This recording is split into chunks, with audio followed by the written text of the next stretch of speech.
Hi guys. I made a paid service in Telegram where you will find a great collection of fanfiction audiobooks organized and regularly updated. What you get? An unlimited access to the full audiobook library. New fanfiction audiobooks added regularly. You can play audios directly from Telegram anytime. Joining our service is available through a monthly subscription of $5. You can pay using PayPal or Ko-fi. So what are you waiting for? Send me a message on Telegram or Discord. I will provide the payment details. After the payment is confirmed, you will receive access to the private Telegram channel containing all audiobooks. If you enjoy fanfiction and prefer listening instead of reading, this library is made for you. Message me anytime to join. Page 51. Although their squad leader, Araki, doesn't usually care about the squad's affairs, he really steps up when something big happens. To be honest, who wouldn't like a boss who's practically invisible most of the time, like someone who never praises you, never makes empty promises or tries to manipulate you, and never criticizes you? But when things really go wrong, this boss can step up and stand up for you like a pillar of strength, supporting his subordinates. Araki nodded to the squad members, then walked into the squad leader's room. Araki, you're back. Araki pushed open the door to the captain's room and saw that Uno Retsu had already prepared tea and snacks for him, and was greeting him with a smile. At that moment, Uno Retsu was just like a newlywed wife. Yes, I'm back. Seeing this, Araki smiled and nodded at Uno Retsu. However, immediately afterward, when Araki looked around the captain's room and saw someone who shouldn't have been there, his smile froze and his expression gradually became serious. Hey, Araki, what's with that expression?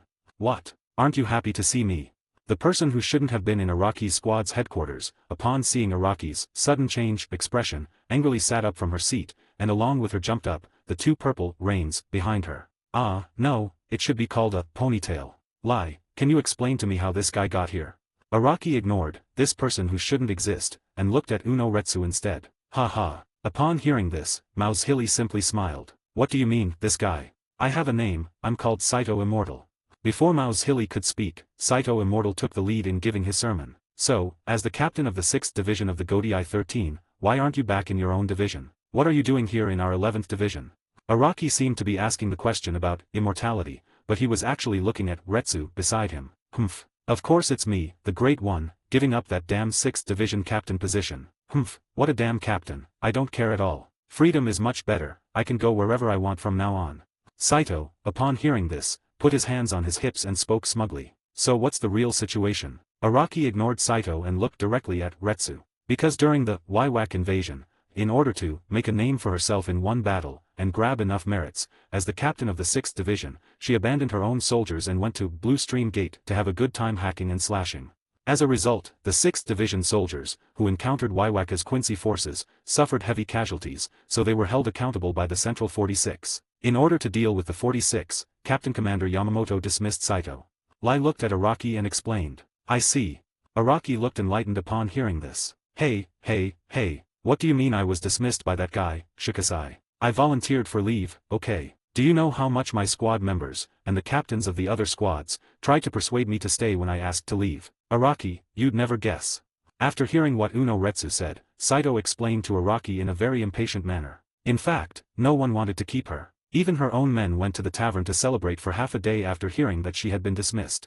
In other words, Saito is now homeless, and there is no other division besides our 11th division that is willing to take her in. Before Saito could finish speaking, Uno Retsu's voice rang in Araki's ears once again. Those damned ingrates. If I ever get the chance, I'll beat them to a pulp.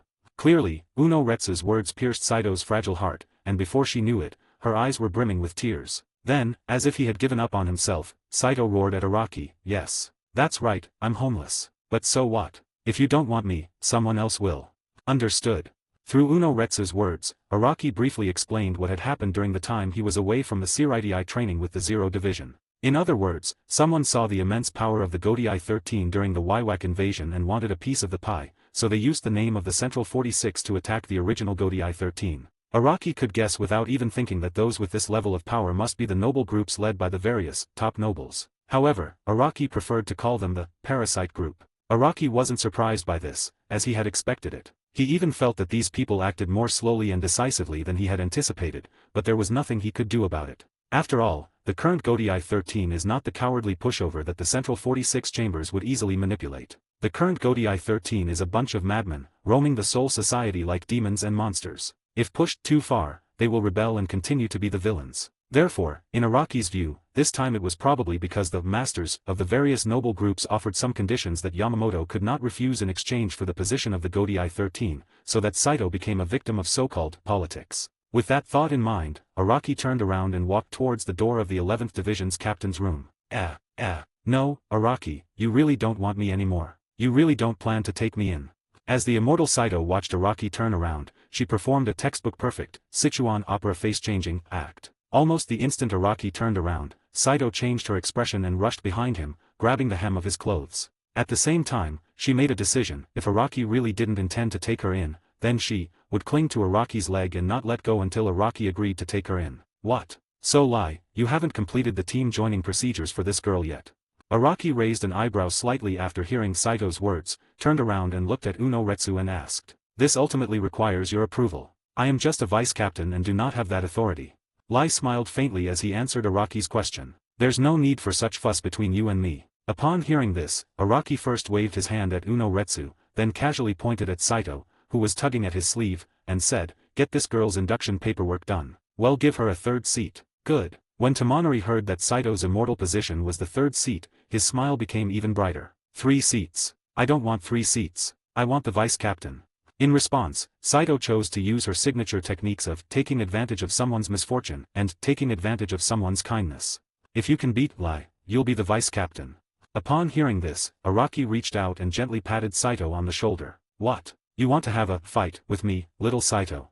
As if to echo Araki's words, Unoretsu gently pushed the Zanpakuto out of its sheath with the thumb that was holding it, revealing a cold glint. Forehead. Saito fell silent upon hearing this. Looking at Unoretsu, who seemed like a completely different person, she subconsciously shivered and then shook her head. "Actually, the third seat is quite nice. Let me make it clear first, it's not that I'm afraid of Unoretsu, I just like the number 3. As long as you are happy." Araki pushed open the door to the captain's room as he spoke. "Araki, where are you going?"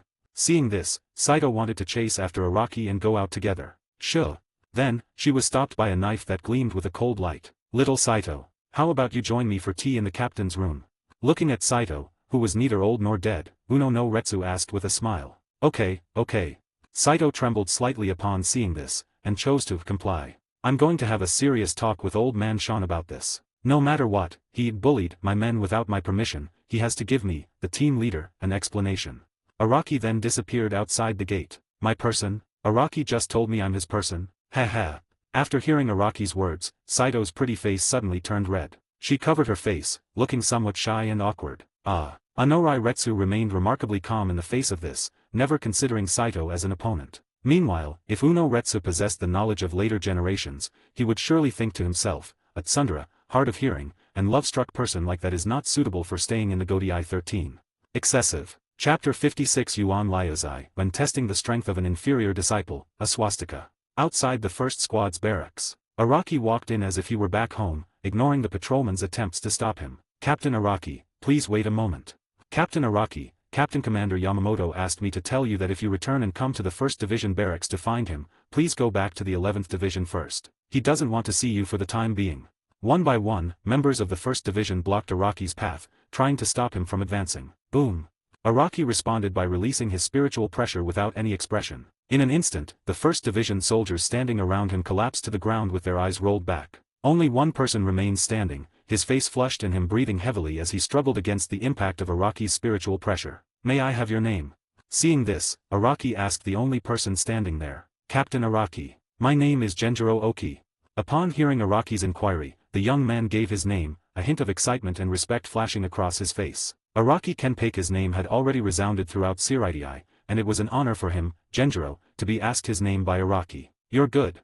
Araki nodded to the young man upon hearing this, then flashed behind him and pushed the door of the 1st Division captain's room with one hand. "So fast. The speed is so fast that my nerves can't keep up. Is this the strength of the current, Kenpake?" Page 52. The young man named Genjiro Okabe stared wide-eyed at that moment, cold sweat dripping from his forehead onto the ground with a plop, plop sound. "Step back, Genjiro Okabe. Araki, come in." By the time Genjiro Oki reacted and turned around, Araki had already pushed open the door to the 1st Division captain's room, and at the same time, Yamamoto Genryusai's voice rang out from inside. "As ordered." Upon hearing this, Genjiro Oki knelt down on one knee and performed the highest level of respect towards the person in the captain's room, while Araki had already silently entered the captain's room of the First Division. Click. When Genjiro Okabe raised his head, he only saw the door to the First Division captain's room slowly closing, and inside the room, 3 figures exuding a killing aura: Genryusai Shijikuni Yamamoto, Kojiro Sasaki, and Araki. Unparalleled power. In response, Genjiro Oki internally assessed the strength of Yamamoto and Araki. Araki, you're back. Inside the team's headquarters, Genryusai gripped his Zanpakuto tightly on the ground, greeting Araki with a blank expression. Beside Genryusai stood the silent Kojiro Sasaki. Genryusai clearly knew all along that Araki would come to the First Division to find him, and he also knew that the members of the First Division couldn't stop Araki. He was just putting on a show for certain people. It seems you've learned some strange abilities from the Zero Squad.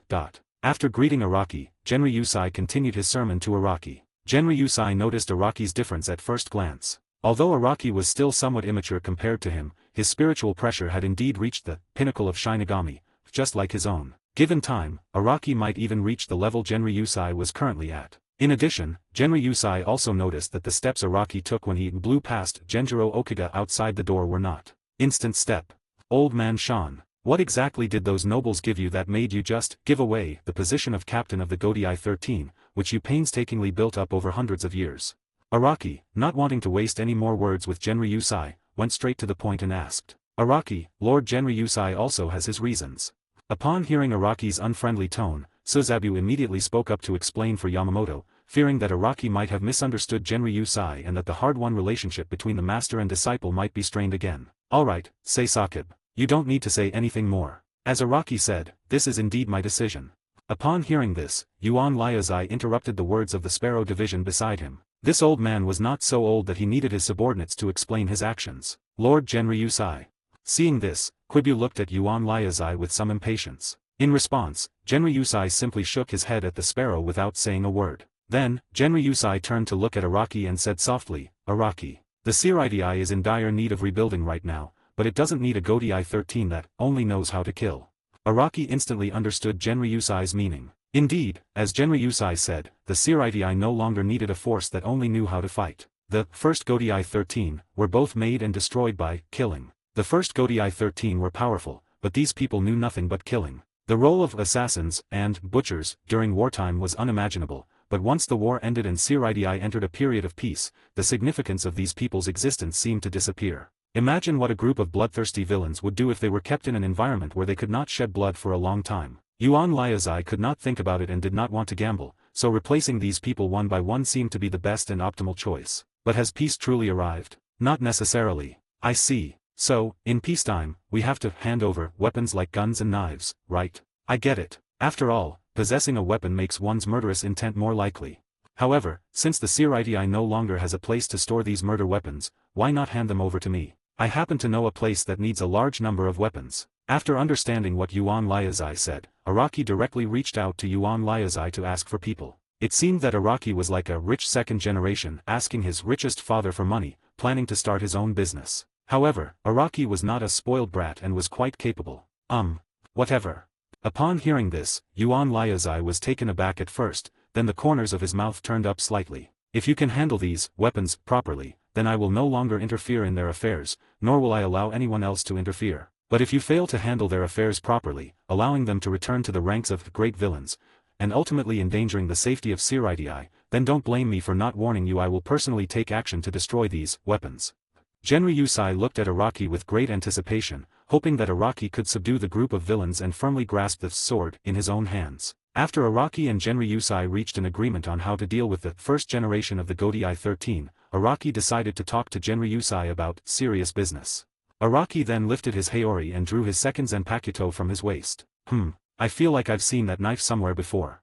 Genryusai looked at the Zanpakuto in Araki's hand, a look of confusion flashing in his eyes. At this moment, the Zanpakuto in Araki's hand gave him an unusually familiar feeling, as if he had seen this sword somewhere before. Wake up, Kumhira.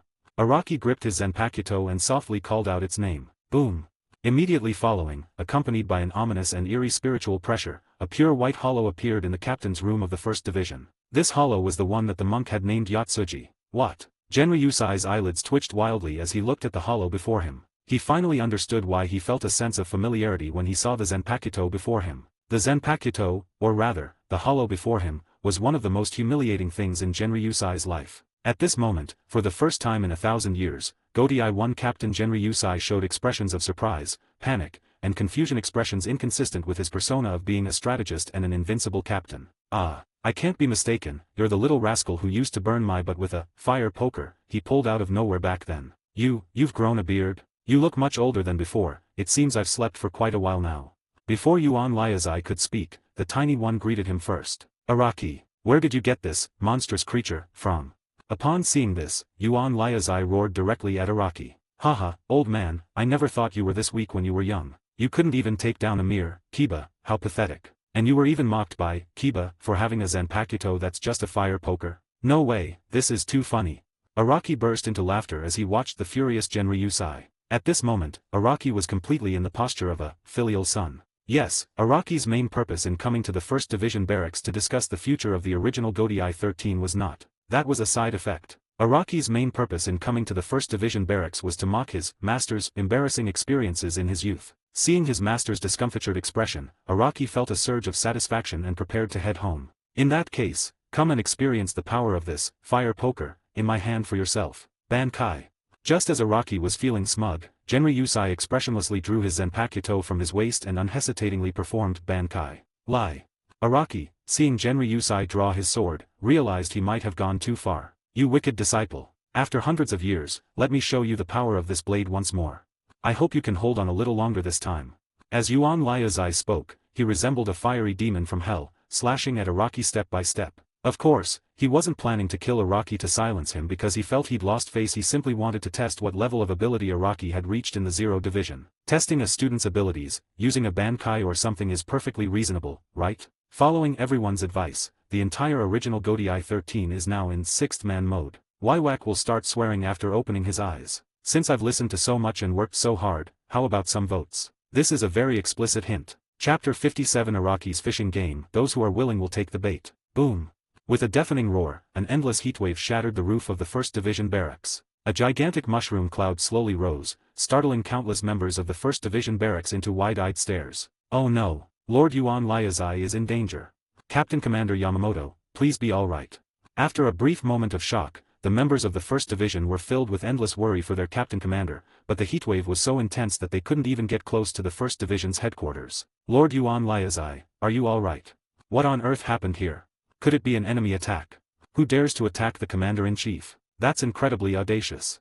After the heatwave subsided, one after another, the members of the 1st Division rushed into the 1st Division commander's room and anxiously asked the Captain Commander of the Godi 13, Yamamoto Genryusai Shijikuni, who was standing there slightly stunned, holding his Zanpakuto. Yamamoto remained silent, head bowed, staring at his Zanpakuto in his hand for a long time. "Don't panic. It was just a mosquito that got into the barracks, but Captain Commander Yamamoto just killed it." Before Yuan Liazai could speak, Quibu, who was standing next to Yuan Liazai, had already walked up to the group of soldiers and told them what had happened. If it's just a mosquito, does the Captain Commander need to release his Zanpakuto?"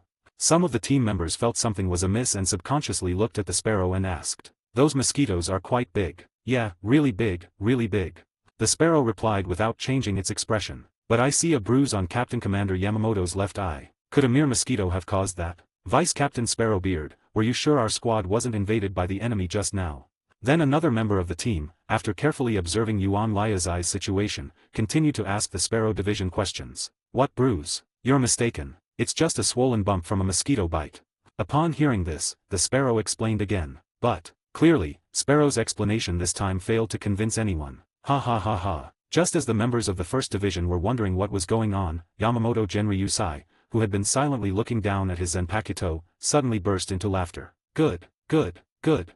Genryusai first said "good" 3 times, then sheathed his Zanpakuto at his waist before addressing the 1st Division members who had stormed into the squad leader's room. "You may all step back." As Seisakib said, it was just a mosquito that had gained a little power and entered my squad leader's room to show off. I have already subdued that mosquito. There is no need for you to be so nervous, it is not a big deal.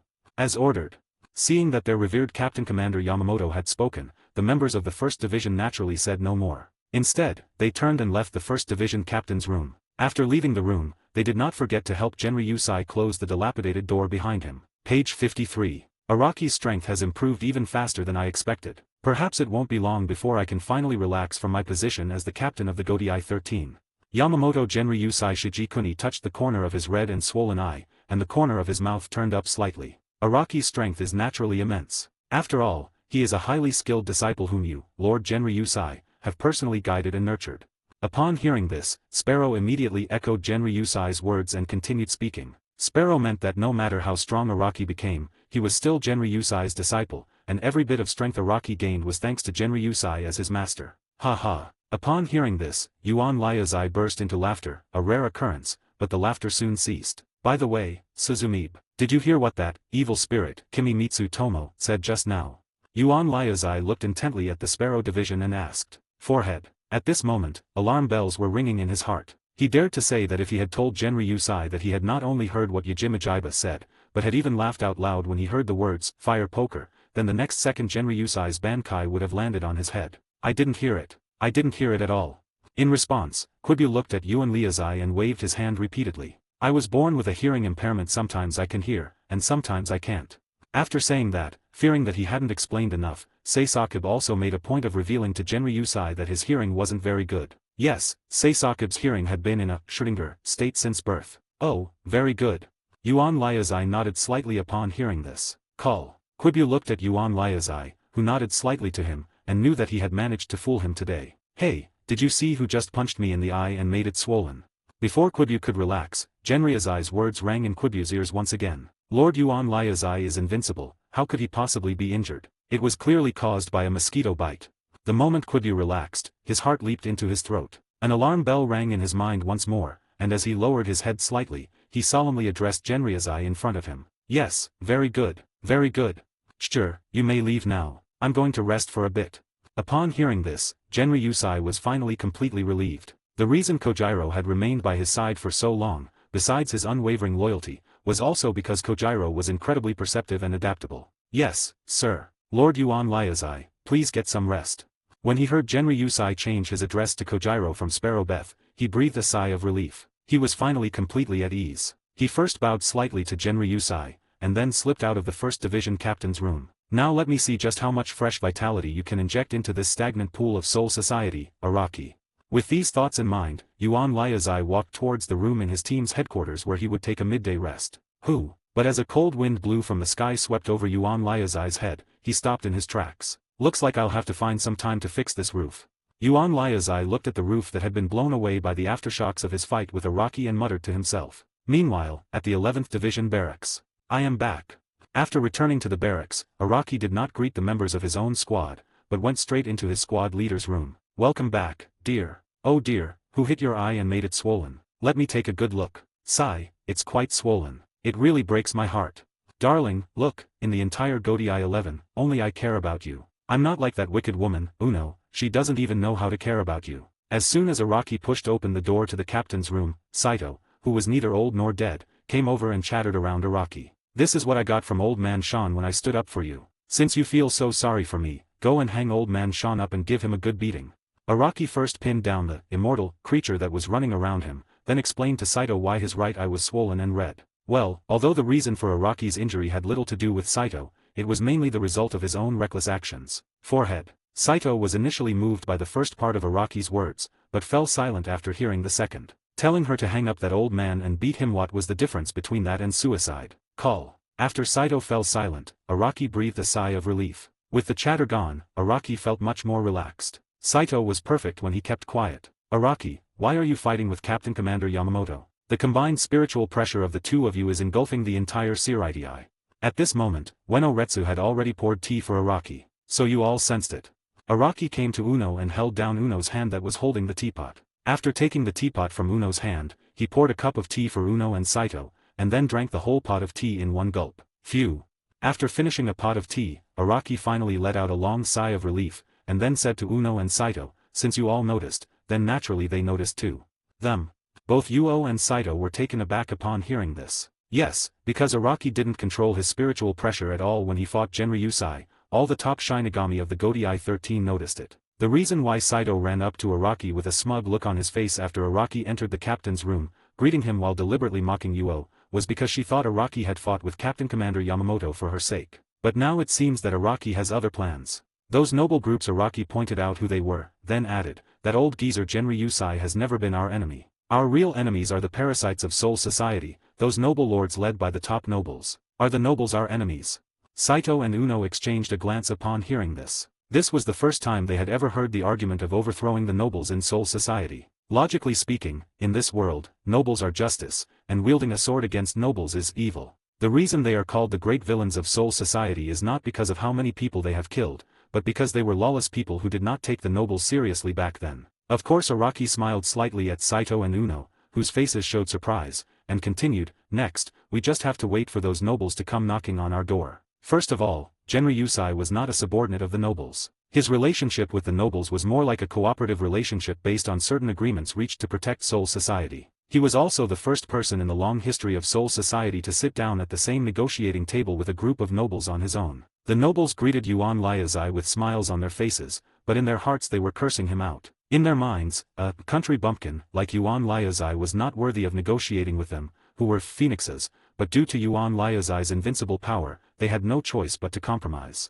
Then, a ruthless character appeared, having returned from training with the Zero Division. In full view of everyone, he single-handedly defeated the members of the First Division and engaged in a fierce battle with Genri Yusai in the First Division barracks, leaving Genri Yusai helpless. So, what will the noble groups do? Of course, they will try to win over Araki and find ways to make him oppose Genri Yusai, thus further consolidating their interests. Araki had accurately predicted the nobles' thoughts, and was waiting for them to try and win him over so he could gain even more benefits. As the saying goes, eat their clothes, then fire back their cannons.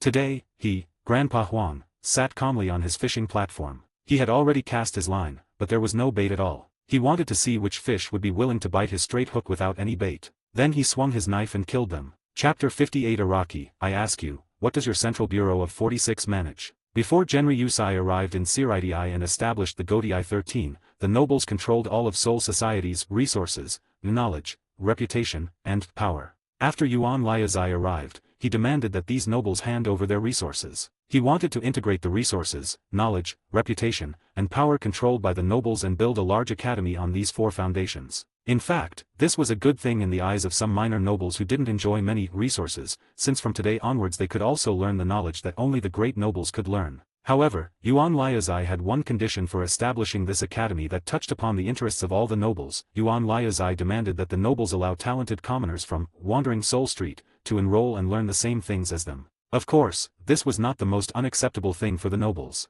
Genri Yusai made an even more outrageous demand. He wanted these commoners who had completed their studies at the academy and passed the graduation exam to be able to selectively join the Godii 13 and become Shinigami loyal to Soul Society, rather than becoming retainers loyal to the various noble families. This was utterly heinous in the eyes of the nobles. Absolutely outrageous. Yuan Liazai actually wanted to use the knowledge they controlled to cultivate a group of independent-minded people, instead of turning them into loyal dogs. This was simply suicidal. Yuan Liazai actually gave a bunch of country bumpkins a chance to change their fate, and actually talked to them about so-called fairness. This is a heinous crime, an extremely heinous crime. If Yuan Liazai hadn't been the captain of the 13th Godii 13, if his strength hadn't been so great that they felt utterly helpless, they would have already found a way to kill him. Fortunately, they recently heard some good news. Araki, Genri Yusai's highly skilled disciple known as Kenpeke, has returned from the Zero Division. The first thing Araki did upon his return was to fight Genri Yusai. According to intelligence from their informants in the First Division, Genri Yusai didn't gain the upper hand in the fight. Half of his face was swollen. Clearly, Genri Yusai's disciple now possesses the strength to rival him.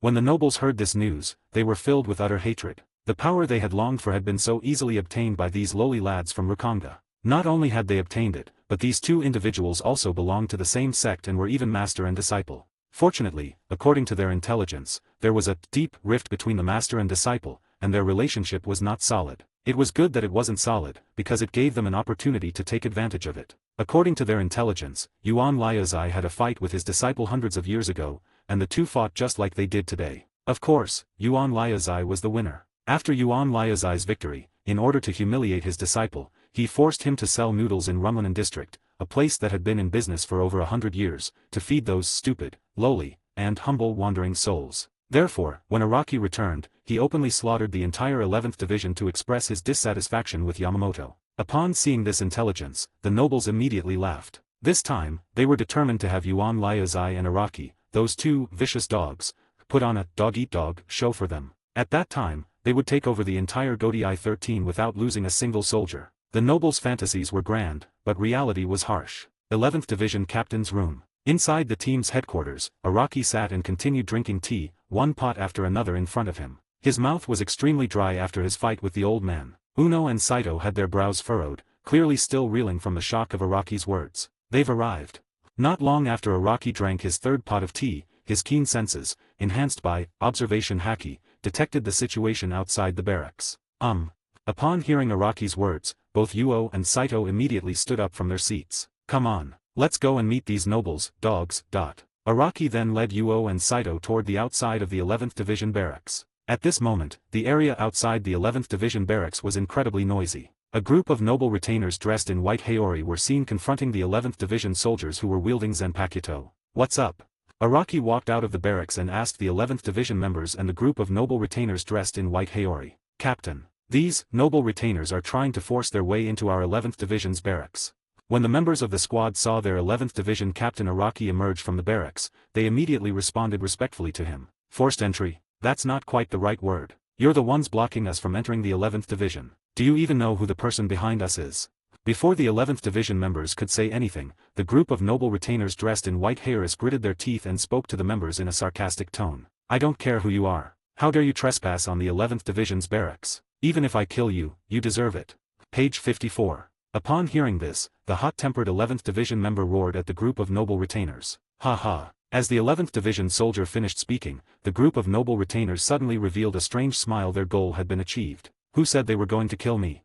At this moment, accompanied by a question, the man who had been sitting in the sedan chair not far from the group of nobles and retainers, and who had never revealed his identity to the soldiers, finally stepped out of the sedan chair. Your Excellency the Inquisitor. When the nobles and retainers saw the person stepping out of the sedan chair, they immediately knelt on one knee and revealed the person's identity. Yes, this man dressed in a magnificent Haori is one of the 6 Inquisitors of the Central 46 Chambers, the highest law enforcement agency in Seoul society. He is a truly powerful and influential figure. A judge. For a moment, all the members of the 11th Division were dumbfounded. Was it you who said you wanted to kill me? The judge in the Central Chamber of 46 slowly walked up to the 11th Division member who had spoken out of anger and asked him a question. Me. The 11th Division member who had been shouting that he deserved to kill everyone was now sweating profusely and looking panicked. Tell him what crime he committed by threatening to kill the judge of the Central 46. The judge ignored the trembling soldiers and looked at his retainers. Capital offense. The retainer raised his head and answered calmly. I'm sorry. I didn't mean to, please give me another chance. The team member was so frightened that he immediately knelt down and begged the judge for mercy. You want me to give you a chance? It's not that I don't want to give you a chance, it's just that you just broke the law. As a nobleman, I can of course pretend I didn't hear you. But as an Inquisitor of the Central 46 Chambers, I have the responsibility to uphold the laws of the Seoul Society. So I'm sorry, brave 11th Division member. It's not that I don't want to save you, but it's my duty, and therefore I can't help you. The judge smiled as he looked at the 11th Division member who was trembling with fear at his words. He enjoyed the feeling of using law and rules to make others look at him with fear. So, Araki-kun, how would you respond to this situation? The judge ignored the soldiers beneath him and instead looked at Araki with a smile. Yes, his purpose in coming here was never this soldier whose name he couldn't remember. His goal was to tie Araki to their noble chariot. He wanted to use this opportunity to tell Araki that in Seoul society, power alone was useless. Even if Araki possessed the power to rival the monstrous Yamamoto Genryu Saishiji Kuni, he still couldn't save a lowly soldier simply because that soldier had broken the law. And saving that soldier was easy. If his superior agreed, everything would be resolved effortlessly. Yes, this judge's mission was to show Araki the power of authority. Crack. Just as the Inquisitor was pondering how to resolve the situation with Araki, a soft sound rang out, and the Inquisitor froze on the spot. He first gently touched his swollen cheek, then pointed a trembling finger at Araki's nose, and said in a shaking voice, "You hit me? You actually dared to hit me? Do you know what the crime is in Seoul society for assaulting an Inquisitor? Do you know? This is a grave disrespect to the Central 46. I will sentence you to death. Ah, no, I will imprison you in Avicii hell for 1,200 years. A full 1,200 years. The 1,200-year sentence is a small Easter egg corresponding to Aizen's additional 1,200-year sentence for insulting the 46. As a nobleman, the judge naturally knew about the so-called theory of spiritual power. For a spiritual pressure user as powerful as Araki, the death penalty was meaningless. Imprisoning him in the Avicii hell was the greatest punishment for Araki. Crack. Upon hearing this, Araki slapped the judge hard across the right cheek. After all, the Spirit King once said, if someone slaps your right cheek, you should also slap their left cheek. You've rebelled. You think you can be arrogant just because you have power. Let me tell you, the authority of the Central 46 comes from His Majesty the Spirit King. Even if you are the captain of the 13th Guardian Division, you cannot offend him. While Judge Bogan was furious, he was secretly delighted. Araki had chosen the worst path, daring to attack him directly. So what was Yamamoto Genryusai Shijikuni, the self-proclaimed champion of the law, protector of Soul Society, and captain of the Godai 13, going to do? For Yuan Liazai, the choice is now between the law and his disciple. No matter which Yuan Liazai chooses, he will be seen as unjust and immoral. Thinking this way, the judge was somewhat excited. Who said I'm the captain of the Godai 13? Araki nodded slightly upon hearing this. He knew, of course, that the Central 46 chambers had been established very early on, otherwise, there wouldn't be a rule that grants power surpassing that of the Central 46 chambers to those who gather at the head of the 5 great noble families and receive the Spirit King's approval from the official novel Kfio. But none of this concerns him. As Araki spoke, he took off his 11th Godai 11 Haori and handed it to Uno Retsu beside him. What are you doing? Are you planning to defect? At this moment, the judge finally panicked. If Araki intended to defect, then the laws of Soul Society would naturally be invalid against him. And the only one in Soul Society who could stand against Araki was Genryusai. As the captain commander, Genryusai certainly couldn't leave Siraidai, so Araki could kill him with one strike and then swagger out of Siraidai. Defect? Who told you that? Araki didn't give the judge a chance to speak, and took out a brand new captain's Haori from the cloth bag he was carrying and put it on. However, this captain's Haori was different from that of the 13th squad. There were no numbers on the back, only 4 shinding. I'm asking you, do the rules of your Soul Society apply to my 0 division? As Araki finished speaking, the entire room gradually fell into a deathly silence. Araki chuckled, I'm laying my cards on the table. I'm from the 0 division. Are you scared? The judge remained silent. The palace of the Spirit King. The fake monk stared into deep thought as he noticed that he had lost a whole cabinet of Haori, traditional Japanese garments. Sorry everyone. I had some things to take care of today, so the update is a little late. 2 chapters, 7,000 words each. And lastly, I'd like to ask for some votes. Chapter 59, The Spirit King's Special Permission, or Act First, Report Later, this is 0. The judge remained silent, while his retainers exchanged bewildered glances. These individuals, who had not touched the core of power in Soul Society, had never even heard of the 0 division, much like Aizen during his time as the lieutenant of the 5th division. Stop standing there like idiots. Quickly have your men investigate thoroughly what crime should be charged with the 0 squad members assaulting the judge of the Central 46th chamber. Araki looked at the judge who was standing there dumbfounded and teased him. The judge was now in a difficult position. He looked at Araki with a slightly nervous expression, beads of sweat forming on his forehead. His mind was racing, but he didn't know how to deal with Araki's difficulties. Undoubtedly, the situation had exceeded the expectations of the judge and even the master behind him. No one could have imagined that Yuan Liazai's disciple, who had only gone to the Spirit King's palace on the orders of the Spirit King, would become a royal agent of the 0 squad upon his return. Whoa. Before the judge could say anything, one of his retainers, a particularly witty and attention-grabbing man, had already pulled out a thick legal code he always carried and was carefully flipping through it, trying to help his master out of his predicament. Your Honor, please don't panic. I will tell you exactly what crime this rude 0 squad member committed by assaulting Your Honor, the judge of Central 46. The judge's retainer, while perusing the legal code in his hands, flattered his judge, displaying an air of loyalty and duty. Don't panic. Having you all here is enough to make me panic. The judge's face darkened at the sight before him. Good heavens. It seems that ever since he became a judge in the Central Chamber of 46, even his own retainers have become accustomed to his tyrannical ways. They've practically lost their minds with his domineering arrogance. Even if you haven't heard of the 0 squad, don't you know how to assess the situation? Didn't you see they completely ignore Central 46? Besides, who gave you, this damned, blind idiot, the courage to confront members of the 0 squad? Okay, it seems it was him. Gone. Thinking this, the judge cursed inwardly. The thought that this fool was one of his retainers fueled his rage. Trying to punish the 0 division? Shameless. Not only were these retainers and he, as the judge, unqualified, but no one in the entire Soul Society was qualified. What is the 0 squad? They are royal agents, directly under the management of His Majesty the Spirit King. Simply put, the 0 squad handles what the 13 squads can't. The 0 squad kills what the 13 squads can't. The Spirit King's special permission to act first and report later. That's the 0 squad. Good heavens, this is the first time I've ever seen someone carry a law code with them. You really love the law. Since you've brought out the legal code, you'd better read it carefully and don't miss anything. I'm waiting for the judge to punish me. Araki watched the scene unfold before him with a slight smile, and urged the judge's retainer on something. You wait. You think you can get away with offending the Central Bureau 46? The noble retainer's lips curled up, displaying an air of smug satisfaction, as if he were the one who had won the case. Get out of here, you disgraceful piece of trash. The judge couldn't stand it any longer. He kept giving his retainer meaningful glances, but even after blinking until his eyes were almost swollen, the fool was still shouting. In a fit of rage, the judge raised his foot and kicked his own retainer. Hey! The retainer was caught off guard and was kicked to the ground by the judge. Your Honor, please calm down.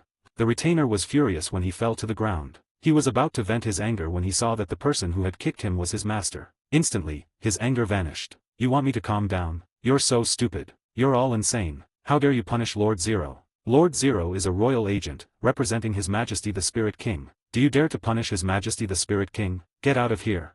While the judge appeared to be angrily berating his retainers, he was actually revealing Araki's true identity to them. Royal agents.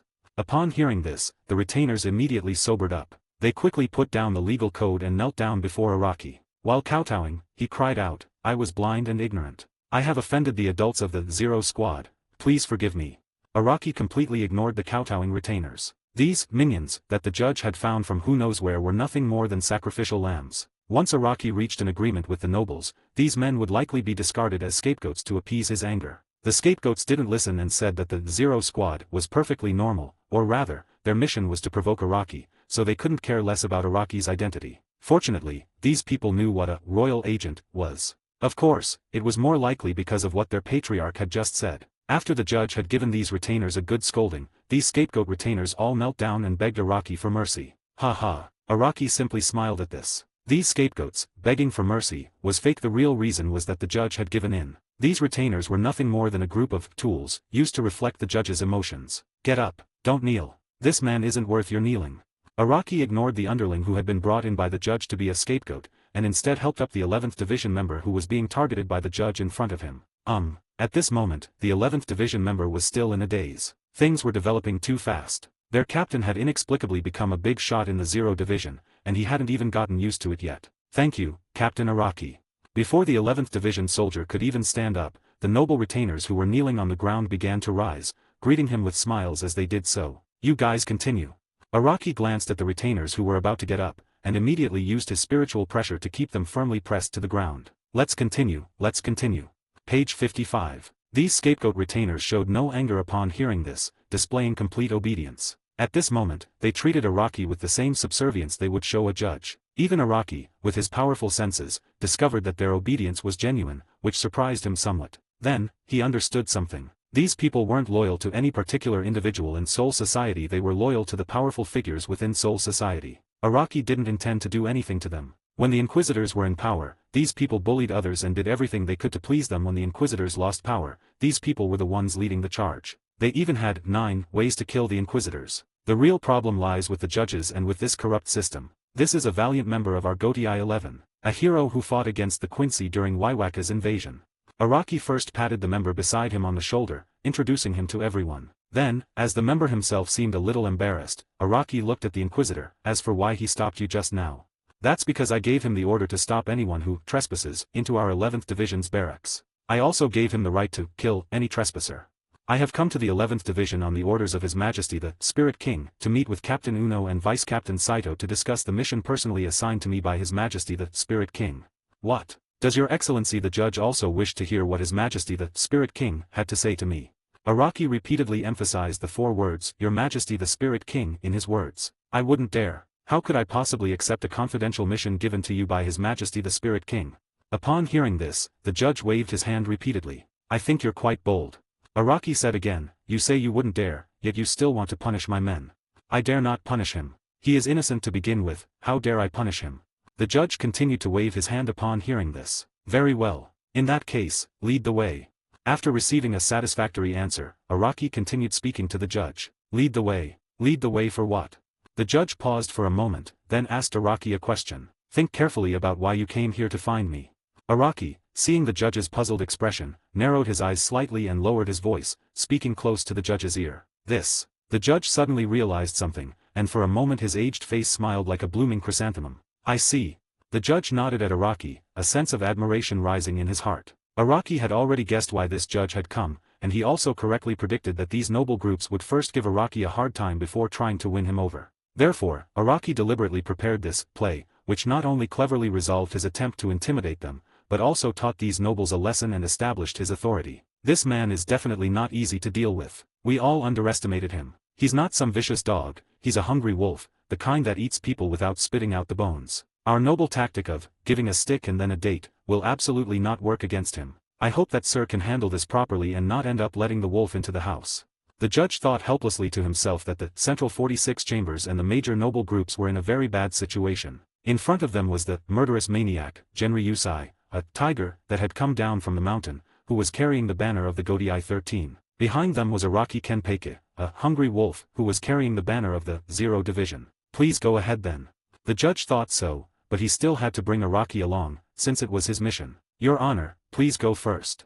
Araki smiled and nodded at the judge, then gently stroked the Zanpakuto at his waist. It's time to draw blood. Applying for World Heritage status. Chapter 60. You submit the report, I approve the note. Saito, you stay here and reorganize the 11th Division, making sure the entire division is ready for battle. Lai, come with me. Araki and the judge in front of him had smiles on their faces, but secretly they used the heavenly void to inform the two people, Immortal and Retsu. Prepare for battle.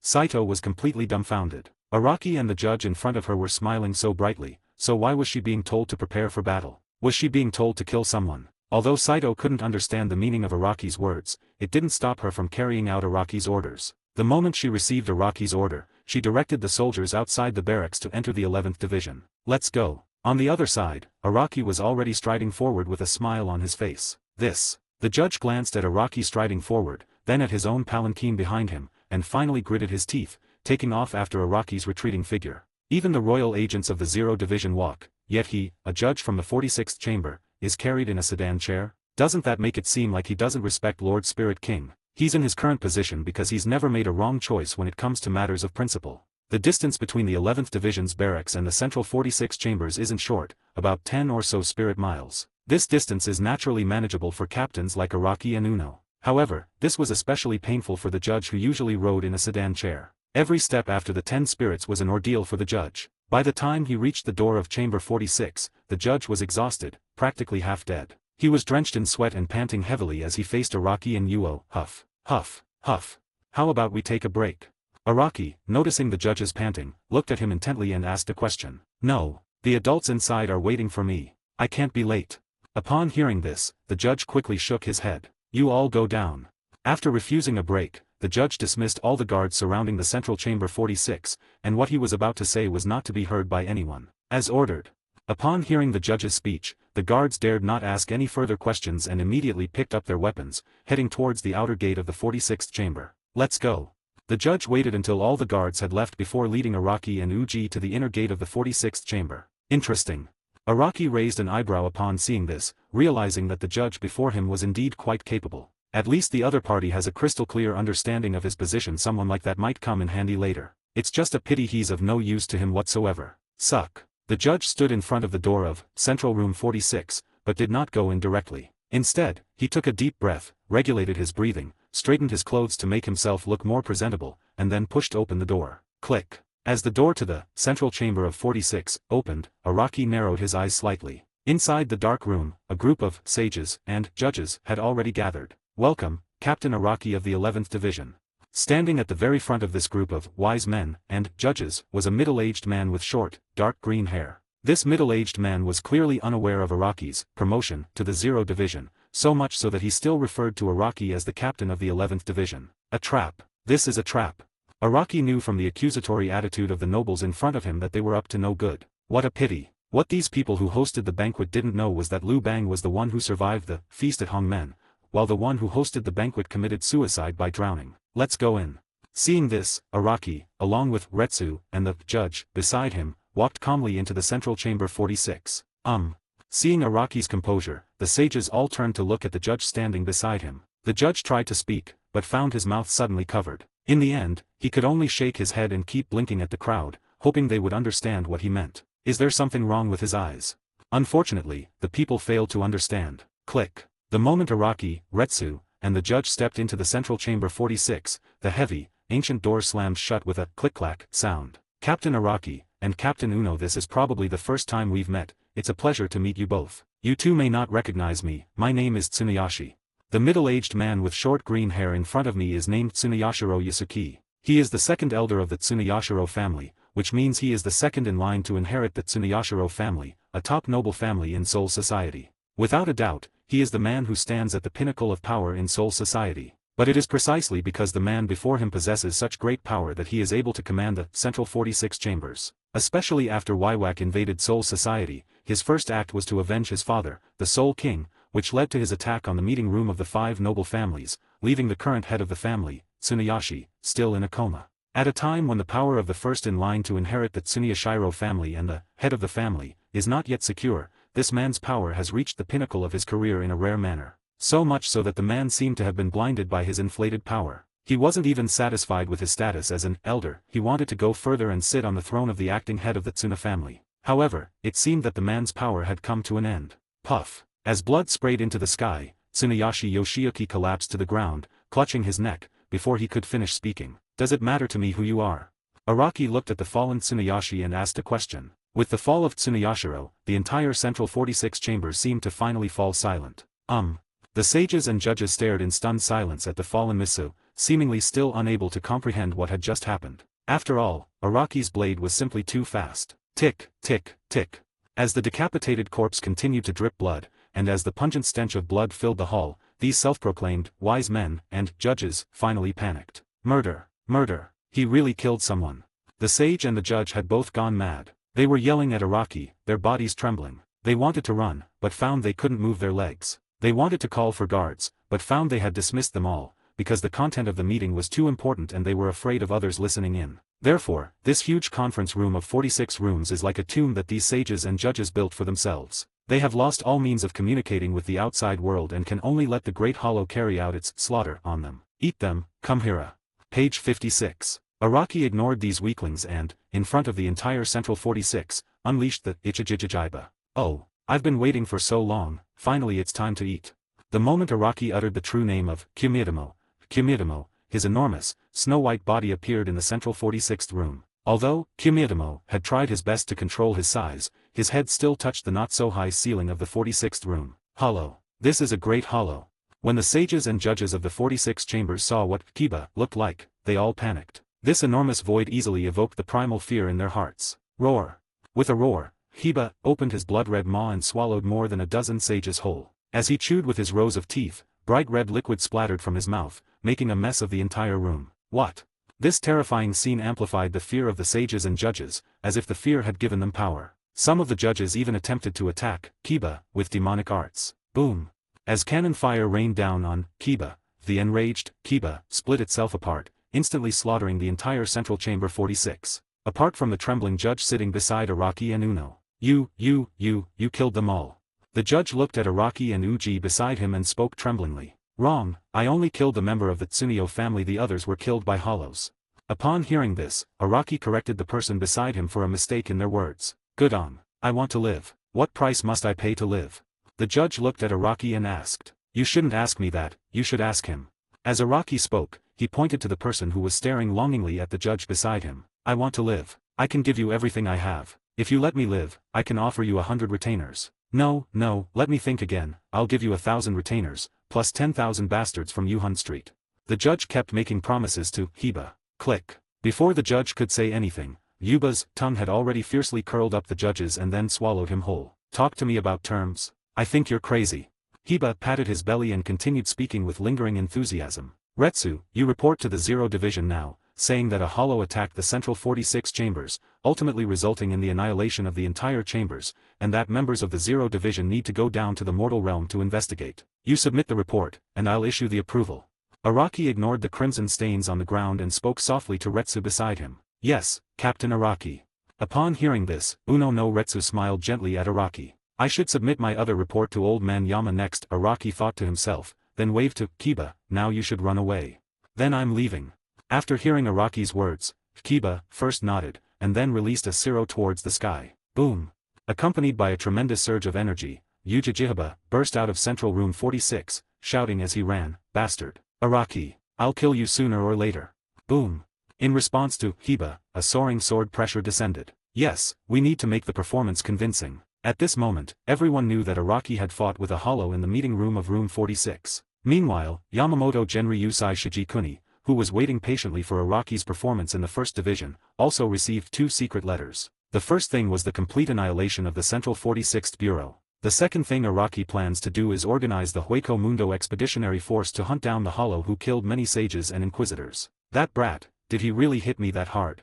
When Yuan Liuzai saw the secret letter from his subordinate, his high blood pressure spiked, and he felt that several hundred more of his already sparse hairs had died. Sorry everyone, I've been having stomach problems lately and have been going to the hospital a lot, so the update is a bit late. The next chapter will officially begin the setup for Hueco Mundo, and I'd also like to ask for some votes. Chapter 61 Yuan Liuzai, you want my rights? Then defeat me. Before long, Uno Retsu's report was submitted. The report was written exactly as Araki had requested, and its contents were exactly the same as what Araki had just said. Bye.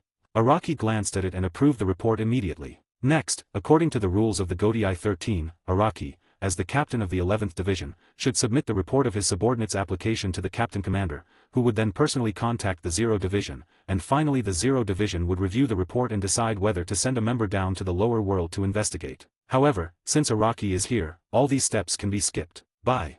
Yes, after reviewing Uno Retsu's report as the captain of the 11th Division, Araki reviewed it again as a member of the 0 Division, and a royal agent, ultimately making the following decision. Given that, 0 Division, member, Monk, Hyasub Ichibe is currently serving His Majesty the Soul King in the Soul King's Palace, and, Sword God, Nimeya Uritsu is responsible for forging the Zenpakuto of all the Shinigami in the Siraidai and cannot leave the Phoenix Palace, Uritsu's detached palace. We, the 0 Division, have decided to dispatch our newly recruited member, Araki, to the Siraidai to investigate the incident of the Hollows invading the Central 46 chambers. To ensure that no one could find fault with him, Araki wrote himself a letter of appointment, appointing himself to investigate the mass deaths of the Central 46 chambers. Araki then immediately gave his conclusion on the mass deaths of the Central 46 chambers. After investigating the sudden deaths of the Central 46, the newly promoted member of the 0 Division, Araki, has come to the following conclusion: all members of the Central 46 died at the hands of a Hollow. The suspect is suspected to be the Hollow who defeated the current captain commander of the Godai 13, Yamamoto Genryusai Shijikuni, and successfully broke into the Heaven. After escaping the Soul King Palace, the enemy massacred the Central 46, the highest law enforcement agency of the Siraidai, in retaliation for the Soul Society's actions. Fortunately, Araki, a member of the 0 Squad, discovered the situation in time and engaged in a brief battle with them, minimizing the damage. The Great Hollow, Kimimitsu Tomo, is extremely powerful and has a strong desire to escape. After enduring the attacks of Araki's crew, he fled out of Siraidai. Witnesses claim that after leaving Siraidai, he used the black hole to escape from Soul Society and head to Hueco Mundo. Now, the 0 Division members Araki has decided to pursue them in order to uphold the prestige of His Majesty the Soul King and the Siraidai's judicial system. Therefore, Araki has decided to establish the Hueco Mundo Extermination Squad and dispatch members of the Godai 13 to Hueco Mundo to deliver a fatal blow to the Minos Grande. Upon seeing this, Araki decided to forcibly conscript all members of the 11th Division of the Godai 13 under the guise of royal agents, along with the 2nd Division Captain Shihaoran Senji, the 3rd Division Captain Iwahara Kinroku, the 5th Division Captain Odenjiro, the 8th Division Captain Shirkato Heibuwaze, and the 10th Division Captain Otogawa Ameke, a total of 5 captains. Together with the 11th Division Vice Captain Uno Retsu and the 3rd Seat Saito Immortal, they would set out to conquer the Hollows, determined to restore peace and order to the Soul Society. In the 1st Division Barracks, after Vice Captain Seisakib Kojiro finished reading the report submitted by Araki, putting aside Captain Commander Yamamoto's feelings, Yamamoto himself felt his head was about to explode. However, at this moment, Kudyu truly admired Araki. The other party had done with ease what Kudyu wouldn't even dare to dream of, and what Lord Genryusai wanted to do but absolutely couldn't do to his status. Lord Genryusai, this concludes Araki's formal report. After reading the report submitted by Araki, the Sagabe quietly reported to Genryusai. Call. Upon hearing this, Yuan Liuzai let out a long sigh of relief. Although he had received the secret letter long ago and knew what Araki had done, so he was somewhat prepared, he still couldn't help but feel a chill run down his spine after hearing the report. Has this kid become so audacious as to dare to order me around under the guise of a royal agent? Genryusai was furious as he looked at the report. He had to admit that Araki's report was flawless, but all of this was based on the premise that Araki was indeed a true member of the 0 Squad and a royal agent, as his report stated. Lord Yuan Liuzai, what do you think we should do about this? Using the name of a royal agent is a serious crime. After wiping the cold sweat from his forehead with a handkerchief he always carried, Sparrow B was genuinely worried about Araki. Sure. There's something wrong with what you're saying. What do you mean by using the name of royal secret agents? Upon hearing this, Yuan Liazai pointed out the error in Keibu's words. Sparrow's expression faltered slightly upon hearing this. Araki came from the Spirit King Palace, right? Yuan Liazai looked at the Sparrow division and asked in return. That's certainly true.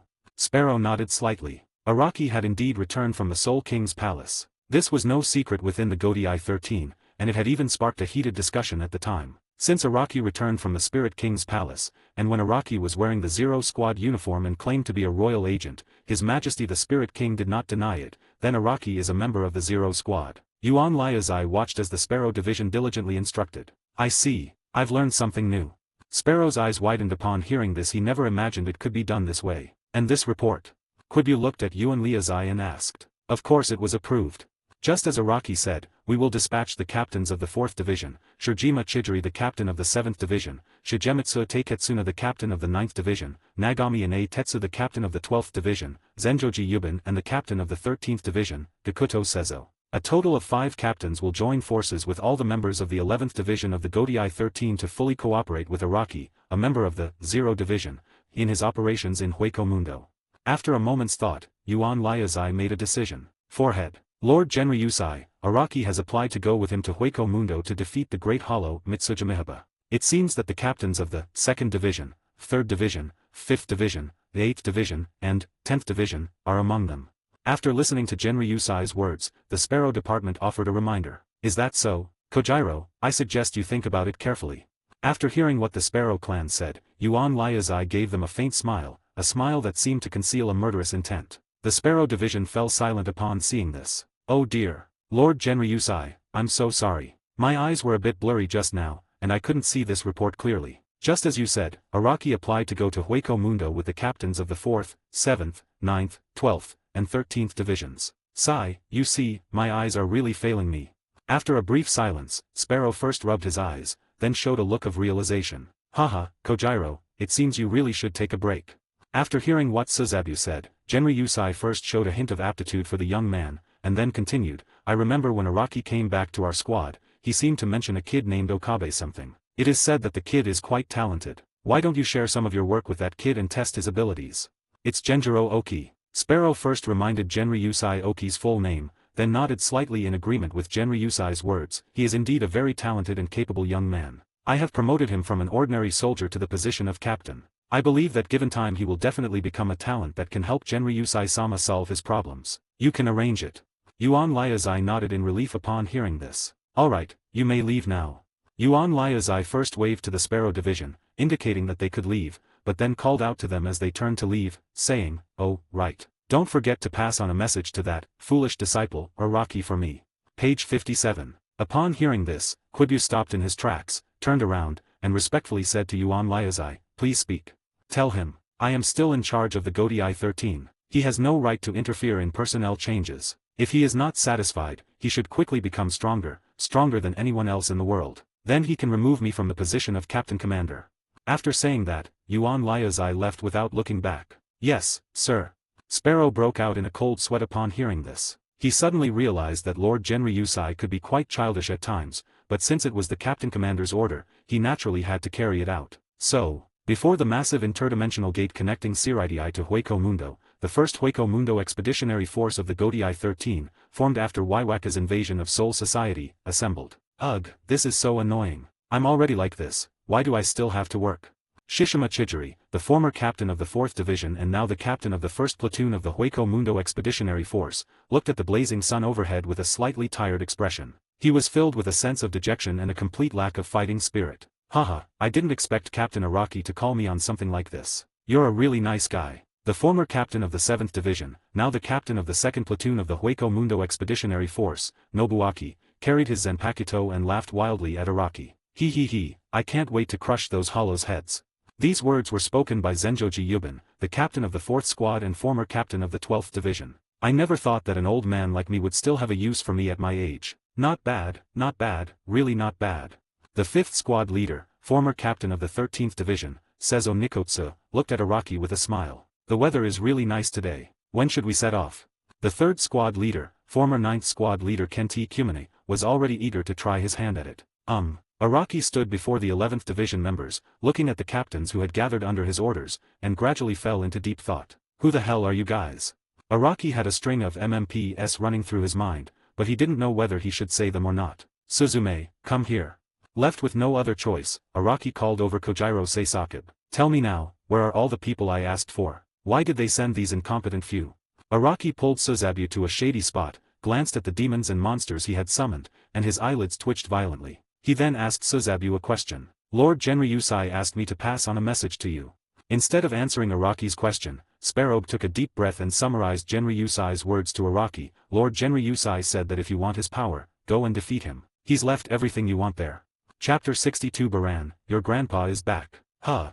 Araki's eyelids twitched slightly upon hearing this. What kind of One Piece statement is this? Fine, old man, you win this time. After I cultivate for a few hundred more 2.5-year periods, I'll definitely knock you out of the captain commander position. Fine. It wasn't that Araki was acting on his own initiative, he was just giving the old man some face because of his age. Araki planned to settle this score with the old man when he was a bit older and stronger. Right now, the most important thing was the layout of Hueco Mundo. Araki then released Sasuke and strode towards the massive podium in front of the Gate of Transcendentalization. Looking at the 11th Division members below him, he asked, Gentlemen, do you know why you have been summoned here? Exterminate the Hollows. Exterminate the Hollows. Exterminate the Hollows. Upon hearing this, the members of the 11th Division responded in unison to Araki. That's right. We only have one mission, to go to Hueco Mundo and annihilate the Hollows. All land under heaven belongs to the king. The glory of the Soul King shines throughout the 3 realms. However, that hollow is audacious. Not only did he repel Captain Commander Yamamoto, but he also once single-handedly stormed the Soul King's palace. Although he was eventually subdued by us, the members of the Zero Division, he did not give up. His 1,000 years of training in the Spirit King Palace did not diminish his ferocity. He even took advantage of our momentary lapse in concentration to escape from the Spirit King Palace and destroy the Central 46 chambers. He is disregarding the laws of Siraidii, trampling on the dignity of the Central 46, and treating our Godii 13 as nothing. Our proactive attack is to tell that hollow that anyone who violates the laws of Siraidii and tramples on the glory of the Soul King will be punished, even if they escape to Hueco Mundo. Araki stood on the podium and spoke loudly. To his right stood Uno Retsu, and to his left stood Saito Immortal, these 2 vice-captains and 3rd seat of the 11th Division. In front of them were 5 former captains, Shirjima Chijiri, Executive Taketsuna, Hisei Zen and Tetsu, Zenjoji Yubin, and Gakukotsu Seizo. Behind them were the members of the 11th Division. Araki seemed to be doing this to retaliate against his good master, so he deliberately and repeatedly publicized his master's dark history of being defeated by Kiba. He made sure the entire 11th Division heard it clearly, and even at the very end, he activated Tenting Kong Luo and recited it again in the ears of every member of the Godii 13. Araki, you're truly my good apprentice. In the 1st Division barracks, no one dared to ask Captain Commander Yamamoto why he wasn't smiling today. Oh. As Araki finished speaking, the members of the 11th Division immediately let out a deafening roar. Among them, the 3 who were the loudest were Takashi Nobuaki, Yorien Zenjoji, and Tetsuya Hisami. Chijiri Shirjima covered his ears and looked like he had no will to live, while Seizo Goku revealed a strange smile. All soldiers of the Expeditionary Force, follow me out of the Siraidii and head to Hueco Mundo to annihilate the Hollows. Just as the Expeditionary Force reached its peak of morale, Araki drew his Zanpakuto, and under the reflection of its azure light, he was the first to step into the Gate of Transcending Worlds. Oh!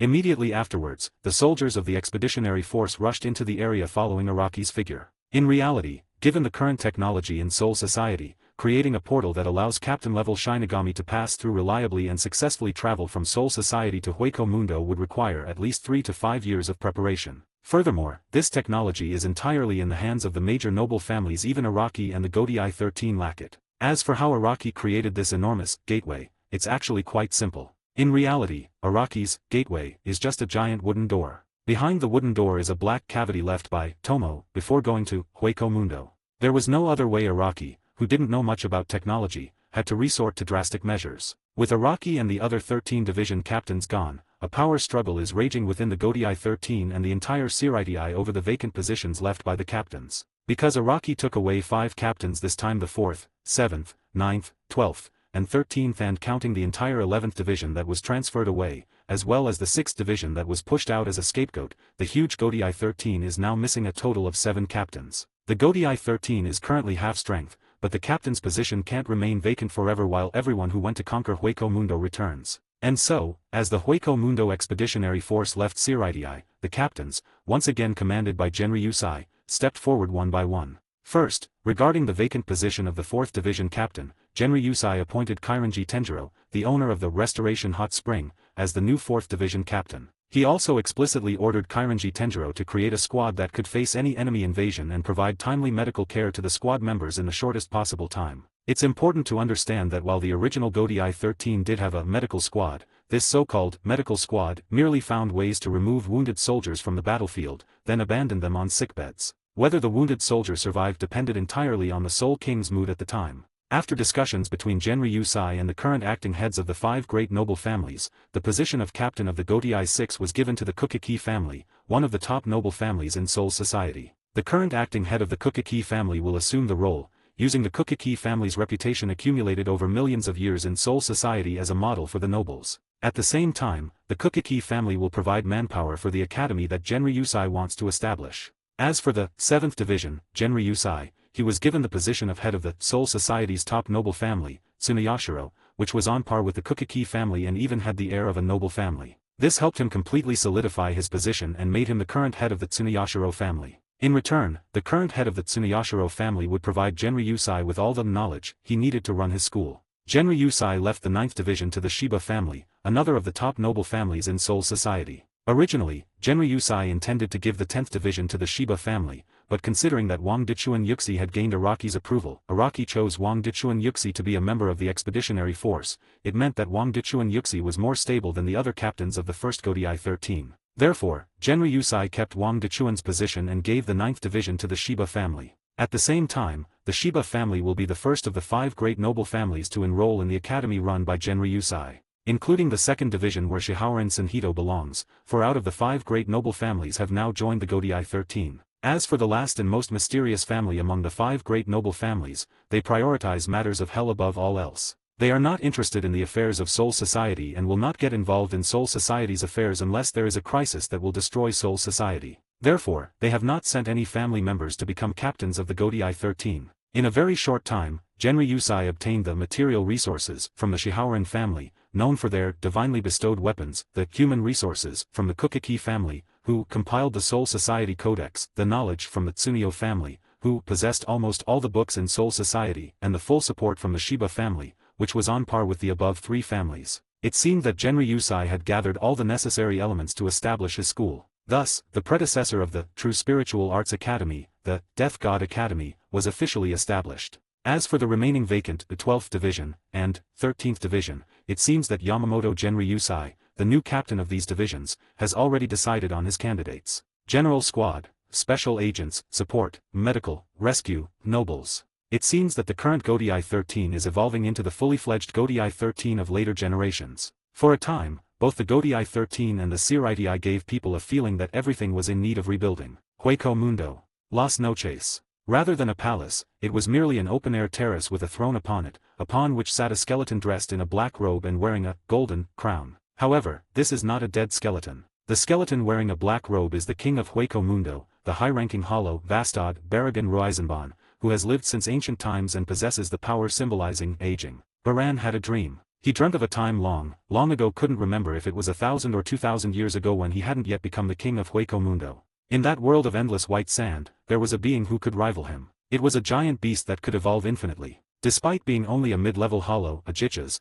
it gained power that surpassed that of a high-level hollow. Perhaps due to a clash of abilities, he repeatedly fought to a draw with that damned white behemoth, eventually forging a treaty with the hollow that forbade mutual interference. From the official novel Kfio. However, one day the white behemoth never appeared again. He remembered that before it left, the behemoth said it was going to the Soul Society to devour all the Shinigami. But now that I think about it, he must have failed. After all, the Soul Society didn't disappear. As for the price of his failure, Baragan knew without even thinking about it. Foolish beast.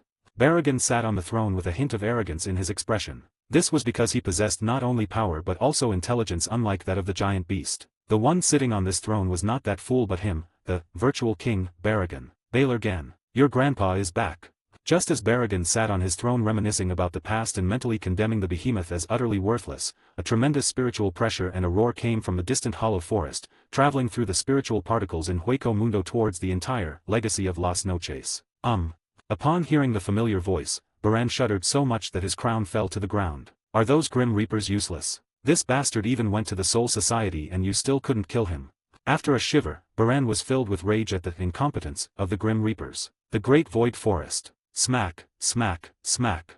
Kiba was opening its maw wide, grabbing one lower-level hollow Kirayan after another and stuffing them into its belly. Well, it's so sweet. I had a gastroscopy at the hospital today. It showed some inflammation in my esophagus, some erosion in my stomach, and what appears to be a slight infection in my duodenum. At first glance, it doesn't seem like a serious problem. We'll have to wait a week for the results to be clearer. I apologize for the late update, as I got back from the hospital too late. Then, these 2 chapters set the stage for the Godii 13 to begin developing in a familiar direction, officially launching the Hueco Mundo setup arc. Following that is the Shinigami Academy teaching arc, where familiar characters like Kiraku, Ryukatake, and the official novel character, Tsunayashi Tokainada, will also appear in the next arc. Finally, as usual, please vote. Chapter 63, Ujijiba vs. Balagan. Reporting to His Majesty Baragan, we have discovered the source of the voice in the Forest of Hollows. The speaker is a hollow with a completely white body, and based on our deduction, it should be a mid-level hollow. It's just that we don't know why it can grow to be so huge.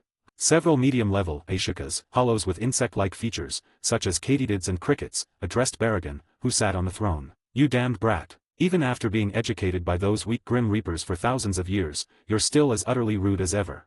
Baran sat on his throne, venting his anger loudly, his heart filled with boundless rage towards Hiba. Forehead. With a roar from Baragan, who sat on his throne, the hollows who had submitted to him in the Hueco Mundo Plaza all took several steps back. They were afraid of being wrathed by the crazed Baragan and then being inexplicably corrupted into the dust by that powerful force that symbolized aging. Legend has it that the floor of Las Noches was originally free of sand. The thick layer of sand was made up of the remains of hollows killed by Baragan. Among these remains were warriors who challenged Baragan's status as the Hollow King and were killed by him, as well as subjects who died inexplicably due to Baragan's wrath. Your Majesty Baran, please calm your anger. Your most loyal subject, Suez-Din, has already led his men to subdue that reckless mid-level hollow. He will surely come to see you soon with the hollow's head.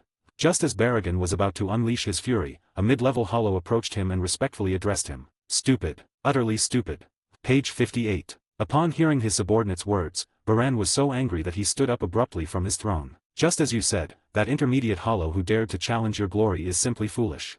Upon hearing this, Baran's men immediately echoed his sentiments. Fools. I'm not referring to it by foolishness. I'm referring to you bunch of reckless fools. Even if you can't sense the difference in power, spiritual pressure, can't you at least use your eyes to judge the difference in size? From the difference in size between you and that guy, you should be able to sense just how powerful it is. Baran pointed at his subordinate's nose and gave him a good scolding. Forehead. After hearing Baragan's words, all the hollows were stunned and stood there, looking at each other, unsure how to respond. This is infuriating. Apart from me, there isn't a single brainless person in the entire Las Noches palace. Fine. I'll go myself then. Let me see what progress he's made after 1,000 years. Baran rose from his throne as he spoke. The great void forest. Crack, click. Even Kiba himself had long forgotten how long it had been since he had eaten so heartily. Back then, he was one of the strongest hollows in Hueco Mundo, the entire city was his buffet restaurant, he could eat whatever he wanted. Until his hollow powers reached saturation, preventing him from growing stronger, he single-handedly stormed into Soul Society and stormed the Soul King's palace. He was incredibly glorious back then. Unfortunately, his good fortune didn't last long. Before he could even feast, he was defeated by the Sword God and the monk, and ultimately turned into a Zenpakuto by Wang Yu. Because he was a peerless evil spirit, any Shinigami who made a contract with him would eventually be devoured by him. Therefore, Wang Yu couldn't find a suitable master for Kiba and could only throw him into the seawater used for forging swords. He's been soaking there ever since, until he met Araki and finally saw the light of day again. To be honest, Kiba feels like he's covered in seawater now that bastard Wang Yu has practically pickled him up. Good on. Kiba continued to devour them, not knowing how many killion he had consumed. He only stopped when he felt the power he had lost gradually returning. Lower-level hollows are no longer enough for me. I need more, much more power.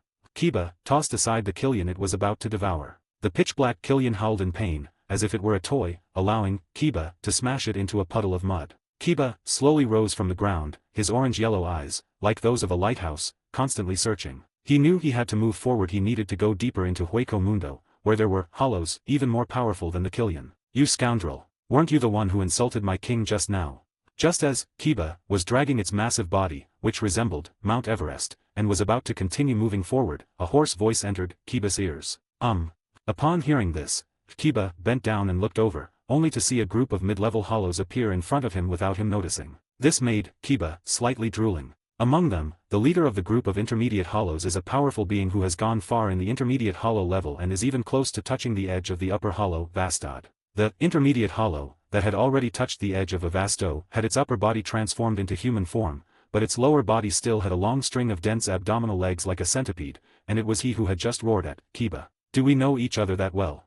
Kiba looked at the hollow in front of him and asked politely. "Fool, so you're finally scared? Still trying to get close to me? Too late. Your fate was sealed the moment you insulted His Majesty Baragon. Let me tell you, I am Suez-Din, the first general under Baragon, here to punish you, you arrogant, bold scum who dared to insult His Majesty Baragon in Hueco Mundo."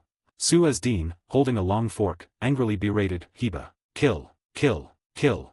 Behind Suez-Din were a group of Ajichas who echoed him. These mid-level hollows were all Suez-Din's subordinates. Boom!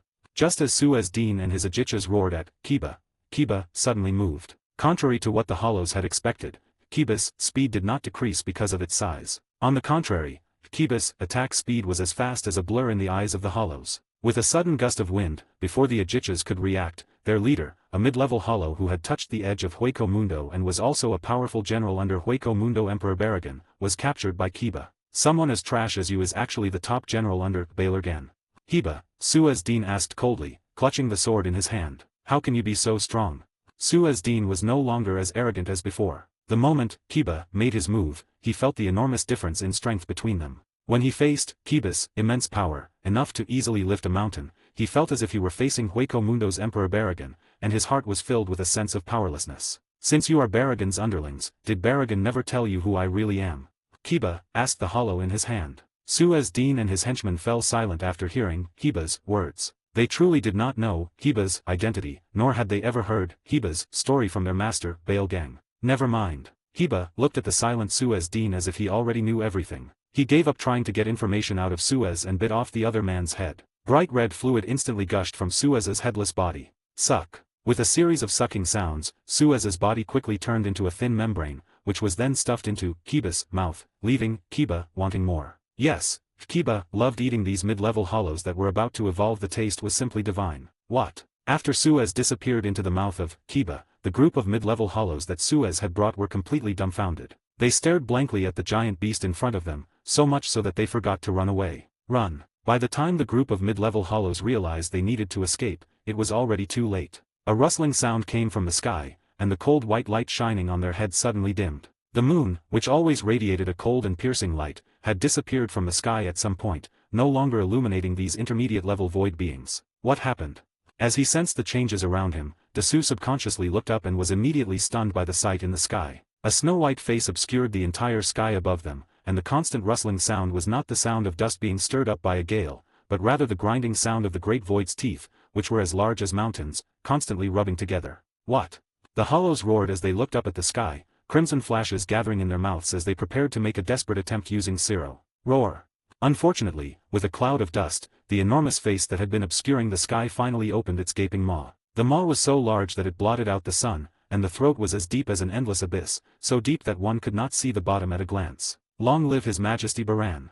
At this moment, the hollows, seeing the giant maw rushing towards them, had given up struggling. They shouted for their king and then disappeared into the giant maw amidst endless roars. After stuffing the entire hollow into its mouth, Kiba slowly raised its head, revealing that the once flat sand had been gnawed into a bottomless abyss. Click, click, good on. Then, amidst a series of chewing sounds, the several mid-level void beings transformed into spirit particles and were swallowed into the abdomen of Kiba. It's still not enough. Kiba gently stroked his abdomen. The spiritual particles of just a few mid-level hollows were still not enough to fill Kiba's bottomless stomach. We must continue forward.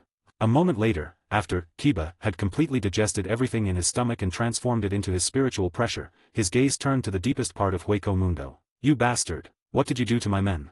Just as Kiba was about to continue forward, a humanoid skeleton, dressed in a jet-black robe and wearing a crown blocked Kiba's path, accompanied by a cold shout. Compared to the size of a hollow, this humanoid hollow is far too small. However, the overwhelming spiritual pressure released by the humanoid hollow proves the principle that what is concentrated is the essence. The newcomer is naturally the highest-ranking hollow, Vasto, at the top of Hueco Mundo. Behind the Valkyrie-level hollow, who exuded the aura of a sovereign, were a group of Ajichas-level hollows. These hollows had their heads slightly bowed, clearly their followers. "Long time no see, Baragon. You've become the king of Hueco Mundo while I was away.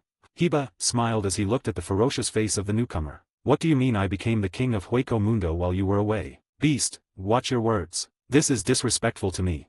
Even when you are here, I am still the king of Hueco Mundo. That is the only thing that has never changed because of your presence or absence. Barragan coldly watched as Hiba corrected the errors in Hiba's words. Ridiculous, ridiculous. I never expected that you, Barragan, would not only be dressed in such a black outfit like the Grim Reaper, but you've even started imitating their refined, scholarly manner of speaking. It's absolutely hilarious. Ha ha ha.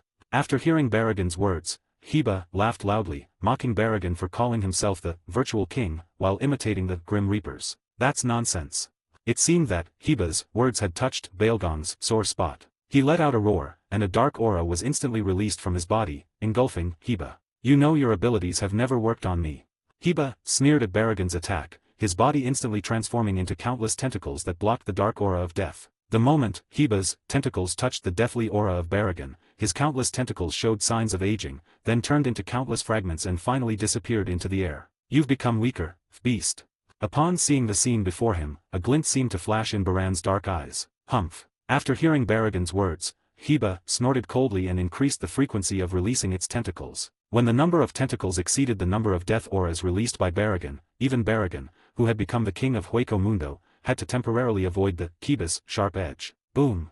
After retreating several steps, Hiba's tentacles slammed heavily to the ground, kicking up a cloud of dust. You too, Baran. In response, Hiba looked at Baelgong and spoke coldly. Humph.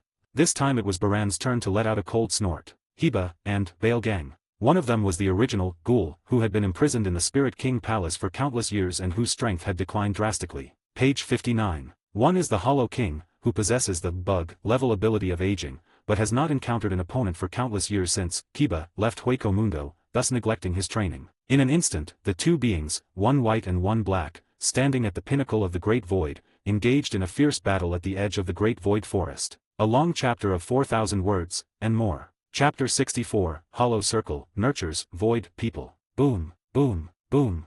The night sky was filled with white sand. Under the cold white moonlight, it looked like the morning stars twinkling with light. It's truly astonishing. This is the first time I've ever seen a hollow fight to this extent with His Majesty. The group of mid-level hollows stared wide-eyed at the three monsters, one black, one white, one small, and one large, symbolizing the two evolutionary paths of hollows, and at the massive crater created after their fierce battle. For the first time, they realized that the difference between hollows was truly enormous. The aftershocks from the battle between Baelgong and Hiba were already enough to terrify them. If they even considered intervening in their fight, they would be crushed the moment they entered the battlefield by the endless aura of death symbolizing aging, and the extreme, berserk power symbolizing evolution. Boom. It's unclear how long Barragan and Hiba fought, but a gust of wind swept up a crimson siro from Hiba's mouth, shooting towards Barragan. However, after a cloud of dust rose, Barragan, protected by the aura of death, remained unharmed. But after fighting to this extent, Barragan finally started to breathe heavily, which was uncommon for him. For the first time, Barragan felt that he seemed to be getting old. While he was aging others, he himself seemed to be aging as well. Yes, the power of aging was strong, but every time it was used, it seemed to put an unimaginable burden on his body. Have you vented enough, you beast? After catching his breath, Baran looked at the still towering Hiba in front of him and asked in a cold voice. I am not called a beast, I have my own name. Come here. Hiba told Barragan his real name, and he genuinely acknowledged Barragan's identity. Why is your name different from before? Baran paused for a moment after hearing what Hiba said. Although he always referred to Hiba as a beast, he remembered Hiba's real name very clearly. Because I had an epiphany. After hearing Baelgong's words, Hiba grinned and laughed wildly. What? Baran clearly didn't understand the meaning of Hiba. Baelgong, join us. You will gain power far exceeding your own.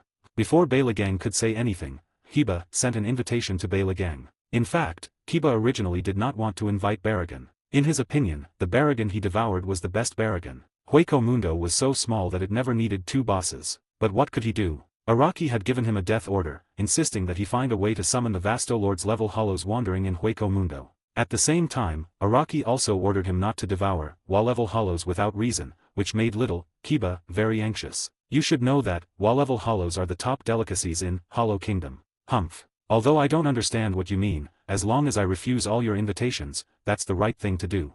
Baran snorted coldly and directly rejected Hiba's invitation. Very good. I wasn't planning on inviting you anyway. You'd be better off dead. Hiba said, and once again attacked Beilergang. Araki ordered him not to devour Waklas hollows without a reason. In other words, as long as he could find a good reason, he could devour Waklas hollows without restraint. As for reasons, those are too easy for Hiba to find. For example, Vajra Daegsa Beilegan not only rejected Hiba's kind invitation, but also insulted Hiba. Insulting him as Himitsu is fine, but he's not representing himself anymore, he represents Araki. He's Araki's Himitsu. Insulting Araki is a serious crime. This is simply intolerable. You idiot, don't you ever get tired? At this moment, Baragan finally discovered the problem. Although the current Kiba was much weaker than the giant beast in his memory in terms of both size and spiritual pressure, it seemed that Kiba had made unprecedented progress in physical strength. Beilegan, have you finally realized my power? That's right. I've had an epiphany. Strength and size are not true power, endurance is true power. As Kiba spoke, a powerful siro once again gathered from his mouth. Ever since witnessing the existence of Boundless, Kiba was no longer so fixated on size, because he knew perfectly well that no matter how large he became, he would never surpass that being. Damn it! Baragan cursed Kiba under his breath, but his hands moved swiftly. The instant he saw Kiba coalesce into a holographic flash, Baragan used the power within him, symbolizing aging, to form a dark shield in front of him to protect his body. Boom! The next second, a red light illuminated the entire darkness of the great void forest. A massive mushroom cloud, carrying endless flames, slowly rose, followed by sonic booms and sweeping gales, spreading in all directions from the bombed-out Baran. Your Majesty Baran. The Ajichas loyal to Baragan hid behind a sand dune not far from the battlefield between the two, constantly watching the battle between Baragan and Hiba. When they saw the slowly rising cloud of fire, they all stood up from the sand dune and shouted anxiously, "Boom!" However, before they could say anything, they were completely engulfed by the sandstorm generated by the aftershocks of Kiba's crisis. Even mid-level hollows are nothing more than slightly larger ants in the face of the true powerhouses of Hueco Mundo. You foolish savage, foolish, Kumhara. If you were trying to provoke me, then rejoice, for you have successfully angered me. After the illusory light completely dissipated, the ragged Baragan slowly floated into the air, his dark eyes burning with endless rage. You've finally started calling me by my name. Upon hearing Baragan's address to him, Hiba grinned once more. He knew that Baragan had finally acknowledged him again because Baragan had stopped calling him Beast and his old name, and instead addressed him by his current name, Gunpira. Roar. The next second, accompanied by a roar, in the spiritual pressure filled with negative emotions such as darkness, luminousness, and despair, Baragan and Kiba began their second battle. The other side. Hueco Mundo, near the outer edge of the Great Hollow Forest, is the black cavity left by Araki and his companions called Kiba. Here we are. With each beam of light, Araki, leading the captains and members of the Godii 11, finally crossed the Tdanga, and arrived in this world inhabited by evil spirits. This is the paradise of hollows. Boom! With a series of booming sounds, when the members of the 11th Division of the Godii 11 emerged from the black cavity, and stood on this white sand, with a pale moon hanging overhead, forever shrouded in darkness and without dawn, they were all stunned by the scene before them. The concentration of spiritual particles here is even higher than in Siridii. Some weaker spirits don't even need to drink water here, they can survive simply by breathing.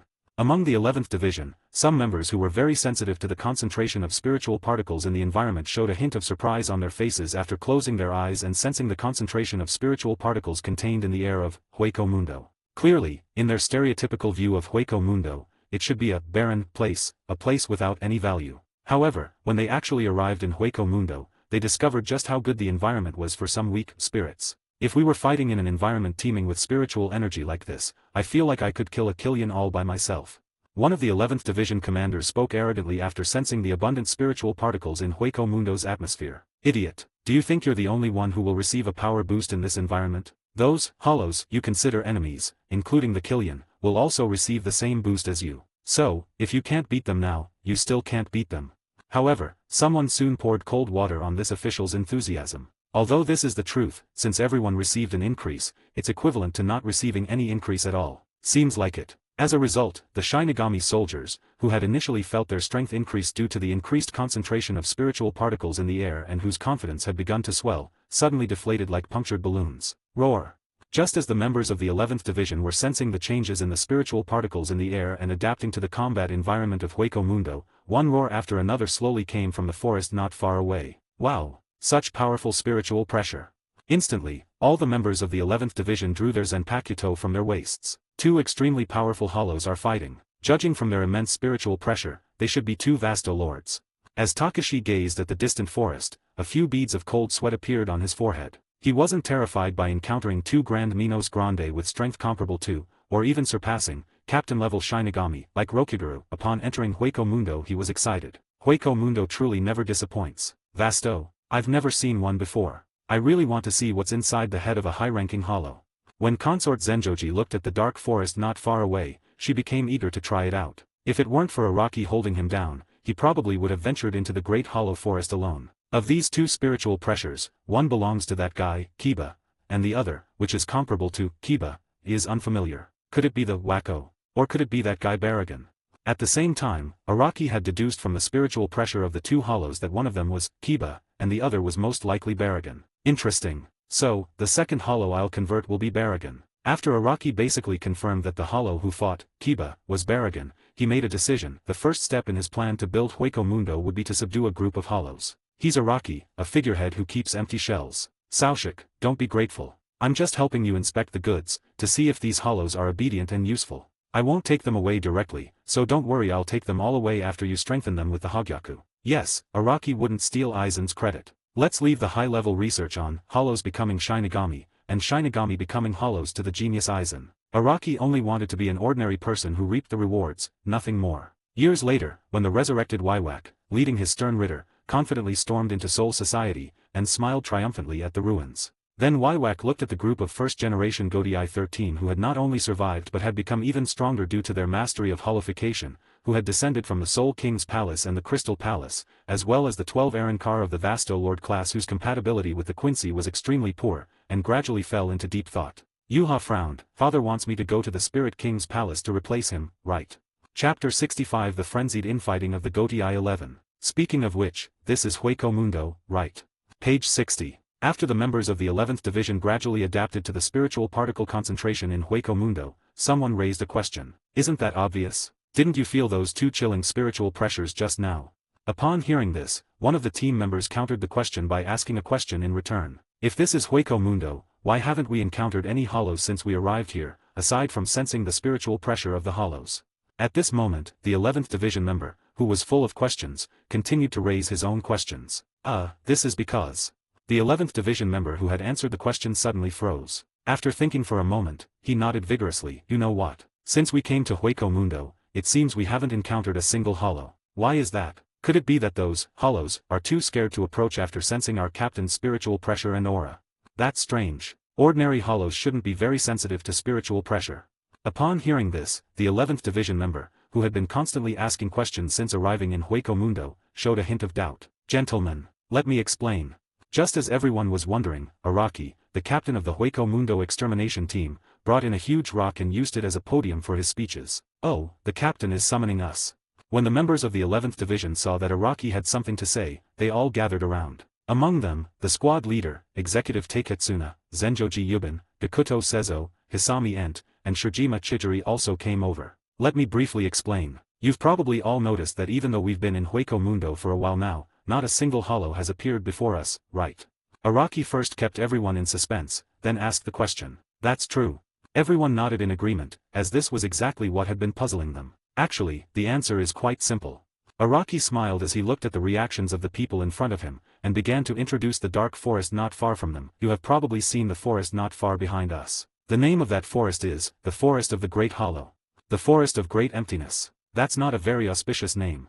Upon hearing the words, Forest of Hollows, the Grim Reaper's expressions changed drastically. Although they didn't know what Forest of Hollows was, being associated with such terrifying creatures as hollows was clearly an ominous sign. Just as you suspected, this forest behind us is where the hollows live. Because hollows have the habit of cannibalism, this forest is dangerous not only for us Shinigami, but also for some of the weaker hollows.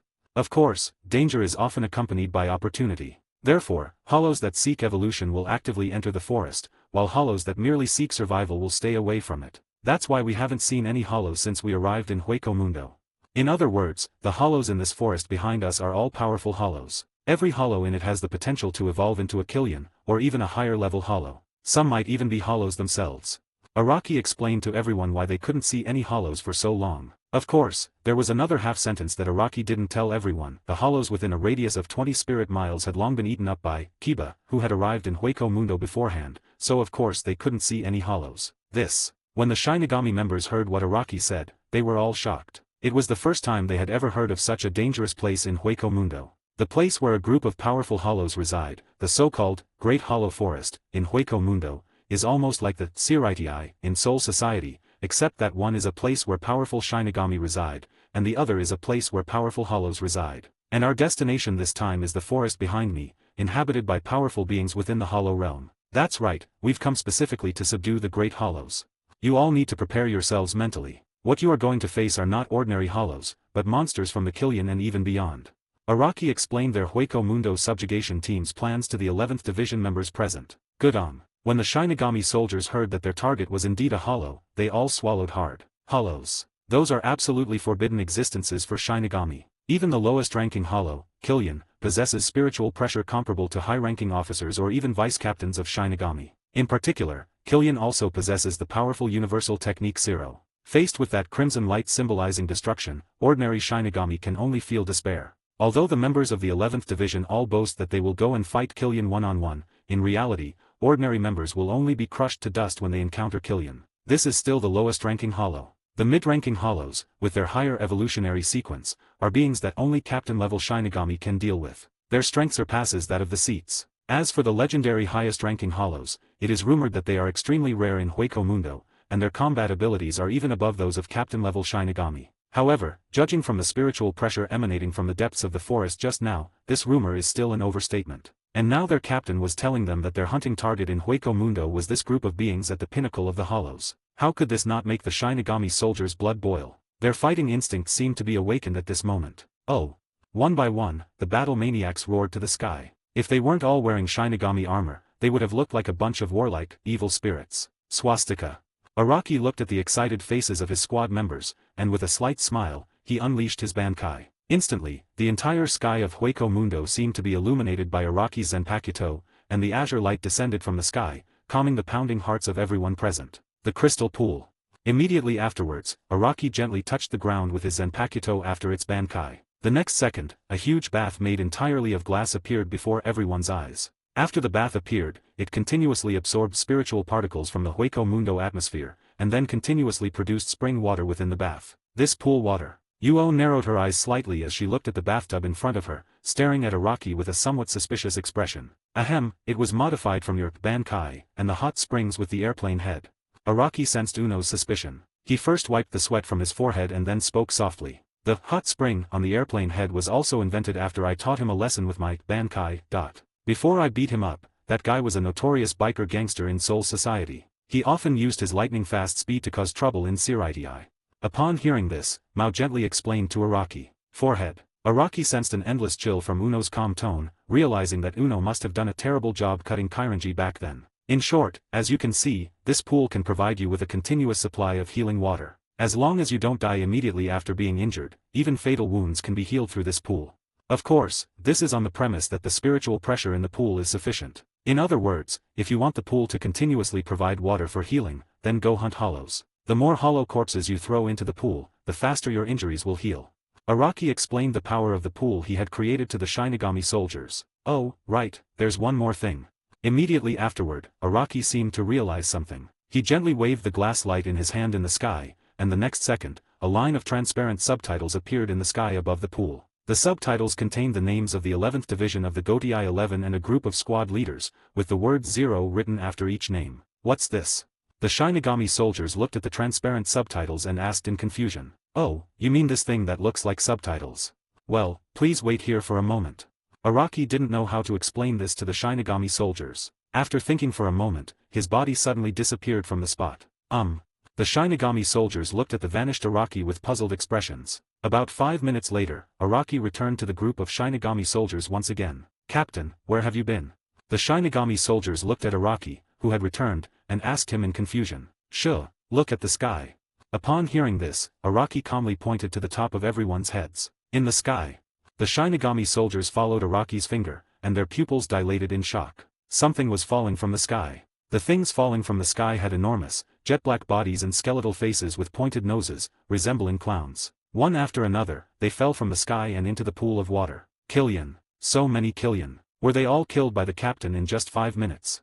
When everyone saw the creature's face clearly, they were all stunned. The hollows, who seemed like demon kings to them, were nothing more than cannon fodder in their captain's hands. Of course, it wasn't that Araki could only kill 32 Killian in 5 minutes, it was just that Araki only found 32 Killian within those 5 minutes. Congratulations, Captain Araki, for defeating 32 Killian. You've accumulated 320 points.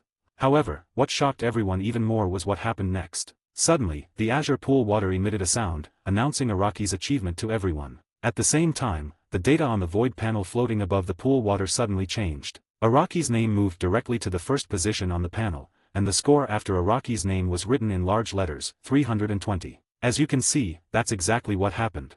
Araki has prematurely introduced the points-based trial system, which is expected to appear in various online novels, comics, and mobile games more than 1,000 years from now. This is so damn cool. After a brief silence, the members of the 11th Division, including the squad leaders, all looked at the pool in front of them and shouted, "I'm going to make a good laugh at the guy who got the lowest score today." It's unclear who was the first to realize the use of the points leaderboard, but after a loud shout, they ran towards the great void forest behind them. "We can't let him get there first." The other members of the 11th Division changed their expressions and followed closely behind that person. At this moment, the great hollow forest was no longer a symbol of terror in everyone's eyes, but a series of walking points. Even the squad leaders, including the one who was in charge of execution, were looking at the great hollow forest behind them with eyes like hungry wolves. "Lie, these guys are yours to handle. Don't let them die." Araki looked at the Godii 11, which had finally rolled up, and a slight smile appeared on his lips. "Okay, I'll take care of this." Upon hearing this, Uno no Retsu nodded. She wouldn't ask Araki what he was going to do, she trusted him. "So, what's next?" Araki stretched his limbs, preparing to capture a wild, hollow king, Baragon. Chapter 66 Baran. When did I begin to think he didn't exist? As the battle between Baragon and Kiba, two top-tier hollows, intensified, the two fought their way through the entire, hollow forest. At this moment, these two beings, exuding, ominous, spiritual pressure, have already fought their way into the interior of Hueco Mundo. Located behind the Ghost Forest, Hueco Mundo is a place that only the chosen, Killian, can reach after devouring their companions. It is a far more dangerous and cruel place than the environment inhabited by lower-ranking hollows. This is the hunting ground for intermediate hollows to hunt hollows of the same level, and also their paradise for evolution. In order to avoid degenerating into lower-level hollows, intermediate hollows can only continue hunting endlessly until the best among them successfully evolves into a higher-level hollow by stepping on the corpses of countless companions, and only then will this struggle stop. In other words, the rules of Hueco Mundo were already set by the power holders the moment the three realms separated. This is a world of killers, a world where only the strong can survive. Meanwhile, the place where the two fought was also very close to Baran's palace. Click, click, click. Amidst billowing dust, Hiba used his rough, large hands to grab all of Balergan's men hiding in the desert, then stuffed them into his mouth. Page 61. Your Majesty, His Majesty Baran. Even as they were chewed up and swallowed by Kiba, those Ajich's-level hollows chanted the name of their Hollow King loudly, but unfortunately, their ruler was in dire straits and could not save them at all. Balergan, watch closely. This is the correct way to use your subordinates. After devouring all of Baragon's subordinates, Hiba grinned at Baragon, whose crown was now askew, who was covered in sand and dust, and whose face was covered in dirt. Clearly, the power symbolizing aging within Baragon's body was no longer sufficient to fully defend him against the attacks from Hiba, and Baragon's power was weakening over time. Asshole. Baragon stared at the behemoth before him, wishing he could crush it, but he lacked the power to do so. Over the years, he had wasted too much time because he had encountered no opponents in Hueco Mundo. In other words, his condition was not much better than the weakened Kiba. Eat it and you'll have energy. Kiba smacked his lips, savoring the taste of Baragon's subordinates. He had to admit that Baragon's men were of very high quality, they were all top-tier mid-level hollows. The taste was absolutely wonderful for Kiba. In that sense, Baragon could be considered a gourmet connoisseur. Take this, Baragon. Kiba stopped talking to Baragon. After consuming a group of Ajichas, his strength was greatly restored, and the crimson and eerie Siro once again converged towards Kiba's mouth. Whoosh! Damn it! Baragon cursed angrily, but could only continue to raise the shield in front of him. Boom!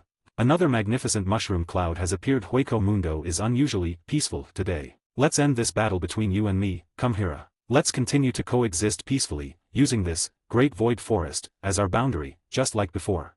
When Baran's figure reappeared in the sky, his appearance was utterly ravaged, a far cry from his former high spirits. After Baragon realized he couldn't defeat Kiba, he considered giving up the fight. He decided to choose to coexist peacefully with Kiba, as before, and the two of them would continue to be the two heroes of Hueco Mundo, jointly governing this damned Hueco Mundo. You seem to be dreaming. Kiba gave a cold laugh after hearing Balergong's words. Oh, how arrogant Baragon was when he came. He even threatened to scatter his ashes. Now that he's been defeated, Baragon realizes he can't take him down, so he's willing to sit down and talk about how to jointly govern Hueco Mundo. How ridiculous. It's too late. He's no longer willing to co-rule Hueco Mundo with Baragon. Gongpaila, don't force me.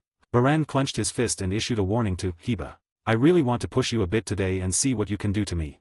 Upon hearing this, Heba spoke to Balergong in a provocative manner. You. Baragon pointed his finger at Heba's nose, his exposed, pale teeth almost grinding to powder. Unfortunately, just as Heba had said, he couldn't do anything to Heba. Fine. Then let's stand here and confront each other. Neither of us wants to be the virtual king. From this moment on, I will guard you here. If any creature approaches you, whether it's a hollow, a Shinigami, or even those Quincy who only know how to shoot arrows, as long as they dare to come near here, I will rot that damned creature into white sand before you do. I'd like to see what you can devour, as long as I'm here. Gongbilo, you might as well go eat dirt. Baran was truly enraged. He pointed at Heba's nose and roared angrily. You think you can play games like this? You can't take a game, can you? Fine. I'll go to your palace right now and devour all your loyal servants. If you're so capable, then kill all your own servants before I do. Heba wasn't afraid of Baragon at all. He'd already formed a plan after Baragon spoke. Baragon wasn't just a sore loser, was he? Fine, then everyone's flipping the table. Let's all stop playing. You dare. As Baragon spoke, endless black flames erupted from his body. Just you wait and see if I dare. Heba was not easily intimidated, and immediately glared angrily at Balergong. For a moment, the two hollows, one black and one white, stood facing each other as if no one else was around. Oh, you two are chatting now. However, at that moment, a slightly teasing voice slowly rang out around the two hollows, completely shattering the peace. You are. When Baragon heard the sound, he looked up and saw a handsome young man dressed in a white Haori who had appeared in the sky at some point, watching Baragon and Heba with a look of amusement. Grim Reaper. The moment Baran saw the young man, his exposed white brow bone twitched. This Grim Reaper was able to approach me and that beast, silently, without being affected by our spiritual pressure at all. In fact, I didn't even notice his presence if he hadn't spoken. This Grim Reaper is definitely not simple. With that beast lurking beneath me, it's clearly unwise for me to confront this Grim Reaper alone. Baragon dared not be careless in the slightest. That Grim Reaper, who could silently cross the Great Hollow Forest and arrive in front of him, was definitely not an ordinary person. Especially now that his stamina is almost completely exhausted, and with Kiba lurking on the other side, it would be unwise to clash with a powerful Shinigami alone under such circumstances. We must get that idiot down there to fight alongside me. Therefore, Baragon decided to team up with his rival, Kiba, to deal with this mysterious Shinigami who had suddenly appeared. After the Shinigami was destroyed by the two hollows, he would then continue to compete with Kiba for the interests and rule of Hueco Mundo. Let's put an end to our struggle for now, come Hira. Don't give that damned Grim Reaper a chance to make a fool of himself. Baran put aside his previous arrogance and tried his best to appear more approachable as he addressed Heba beneath him, clearly intending to join forces with Heba to deal with the mysterious young man of death. Unfortunately, Baran's ideals were lofty, but reality was far more harsh. The moment Baragon finished winning over Heba, the white behemoth suddenly knelt on one knee and respectfully addressed the mysterious Grim Reaper, saying, Holy King, you have arrived. Huh. Upon hearing Heba's address to the white death god, Baragon felt a sudden panic and thought to himself, damn it, they actually know each other. The situation is very bad right now. This new Grim Reaper is obviously on the same side as Miyaburo. And judging from the situation, this Grim Reaper is Miyaburo's master. The guy who can make this beast submit from the bottom of his heart is definitely not someone to be trifled with. But thinking about it, it makes sense. If no one had helped Kiba, with his beast-like intelligence, he wouldn't have been able to run back from the Soul Society, the stronghold of the Shinigami, all by himself. Kumbura, you actually sided with a Grim Reaper. I am truly ashamed of you. Within the dark eye sockets of Baragon lay the cunning accumulated over millennia. He attempted to provoke Heba and free Heba from the control of this god of death. You don't know anything about self. Heba knelt on one knee, not even bothering to pay attention to Balergong in the sky. Kyujini and I shall join forces. With you and me together, we are invincible. Let us bury this Grim Reaper together, and then rule Hueco Mundo together.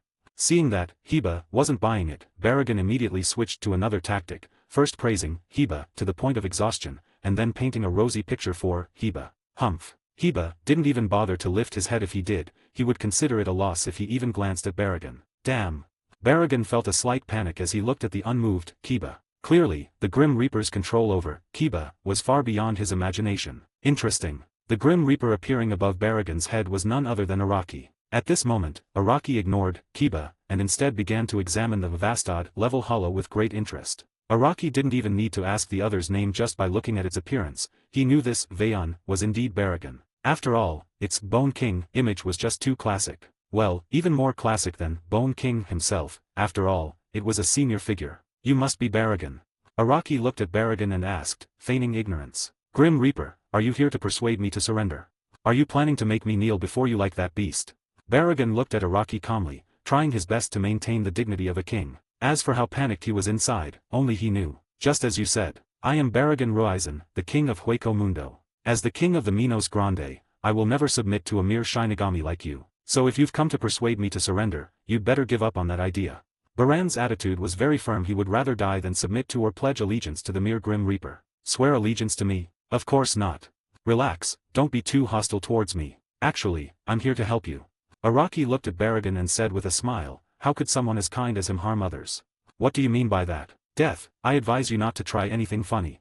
No matter what you do, it's all in vain. We Great Hollows will never follow a Shinigami. Baran looked at Araki and spoke coldly. Heh. Araki merely chuckled dismissively. If Aizen from a later era heard Baragon's words, he would surely nod with a smile. Yes. Baragon, you're absolutely right. The Great Hollows truly don't pledge allegiance to me. They merely worship the even greater me as their god. That's all. I'm here to persuade you to convert to Christianity. Araki then slowly extended his hand in front of Baran. Death, what are you doing? Baragon's pupils trembled as he looked at Araki's outstretched hand, and for some reason, he suddenly felt a sense of panic. However, he dared not attack Araki, because he knew that if he did, the foolish beast below would attack him, and he would be attacked from both sides, and he would definitely suffer the loss. She'll listen carefully. Can you hear the bells ringing? Araki's hand drew closer and closer to Baragon, his voice unusually magnetic, which inexplicably relaxed Baragon until Araki's voice almost disappeared, transforming into a series of bell tolls. Dong, dong, dong. By the time Baran realized what was happening, everything before his eyes had already changed. The world that was once filled with white sand has somehow transformed into a pure land of crystal. One temple and bell tower after another sprang up from the ground. The sound of the bell naturally came slowly from the old and rustic bell tower. How is this going? Baragon was stunned. He remembered that just a second ago he was in Hueco Mundo confronting that beast, and that mysterious Grim Reaper, and the next second he was in this strange world. Is that the release of a Shinigami Zanpakuto? Baragon, as expected of a hollow who has survived since ancient times, quickly regained his composure and deduced what was happening around him. When exactly did that Shinigami unleash his Zanpakuto? No, that's not right. When did I start thinking that the Shinigami hadn't unleashed his Zanpakuto? Page 62. As Baragon thought this, a chill suddenly ran through him. It seemed that ever since his battle with Kiba came to an end, he had become someone else entirely. In the past, upon seeing the Grim Reaper appear, he would have ignored the threat posed by Kiba beneath him and crushed it without hesitation. However, he chose to join forces with Kiba, which is clearly out of character for him. Was I influenced by the power of that Grim Reaper from the very beginning? Baran thus made a deduction in his mind. This is utterly humiliating. As Baragon thought this, he clenched his fist, which was hidden in his black robe. The pale bones creaked as Baragon raged. A huge chapter of 4,000 words. Chapter 67. The Ultimate Cycle. Since you've imprisoned me in this world, then open your eyes wide and watch as I utterly destroy it. I'll show you the terrible price you pay for such an insult to a king. Baragon had no idea that this world had just recently insulted a man who called himself the King of the Quincy, the second king to arrive in this world. At this moment, Baragon had only one thing on his mind, to vent his anger with all his might. Boom boom boom. Just as Baran was preparing to use his aging power to corrupt a world, a series of bells suddenly rang in his ears. Who's ringing the bell? With his empty eyes, Baragon looked toward the direction where the bell was ringing. In the dilapidated bell tower, there was an old monk who kept ringing the bell. The old monk was quite strange. Although he was dressed in a kazaya and dressed as a monk, he had short, white hair and a tuft of white beard under his nose. In addition, there was a deep scar on the old monk's right eye. He did not look like a proper monk at all. Buzz. Upon seeing the monk, Baran immediately used his bell-ringing machine to enter the bell tower, where he coldly watched the monk ringing the bell. 1, 2, 3, let's go. The old monk seemed oblivious to Balargon beside him, or perhaps he simply didn't care whether anyone was around or not, as he focused intently on ringing his bell. Stop banging. Upon seeing this, Balargon was furious. He stopped the old monk from pushing the bell hammer, and angrily rebuked him, saying, "This bell sound is making me feel uneasy. My lord, you are not upset because of the sound of the bell, but because you are already upset and have nowhere to vent your frustration. You just happened to hear the bell that I, the monk, rang, and that's why you're fixated on the sound. The old monk, upon hearing Baragon's angry rebuke, remained calm and composed, looking at Baragon with a serene expression and speaking softly. That's nonsense. Upon hearing the old monk's words, Belargon flew into a rage. He waved his hand to kill the old monk in front of him, but the moment his hand touched the monk, he hesitated. Belargon didn't know what was causing his inner turmoil, nor could he understand why he couldn't bring himself to kill the monk before him. Get out of my way. In the end, Baran simply pushed the old monk aside and then waved his hand to obliterate the ancient bell. Ha ha ha. Baran looked at the clock that had been instantly destroyed by his aging power and burst into laughter. He was in an exceptionally good mood at that moment. Thump, thump. However, before Baragon could think further, the bell rang in his ears again, instantly freezing his laughing face. Damn it, why are you still ringing the bell? Baran pressed his hands to his head, enduring the headache as he turned to face the old monk he had pushed over, and angrily questioned him. Benefactor, you are attached to appearances. This humble monk's bell has clearly been destroyed by you, so how could it be that this humble monk has rung it? After being pushed down by Belargon, the old monk did not get up. He took out a wooden fish from somewhere, sat on the ground, and began chanting unknown scriptures until he heard Belargon's question. Only then did he answer Belargon's question. Who is ringing the bell? Baran pressed his head hard and continued to ask the old monk. You.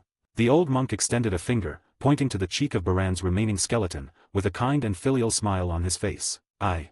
Upon hearing this, Baran was taken aback. Nonsense. Immediately afterwards, Baragon felt that he had been fooled by the old monk and roared angrily. It was you, Benefactor, who rang the bell yourself. Benefactor, you destroyed this humble monk's bell, and that bell has run from this bell tower into your heart. This humble monk's bell is here, but your bell has been born in your heart and taken root there. The old monk sat cross-legged and began to speak to Belargon. Upon hearing this, Baran fell silent. He calmly looked at the old man, then extended his skeletal hand. It was you who rang the bell. Baran looked at the old man and asserted that he believed the bells would stop ringing naturally once the old man was killed. It was me who rang the bell. However, to everyone's surprise, when the power of Baran, which symbolized aging, touched the old man actually smiled and readily admitted it. It's really you. Upon seeing the old man admit it, Baragon immediately unleashed his aging power without any restraint. As Baragon activated his aging power, the old man's physical body instantly vanished, turning into a pile of withered bones. Ha ha ha. Upon seeing this, Baran suddenly burst into laughter, but as he laughed, he could no longer laugh. Take a good look at who I am. The old man, who had shed his physical body and turned into a pile of bones, did not die. Instead, he smiled faintly at Baragon and spoke leisurely, in a voice that Baragon knew all too well. Baran fell silent. Even if he were confused, he wouldn't mistake what was before him. At the same time, Baran finally understood why he felt so familiar with the old man who was ringing the bell. It was because the skeleton that appeared before him after the old man shed his physical body was none other than himself. Bergon, you boast that your strength is invincible. But why does this invincible power of aging also work on you? Before Baragon could speak, the old man who had turned into bone spoke first. He slowly stretched out his hand towards Baragon, and then, under the extreme power of aging, he slowly turned into dust. Do not want. Baragon wanted to save the constantly shattering skeleton before him, but he stopped just before his hand touched the swirling dust. Staring at the dark power of aging, a sudden fear gripped him. Just as the dead old man had said, if Baragon was invincible, why did this invincible power of aging also affect him? After witnessing himself being killed by his own power, Baragon suddenly had a premonition that the old man's death was his own fate. He was both made and destroyed by the power of aging. Everything was predetermined. Thinking this, Baran suddenly roared hysterically, shouting, "This is absolutely not my end. None of this is real. None of this is real. You despicable Grim Reaper, you lied to me. You deceived me. Destroy it." As soon as Baran finished speaking, the endless power of aging directly destroyed the entire clock tower. Ha ha ha, ha ha ha. After destroying the clock tower, Baran suddenly burst into laughter, declaring that what is false will always be false, and what is false will never become true. He had his own destiny in his own hands. Boom boom boom. However, the instant the clock tower was destroyed, another bell rang out. Looking up, Belargon saw the old monk, who should have died, reappear in the bell tower, calmly swinging the bell hammer to strike the ancient bell. Belargon fell silent, just watching the old monk in silence, his heart filled with mixed feelings. However, the old monk who had been ringing the bell seemed to have noticed Belargon. He stopped ringing the bell and gave Belargon a kind smile. Boom. It was this old monk's smile that made something seem to explode in Belargon's head. He suddenly felt a chill and an endless sense of unease rose in his heart. Destroy it. Without further hesitation, Baran once again unleashed his aging power, completely annihilating the clock tower. Boom. Before Baran could even catch his breath, the bells suddenly rang out. This time, the bells didn't come from in front of Baran, but from all directions around him. Baran looked around and saw one bell tower after another appearing around him, and in each bell tower was the same old monk, all of whom were showing him a kind smile. When Baran saw this scene, a chill seemed to run down his spine. He saw no kindness in the faces of these old monks, he only felt an eeriness. Destroy them, destroy them, destroy them. Baran roared, unleashing his aging power in all directions, wanting to see how long the clock tower could continue to chime. In an instant, endless darkness enveloped the entire pure glass. Balagan, have you realized it? No one knows how much time has passed. The same bell tower, the same old monk. Balargong still stands in the bell tower, facing the old monk. But this time, the old monk does not ring the bell. Instead, he looks at Balargong and asks softly, Upon hearing the old monk's voice, Baran gradually came to his senses. He looked at the old monk and asked softly, what did you just say? Balagan, have you realized it? The old monk struck the wooden fish in his hand, and it seemed that some nameless scripture was slowly entering Balargong's heart. At this moment, the old monk asked Balargong the same question he had asked before. Enlightenment. I can't enlighten it. Upon hearing this, Baragan gave a bitter smile. He had lived in this world for 10,000 years, and in those 10,000 years he had witnessed countless annihilations of himself. He was now completely confused, unable to distinguish between the Hueco Mundo where he had lived before and this pure land of Lapis Lazuli, and whether this was the real world. I can't tell the difference. I simply can't tell the difference. Baran's voice betrayed his helplessness. He was no longer the same Void King he once was. Burgon, when you can't understand, you've already understood. When you can't distinguish, you've already distinguished. Page 63. When the old monk heard Balargong's words, he suddenly laughed, his voice becoming increasingly soft and ethereal. Where are you going? Don't leave me behind. As Baragan watched the old man gradually disappear, a hint of panic appeared on his face. The reason he hadn't gone completely insane in these 10,000 years was precisely because of the old man's companionship. Once the old man left, leaving him alone to live in this world, it would be strange if he didn't go mad. Balegang, take a good look at yourself. Have you forgotten what I said before? Take a good look at who I am. The old man looked at the flustered Balargong and smiled calmly. Upon hearing this, Balargong looked down and saw that he had somehow acquired a monk's robe. He then looked at his hands and saw that he had somehow acquired a wooden bell hammer in his hands, and in front of him was a bell exuding an ancient aura. Baran was stunned. He looked at the clock, and then at himself, and then it dawned on him. It turns out there was no old monk from beginning to end. The old monk was just how he saw himself, and the bell he kept ringing was just the heart bell that grew in his heart. Since this bell was born in his heart, it naturally cannot be destroyed by him. No matter how many times he destroys it, it will take root and sprout again in his heart, slowly growing. Life goes on endlessly, through countless cycles of reincarnation, and thus it is immortal. I see. Baran's expression suddenly changed to one of realization. It was at the very moment that Baran had an epiphany that a dazzling light suddenly shone in the sky, and a majestic Chakravartin slowly appeared above the heavens, embodying immeasurable, formless, and immortal power. I understand. Please, your majesty, bestow upon me a name. Baran looked up as the Holy King slowly knelt down. Before the King of Kings, the Saint of Saints, even the virtual king, would sincerely seek the Tao. I bestow upon you your true name, Vikara. Upon seeing this, the Holy King in the sky slowly began to speak. Thus, Yuji Sihaba, and Balagan Ruzenbang, one obtained the true name, Gongbaila, and the other obtained the true name, Vikara, one symbolizing, sky, and the other symbolizing, heavenly one, from Haishur to Zishur, from 4 seasons to the 12th month, from beginning to end, forming a completely new cycle. Thus, these two ancient hollows, symbolizing the two extreme evolutionary directions of the great hollows, echo each other from one end to the other. One more chapter. Baragan has been subdued, brothers, please give me some votes for all this hard work. Chapter 68, Lost Palace. Every light bulb has a GRA. Boundless surpasses quantitative, formless surpasses tangible, immortal surpasses decay. After Baran had a complete epiphany, he realized that he had been far too foolish and narrow-minded before. The world was far bigger than he had imagined. Balargan, do you understand now?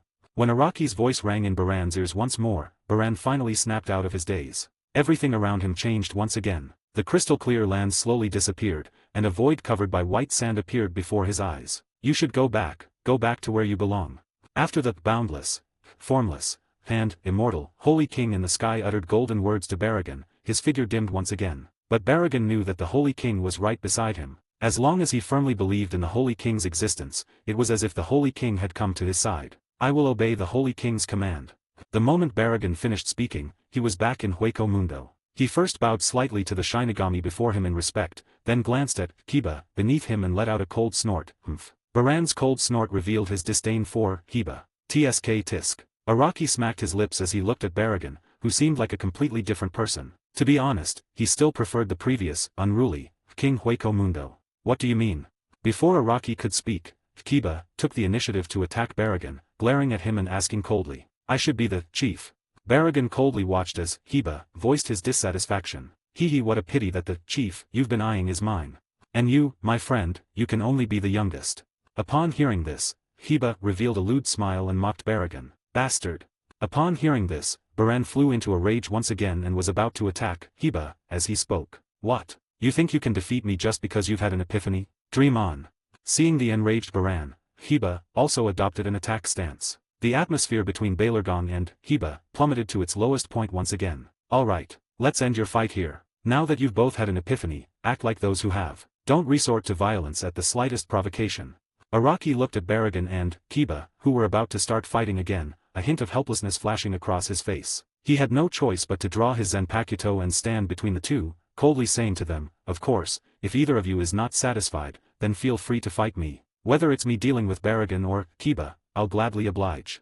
Humph. After hearing Araki's words, Baragon and Kiba, the two top hollows, first glared at each other, then almost simultaneously said to Araki, "Of course I admire you. I just don't admire him." X2. "You bastard. Why are you mimicking me?" X2. Immediately afterwards, Baran and Kiba preached almost simultaneously. "Alright. From today onwards, you will be divided by the Great Void Forest. Baragon, you will control the western part of the Great Void Forest, and Kiba, you will take charge of the eastern part. There's no need for you to meet unless absolutely necessary. Do you have any objections to this?" Araki realized that it was a pipe dream to make Baragon and Kiba coexist peacefully. Therefore, he divided the territory between Baragon and Kiba, using the Great Forest of the Hollows as the boundary. "I have no opinion." Upon hearing this, Baragon agreed to Araki's division of his territory without hesitation. Araki smiled slightly at this. In fact, he also had the intention of testing Baragon. Baragon's reaction now satisfied Araki. As a Hollow King, Baragon didn't care much about his own territory. This showed that his Zanpakuto was cleansing Baragon's heart. This showed that Baragon's heart was very sincere. He sincerely converted to the Holy King, and his conversion was very thorough. "I protest. If all the hollows run off to Baran, what am I supposed to eat?" However, before Araki could be completely at ease, the Kiba beneath him started yelling and screaming. Araki simply lowered his head and looked at the other person coldly. Forehead. "Actually, I've been eating too much lately, and my digestion isn't very good. It's not that I need to eat anything." Kiba stared at Araki's icy gaze as if she had been struck by lightning. In an instant, the once-spirited Kiba lowered his head, drooping as he spoke softly to Araki. "Well, it's not that he's more compliant, it's just that he doesn't have a good appetite." "Very good. From today onwards, you two should get along amicably and harmoniously." Araki was very satisfied with Kitamo's reaction. As a ghoul, Kitamo was able to overcome her desires for the sake of her faith, which was also a kind of enlightenment. "By the way, Baran, I have something to discuss with you." After Araki divided the territory between Baragon and Kiba, and made sure they wouldn't fight over it, he turned to look at Baragon again, preparing to begin his plan to establish a presence in Hueco Mundo as scheduled. "You say." Upon hearing this, Baragon immediately moved closer to Araki, adopting a posture of listening attentively. "Keep an eye out for any beings in Hueco Mundo who have the potential to evolve into a vasto Lord-level hollow. I'm going to build an organization where all members are hollows." Araki preached to Baran. "I see." Upon hearing this, Baragon immediately nodded repeatedly. After receiving his true name, Vikara, he had already seen through Araki's plan. He also knew that besides himself and Kiba, there would be 10 other companions waiting to return to their positions. "Very well. Then go to your palace. I need to build some things there." Araki looked at Baran and spoke. "It is good." Baran agreed to Araki's request without hesitation. Although Baragon didn't know what Araki was planning to build in his palace, anything Araki wanted to build must have a profound meaning and reason. "This way." As Baran spoke, he led the way for Araki. Araki nodded slightly, then disappeared into the sky along with Baragon's figure. For a moment, only the massive Kiba was left standing there, staring longingly in the direction where Araki and Baragon had disappeared. Because Baragon's palace was located to the west of the Great Hollow Forest, Kiba, who was in charge of the east, could not follow them. This made Kiba feel quite resentful. He thought to himself, "I was here first. In the Great Void Forest." Akio, the immortal creature, who had cleaved a Killian in two from head to tail with a backhand slash, suddenly sneezed. Her brow furrowed, and she muttered to herself, "Who's imitating me?" The other side. Araki and Baragon had arrived at Las Noches. Compared to the luxurious palace complex built by Aizen Saoshik in later generations, the Las Noches before them was far too dilapidated. It was more like a few large pillars standing on an empty lot than a palace, and the whole place looked utterly ruined. Even Baran didn't bother building a roof for the palace, so he just created an open-air structure and placed a chair made of bones at the end of the square, proclaiming, "A true king should have the sky as his roof." It must be said that Baran, as a great void from the ancient times, still had an aesthetic sense stuck in his era, and even his palace had a chaotic appearance. "Lord Araki, what do you think of my palace?" Upon arriving at Hueco Mundo, Baragan proudly raised his head and asked Araki a question. Because Baragan's use of terms like Holy Venerable or Holy King made Araki feel awkward, he specifically asked Baragan to change his address to Sir. Ugh, page 64. "It's really nice here." Araki sighed, but still acknowledged the grandeur of the Baran Palace. Araki was too lazy to correct Baragan's aesthetic sense. Someone else would do it later. After praising Baragan, Araki used his Zanpakuto to create a green hot spring in the center of Baragan's palace. Well, this hot spring is similar to the hot spring that Araki built for the Shinigami outside the Forest of Nocturne, but there are some differences. This is an evolution pool. As long as you throw a hollow's corpse in, it will produce a continuous stream of evolution fluid, helping the hollows immersed in it to evolve faster. At the same time, this evolution pool can also display the potential of each hollow. In other words, if you encounter some hollows that you value, you can let them soak in the liquid to see if they have the potential to evolve into a Vegamo. Unfortunately, the liquid in this evolution pool is ineffective against the highest-ranking hollows. Araki explained the purpose of the hot spring in front of them to Baran. When Baragan heard that the hot spring in front of him could help hollows evolve, his expression immediately changed. Then he heard Araki say that the evolution pool was ineffective against VA, to which Baragan could only nod helplessly to Araki. "I understand." Although Baragan felt a little regretful, there was nothing he could do about it. After all, under normal circumstances, Void Walker was the pinnacle of hollow evolution. To achieve another breakthrough, we need to introduce the concept of hollow becoming a Shinigami. Then I'll leave Balagane to you. Protect my evolution pool well. If you make any discoveries, you should know how to notify me. Araki then disappeared from the spot. After seeing Araki leave, Baragan immediately straightened up and bowed slightly in the direction Araki had gone to show his respect for him. "And one more thing. While your palace is indeed impressive, don't you think it's far too dark here?" After hearing the sound, Baragan did not see Araki's figure. Araki was obviously too fast, and he was already gone, leaving only echoes on the ground. "It's too dark." Baragan sat on his throne, muttering Araki's words. He pondered for a long time, and finally, Baragan seemed to have come up with a brilliant idea. He raised his head and roared at the dark palace, "Guards! My king, I am here." As Baragan finished speaking, one after another, Ajicha's-level hollows emerged from around the dark palace. In fact, these mid-level hollows had always hidden around Las Noches, in places untouched by moonlight, simply because their emperor had said not to wander around in front of him unnecessarily, as it would be an eyesore. "Your Majesty, that guy in the white Haori just now, could he be the Grim Reaper? I heard from my brothers stationed inside the Great Void Forest that a group of death gods has come into the forest and is hunting our companions like madmen. Do you think I should lead a team to wipe them out?" A nosy Ajichas approached Baran and began to fawn over him. "Did I ask you?" Upon hearing this, Baran turned his head toward Nakas and asked in a cold voice. Forehead. Sensing Baran's coldness, Ajichas felt a chill run down his spine. He knew he had displeased Baran, and immediately looked at him, explaining, "No, Your Majesty. You know I am utterly loyal to you, you know I didn't mean it that way, Did I say I asked you?" Baran rudely interrupted the Ajichas' explanation and continued to ask questions. You didn't ask me." Ajichas' voice trembled unnaturally. "Very well. According to the rules of Hueco Mundo, you can die now." As Baragan spoke, he reached out his hand toward Nachika's, and instantly, the dark power of aging swept toward Nachika's. Wow! Without pain or screams, Nachika's shattered into a pile of white sand the instant he was touched by Baragan's power. "What did you all just see?" After Baragan destroyed Nachika's, he questioned the remaining mid-level hollows. "Your Majesty, we saw nothing."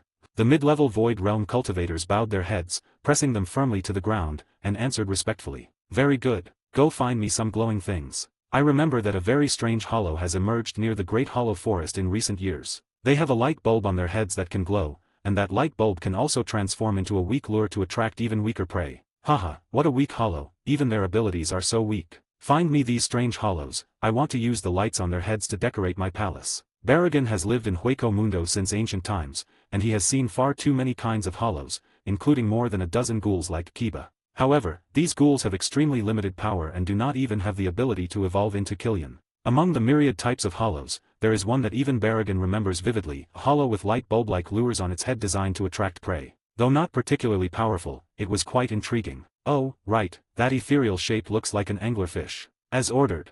After hearing Barragan's words, the group of Acucus exchanged glances and then answered in unison. All right, you may all leave. I'm getting tired. I hope that when I wake up, I will see 100 of those empty heads. Baran casually waved his hand at the kneeling Ajichas, indicating that his men could leave. I'll understand later.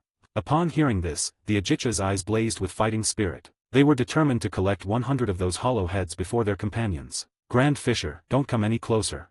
Thus, every light bulb used to light up the night in Las Noches was made from the head of a hollow of the same race as Grand Fisher. That way, when Lord Araki visits Hueco Mundo again, my palace won't be as dark as it is now. I'm sure that Lord Araki will be able to feel my respect for him from those glowing heads.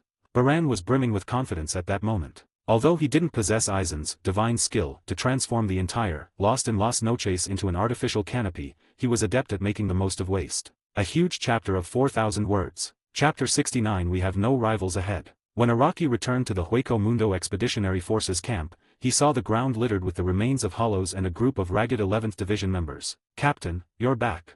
When some of the team members saw Araki return, they subconsciously nodded to him as a sign of respect. However, most of the team members stood outside the hot spring pool, staring at the data floating above it, seemingly lost in thought. Even the squad leaders, including Nobukatsu, Zenjoji Yubin, and Saito Immortal, were surprisingly silent with Araki, all appearing withdrawn and isolated. This ranking is pretty much what I expected.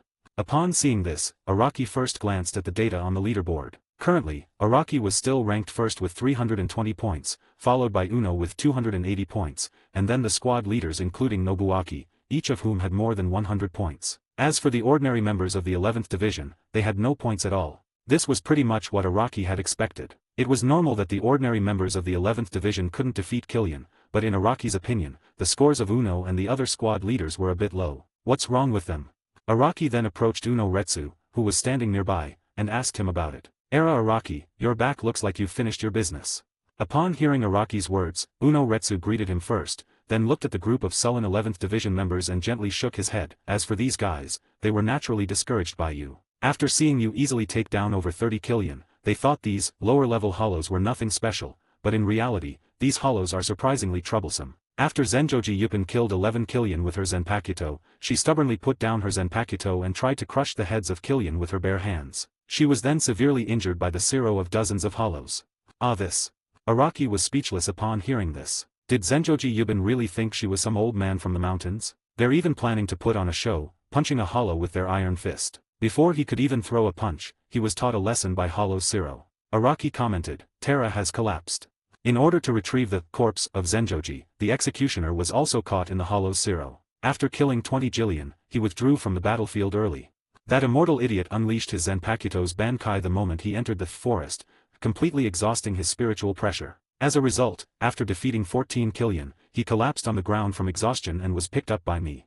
As for Captain Shirjima and Captain Raikotsu, one has been taking advantage of the chaos, while the other has been studying Killian's corpse ever since entering the forest. And then there are the remaining members of our 11th Division. Although they are very strong, it's still too much of a stretch to ask them to deal with a hollow.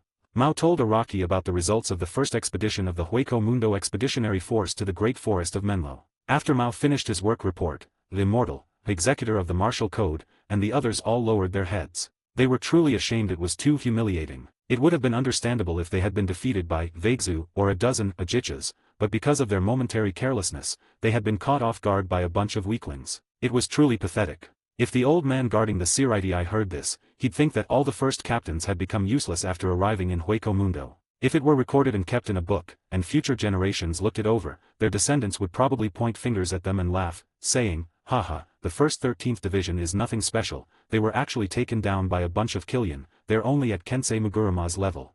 Incidentally, the reason why Uno Retsu only killed more than 20 Killian was not because of her strength, but because Uno never took the initiative to attack the Killian. She was watching the entire battlefield and seeing which side's soldiers were in danger so that she could intervene to help them. This is truly a huge failure. Araki's eye twitched slightly after hearing Uno's words. The first Godii 13 captain hadn't even shown his full strength. It seemed that both the captain's and the soldiers' combat experience was limited to dealing with humanoid beings like Shinigami or Quinness. When facing the hollows, no one had enough experience, and many combat techniques used against humans were simply unusable, which led to the first siege of the Hollow Forest ending in such a dejected manner. However, Araki was not worried at all. He had plenty of time to help these members familiarize themselves with the power of the hollows. The team desperately needs a big win to boost morale. Upon hearing this, Uno Retsu smiled faintly at Araki. I understand. Araki nodded in agreement. Damn it, how can these hollows be so powerful? Do we really have a chance of winning against that kind of monster? Damn it, Hueco Mundo is simply not a place for people like us. The members of the 11th Division soaked in the hot spring, their eyes filled with endless gloom as they watched their wounds heal. The liquid they were using to help them recover was made from the corpses of the hollows that the captains had hunted. In other words, they had become a burden to the captains. Everyone, look over here.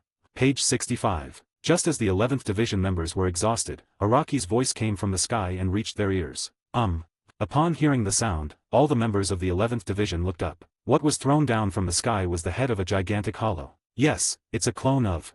However, even though it was just a clone of Kiba, the spiritual pressure contained in its head was far greater than that of a typical hollow. Ordinary Shinigami soldiers would feel a chill run down their spines and be filled with fear just by looking at it. Gentlemen, do you think he's strong? Araki asked the group of 11th Division members. Upon hearing this, the members of the 11th Division looked at each other but couldn't utter a single word. They felt as if a fishbone was stuck in their throats, unable to directly answer Araki's question. However, they all knew in their hearts that the hollow was indeed powerful, far surpassing the power of them, the Shinigami. This hollow is incredibly powerful. Far stronger than you ordinary members, even stronger than some, captain-level Shinigami. Before the members of the 11th Division could answer, Araki had already given his answer. Yes, we are completely useless against such a powerful hollow. Upon hearing Araki's words, the members of the 11th Division felt as if their fig leaf had been removed, and they gritted their teeth and admitted their incompetence. But so what? This powerful hollow is dead. I killed him, now it's you who are alive here. Araki interrupted everyone before they could finish speaking, addressing them with a powerful and resounding voice. That makes sense. The members of the 11th Division were all stunned after hearing Araki's words. They gazed thoughtfully at the dead Kiba. Yes, even such a powerful hollow still died, didn't it? What's the use of strength? Survival to the end is the only true measure of victory. Do not fear the hollows, for even the most powerful hollow cannot surpass me. Nor should you underestimate yourselves since I have brought you here, there is naturally a use for you.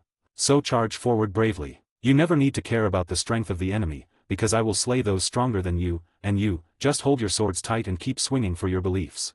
Araki addressed the members of the Godai 11 in a loud voice. Oh.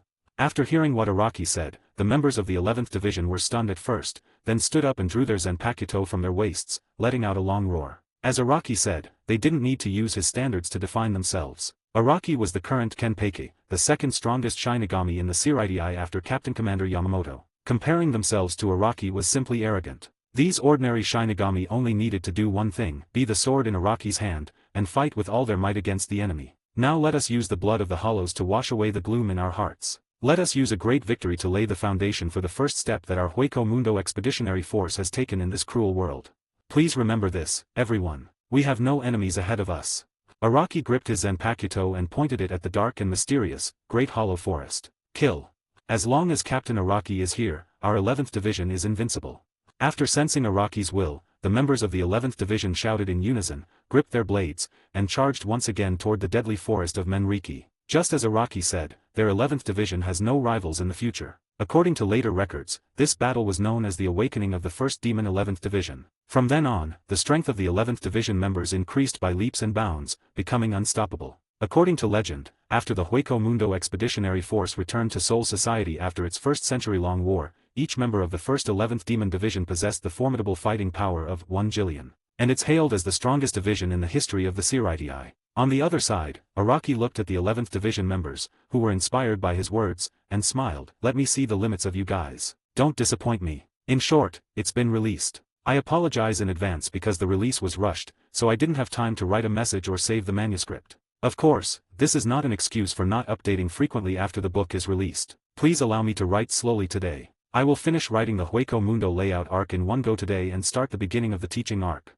I'm not planning to sleep tonight. I'll see how much I can write. Anyway, if I don't write well, it's a matter of ability, but how much I write is a matter of attitude. I'll make sure everyone can feel my sincerity. And then, as usual, I'm asking for your votes. Chapter 70 Welcome to the Road of Confrontation. Roar. In the pitch-black, ghost forest, one after another, tall hollows, as tall as buildings and wearing long black robes and masks with long noses, let out instinctive roars at the Shinigami who were attacking them. Even though Killian is nothing more than a mindless beast, it will still instinctively retaliate against anything dangerous. When the group of Killian discovered that Araki, a formidable enemy, had infiltrated the Grim Reaper's ranks, they all opened their mouths and began to gather the spiritual energy within their bodies. Oh no, it's a Zero. Everyone, be on guard.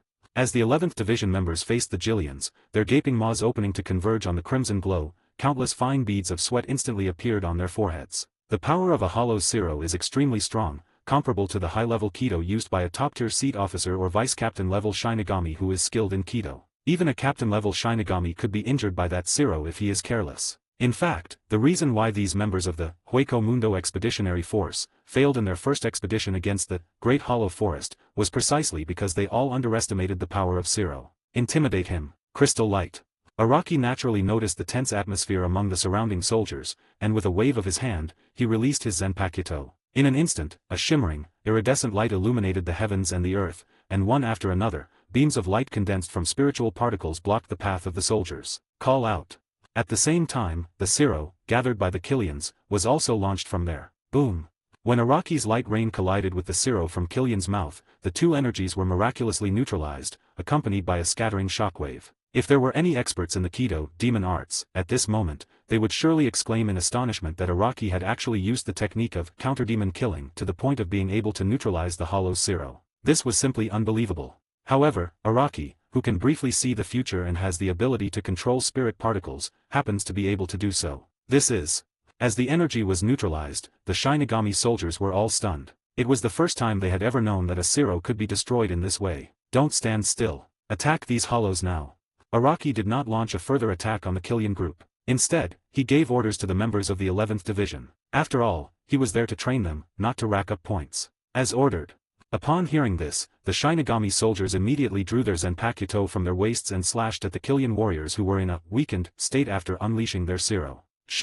With each flash of cold light, those Killians who seemed invincible to the Grim Reaper soldiers instantly fell to the ground. Dead. Killian was killed by us. For a moment, the Shinigami soldiers were stunned as they stared at the blood-stained Zanpakuto in their hands. It turned out that killing a Karayan was so simple. From this day forward, defeating Menmos was no longer the privilege of captain-level Shinigami. Even their swords could kill Menmos. As long as a Menmos was cut, it would die. Call out. Just as the team members were stunned, another flash of light struck them. The hollows weren't going to wait foolishly for these Shinigami to have an aha moment. While the Shinigami were still in a daze, the next round of Zero was already in place. Run. A sharp-eyed member of the Death Squad noticed what was happening and shouted anxiously to his comrades, but it was too late. What? By the time everyone reacted, the flash had already been fired. From then on, they could only watch as the scarlet light drew closer and closer, gradually illuminating their faces, until a white Haori appeared in front of them. The person who came was none other than Araki. Captain, danger. Get out of the way. The Shinigami were all in a panic. They would rather be blown to bits by a Zero than have their captain suffer even the slightest harm while trying to save them. Danger.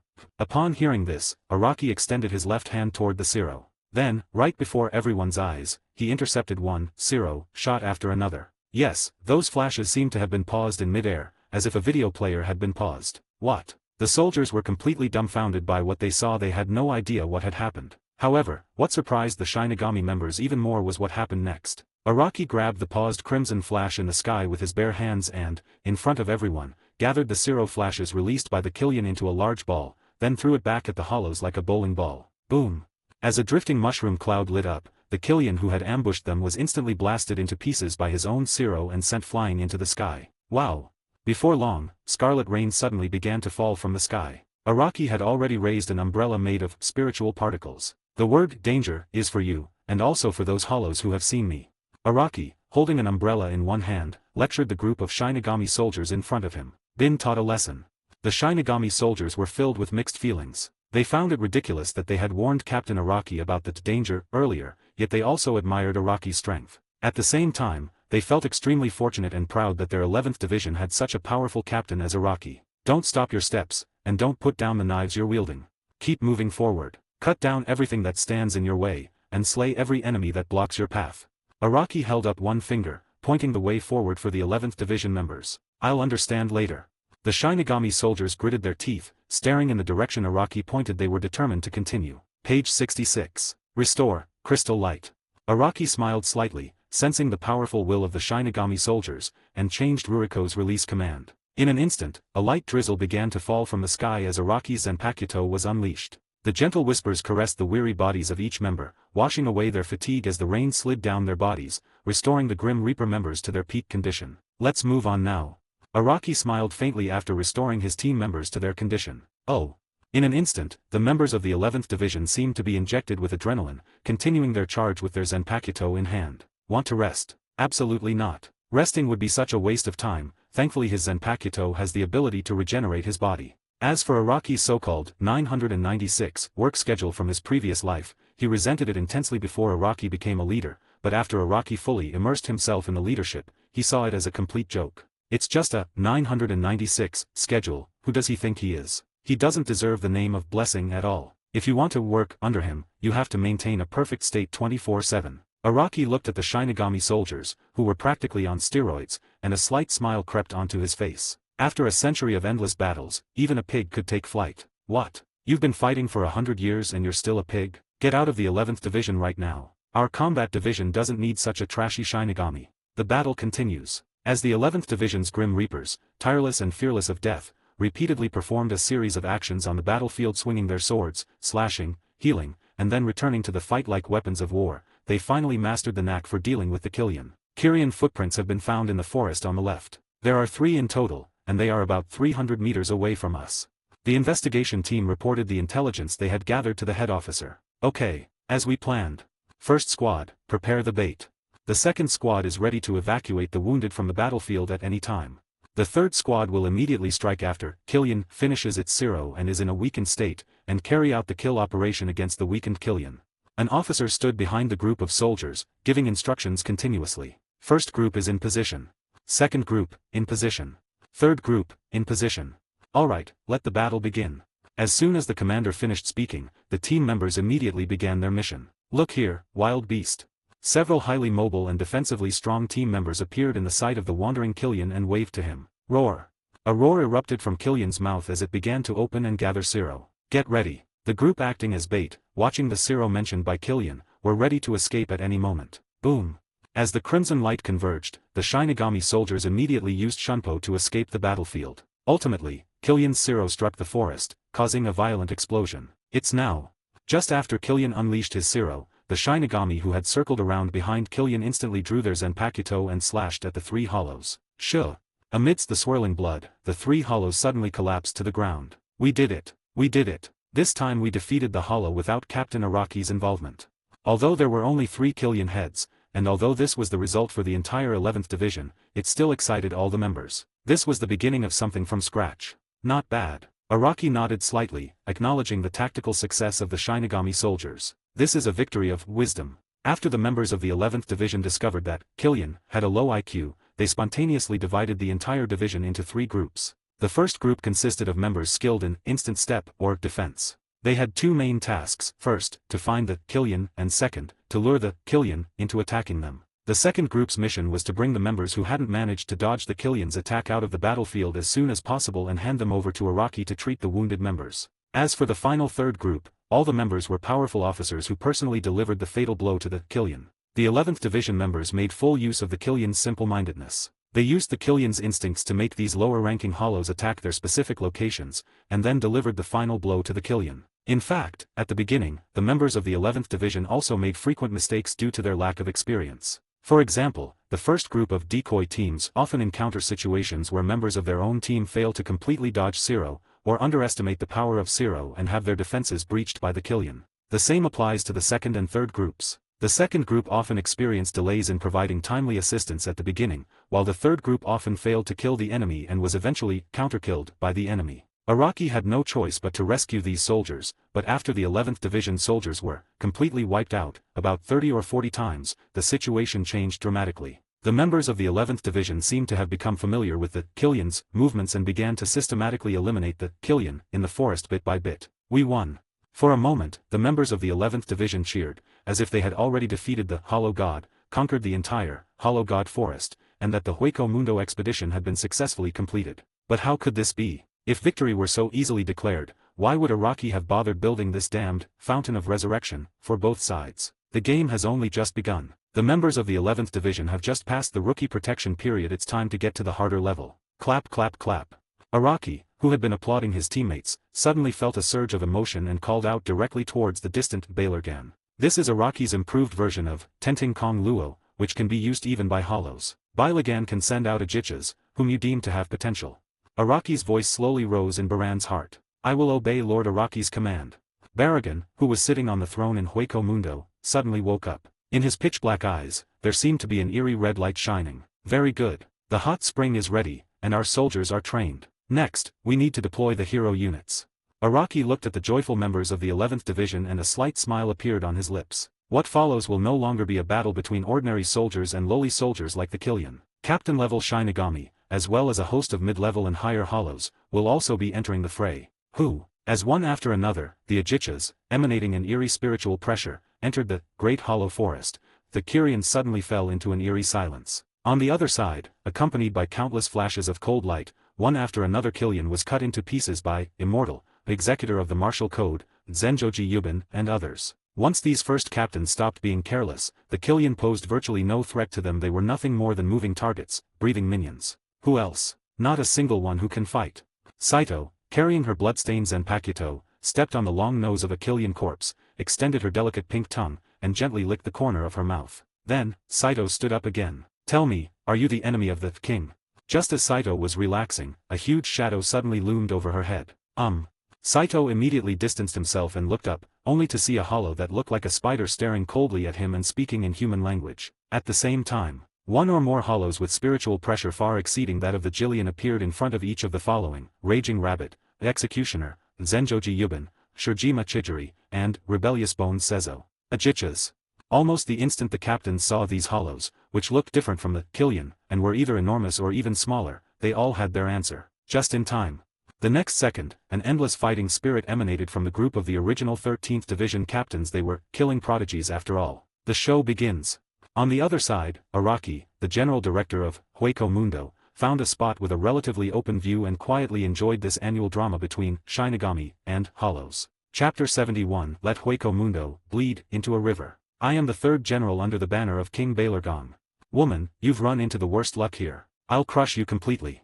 A Kyrian, twice the size of a normal Kyrian and covered in white stones, looking like a living mountain, coldly spoke to Uno Retsu beneath him. Sure. Before Desu could finish speaking, a sharp, cold light flashed out under the moonlight. How is this possible? Woman, how could you be so strong? My king, Balergong. With a series of cracking sounds, Ajicha's massive body instantly split open, and countless drops of white sand spilled out from the cracks, before finally crashing to the ground with a deafening roar. This behemoth, known as the third-ranking general under Baran, kept calling out the name of his sovereign until his death. Unfortunately, he was unaware that it was the very His Majesty he spoke of who had personally sent him here to die. Page 67. With a whoosh, Maoji glanced at the fallen giant beast, lightly flicked the sand off his longsword, then coldly stared at the beast's corpse, muttering to himself, my luck is indeed not good. I actually encountered such a weak opponent as you. No, we can't let Balagani send Ajichas to deal with Lai anymore. No matter how many mid-level hollows come, they'll just be cannon fodder that can be killed with a single strike in front of Lai. High in the sky, Araki's brow twitched slightly as he watched the general under Balergong being cleaved in two by Retsu's single strike. It wasn't that the general wasn't strong enough, but rather that Retsu was simply too powerful. He was so powerful that there was no suitable opponent below the level of Uvaha. Whether it was Karayan or Ajichas, they were all weaklings that could be cut in two with a single stroke in Retsu's eyes. Araki then turned his attention to other battlefields. Two Ajichas were guarding Shirjima Chijiri. Perhaps in the eyes of these mid-level hollows, Shirjima Chijiri looked quite weak. The enemy is too strong. I'm afraid I'm powerless to deal with them. Chijiri Shirjima stared listlessly at the two Ajichas in front of him. He suspected there was a traitor in his team. Otherwise, why would these two hollows target someone who looked so frail and weak? Jia. The two avatars looked at Shirjima Chijiri and let out a strange laugh, then said, it seems you have some self-awareness, knowing the gap between your strength and ours. Before you die, can you tell me who sent you to kill me? Shirjima Chijiri maintained a calm expression, and his tone showed no fear of death whatsoever. To tell you the truth, it was His Majesty Balergan who sent us to kill you. The two avatars were very cooperative with Shirjima Chijiri, telling him what Shirjima Chijiri wanted to know. I see. Your ranks are too low to know who the mole is. Upon hearing this, Shirjima Chijiri murmured to himself. What are you saying? The two sub-voids exchanged a glance and asked Shirjima Chijiri a question. They didn't seem to intend to attack Shirjima Chijiri right away. They wanted to toy with her as much as possible and make her feel the fear of them, the Great Hollows. Nothing. Since you know nothing, then you can disappear as well. As Shirjima Chidori spoke, he raised the Zanpakuto in his hand. What are you doing? The two Yasu were caught off guard by Shirjima Chidori's actions. Swastika. Before the two hollows could react, Shirjima Chidori completely unleashed his Zanpakuto. This. Araki covered his eyes upon seeing this. What followed was simply unbearable to watch. Shirjima isn't doing too well either. Who uses Bankai right away when they encounter an opponent? Araki shook his head, realizing that using Shirjima to train hollows didn't seem like a good idea. As for Saito's immortality. At this moment, Saito had already severed all 8 of Nachikaza's legs and stood on the hollow's head, arrogantly saying, "You scared me. If you want to defeat me, bring out your boss, what's his name, by something." What? With a series of mournful roars, the spider-like hollow was instantly cut in two by Saito's sword. The other side. The battle between execution is the code, and rebellious talent, has also ended. Having suffered a loss at the hands of Karayan, they showed no carelessness when facing Ajichas, whose strength was unknown, and immediately unleashed their Bankai Zanpakuto. When these killing prodigies got serious, the outcome of their battle against a mid-level hollow was decided in a mere instant. Nothing more than that. After killing his opponent, Takashi shook off the blood on his Zanpakuto and coldly spoke as he looked at the corpse on the ground. The corpse of a mid-level hollow? It seems quite worthy of study. Nikotsu Seizo, on the other hand, became very interested in Ajicha's corpse. Not this side either. Araki was somewhat helpless. It turned out that using these killing embryos to train hollows was a mistake. If he wanted to limit these killing embryos, he would have to bring over at least Vasto Lord-level hollows. However, there are really too few hollows. Even if Araki searched the entire Hueco Mundo, he might not be able to find even a handful. Balagane, continue sending Ajichas. Send all your men. With that in mind, Araki contacted Baragan again using the Heavenly Skyfall. Since the quality wasn't enough, they'd find a way to increase the quantity. One Ajichas couldn't provide enough training for these first-generation killing embryos, so they'd send 2, and if 2 weren't enough, 3. Today, Araki will turn the entire Hueco Mundo into a river of blood. As long as the 2 pools he left behind remain, the true powerhouses on both sides will not easily perish. It is good. After hearing Araki's words, Baragan paused for a moment, then nodded slightly. It seems the decoration of Lost in the Night Palace will have to be postponed. Thinking this, Baran rose from his throne. My warriors, come back. As Baragan spoke softly, the cold spiritual pressure within him, carrying waves of terrifying aura, instantly spread in all directions. His Majesty is summoning us. In an instant, all the hollows who had received Baragan's orders and were wandering throughout the vast Hueco Mundo, capturing their Grand Fisher kin, stopped what they were doing and headed towards Baragan's Las Noches palace. You wait. In the endless white sand, a hollow with a light bulb flashing on its head silently watched all this, secretly vowing to one day annihilate all the hollows who had hunted it for no reason. Don't underestimate the weak and vulnerable. With that thought in mind, the newly born void burrowed deeper into the desert. We can fast forward to Don't Bully Old Man Noboru now. Hollow Knight Palace. Not long after, Balegang issued a summons to his men, the Ajichas who had pledged allegiance to him poured into the palace from all directions. Some of the Ajichas were carrying the void of the Grand Fisher clan, with gleaming light bulbs on their heads. Very good. Baragan smiled with satisfaction, then said coldly, all right, your task is over for now. I have something more important that I need you to do. I obey Lord Baran's command. Upon hearing this, all the Ajichas knelt down. Go to the Great Hollow Forest to confront those powerful death gods. As for the weaker ones among them, we don't need to bother with them at all. While we're at it, we'll retrieve the corpses of our companions and throw them into this pool. Baran addressed the Ashokas with an air of authority. As ordered. Upon hearing this, the Ajichas' eyes flashed with a sharp light. They had long wanted to go to the Great Hollow Forest, to teach those Shinigami who had trespassed into their Hueco Mundo a lesson, and now their opportunity had finally arrived. Go. Seeing this, Baran waved to the group of Ajichas. Kill. In an instant, the group of Ajichas retreated like a tide and rushed towards the Great Hollow Forest. Is this the hope for the evolution of Uvahu? Baran sat on his throne, gazing at the Fountain of Evolution, within the palace, muttering to himself. In fact, Baragan himself was also very curious about what kind of Vieku he could create using the magical pool of water that Araki had left for him. Something's not right. Meanwhile, in the Great Hollow Forest, the captains sensed something was amiss the moment Baragan dispatched Ajichas to attack them once again. They felt an immense and chilling spiritual pressure emanating from the dark forest. There was no doubt that this was the spiritual pressure of the Ajichas, and according to their senses, there would be more than 20 Ajichas rushing towards them this time. It's never going to end, is it? Shirjima Chidori frowned upon seeing this. Have the soldiers prepare to retreat. Uno no Retsu made a quick judgment. Advancing into the great forest of the hollow was no longer important. What mattered was ensuring the lives of the team members. It's too late.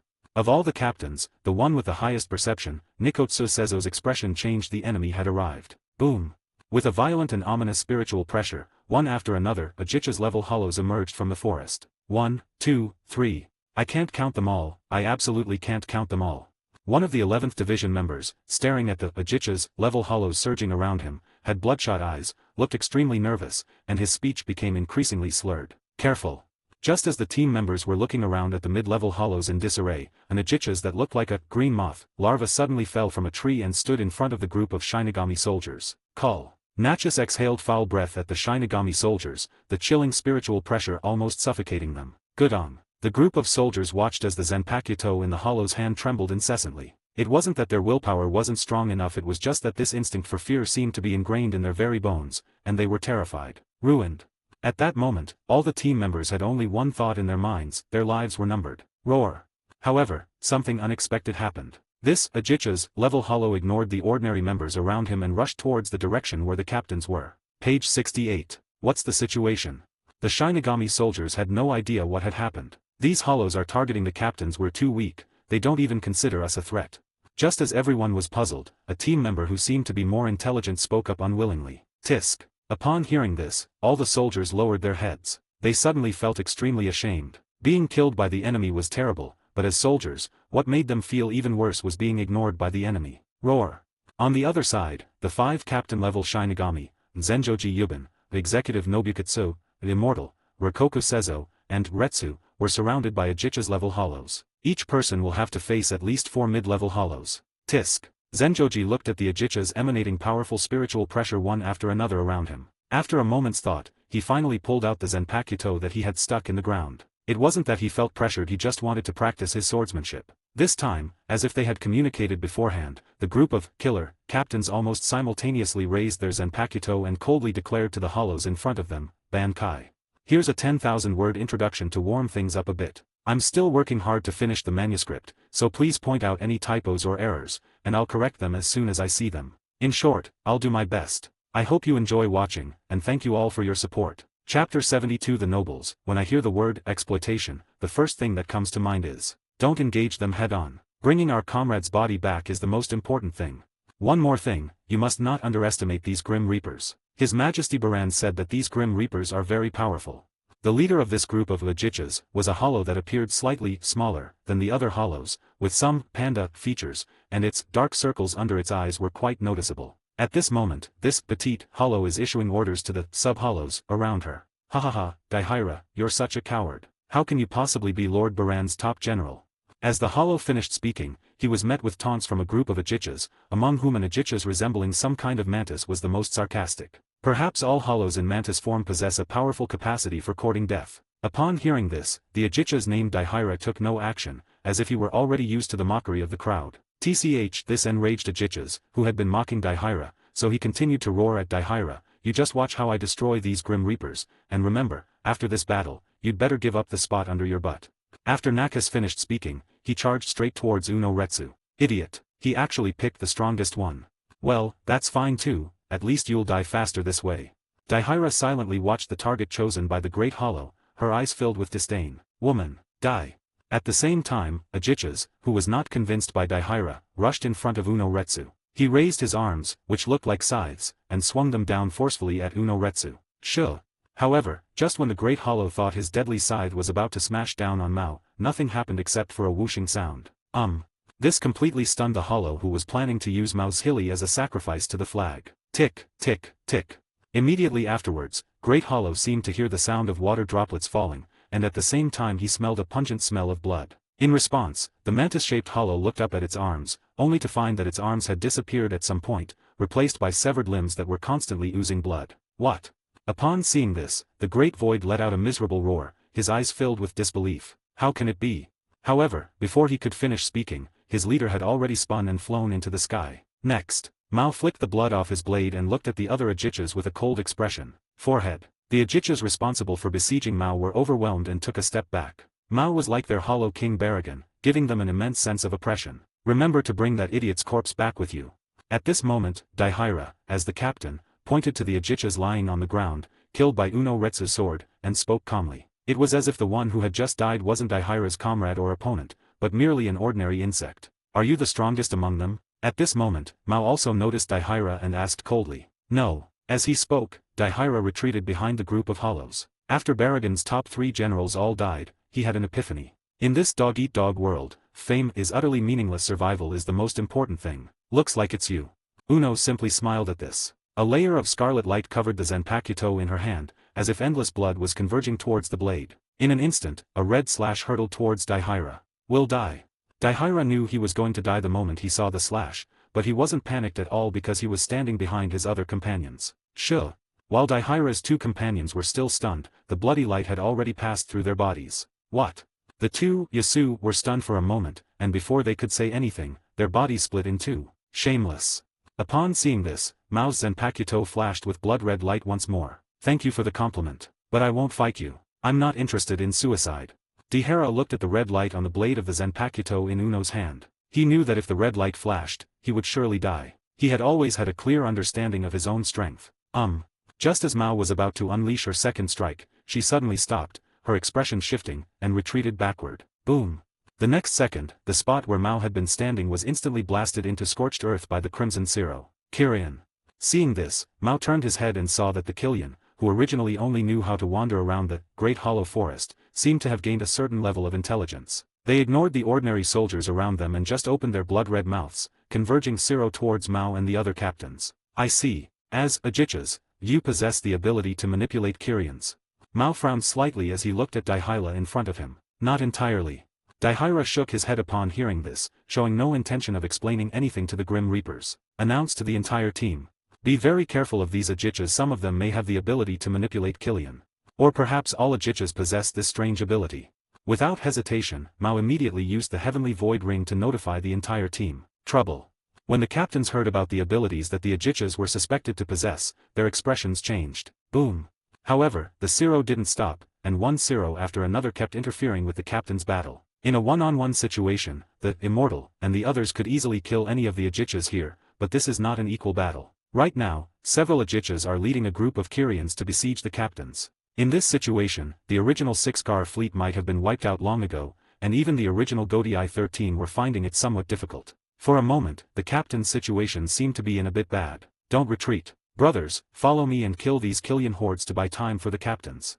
The ordinary soldiers who had originally planned to retreat because of Ajichas' arrival mustered their courage at this moment. They were the original 11th Division soldiers, and how could they possibly choose to run away when they saw their captains under attack? At this moment, their pride had overwhelmed the fear brought on by their instincts. Go wild, Hikari Maru.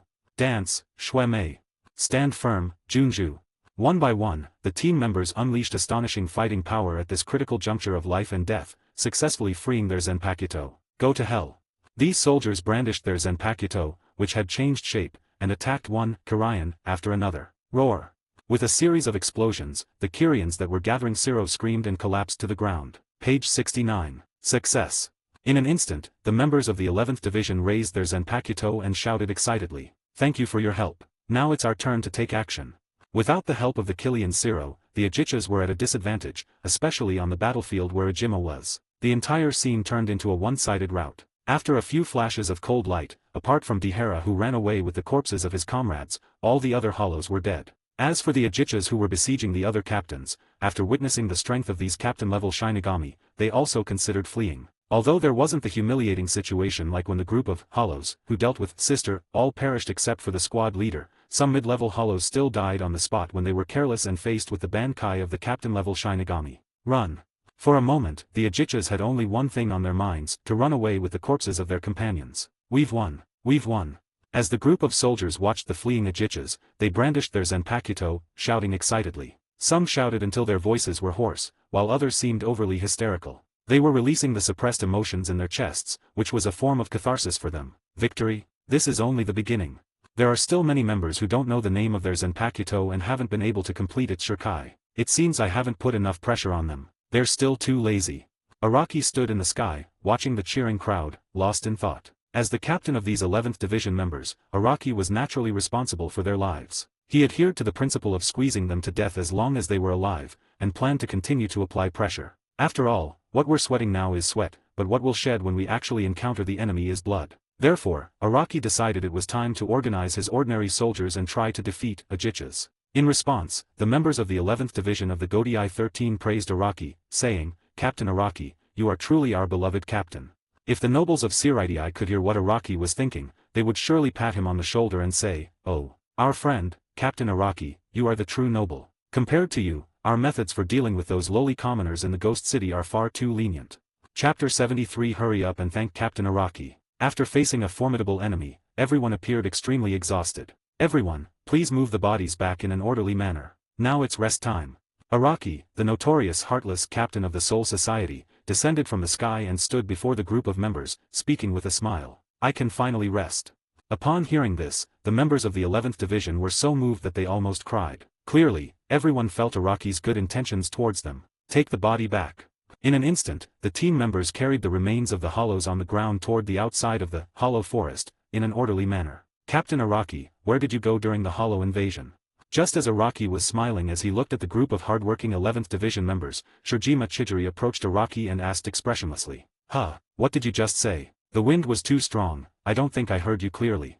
Araki smiled slightly as he looked at Shirjima Chijiri who was approaching, and then put his right arm on Shijima's shoulder. "Good on." Shirjima glanced at Araki's left hand, which was stroking the Zanpakuto at his waist, and saw beads of sweat on his forehead. "Actually, it's nothing serious for me, so I won't trouble Captain Araki." Shirjima looked at Araki's hand on the hilt of the sword. After a brief silence, a rare smile appeared on his usually gloomy face. "Are you nervous?" Araki didn't let Shirjima leave. He continued to put his arm around Shijima's shoulder and asked, "Don't be nervous. With you here, what do I have to be nervous about? You agree with me, right, Captain Araki?"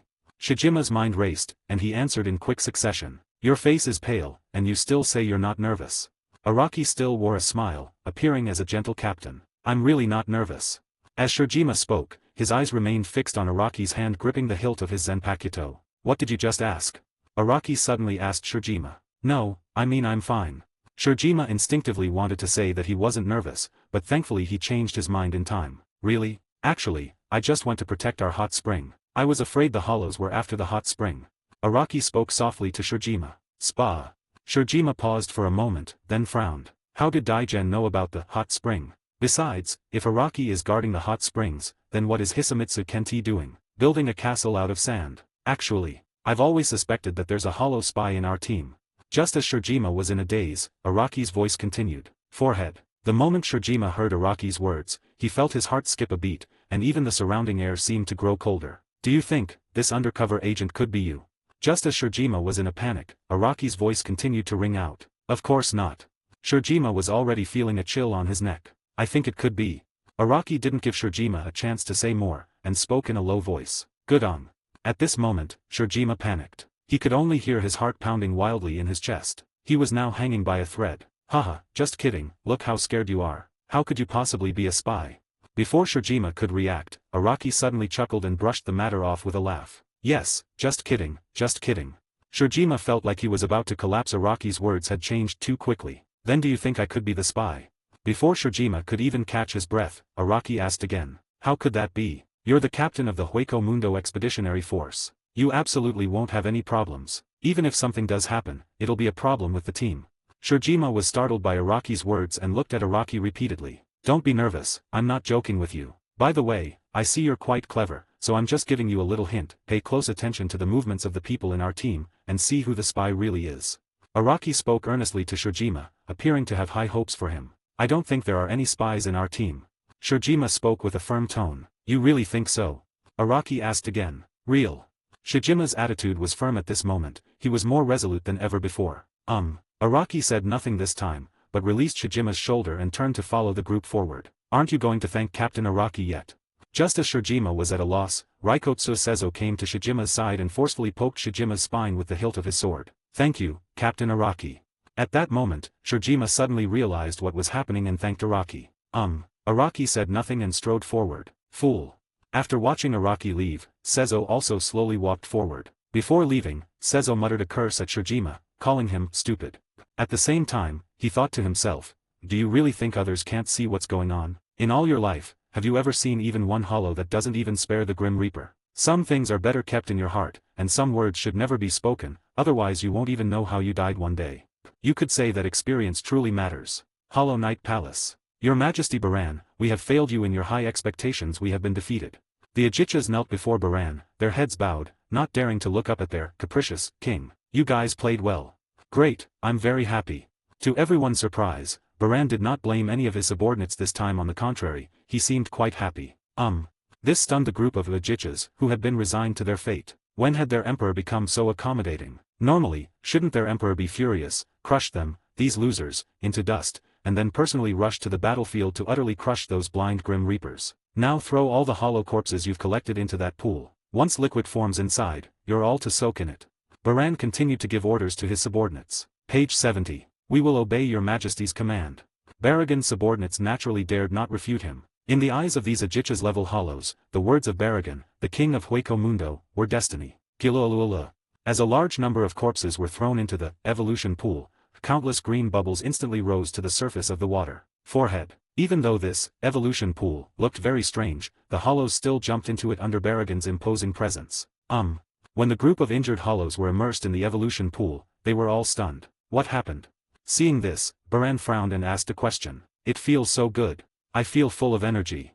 Even the bottleneck we've been stuck in for so long seems to have loosened. Upon hearing this, the hollows all showed expressions of relief. They felt their fatigue vanish, and their power was slowly increasing. What truly drove these hollows mad was that most of the hollow corpses they had thrown into the pool were Killian. In other words, with this pool, they wouldn't need to continue hunting hollows of the same level for evolution. Hunting Killian would achieve the same effect. Although the Killian's spiritual pressure is limited and far less than the power that the Ajicha's corpse can provide, it has the advantage of safety, and it does not have to risk being hunted by hollows of the same level. Truly impressive.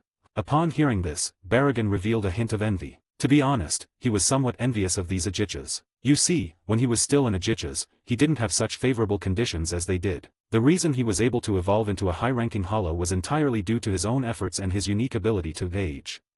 Meanwhile, outside the Great Void Forest, the Shinigami soldiers soaking in the hot springs didn't share the tension of the Ajichas. After defeating the hollows, they all looked relaxed and content, healing their injuries while soaking in the hot springs and singing songs. They also discovered that the hot springs were beneficial for their training. Although the Shinigami warriors cannot directly absorb spiritual pressure like hollows, they can strengthen their spiritual bodies through this hot spring, thereby increasing their spiritual pressure. And the difference between the two hot springs lies here. The hollow's evolution pool directly pours spiritual pressure into its body, much like pouring water into a container. The Shinigami's hot springs, on the other hand, help expand the Shinigami's water-holding capacity, allowing them to absorb more spiritual particles and thus increase their spiritual pressure. After the members of the Godii 11 and the Ajichas of Las Noches recovered from their injuries and exhausted all the water and evolution fluid in the hot spring, a thought arose in their minds at the same time: hunting Killians.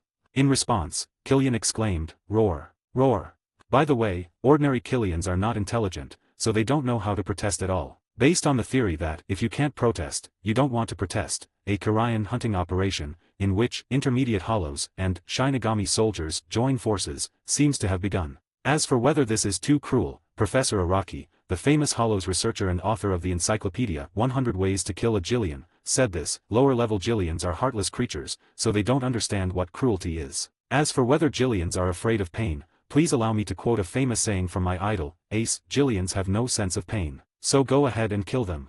Chapter 74 Release that Killian, let us handle it. 6th update. Once the members of the Godii 11 and the Ajichas of Las Noches discovered the wonderful uses of the hot spring water, they couldn't wait a moment longer. Your Majesty, the spring has run dry, what do you think? Encouraged, Achukas asked Baran in a low voice. The spring is gone. If it's gone, what are you all still doing here? Go and get some. Baragan remained seated on his throne, too lazy to even move, casually addressing the hollows before him. I'll obey. Upon hearing this, the hollows' eyes lit up. After receiving Baragan's permission, they couldn't stay here for even a quarter of an hour and rushed towards the hollow forest. The Karayan belonged to them, the Ajichas. The other side. Captain, we plan to continue our sweep of the Great Void Forest.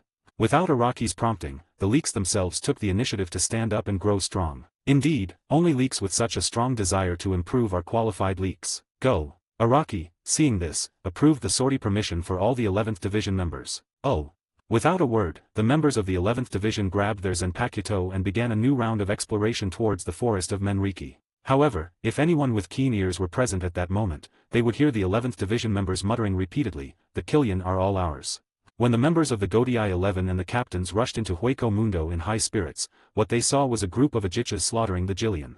For a moment, the captains and Death Knights awkwardly stared at the Ajichas and Kiryanmen. The atmosphere gradually froze. What are you hollows doing? Stop right now.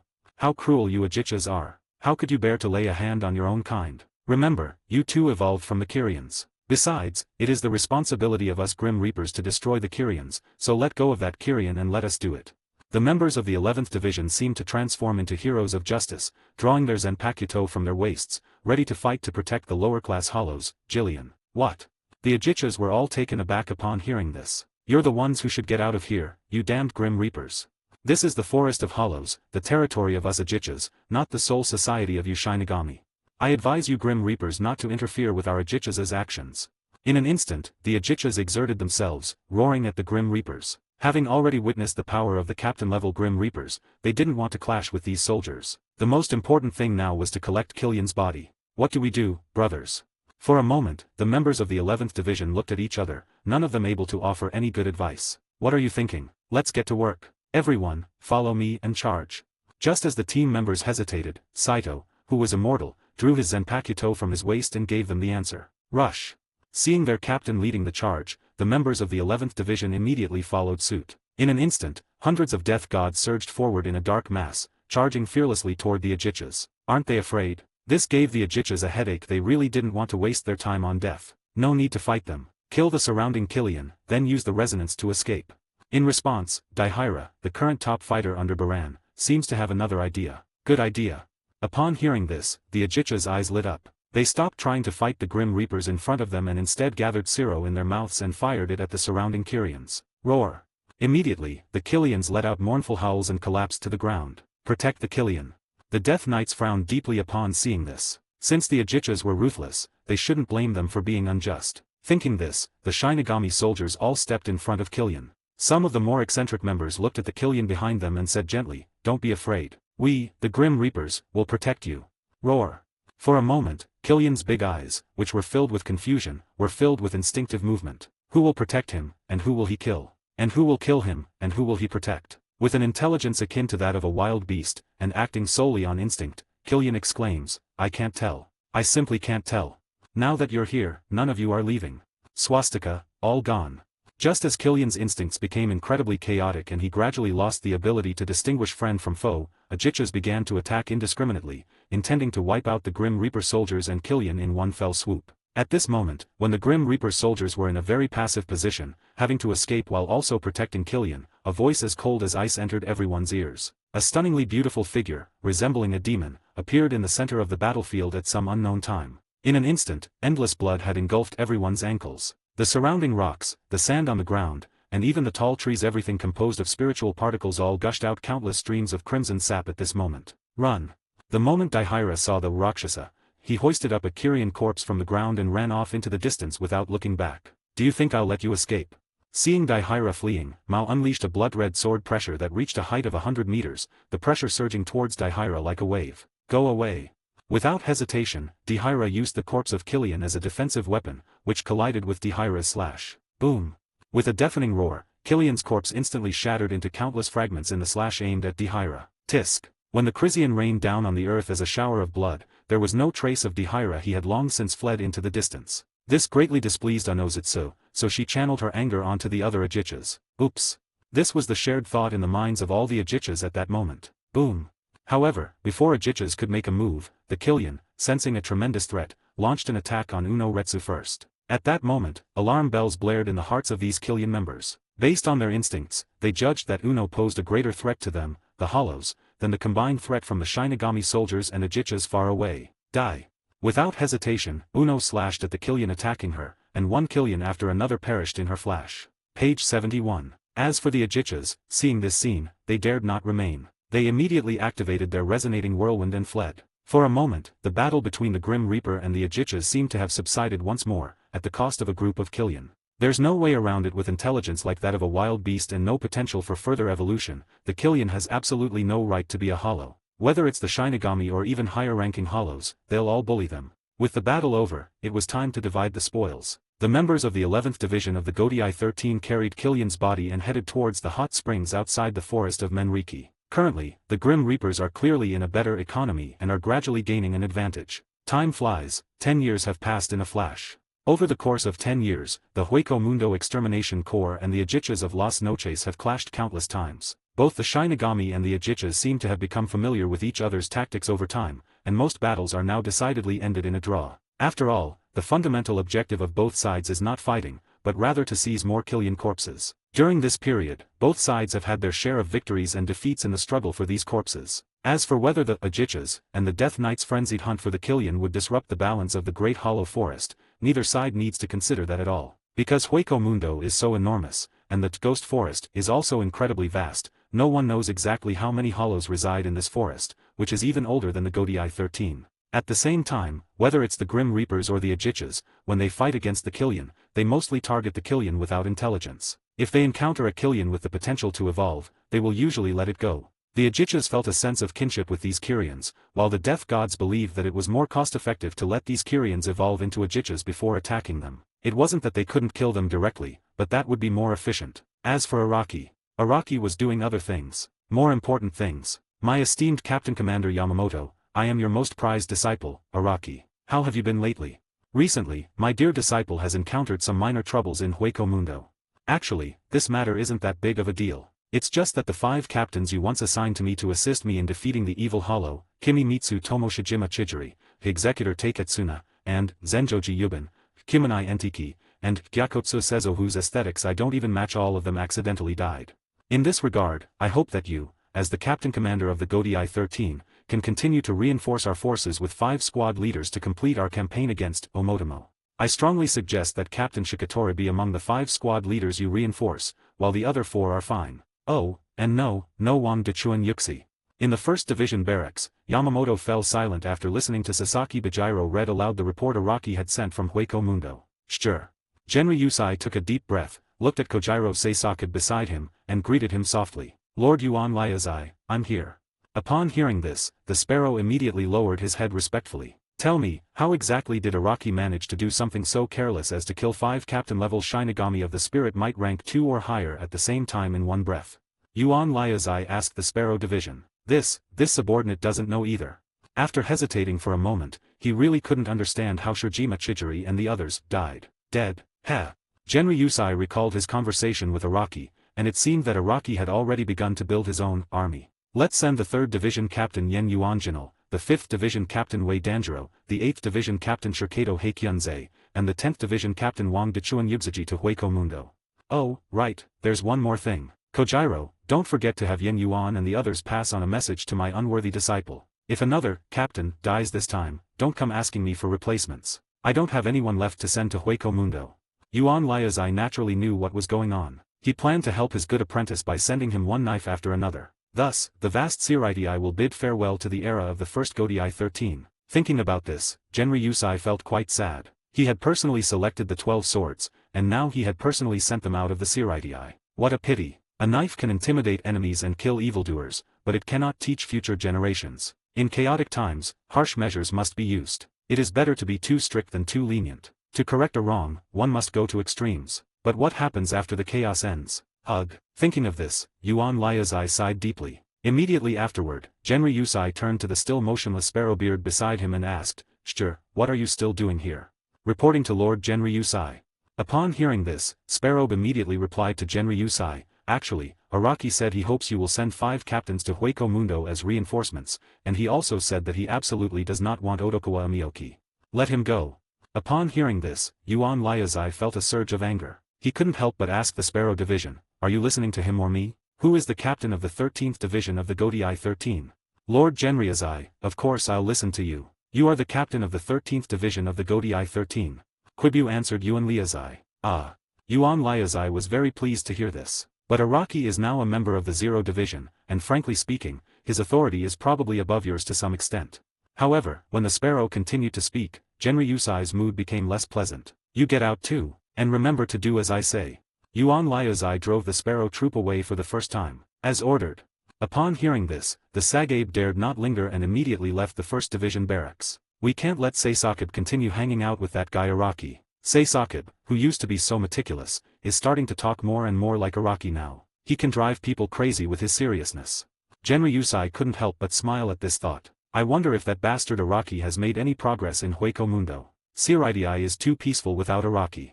Another 10,000 words. Please point out any problems so I can make changes, as my mind is currently foggy and I'm not sure if I've made any mistakes. After that, the Hueco Mundo layout chapter will soon come to an end. Oh, and one last thing, please vote for me. Chapter 75 Araki, my lords, become my personal guards. Then, esteemed captains, I'll see you off here. With the 4 captains Wang Dechuan Yuxi, Oden Jiro, Yen Yuanjinal, and Shirkato Heiken Sayoho were dispatched by the old man to support Araki in Hueco Mundo. The Sparrowbeard arrived at the strange gateway to another world, sponsored by Araki. The Sparrowbeard then bowed respectfully to the 4 captains and gestured for them to leave through the gateway. Understood. Upon hearing this, Shikaku Heikensai put away the novel he was carrying and gave a slight bow to the Sparrow Department in return. Go back. Captain Yamamoto still needs you. We can handle the rest ourselves. Odenjiro, on the other hand, expressed with great pride that he fully understood the work of the Sparrow Club. Everyone, have a safe journey. As he looked at his former companions, who were about to leave Soul Society for various reasons, he was overwhelmed with mixed feelings, and a sense of sadness welled up in his heart for some reason. Let's go. Wang Dechuan, Yusufi, and the others didn't make a fuss. Since it was an order from Captain Commander Yamamoto, they should just carry it out. As for what lay ahead or what the future held, that was irrelevant. They never considered this. Back when their weapons were scattered throughout the Soul Society, living aimlessly, they never thought about the future. As Shikatori and the others completely disappeared into the Gate of Transcendence, Suzakubi finally came to his senses. He looked at the slowly dimming gate and sighed helplessly. Let's go back. Just as Quibi was deep in thought, a slightly cheerful voice suddenly rang out beside him. Captain Shihaoren, you're here too. When Suzaku turned around, he saw that Shihaoren Senhai, who was still ranked as the leader of the 2nd Division, had somehow come to his side. Suzaku quickly greeted him. In the view of the Sparrowbeard, perhaps Chihiro Shihaoren had arrived from the very beginning, or perhaps Chihiro Shihaoren couldn't bear to see her companions leave, and only appeared hastily to take one last look at everyone after all of them had left. After all, if we were to say who is the most sad in the current Seirai, it would undoubtedly be this first captain of the Godai 13, besides Captain Commander Yamamoto. We have to see them off. Shihaoren Senatsu patted Seisakib on the shoulder, his voice tinged with emotion. After listening to what Shihaoren Senatsu said, Seisakib nodded. Shall we go get some noodles together? Just when Suzakubi thought that Shihaoren Senhai would be very sad, Shihaoren Senhai spoke to Suzakubi once again. Sparrow was taken aback. He clearly hadn't expected Shihaoren Senhai to want to have noodles with him, and besides, the occasion seemed rather inappropriate. Shouldn't we celebrate seeing our friends find jobs that suit them? Senhai Shion smiled easily at the stunned Suzakubi. Makes sense. The Sagabe then showed a hint of realization. Just as Shihaoren Senri had said, sending these captains to Hueco Mundo, to where they belonged, was better than leaving them in Seirai to be persecuted by those foolish nobles, even if it meant they might never see each other again. Thinking about it that way, we really should celebrate. My treat. So, the Sparrow Department decided to be generous this time. Then we won't eat noodles. I know a place that has amazing noodles. To this, Shihaoren Chihiro laughed, a laugh like that of a cunning black cat. It seemed someone was going to empty their pockets of cash today, only to go home crying. Although Shihaoren Chihiro was never short of money, he was certainly mischievous. If it were someone who was immortal at this moment, they would definitely take off their straw sandals and throw them hard at Shihaoren Senhai's wicked face. Okay.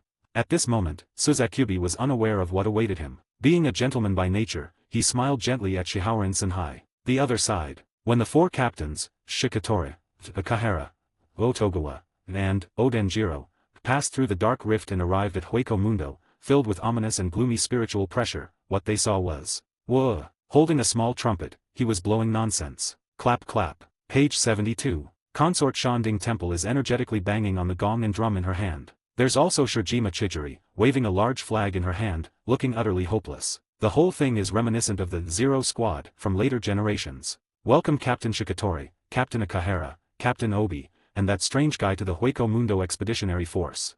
Finally, it was Araki, the captain of the Hueco Mundo Expeditionary Force, who, with a warm smile, offered his sincere blessings to the group before him. Who's that strange guy you're referring to? And Captain Araki, you forgot to welcome me.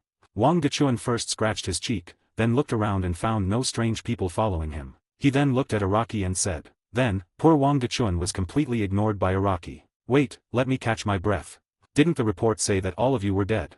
On the other side, Odenjiro frowned as he looked at the unharmed Raikotsu, Zenjoji, and the others. It was his duty to come to Hueco Mundo, to support the Hueco Mundo extermination team, but he came more to avenge his comrades. He was a very loyal and righteous person.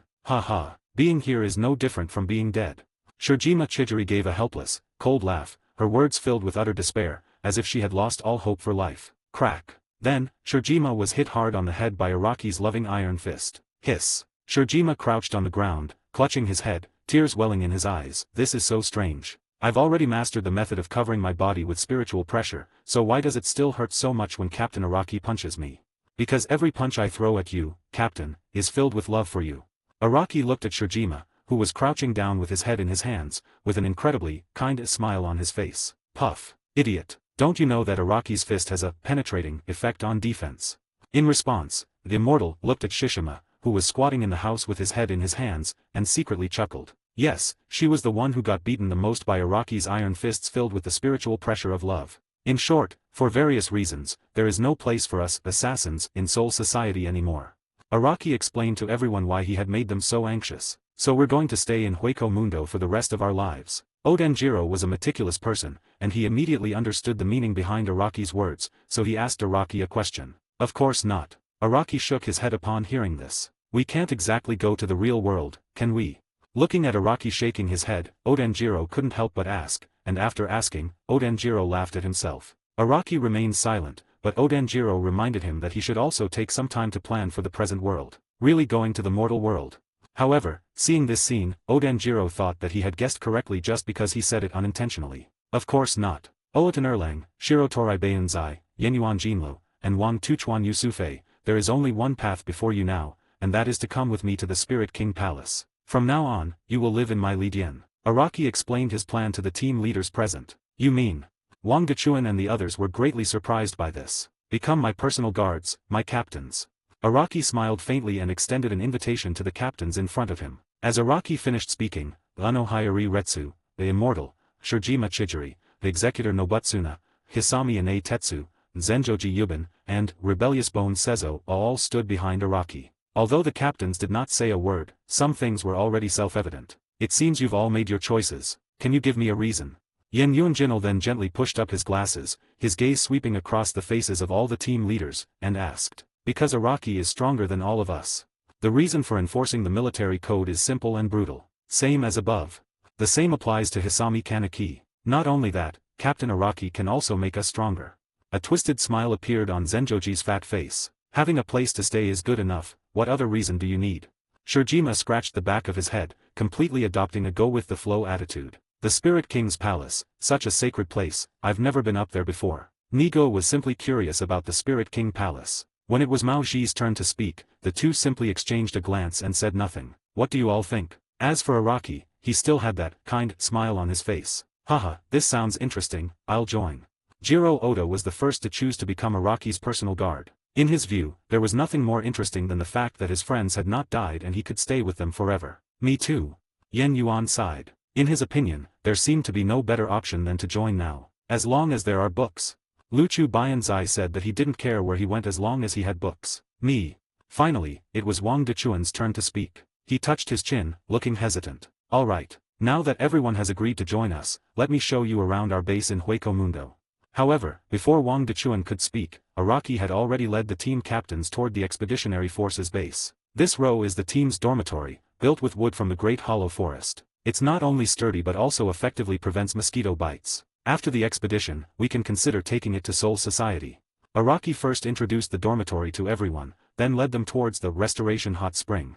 This is the hot spring we built, and it has incredible uses. The most amazing effect is, 11th Division members, listen up. Go and kill a few Killian to celebrate for our captains. As you command, Captain. We will bring the hunted Killian to you immediately. As Araki finished speaking, the members of the 11th Division all ran towards the forest of Menriki. Once the hunters arrive with the Killian, I'll personally demonstrate how to use the hot springs for you all. Araki turned around slightly, looked at the group of soldiers in front of him, and said with a smile. Standing alone and looking pitifully in the direction of Araki and the others, Wang Dechuan thought, could it be that I've been ostracized? Half an hour. After Wang Dechuan was certain that no one would come back for him, he ran towards the base where Araki and the others were, shouting, I know. I agree to join you guys, okay? Wait for me a little while. Don't leave me here alone. Chapter 76. A century passes by, the expedition to Hueco Mundo ends. Oh, Captain Wang Dechuan, you've arrived. I'm so sorry, I didn't see you at all. When Wang Dechuan ran up to Araki and the others, Araki looked surprised, patted Wang Dechuan on the shoulder, and said with a smile, "So he didn't see me just now. No wonder he didn't call my name." Wang Dechuan smiled upon hearing this and replied to Araki, "It's alright, I'm here to tell you that I've agreed to become your personal guard." "Really? That's good." Araki simply smiled at Wang Dechuan and then said nothing more. Seeing this, the other team leaders silently thought to themselves, "Poor Wang Dechuan, stop deceiving yourself, you've just been ostracized." Before long, the 11th Division members who went to the Great Hollow Forest had their harvest. "Captain, we've brought Killian's body." One by one, the muscular 11th Division members carried the huge corpse of a Killian and walked towards Araki's direction. Araki looked at the huge corpse and nodded slightly, then pointed to the hot spring pool. As ordered. The soldiers immediately and instinctively threw the body into the pool. Kilolula. In less than a short while, the hot spring pool began to bubble up in concentric circles, while Killian's body had long since vanished without a trace. This is. Upon seeing this, all the team leaders showed expressions of shock. "Why don't you all go in and give it a try?" Page 73. Araki then invited everyone to try it out in the spring. Upon hearing this, the team leaders exchanged glances and then entered the hot spring pool almost simultaneously. What?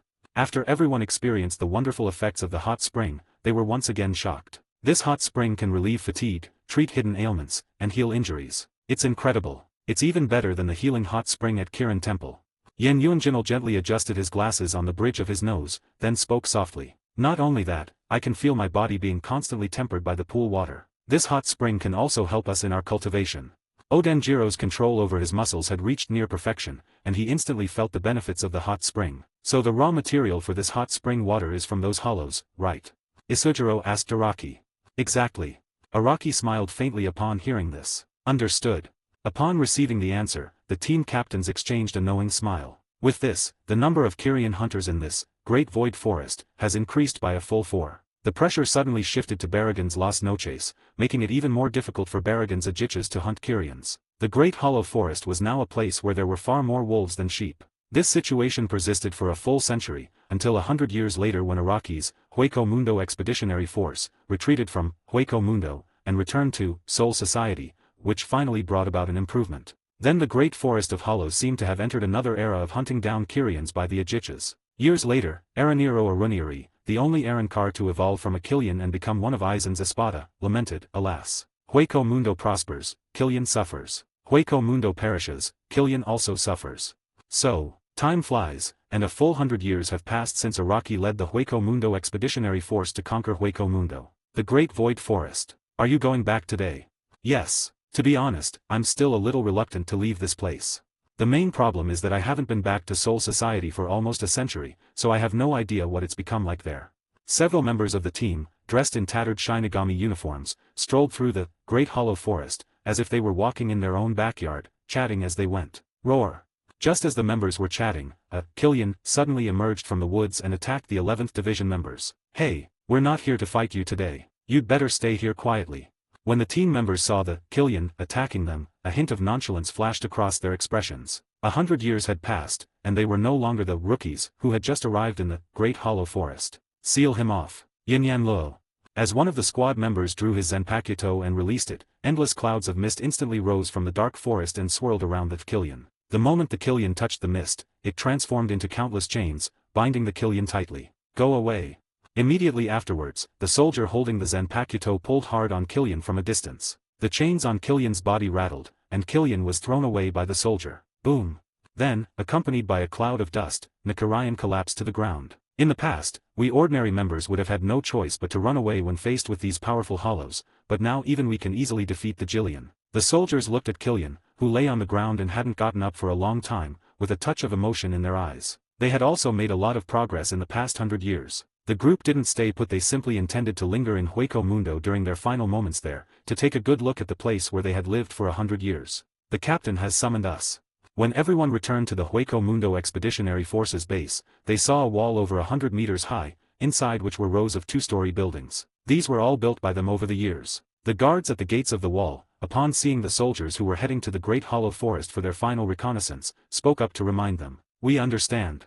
Everyone nodded in unison and immediately headed towards the hot spring pool in the center of the Expeditionary Forces position. 100 years have passed, yet this hot spring pool remains unchanged. However, this pool is no longer open to the public, for soaking it is now more of a spiritual symbol. If any member wants to obtain the spring water, they must hand over the corpse of a hollow to earn points. After obtaining points, the members can return to their respective resting huts and use those points to obtain the corresponding spring water. Yes, the water in the hot spring is connected to the water supply system of each hut. At this moment, all the members of the 11th Division of the Godii 13 had already gathered in front of the hot spring pool. Standing at the very front of the hot spring pool was none other than Araki, the captain of the Hueco Mundo Expeditionary Force. Beside him stood a group of squad leaders, including Uno Retsu, Saito Immortal, and Shirkato Heikensai. Gentlemen, time flies, and we have been fighting in Hueco Mundo for 100 years. In these 100 years, we have kept the hollows of Hueco Mundo within the safe threshold, and we have vanquished the evil spirit that once repelled Captain Commander Yamamoto and slaughtered and harmed the sages of the Central 46. Yes, my men, you are all true heroes.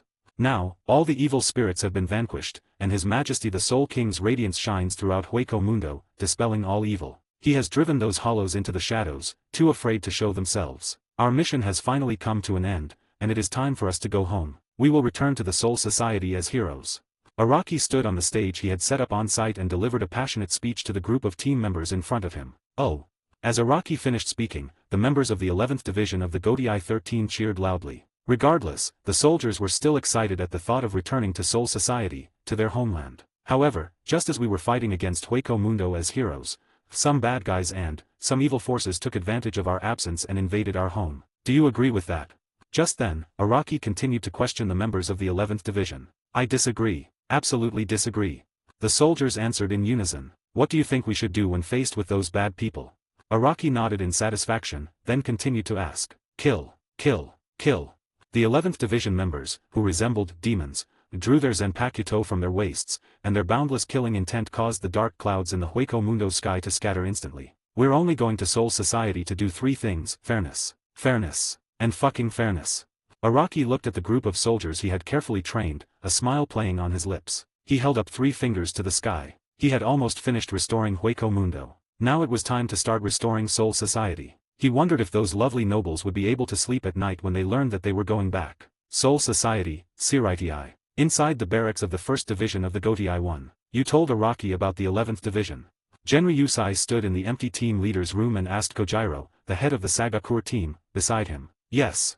Upon hearing this, Quibyu immediately moved closer to Yuan Liazai. Under the lamplight, several clearly visible wrinkles could be seen on Quibyu's face. In the past 100 years, Quibyu had grown a lot, but also aged a lot. Not bad. It's time to teach those blind nobles a lesson. Otherwise, those arrogant nobles will really think that I have become a puppet for them to manipulate. Does anyone really think that because I accepted their sponsorship money to build the academy and personally expelled all the weapons that helped me conquer the world from the Siritii, I've transformed from a tiger from the mountains into a docile house cat? Haha, that's ridiculous. Yamamoto snorted coldly after hearing what Suzubi said, his eyes flashing with a fierce light. Godii 11. A tall man was fast asleep in the sword dojo. Because the 11th Division Captain Araki led his team members to Hueco Mundo, the 11th Division has been vacant. However, the vast Siritii cannot be without a combat division for even a day. Therefore, Genryusai had always sent someone to act as the captain of the 11th Division. However, a few years ago, a high-ranking nobleman approached Yuan Liazai and, at an extremely high price, discussed with him the possibility of supporting one of his confidants within the 13th Guards of the Imperial Guard. Based on the theory of eat all the clothes and fire all the cannonballs back, Genryusai, upon confirming that Araki was about to return, handed over the position of captain of the 11th Division to this high-ranking nobleman. This made the nobleman extremely happy, because according to the rules of the Godii 13, the captain of the 11th Division, in addition to his duties as captain, would also receive the name Kenpeiki. Every Shinigami who earns the title Kenpeiki is hailed as the strongest Shinigami in the Siritii, after Yamamoto Genryusai Shijikuni. In the eyes of the upper-class nobles, this is clearly Yamamoto trying to win him over, so he has been growing increasingly arrogant in recent years, to the point that even the 5 great nobles can no longer stand it. After being called Kenpeikis so many times, the man himself began to think he was the strongest Shinigami. As a result, he even occupied the sword dojo that the 11th Division members used to train in, and used it for taking afternoon naps. And the demise of men is clearly today. Captain Commander Yamamoto has issued a summons, ordering all captains to assemble at the 1st Division barracks to prepare for the return of the Hueco Mundo Extermination Squad. I heard that the Hueco Mundo Extermination team has achieved unprecedented success in this expedition. Not only did they kill the Hollow who once plagued Siritii, but they also wiped out half of the Hollow forest and killed countless Hollows. A member of the 11th Division ran into the sword dojo and anxiously called out to the man who was fast asleep on the floor. Huh, didn't I already say I'm not going? Upon hearing this, the newly appointed captain of the 11th Division showed no intention of getting up. He gave a few perfunctory instructions to his crew members, then turned over and continued to sleep on the floor. Captain, I heard from a rumor that the captain of the Hueco Mundo Expeditionary Force is the captain of the 11th Division. I think you should go there. The soldier looked at his captain's arrogant demeanor and a hint of helplessness flashed across his face. It was precisely because his captain always acted so disdainfully that the soldiers of the 11th Division were so unpopular with the other divisions in Siritii. Huh, are you mistaken? I'm the captain of the 11th Division right now. Let that damn former captain of the 11th Division die. No one can take my place. As the soldier finished speaking, the tall man suddenly opened his eyes. His face was fierce, and he grabbed the soldier in front of him by the neck. Forehead. The soldier wanted to fight back, but unfortunately, his strength was far inferior to that of the men. Boom. Just then, a loud rumbling sound came from outside the gate of the 11th Division. What? Page 74. What happened? The man threw down his squad members and swaggered to the gate of the sword dojo, then pushed the door open. Team leader. What immediately came into view was a group of current 11th Division members lying on the ground. The man looked up and saw a handsome young man with short, jet-black hair smiling at him. Is this the kind of thing you did that turned my squad into this? In response, the man roared at the young man. This is your squad. So you're the newly appointed captain of the 11th Division. The young man did not answer the man's question, but instead asked his own. Isn't it obvious? Just as you said, I am the captain of the 11th Division. The man replied coldly upon hearing this. Sure. Just as the man finished speaking, a cold light slashed towards him. The man was slightly taken aback. He first looked up and touched his forehead, and when he saw the blood on his hands, his eyes widened. You bastard. Before the man could finish speaking, a large amount of blood gushed from his body, and he collapsed to the ground, his face expressionless. It's not yours anymore. The young man looked at the man who had fallen to the ground and spoke coldly. Chapter 77. He killed a captain as soon as he got back. You call him a Confucian scholar? Siritii. Today is the day the Hueco Mundo Expeditionary Force returns. Yamamoto Genryusai Shijikuni, the captain commander of the Godii 13, stands quietly before the transcendental gate with the current captains of the Godii 13, awaiting the return of Araki and the others. As the interdimensional portal opened, the team captains all tensed up. What's wrong, Maeda? Are you nervous?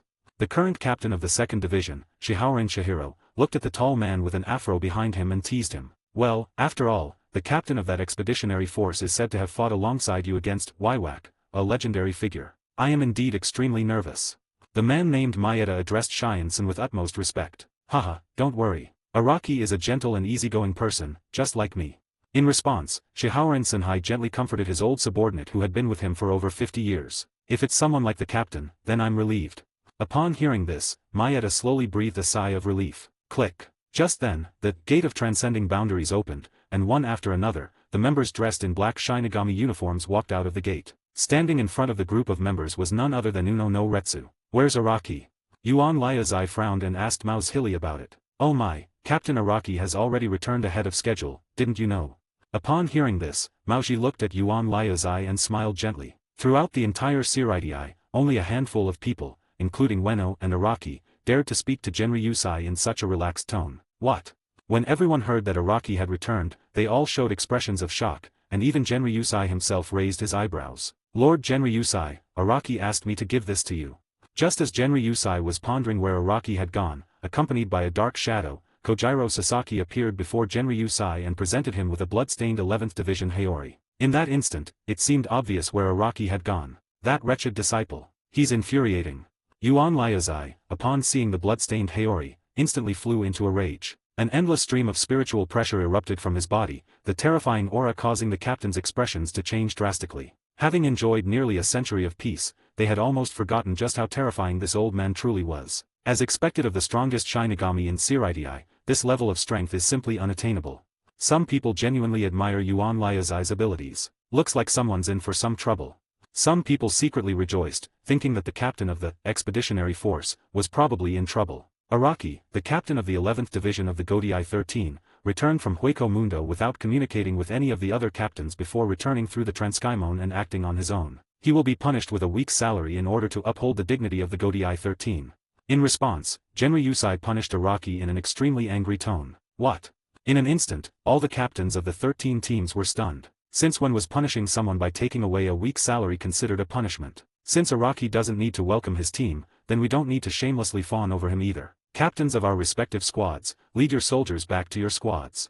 Before the team leaders could think further, Yuan Liazai gave the order to dismiss the welcoming team. Even those who harbored considerable doubts about this had no time to ask Yuan Liazai, and could only temporarily return to their squad with their vice-captain. At the same time, some astute people discerned certain signals from Yuan Liazai's words. For example, when Genri Yusai refers to Araki as the captain of the 11th Division of the Godai 13, Genri Yusai is essentially acknowledging Araki's status as captain, thus rendering the captain killed by Araki's death meaningless. Captain, is this the refined and easygoing person you told me about?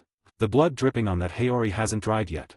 Maeda Norimitsu glanced at the continuously dripping Haori, then leaned close to Shion Senhai and spoke in a trembling voice. Ha ha. Upon hearing this, Shihaoren Senatsu chuckled twice. In his opinion, this was indeed refined and easygoing. The current members of the Godai 13 had not experienced that era of war and did not know what a true killer was. Speaking of which, as her companions left one by one, even the sword in Shihaoren Senhai's hand began to dull. Sigh. Thinking of this, Shihaoren Senhai first let out a long sigh, then said to Nozomi, let's go. Let's go back to the barracks. Yes, Captain. Upon hearing this, Hikari immediately followed closely behind Shihaoren Senhai and headed towards the 2nd Division barracks. The 2nd Division's barracks are located atop a mountain. It's a mountain palace built by the Shihaoren family at great expense. In terms of grandeur, among the Godai 13's barracks, perhaps only the 1st Division's barracks can compare. As for the captain's room of the 2nd Division, it was incredibly luxurious. The entire headquarters is spacious enough to accommodate hundreds of people without feeling crowded. Various facilities, antiques, and military uniforms are displayed inside, showcasing the heritage and luxury of the Shion family. At this moment, an uninvited guest arrived in the huge barracks of the 2nd Division. When Shihaoren Senhai pushed open the door to the captain's room, he froze on the spot. There sat a handsome man on his futon, holding a book on taijutsu from the Shihaoren family and dozing off. He seemed to have been waiting for him for a long time. How dare you? Who are you to trespass into the 2nd Division's barracks? Before Shihaoren Senatsu could speak, Maeda Nozomi, who was behind him, stepped forward and roared at the man on the futon. Upon hearing this, the man on the futon first stretched lazily, then tossed the book in his hand aside, stood up, and walked over to Shihaoren Senhai as if no one else was there, greeting him, long time no see. It has indeed been a long time. If I count carefully, it's been about 100 years, hasn't it? Chihiro Shihaoren nodded first, then asked the man in front of her, was the campaign against Hueco Mundo going smoothly? It's okay. Upon hearing this, the man replied casually. You just got back today and you've already made headlines. You have no idea. When the captain commander saw that blood-stained Haori, his face turned green. Chihiro Shihaoren seemed quite familiar with the man in front of her as she spoke to him. Hee, don't be fooled by that old man from the mountain. My master is a master at pretending to be confused. Yes, the person who broke into the 2nd Division's barracks was none other than Araki, who had just returned from Hueco Mundo. When he heard what Shihaoren Senhai said, he couldn't help but chuckle. No one knew better than him what his master was really up to. Forehead. Standing near Araki and Chihiro, Nozomi Omada was stunned when he heard their familiar conversation. Then, when he heard the content of their conversation, his legs trembled with fear. He never expected that the handsome young man in front of him was actually the same ruthless killer who had just returned from Hueco Mundo that morning and killed the current captain of the 11th Division. In response, Maeda did everything in his power to minimize his presence. What a pity. How could Araki not see the man before him who looked so much like the former god? Who is this? Araki turned to Nozomi and asked Shihaoren Senhai beside him. Maeda Nozomi, head of a family under the Shion clan, my vice-captain. Shion Seneki answered truthfully. Not bad. Araki nodded slightly upon hearing this, appearing to think highly of Maeda. Forehead. As Maeda felt the oppressive aura emanating from Araki, beads of sweat constantly appeared on his forehead. He was already drenched in sweat, and to be honest, he would rather not be looked at by such a ruthless and terrifying person as Araki. Omada, you can go now. Page 75. Before Maeda could say anything more, Hin Senatsu let him leave first. Okay, Captain. After silently thanking his captain, Maeda immediately fled the 2nd Division's captain's room. So what did you call me here for? After Maeda left, Shion Senatsu asked Araki a question. It's nothing, it's just that your teammates are all waiting for you in the sky. Oh, by the way, they asked me to tell you that they miss you a lot. Araki moved closer to Chihiro and spoke softly. Shihaoren Senhai was a smart person. Araki knew that the other person understood what he meant. Interesting. Upon hearing this, Shihaoren Senatsu's pupils contracted slightly, followed by a slight upturn of the corners of her mouth. Clearly, Senri had grasped the hidden meaning in Araki's words. In the Soul Society, there was only one place that could be called heaven, and that was the lofty and supreme Soul King Palace. So that's how it is. This is your plan with the Captain Commander. Chihiro Shihaoren muttered to herself, inwardly mocking the nobles. What a bunch of fools. Do you really think that as long as all the original GODI 13 captains leave and you replace them with your own people, you can control the entire CRIDI? How laughable. You're just being used as pawns by the captain commander. In an instant, Shihaoran Seneki understood everything. Now that you know about my plan with Old Man Shan, there's no turning back. Just as Shihaoran Senhisar was in a daze, Araki had already moved up to Senhisar's side and put his arm around Senhisar's shoulder. No problem. Upon hearing this, Shihaoran Senatsu readily agreed to Araki's request. This made Araki frown. Of all the original 13th Division, this dark-skinned guy in front of him had the most tricks up his sleeve. As the first captain of the 2nd Division, of course I have no problem. But I'm not only the captain of the 2nd Division, but also the head of the Shihaoran family. With a heart-wrenching tone, Shihaoran Senatsu addressed Araki. So what? Araki looked at the lively character in front of him and asked a question. So you'll help our Shion family train ahead? Shihaoran Senhai looked at Araki and spoke earnestly. I reject. Araki rejected Shihaoran Senatsu without hesitation. He wanted to take Senatsu with him to the Spirit King Palace for training, but Senatsu wanted him to help the Shihaoran family nurse their children. It didn't seem like a good deal to him, and in the end, the Shihaoran family would be the ones who benefited. Don't rush to refuse. My junior is exceptionally talented. Not only that, she's also a beauty in the making, and when she grows up, she'll absolutely amaze the entire Soul Society. Shihaoran Seneki looked at Araki and continued. I refuse. I'm not interested in Beanie. Araki continued to refuse. The person has arrived. Shihaoran Senhisar smiled slightly at this and clapped his hands towards the door. Let me go. Let me go. Then, Nozomi Omada walked into the barracks of the 2nd Division with a little boy in her arms. That child is Yoryuki Shihaoran. She is the most talented child under 100 years old in our Shihaoran family. Shihaoran Senhai looked at Araki beside him and introduced him. What? Araki looked at the little toddler in front of him, his eyelids twitching slightly. This child was Yoryuki Shihaoran. Yoryuki was born so early. But then again, the Shihaoran family has been around for over 1,000,000 years, and Yoryuki is the 22nd head of the family. Thinking about it that way, each head of the Shihaoran family has a rather long reign. So, when Araki left the 2nd Division barracks, he was accompanied by a small, dark-skinned boy with short purple hair. Humph. At this moment, the little bean sprout was still very arrogant, completely lacking the mature and steady demeanor that comes with adulthood. But Araki wasn't worried at all often. Tsundere types just need a good beating to get their act together. Ahem. In short, Araki had absolutely no experience in raising children. Should we just send him to Squad 0? The fake monk has lived for over 1,000,000 years, so he must be very experienced.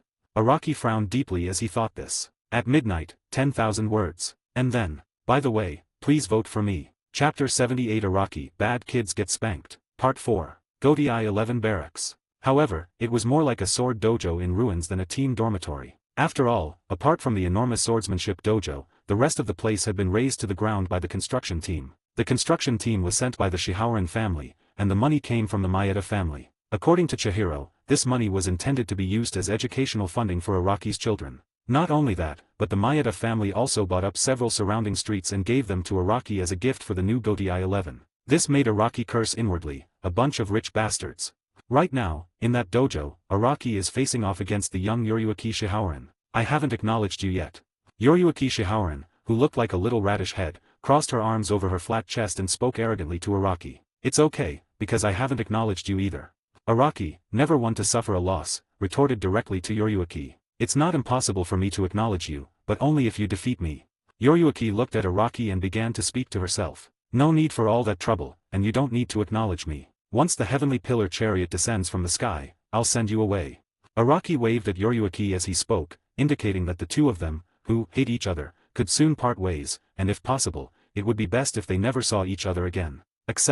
However, Yoryuki did not seem to want to let Araki off so easily. She moved with lightning speed, transforming into a dark shadow, and attacked Araki at breakneck speed. Such fast pace. To have such strength at such a young age, truly worthy of being a child of the Shihaoran family.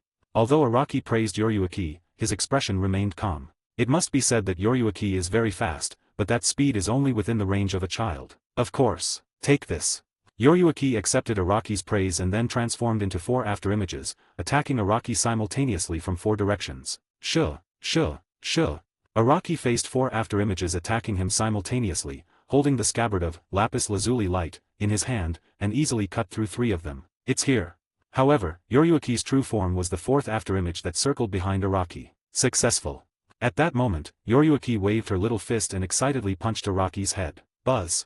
However, the moment Yoryuki's fist touched Araki's hair, Araki suddenly disappeared in front of her, replaced by a broom. What? Yoriyuki caught the broom and stood there blankly, unable to see Araki anywhere. What are you looking for? Just as Yoriyuki was wondering what was going on, she felt a chilling aura coming from behind her, and then she was grabbed by a ruthless hand. Yes, Araki had already arrived behind Yoriyuki. Although Araki wasn't good at shunpo, he was good at teleport. When did you get behind me?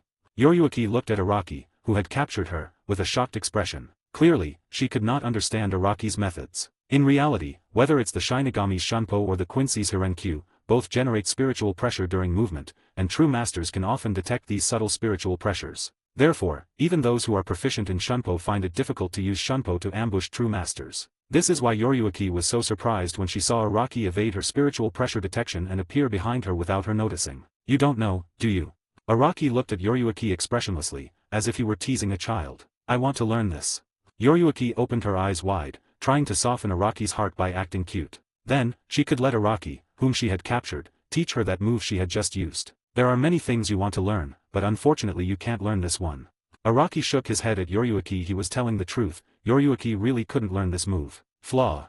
Just as Araki was telling Yoriyuki the truth, a rare occurrence for him, Yoriyuki let out a roar and threw a dart at Araki from her small hand. The dart was very fast, and Yoriyuki was close to Araki, so the dart reached Araki's eyes almost instantly. Ding! With a soft metallic clang, the dart was gently held in front of Araki's eyes by 2 fingers. Page 76. Even though Yoriyuki desperately hoped that the dart could advance even a centimeter, just enough to hit Araki even a little bit, it was wishful thinking to her, let alone a centimeter, not even a millimeter. Crack! Araki tightened his grip on the dart slightly, and the metal weapon made a soft sound before breaking in two and falling to the ground. After Araki finished doing all that, he looked at Yoriyuki, who was attacking him. Sure enough, brats need to be properly educated. Good chance. The third of the 4 maple footwork techniques, empty cicada.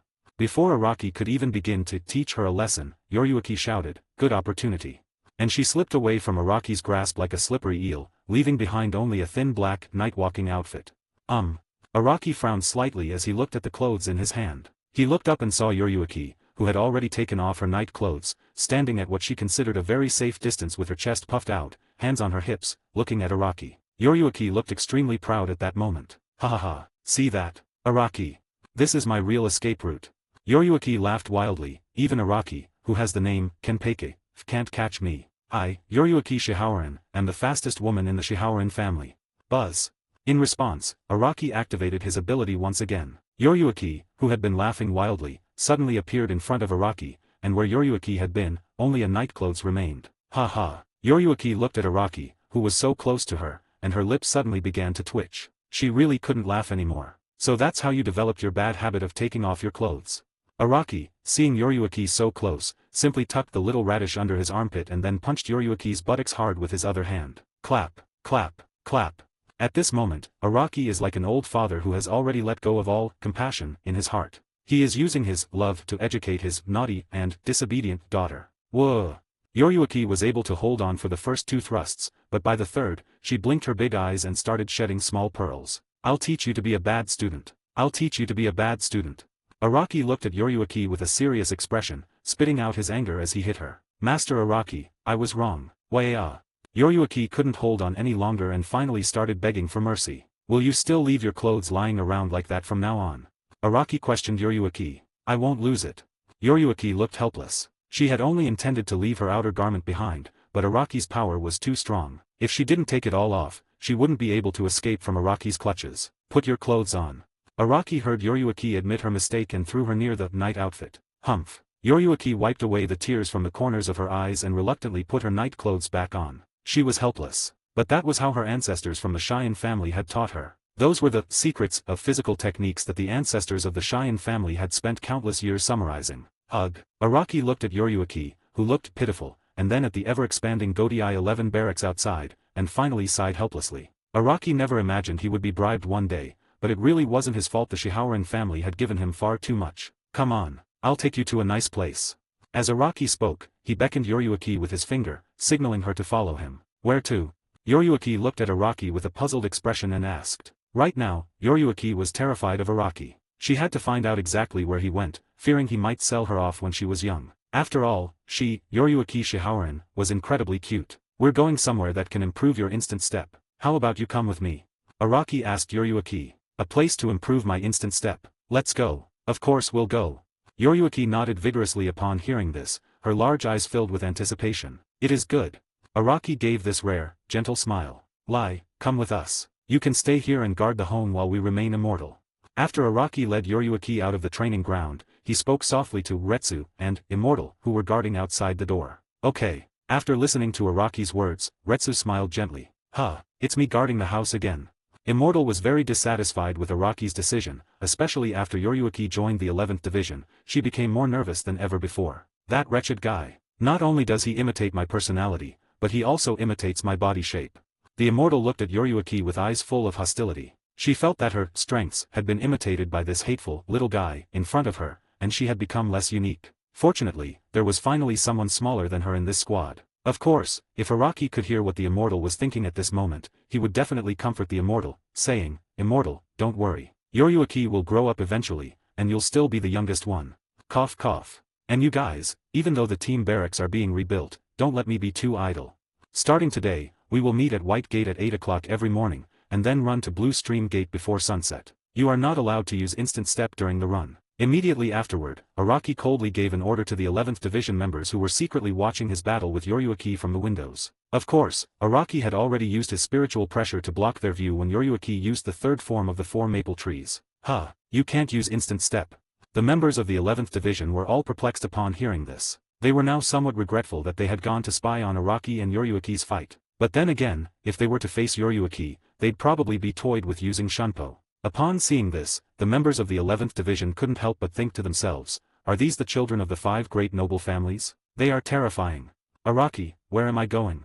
After leaving the 11th Division barracks, Uno looked at Araki and asked softly. At the same time, Seoichi also curiously raised her head. Go to the 4th Division and find a certain pompadour guy. Upon hearing this, Araki smiled gently at Ueno and Seo. 4th Division, Medical Division. Since Yamamoto Genryusai let Kairanji Tenjiro take over the 4th Division, the 4th Division finally began to resemble a medical division from later generations. At least now, the members of the 4th Division, upon seeing someone injured, will not leave them on a hospital bed to die, but will instead provide scientific bandaging and return to basics, treatment. How strange. Did I offend someone? Why does my eyelid keep twitching? After discovering that his right eyelid was twitching uncontrollably, Kairanji couldn't help but mutter to himself. Chapter 79 Kirin Temple. By Shunpo. After encountering Araki, just as Kairanji Tenjiro was feeling extremely uncomfortable with his eyelids and no matter what he tried, he couldn't get rid of them, so he decided to leave work early today, go back to his bathhouse, soak in the tub, and get some rest. The trio of 2 adults and 1 child blocked Tenjiro's path in front of the 4th Division's barracks. You guys are here to visit a patient in our 4th Division? Patients usually stay in wards on the 2nd floor. Tenjiro looked at the trio in front of him and frowned slightly. Although the arrival of Araki, Uno, and a kid with obvious dark skin characteristics of the Shihaoran family at the 4th Division's barracks surprised Tenjiro slightly, he didn't think much of it. He simply nodded to the 3 of them and prepared to leave. Kairanji believed that his own rest was the most important thing. As for Araki's status as the captain of the 11th Division, he didn't care at all. Someone with his skills could get along anywhere and didn't need to care about the usual social niceties. We're not here to visit a patient. Unfortunately, before Tenjiro could leave, Araki blocked his path with the scabbard of his Zanpakuto. So what are you doing here? Upon seeing this, Kairanji frowned deeply, a sense of foreboding suddenly rising in his heart. At the same time, he asked Araki a question. Actually, we came to the 4th Division specifically to find you, Kairanji, who has the title of Thunderbolt. Araki looked at Kairanji with a smile and said, looking exactly like a cunning fox. Forehead. This sent a chill down Kailan Temple's spine. Looking for me? What do you want? Even so, Kairanji still braced himself and asked Araki. I hope you can teach your powerful Shunpo to this little girl from the Shihaoran family, and then teach Retsu your proud medical skills. Araki told Kairanji what he wanted him to do. Are you kidding me? Why should I listen to you? Furthermore, do you know how much my instant step and healing technique are worth? They're priceless treasures, closely guarded secrets. How could I possibly hand them over like that? Kairanji Tenjiro realized that Araki and his group were not friendly guests, but rather troublemakers who had come to cause trouble. He felt it was necessary to let Araki and his group know that Kairanji was not someone to be trifled with. So, how much are your instant step and healing technique worth? After hearing what Kairanji said, Yoriyuki asked in confusion. Page 77. I already said it's priceless. Kairanji rolled his eyes upon hearing this. How could his profound secrets be measured by money? 100 million, 200 million, or even 1 billion? Then Kairanji heard Seoichi ask him in an innocent voice. Forehead. Kairanji was stunned after hearing Yoriyuki's words. 100 million? How many years would it take his bathhouse to earn that much? If you don't like using rings, the currency of Soul Society, for settlement, I can also convert it to gold or silver and settle in tails. It's entirely up to you. Yoriyuki smiled gently at Kairanji and spoke to him in an Aladdin-like tone. I'm sorry, but the Cheyenne family lacks everything except money. In the eyes of the Cheyenne family, anything that can be settled with money within these 3 realms is nothing. Do they even understand the true value of a million-year-old family? For a fleeting moment, Kairanji Tenjiro almost lost his backbone and sold his secret technique. There was nothing he could do. The Cheyenne family had given him far too much. However, he still held back. Kairanji Tenjiro was not a spineless person. So your answer is? Seoichi looked at Kairanji and asked. As you know, both instant step and a return path are my closely guarded secrets. Kairanji looked at Yoriyuki with righteous indignation, seemingly rejecting her trade request. However, the next second, Kairanji changed his tone. What I mean is, you'll have to pay more. Rent whatever price you want. Xiao opened her arms wide, displaying an attitude of older sister who is rich and has more money than she can count. 1 billion, no. Before Kairanji could think any further, his mouth blurted out, only to be forcefully covered by Kairanji's hand. It is good. To everyone's surprise, Yoriyuki immediately agreed after hearing Kairanji's words. To be honest, Yoriyuki didn't expect Kairanji to ask for so little. No, that's not what I meant. Put money aside for now, I'm not that kind of worldly person. But if you really want to learn the instant step skill, you have to pass my test first. After all, learning the advanced techniques I use to forge my own path isn't so simple. I need to see your aptitude. Kairanji held his head high, looking quite arrogant. If the qualifications don't meet the standards, then you won't give it to me. Seoichi looked at Kairanji and asked. If you don't meet the requirements, you're not allowed to tell anyone that you learned instant step from me. Kairanji spoke solemnly to Seoichi. Well, it's all about the money. Cough cough. Don't worry. My talent, Yoriyuki Shihaoran, is the strongest in our family this generation. Even my grandfather and the others say that I am the next head of the Shihaoran family.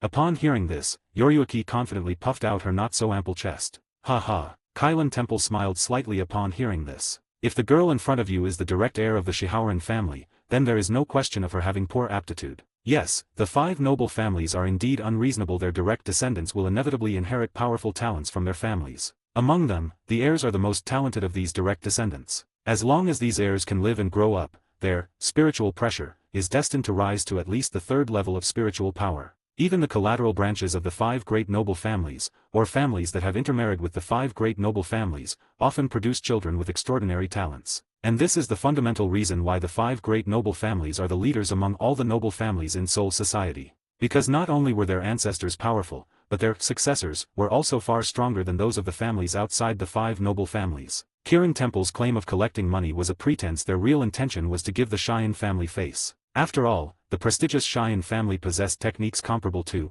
or even surpassing, his unique Shunpo skill. And opportunities to give face to the future head of the Cheyenne family were rare indeed. In that case, come with me to the barracks. As Kairanji spoke, he was about to lead Yoriyuki into the 4th Division's barracks. Seeing Yoriyuki show off her money power, Araki and Uno Retsu naturally followed suit. Wait, you 2 aren't welcome in our 4th Division's barracks. I did say I would teach Yoriyuki Shunpo, but I never said I would teach Uno Retsu Kaido. However, just as Araki and Uno were about to enter the 4th Division's barracks with Kairanji and Yoriyuki, Kairanji suddenly turned around and forcefully blocked Araki and Uno's path. Kairanji Temple. I'll pay for Uno Retsu's return from his cultivation.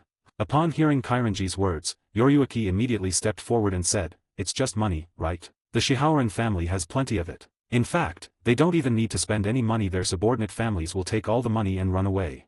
This isn't about money. Kairanji shook his head at Yoriyuki, then looked at Uno Retsu and Araki with a cold expression. Want to fight?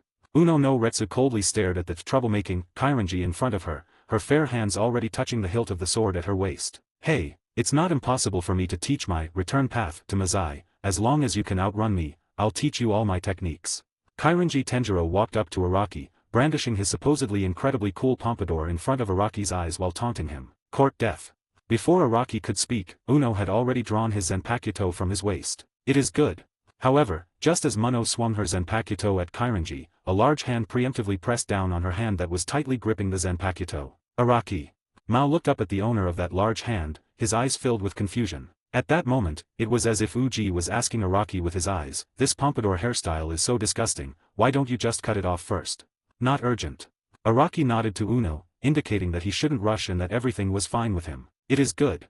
After exchanging a glance with Araki, Uo put away his Zanpakuto. Call. Don't think your knife can still cut me. Kairanji, who had already prepared to run away the moment Uno touched his Zanpakuto at his waist, only breathed a sigh of relief when he saw Uno successfully stopped by Araki. Back when he was young and a member of a biker gang, he was truly terrified of Uno's attacks, but Kairanji remained stubborn. So what are the rules of the competition? Araki looked at Kairanji and asked. No matter what method you use, as long as you can touch me, you win. Upon hearing this, Kairanji gave Araki a confident smile. Sure. Just as Kailan Temple finished speaking, a cold light slashed towards him, the sharp blade cleaving the entire Kailan Temple in two. Well, that was a close call. However, Kairanji Temple, struck by Araki's sword, did not fall. Instead, it shattered into countless fragments and vanished before everyone's eyes. Kairanji, who had been cleaved into pieces by Araki's sword light, appeared on the roof of the 4th Division barracks in the blink of an eye. He was clutching his chest, looking terrified by Araki. Hey, you attacked without even giving a heads up. That's incredibly unethical. Kairanji stood on the rooftop and roared at Araki below. Oh. Araki raised an eyebrow slightly. Kairanji was indeed fast. His sword strike had only hit an afterimage left by Kairanji's shunpo. However, no matter how fast Kairanji was, it was meaningless against him. Araki raised his hand once more and continued to slash forward. What? Kairanji frowned as he watched Araki raise his hand to strike forward, wondering what Araki was up to. Sure. However, the next second, Kairanji understood. Kairanji, who had been leisurely watching Araki wield his sword on the rooftop, suddenly appeared in front of Araki from the rooftop of the 4th Division, and Araki's sword was already slashing towards him. What? Kairanji's expression changed as he watched the scene unfold before him. He couldn't understand what ability Araki had used to transfer him from the rooftop to the ground. Sure. Another flash of cold light appeared, and Kairanji quickly crouched down, barely dodging Araki's attack. He then ran away as fast as he could. In contrast, Araki remained standing motionless, leisurely wielding his Zanpakuto. He hadn't even used a tenth of the power he had when fighting Uno. Rather than competing with Kairanji, it was more like he was toying with his opponent. Buzz. As space trembled, Kairanji, who had originally run about a kilometer in those few milliseconds, inexplicably returned to Araki's front once again. This time, Araki's sword was slashing vertically, so Kairanji could no longer crouch down or jump on him as before. Lie. Kairanji couldn't help but curse as he watched Araki's Zanpakuto slash at him. He simply couldn't understand how Araki kept teleporting him back from afar. Was this some kind of power of Araki's Zanpakuto? If so, it was incredibly powerful. Page 78. Despite his thoughts, Kairanji managed to narrowly dodge Araki's attack at the crucial moment by holding his breath and contracting his abdomen. Haha, I dodged it. Kailan Temple burst into laughter upon seeing this. Wow. Unfortunately, Kairanji's proud pompadour hairstyle wasn't as lucky as his. Before Kailan Temple could think further, his 1-meter-long pompadour fell from the sky and scattered all over the ground. Finally, it's broken. Araki looked at the hair he had cut off and relaxed his furrowed brows. He had been aiming for Kairanji's pompadour from the very beginning. He had been putting up with Kairanji's damn hair for a long time. My hair. Seeing his long hair scattered all over the ground, Kairanji knelt down, his eyes glistening with tears. Why did you stop running? Araki asked Kairanji, who was kneeling on the ground. Kairanji doesn't feel any sense of accomplishment when you're fighting him if he doesn't run away. I'm not running anymore. You win. Kairanji shook his head. He had given up on escaping. No matter how many times he tried, Araki's strange ability would send him back. Can you answer a few questions for me? Kairanji raised his head and asked Araki. Explain. Araki looked at the pitiful Kairanji and, unusually, managed a few words of pity. When did you unleash your Zanpakuto? It's clear that Kairanji mistook the ability Araki used earlier for the power of Araki's Zanpakuto. When did you start to think I hadn't unleashed my Zanpakuto? Upon hearing this, Araki turned to Kairanji and asked a question in return. I see. Upon hearing this, Kairanji's expression changed slightly, and his eyes were filled with apprehension as he looked at Araki. Although Araki didn't say anything, Kairanji understood. It has to be said that this is the advantage of talking to smart people. Sometimes you only need to say half of what you mean, and smart people will understand it on their own. As expected of someone who could defeat Uno. I'm truly impressed. Kairanji's expression was full of emotion. He then looked at Araki and continued, my next question touches on some secrets of your abilities. Consider it payment for passing on the knowledge to Uno. What do you think? Ask. Araki's answer was simple and direct. Your capabilities are limited. The conditions under which you can use them. Kairanji looked at Araki with resentment. He was also quite decisive, clearly intending to break Araki's ability, and thus hoped that Araki could tell him the conditions for using the ability. Range. The area my spiritual pressure can cover. Conditions. I can freely move anything whose spiritual pressure is weaker than mine.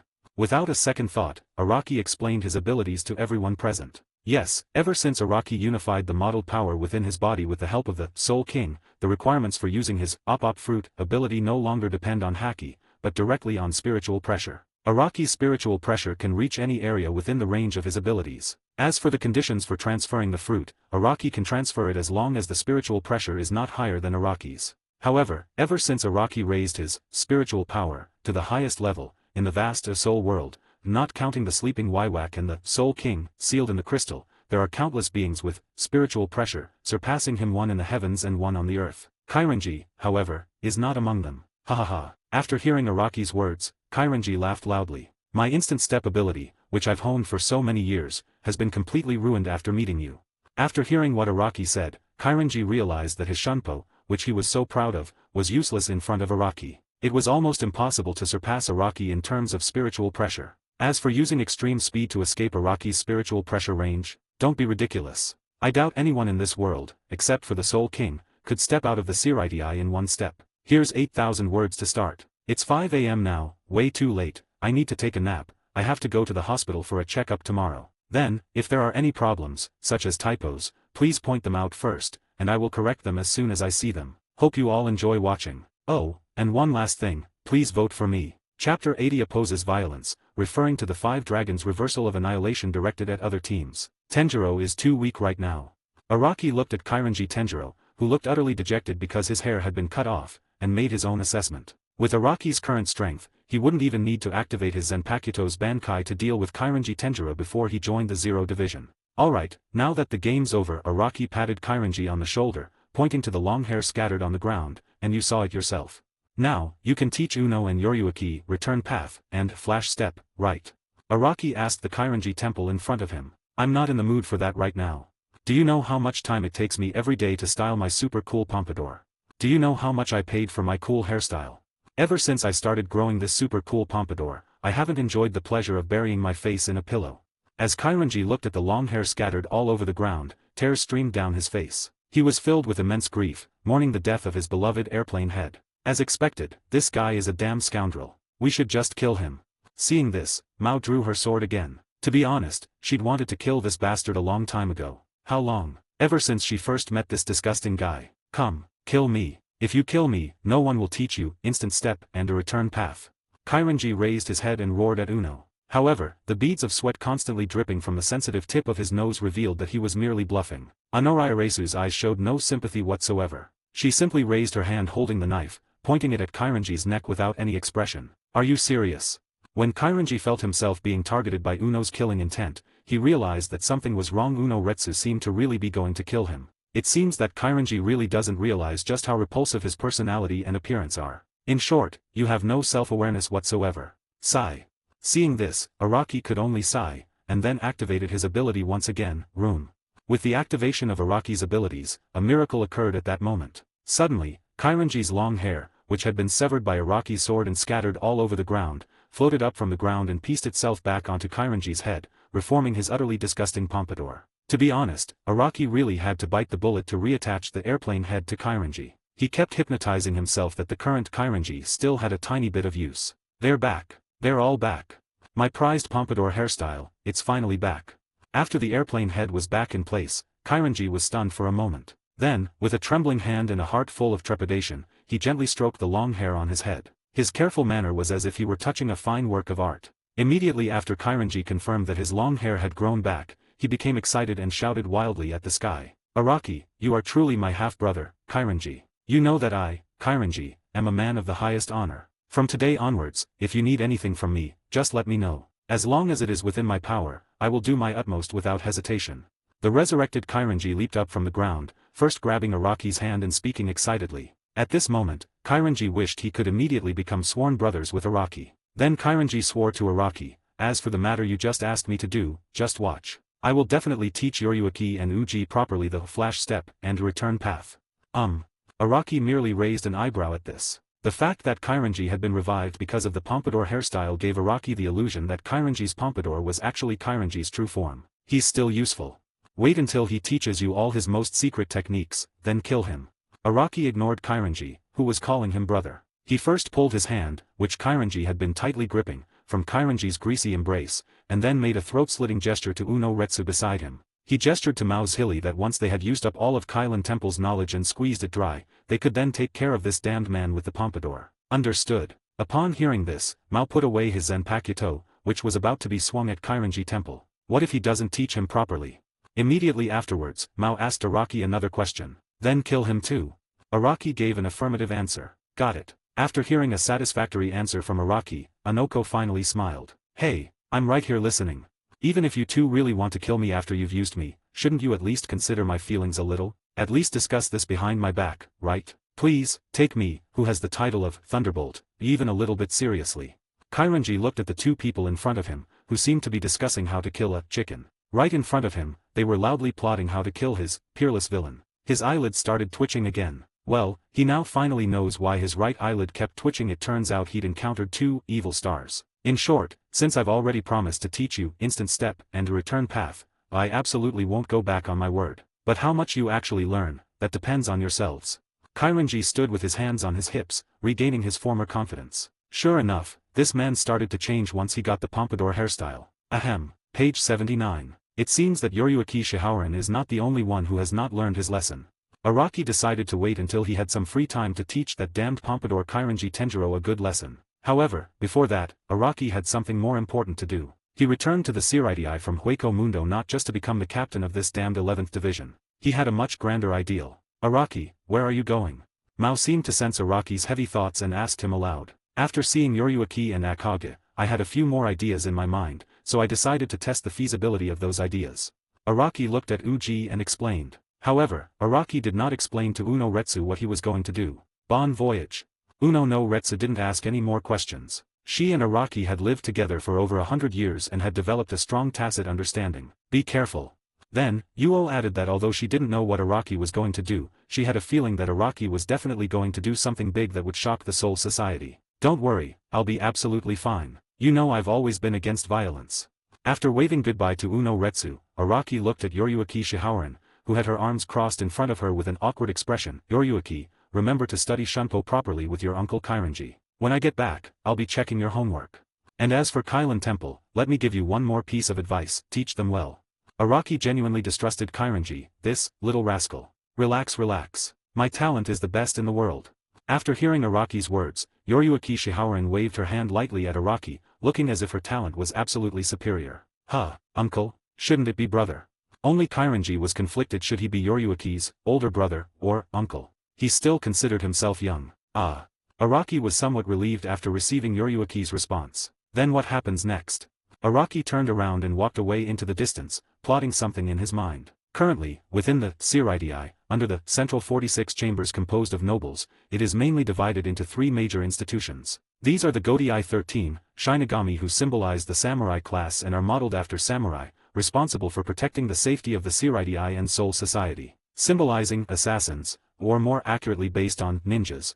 These are covert mobile assassins responsible for handling the shady dealings of various nobles, and the onmyoji-based figures who are responsible for various barriers, seals, rituals, and ceremonies, including holding soul burial ceremonies, so that those death gods with a spiritual power of level 3 or above who die suddenly can successfully fall into hell. The Godii 13, the Onmitsukido, and the Kadashi, these three major organizations within the Siraidii are theoretically on equal footing. At least, that's how it appears on the surface. The reason why Yamamoto Genryusai Shijikuni, as the captain of the Godii 13, could mobilize the Honkai Impact Third and the Kido Shu within his authority was simply because Yamamoto was too strong. Whether it was the Honkai Impact Third, the Kido Shu, or the Central 46, they all had to give him face. Under normal circumstances, this situation would have continued for hundreds of years until Yoriyuki Shihaoren took office as both commander-in-chief of the Hidden Mobile Force and captain of the 2nd Division of the Godii 2, which brought about a fundamental change. Yoriyuki successfully brought the Oblivion Unit, which was once on par with the Godii 13,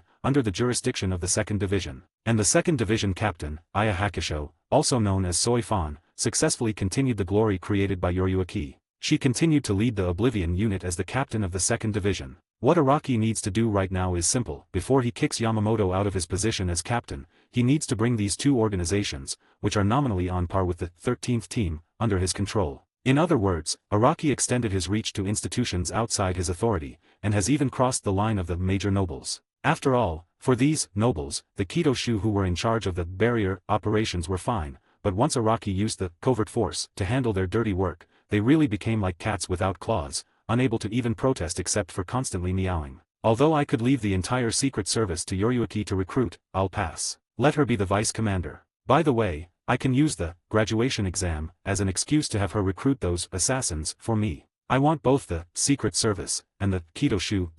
Araki finally made his decision. Adults never make choices. As Araki pondered this, he had already arrived outside the Kido-shu barracks. Who are you?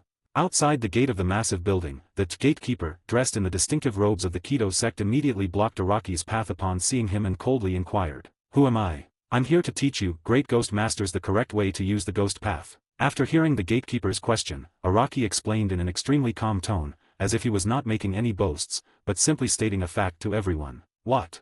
The gatekeeper was stunned after hearing Araki's words. This person actually dared to say that he would teach their Great Demon Master how to properly use the demon way. If we accept what this person means, does that mean their Great Ghost Master hasn't used his ghost arts all these years? What a joke. Do you know who the Great Demon Master is? He is the strongest man in the entire 3 realms in the use of demon path. How could you possibly teach such a person? I see you are wearing a Haori, so you should be the captain of the Godai 13. Since you are a member of the 13th division, you should leave now. Don't try to fool me here, otherwise we, Demon Path, will definitely report today's events to your Captain Commander Yamamoto and make him give us, Demon Path, an explanation. The gatekeeper glared at Araki and berated him. Araki ignored the gatekeeper's questions and simply raised his hand, speaking calmly to the Kido group before him. Hado 99, Dragon's Rebirth. As Araki finished speaking, a blue dragon rose from beneath his feet, lifting him into the air. In other words, whoever's ghost path is number 1 in the 3 realms is the Great Ghost Master, right? Araki, standing on the dragon head, asked the ghost path members guarding the gate. Forehead. The ghost path members guarding the gate stared wide-eyed at the blue, divine dragon, summoned by Araki. This level of spiritual particle concentration, is this really the ghost path? A debunking technique numbered 99. I've never even heard of it. If it's this kind of move, even the current Great Demon Master might not be able to use it. The members of the ghost path were completely dumbfounded. The more they understood ghost path, the more terrifying Araki's move was. In fact, if he hadn't personally witnessed Araki chanting and releasing the Kido before him, judging solely from the degree of spiritual particle aggregation of this Kido, he would absolutely mistakenly believe that the divine dragon, beneath Araki's feet was not some Kido, but rather the Bankai of the Godai 13th Senpakuto. Then what happens next? Araki said, stepping on the divine dragon, and flew into the sky right in front of the Kido sect member in front of him. Sorry everyone, the update is a bit late. I went to the hospital today to pick up the results. The preliminary diagnosis is inflammation, but there seems to be patchy pinkish material in the interstitium of the duodenum. I did an immunohistochemistry test, but I don't know what the final result will be. It seems like it shouldn't be a big problem. Chapter 81 Tsurugai Tessai. You used Kido to wipe us out instantly, and then roar. With a dragon's roar, a divine dragon, with an ethereal body composed entirely of spiritual particles roamed between heaven and earth. Araki stood with his hands behind his back, his feet on the divine dragon's head, looking down at everything below him with his peripheral vision, just like an emperor surveying his territory. What happened? What's going on? What's that dragon? Damn it, who let him in?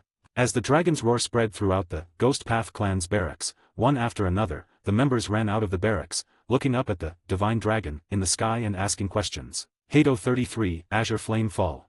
At the same time, some members of the Kido sect attempted to use their powerful Kido to knock down Araki in the sky and the dragon beneath his feet. Unfortunately, Araki stood too high. The Azure Fire Drop failed to even touch the dragon's tail beneath his feet before dissipating into the world. Hado 32 Yellow Flame Flash. Destroy yourselves, Black Hound of Rondinini. Read this once, burn to ashes, and slit your own throats. 9 strikes of binding spells. Others tried using binding spell and other Kido spells from a greater distance towards the sky, but none of them could hit Araki even slightly. Damn it, even a fully chanted binding spell or Hado spell can't hit that high. Damn it, who can make that thing in the sky come down? Immediately, the group of Ghost Path members frowned in distress as they watched Araki descend from the sky to cause trouble in their camp. They truly had no way to deal with Araki. What happened? Just as everyone was in a panic, an elderly man with short white hair, wearing a purple robe and holding a Zen staff, arrived at the square where the Ghost Path clan was located, accompanied by a tall man who looked to be at least 2 meters tall, with an 8-pronged mustache and square glasses. Great Ghost Master, Deputy Ghost Master, look at the sky. With the arrival of the two, the Ghost Path members finally breathed a sigh of relief, clearly having full confidence in their captain and vice-captain. The elderly man, respectfully addressed as the Great Ghost Taoist Priest, looked up at the sound, and his pupils constricted when he saw the divine dragon dancing in the sky. Immediately after he saw the young man standing with his hands behind his back above the dragon's head, and the white captain's haori that the young man was wearing, which symbolized his identity, the old man's heart was instantly filled with rage. That's the captain's haori from the Godai 13. So the dragon under that young man's feet is the Bankai of his Zanpakuto. The old man had clearly made the same mistake as the ghostly figures who had guarded the gate before. Or rather, as members of the Kido sect with an extremely profound understanding of Kido, they subconsciously believe that their Kido is the strongest in soul society, and that the Kido they cannot do, the Shinigami of the Godai 13 cannot do either. Good, good. The Godai 13 are now bullying us Kido members. Very good.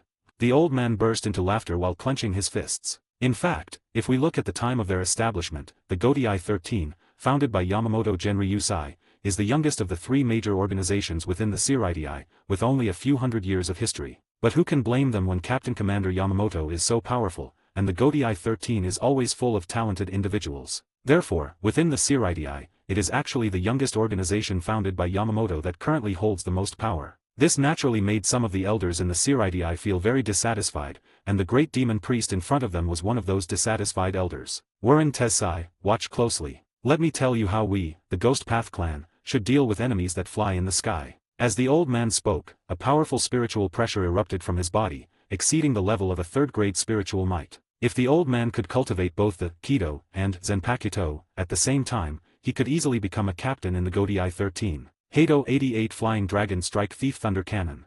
As the old man spoke, he directly used his most proficient demonic arts. A series of muffled thunderclaps resounded in the sky, and the next second, accompanied by dazzling blue lightning, a huge electric cannon blasted towards Araki in the sky. Ah, it's number 88, the badass. He can even abandon the chanting for those who have attained the highest level of Hakudo, a type of deist cultivation, above number 80, as expected of the great demonic deist. The ordinary members of the Ghost Path cheered excitedly as they watched the lightning soar into the sky. Page 80. Only the man known as Wollang Taizai's pupils shrank slightly after seeing his master, the great ghost deist, unleashing a barrage of thunderous cannons. In terms of Ghost Dao talent, his talent surpassed that of the great ghost deist, so he sensed something was amiss. Boom! Just as Tetsuze was deep in thought, the great demon master's flying dragon strike thunder cannon had already shot into the sky, colliding with Araki and the dragon beneath Araki's feet. Immediately afterwards, a loud bang came from the sky, and the dragon suddenly fell straight down from the sky towards everyone. It is good. To the onlookers of the Ghost Path, this scene appeared as if their great Ghost Path master had successfully blasted the Ghost Path into the sky 1,000 meters high, subsequently knocking down the soaring, divine dragon, and the man standing atop its head. However, only the great Ghost Master and the deputy Ghost Master, Wollang Taizai, noticed something amiss. Run, run. At this moment, the great Ghost Master had lost his previous composure. He kept shouting to the ghost followers around him, hoping that everyone would disperse quickly. Unfortunately, everyone was still immersed in their joy and had no reaction to the impending crisis in the sky. The chosen ones of heaven, the iron walls, the dragon's flight, the lion's roar, the tiger's howl, the wolf's charge, severing heaven and earth before collapse, the 81st binding of the Tao, severing the void. In contrast, the moment Tetsuze saw the divine dragon descend from the sky, he began to chant. As Tetsuze Wakashi finished speaking, a transparent wall of light appeared in the sky, blocking the Ghost Path troops from the dragon. Binding spell number 81, severing the void. The old man, who was the current great demon master, did not waste any time. He quickly completed the incantation of the binding path and released a wall in the sky that was even thicker than the light of Tsukasa Rinpoche. Roar! Just as the two ghost deists finished unleashing their void-severing technique, the divine dragon in the sky roared and, amidst the cheers and laughter of the ghost deists on the ground, descended from the sky, and crashed into the crowd. Wow! The two demonic masters, having exhausted almost all their spiritual pressure to unleash their void-severing technique, found it as fragile as glass before the divine dragon, which then charged straight at them. Boom! A tremendous explosion filled the entire barracks of the Onidu clan. The previously noisy demons all fell silent, lying on the ground with their eyes rolled back, completely unconscious. The old man, the current Grand Demon Master, was bleeding from all 7 orifices, kneeling on one knee, blood gushing from his mouth. The dragon beneath your feet is not the Bankai of your Zanpakuto. It is the legendary Hado of number 99, Gori Tenmei.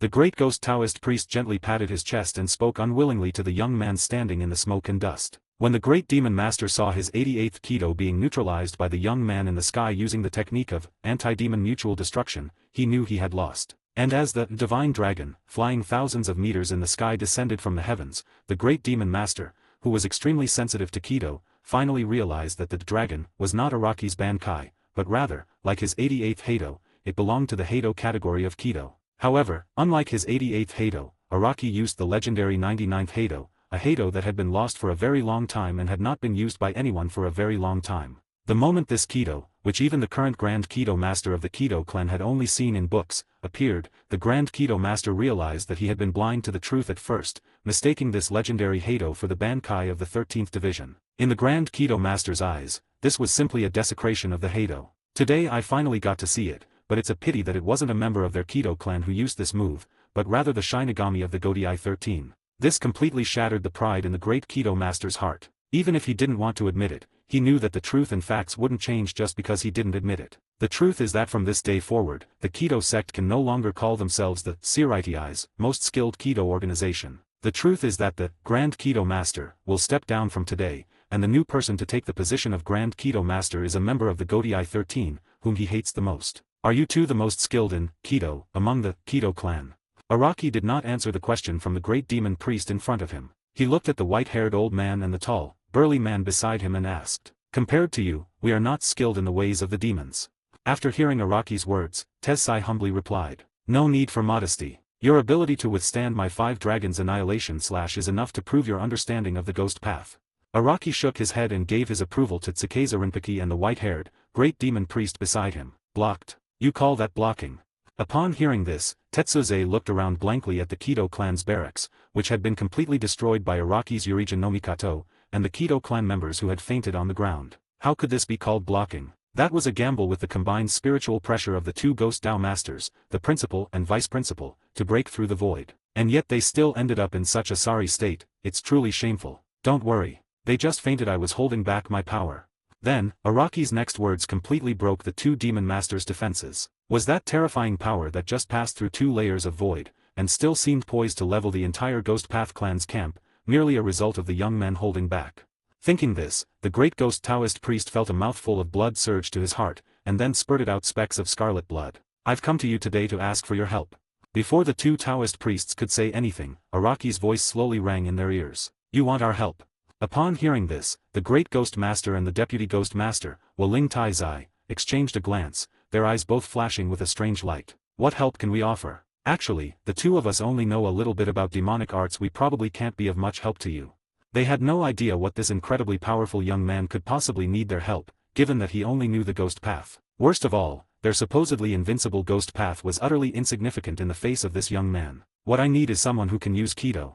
To be honest, I'm not really good at demonic arts." Araki looked at the 2 people in front of him and spoke frankly, believing that sincerity would always be the ultimate weapon. "You say you don't know the Ghost Path?" When Tsutsumi and the white-haired old man heard Araki's words, they rolled their eyes in anger. "You used your demonic arts to wipe out all of us who have studied demonic arts for almost our entire lives, and now you're telling me you're not good at demonic arts? Are you asking for a beating? Even if I can't beat you, I'll still splatter your blood with my own." Even someone as mild-mannered as Tetsuze Wakashi became annoyed at this moment. "Are you kidding me? If even you don't know Kido, then what are we, who were defeated by you using Kido?" The old man clutched his chest with one hand, enduring the throbbing pain in his heart, and asked Araki a question in return. Immediately afterward, before Araki could speak, the old man continued, "If you've come here to fool us, then you can leave. We'd rather die than accept your humiliation. You've misunderstood me. I haven't really practiced Kido much. After all, Kido is as simple to me as breathing. Do you remember how you learned to breathe? I don't. So I can't understand how difficult it is for others to use Kido. That's why I came to find you." Araki looked at the old man in front of him and spoke calmly to Tetsusai. Araki was telling the truth. With his maxed-out, spiritual particle trend, ability, Araki could indeed use Kido with incredible ease. Never trained? As easy as breathing. You want to experience the difficulty of a mortal cultivating the demonic path? Forget it. The ancient, white-haired Taoist priest, who was over 1,000 years old, fainted right in front of Araki after hearing what Araki said. Master, are you all right?" Seeing this, Waling Taizai anxiously shouted to the old man. "He's fine. He's just old and got too excited, so he got stuck there. I've already removed the plug from his head, and I think he'll wake up soon." Araki spoke softly to Tensai Gahishi. However, Tetsuze did not believe Araki's words until the old man opened his eyes. Only then did Tetsuze breathe a sigh of relief and stand up to thank Araki. "Thank you for your help." "Fine." Araki waved his hand at Tensai Gahishi. "Am I dead?" The great Taoist priest lying flat on the ground still looked bewildered. "Master, you're all right. It was this captain of the Godai 13 who saved you." Wolang Taizai recounted the whole story to the old man. The old man remained silent in response, then looked at Araki with annoyance and asked, "What exactly are you doing here?" The reason why this great Taoist priest did not thank Araki was because he believed that if it weren't for Araki, he wouldn't have been unable to catch his breath and would have been tied up there. "I've come to ask you to help me research the true application of the ghost path." Araki spoke frankly to the great demon master. After hearing Araki's words, the old man felt his heart begin to ache again. "Because I want to combine Kido and Hakuda to create a power system that can combine the two. I wonder if you two would be interested in researching it with me." Just as the old man was about to reprimand Araki, Araki shared his thoughts with the old man and Tessai Gahishi. Of course, Araki mainly told the two people present about the instant hurricane theory that Yoriyuki Shihaoran had researched in the future. Upon hearing this, both the old man and Tetsuze's eyes gleamed. As masters of the Kido demonic arts, they could understand what Araki was saying. Although Araki's idea was far-fetched, upon closer examination, it seemed to be quite feasible. "Are you a master of free-for-all?" Upon seeing this, the old man asked Araki a question. "Yes and no." Araki nodded first, then shook his head. "What do you mean?" The old man continued to ask. "For me, taking freebies is like drinking water." Araki sighed helplessly. Stop, I understand." The old man couldn't bear to watch any longer, and he decided to heed Araki's words. "So where do you plan to look for martial arts masters among mortals?" The old man asked Araki. "Speaking of hand-to-hand combat, the strongest in Soul Society should be the stealth mobile force, right?" Araki stood with his hands behind his back, seemingly asking the old man a question, but in reality, he had already given the answer. Page 81. "I'll lead the way." Upon hearing this, the old man leaped to his feet. This matter shouldn't just be a disgrace to the Kidoshu, as an organization under the Siraidi's Central 46 Chambers.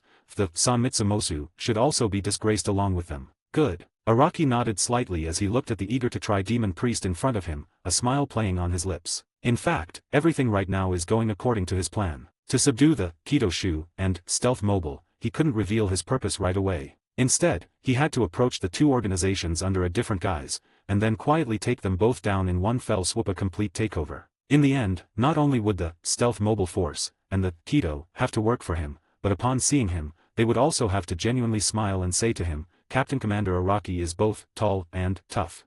500 100 100 20230601225806695100 Chapter 82, Soy Fan. Aya Hakusho's grandmother. Third update. The Stealth Mobile is the most hated organization in the entire Siraidii, bar none. How hated is this organization? Even the Grim Reaper passing by the entrance to the covert forces will spit on it and curse it as bad luck. The reason why Covered Mobile has such a bad reputation is entirely due to the nature of their organization. After all, they have done far too many inhumane and unconventional, shady things for the sake of the noble lords. Today, the dogs these noble gentlemen used to guard their homes have encountered an uninvited guest. Enemy attack. Enemy attack. Inside the Stealth Mobile unit's barracks, Araki, dressed in a white haori, moved with impunity. In front of the entire Stealth Mobile team, he unfastened his Zanpakuto from his waist and planted it in the ground in front of them. Then, he beckoned to the group of Covert Mobile suit members dressed in night suits. Araki's gesture was full of provocation, showing that he didn't take these assassins seriously at all. "This guy's here to cause trouble." When the members of the Stealth Mobile team saw Araki's actions, they all felt a surge of anger burning in their chests. They rubbed their fists together, ready to teach this overconfident guy a lesson. Today, they will use their absolute strength to show this man what it means to be a specialist in one's field. "You, a member of the Godii 13 who makes a living with Zanpakuto, dare to engage in hand-to-hand combat with the Hakudekyu, a group renowned for its physical prowess since ancient times? Don't you know that even before Zanpakuto existed as weapons, Shinigami had already inherited this most primitive and ancient technique, hand-to-hand combat, for tens of thousands of years? Yes, considering the millions of years of history of the Soul Society, the Zanpakuto is undoubtedly a new ability compared to the four original skills: slashing, punching, walking, and demonic possession. Let's go together." Araki stretched his neck and waved to the group of Stealth Mobile members. On. With a command from the captain of the Stealth Mobile unit, countless shadowy assassins, wielding concealed weapons, launched a fierce attack on Araki. Too slow.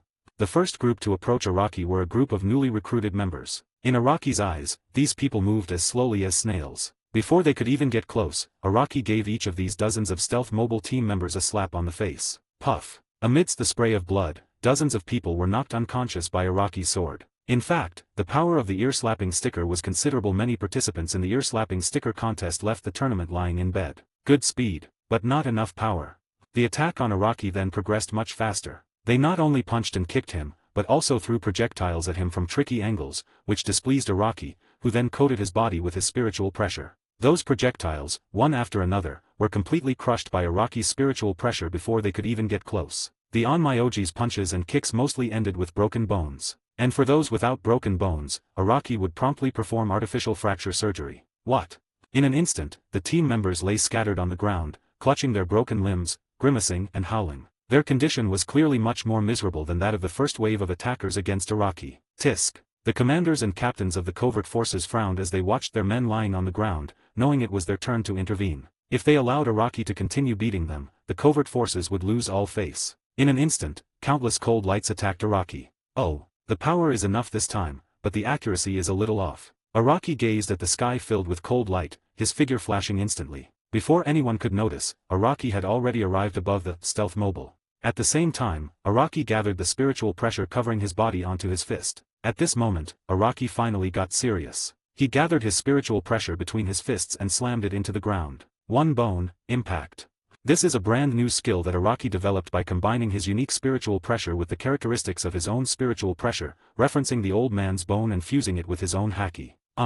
While the members of the stealth mobile force were still wondering where Araki had gone, endless, lightning-fast spiritual pressure was released from Araki's fist, transforming into wave after wave of impacts that bombarded the stealth mobile force's barracks and its members. Puff. The members of the Onmitsuki squad, bombarded by Araki's spiritual pressure, coughed up blood and collapsed. The buildings covered by Araki's spiritual pressure turned into countless fragments, which dissipated into the air as the most primitive spiritual particles. In the blink of an eye, the hidden mobile squadron's barracks had been reduced to ruins, leaving behind a scene of utter devastation. Bastard! Upon witnessing this scene, the commander of the stealthy mobile unit could no longer remain still. He transformed into a streak of dark light and attacked Araki. Crack! Unfortunately, with a soft sound, Araki caught the hidden sword in the hand of the covert mobile commander with his bare hands. What? Upon seeing this, the commander of the covert mobile unit's pupils trembled slightly. Click. Before the commander of the covert force could think further, the dark sword in his hand had already been crushed into a handful of iron filings by Araki, and at that moment Araki's fist landed on the commander of the covert force's face. You're not strong enough, your skills are lacking, your defense is inadequate, your killing moves aren't ruthless enough, your willpower is weak, and your speed is slow. You're utterly useless. Araki showed no mercy to the covert mobile commander before him, his punches landing almost with a visceral force, each leaving a deep fist mark on the man's body. After all, Araki had already decided to reserve the position of deputy commander of the covert force for Yoryuki Shihaoran, so this man was indeed useless. Oh, right, Araki decided to temporarily assume the position of commander-in-chief of the covert force. Starting today, this covert operation will undergo a reform. It will no longer serve the nobles, but he. Puff. With Araki's final punch, the former commander of the covert force collapsed to the ground, completely losing consciousness. Upon seeing this, Araki directly took the commander's badge from inside the clothes of the former commander of the covert forces. Then, Araki walked up to the handsome, slender young man he had previously spared, pulled him up from the ground, and asked, "What's your name?" "My name is Soifan." The thin young man looked at Araki and spoke coldly. "Oh, I misjudged you, it's a little girl." Araki was slightly taken aback when he heard the skinny young man's slightly shrill voice. He hadn't expected that this person was a boy. Then, when the young man heard the girl's name clearly, he thought to himself, Soifan. Interesting. So, this girl is either Aya's grandmother or mother. You'll do. Aya Bisho is the 9th-generation descendant of the B family, and her name Soifan comes from her grandmother. Araki quickly made a decision, picked up the girl in front of him, and carried her out of the covert mobile suit. "Let me go. You despicable villain, how dare you infiltrate Central 46? We will never let you get away with this." Soifan's grandmother seemed to mirror Soifan's personality perfectly. She fought back against Araki's clutches with all her might, but to no avail. Poor Soifan was thus carried out of the covered mobile unit's barracks by Araki like a delicate rag doll. The Central 46 Bureau has been established again. It's like a swarm of locusts, impossible to eradicate. No, it's more like cockroaches, kill one and two more appear. It's both troublesome and disgusting. After hearing Soifan's words, Araki muttered as he walked away, clearly not taking the Central 46 chambers seriously. Anyway, the Central 46 division can't judge him after all, he's a member of the Zero Squad. Yes, Araki's unit number keeps swaying depending on which side is in his favor. Solved. After Araki stepped out of the stealth mobile, he saw the two Kido masters standing respectfully outside the ruins. At this moment, Tessai Gorishima, the vice Kido master, first bowed slightly to Araki before asking in a low voice, "Solved?" Araki nodded upon hearing this. "Who is this girl?" Immediately afterwards, Tetsuze looked at the girl tucked under Araki's armpit. The spoils of war. Araki chuckled and replied, "Are you kidding me? I'm not some kind of spoils of war." Upon hearing this, the girl resisted fiercely once again, but unfortunately, her resistance was completely ineffective. "I just noticed that Yoryuki needs a little follower, and she seems perfect." Araki remembers that the official novel, Fio, mentioned that all of Aya's older brothers died because of the Tsuneyashiro family. Araki had no intention of providing any assistance to the Tsuneyashiro family, so he planned to directly connect the Haki family with the Shihaoran family. "Huh, you actually want me to be someone else's follower? Don't be ridiculous. I'd rather die here, even if it means sacrificing myself for my beliefs, than be someone else's follower." Soifan spoke angrily. "As for the hand-to-hand combat expert I'm looking for, unfortunately, not a single one in the entire covered mobile unit meets my standards. This girl counts as half." However, Araki completely ignored the girl's roar and continued to preach to the two chief and deputy kamikaze masters in front of him. "That's a real shame." Upon hearing this, the two Taoist priests sighed helplessly, but their eyes seemed to hold a hint of schadenfreude, especially when they saw the obviously crippled secret mobile commander. They could hardly contain their joy. "What do you mean there's not a single one who meets your standards? And why am I only half a person? Ugh, I'm so angry." Soifan kept yelling. However, Araki and the two Taoist priests simply couldn't be bothered with her. Soifan continued grumbling and cursing all the way until they arrived at the 4th Division's barracks. "Hey, Yoryuki. To help you focus on your training, I found you a little toy." As Araki spoke, he tossed Soifan, which he had been tucking under his arm, toward Yoryuki Shihaoran. Ugh, you rude fellow." Soifan rolled several times on the ground before finally stopping, then turned and glared angrily at Araki. Page 82. Yoryuki turned around and saw that the toy Araki had mentioned was a slightly older sister. She smiled happily and cheerfully. "Ha ha ha. From today onwards, you are my little sister." As Yoryuki spoke, she patted Soifan on the shoulder, indicating that no matter what happened in the future, she, Yoryuki Shihaoran, would always have Soifan's support. "Yoryuki? You could be Yoryuki Shihaoran." "Excuse me, I was rude. I am Soifan from the B family. It's an honor to serve you." Soifan turned around upon hearing the voice, looked at the dark-skinned little radish head in front of her, trembled at first, and then immediately knelt on one knee, respectfully speaking to Yoryuki. To be honest, Soifan never expected that the Yoryuki Araki mentioned would be the little princess of the Shihaoran family. After all, Araki, being such a rude person, didn't seem like the type to associate with the highest-ranking nobles. "Oh, there's no need to be so polite. We're all family."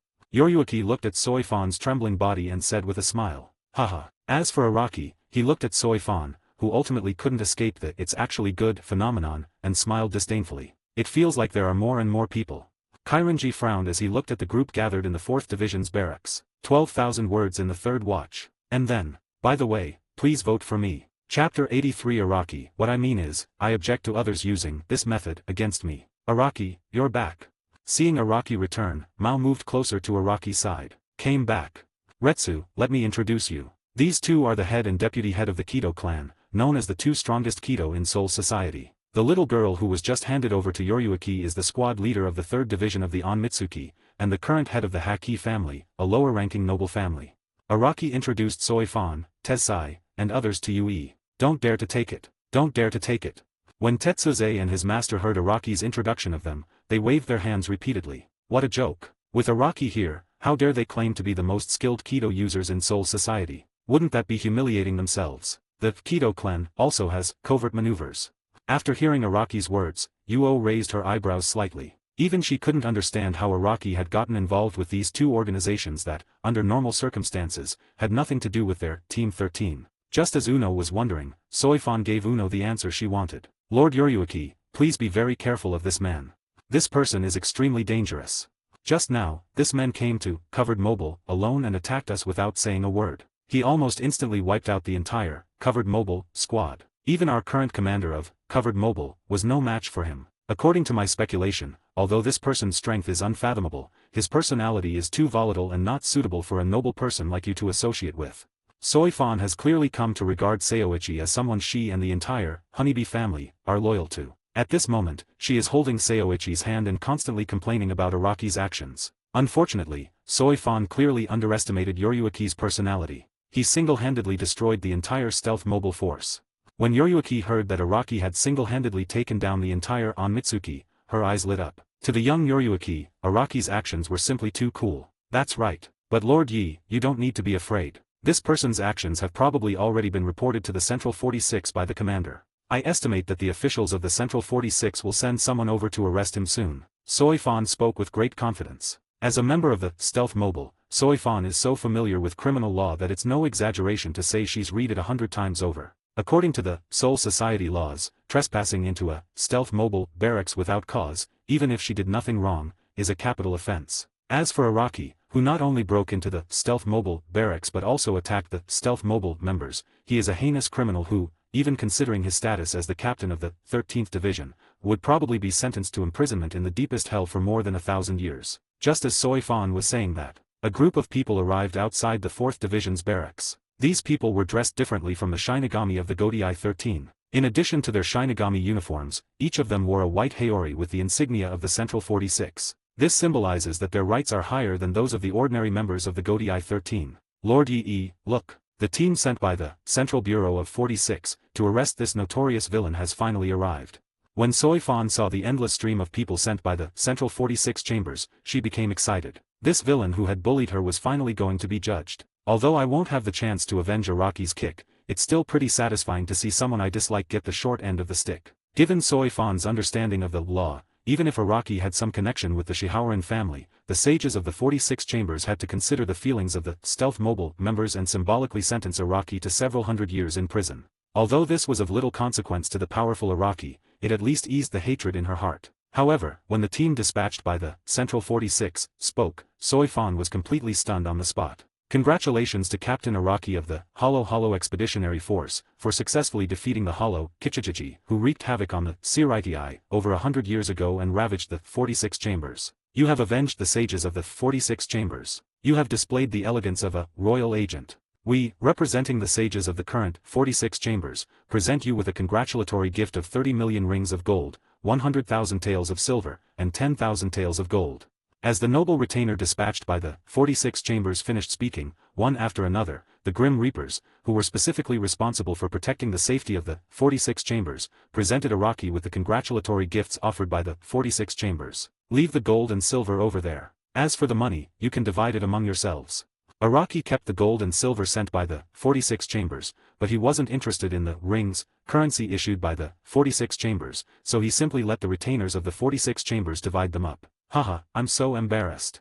Upon hearing this, the retainer couldn't help but smile. His wrinkled face instantly blossomed like a chrysanthemum. Although the retainer said he was sorry, he had no intention of unloading the money from the sedan chair and giving it to Araki. You're welcome. However, you should remember to pass on a message to the sages of the 46 chambers for me.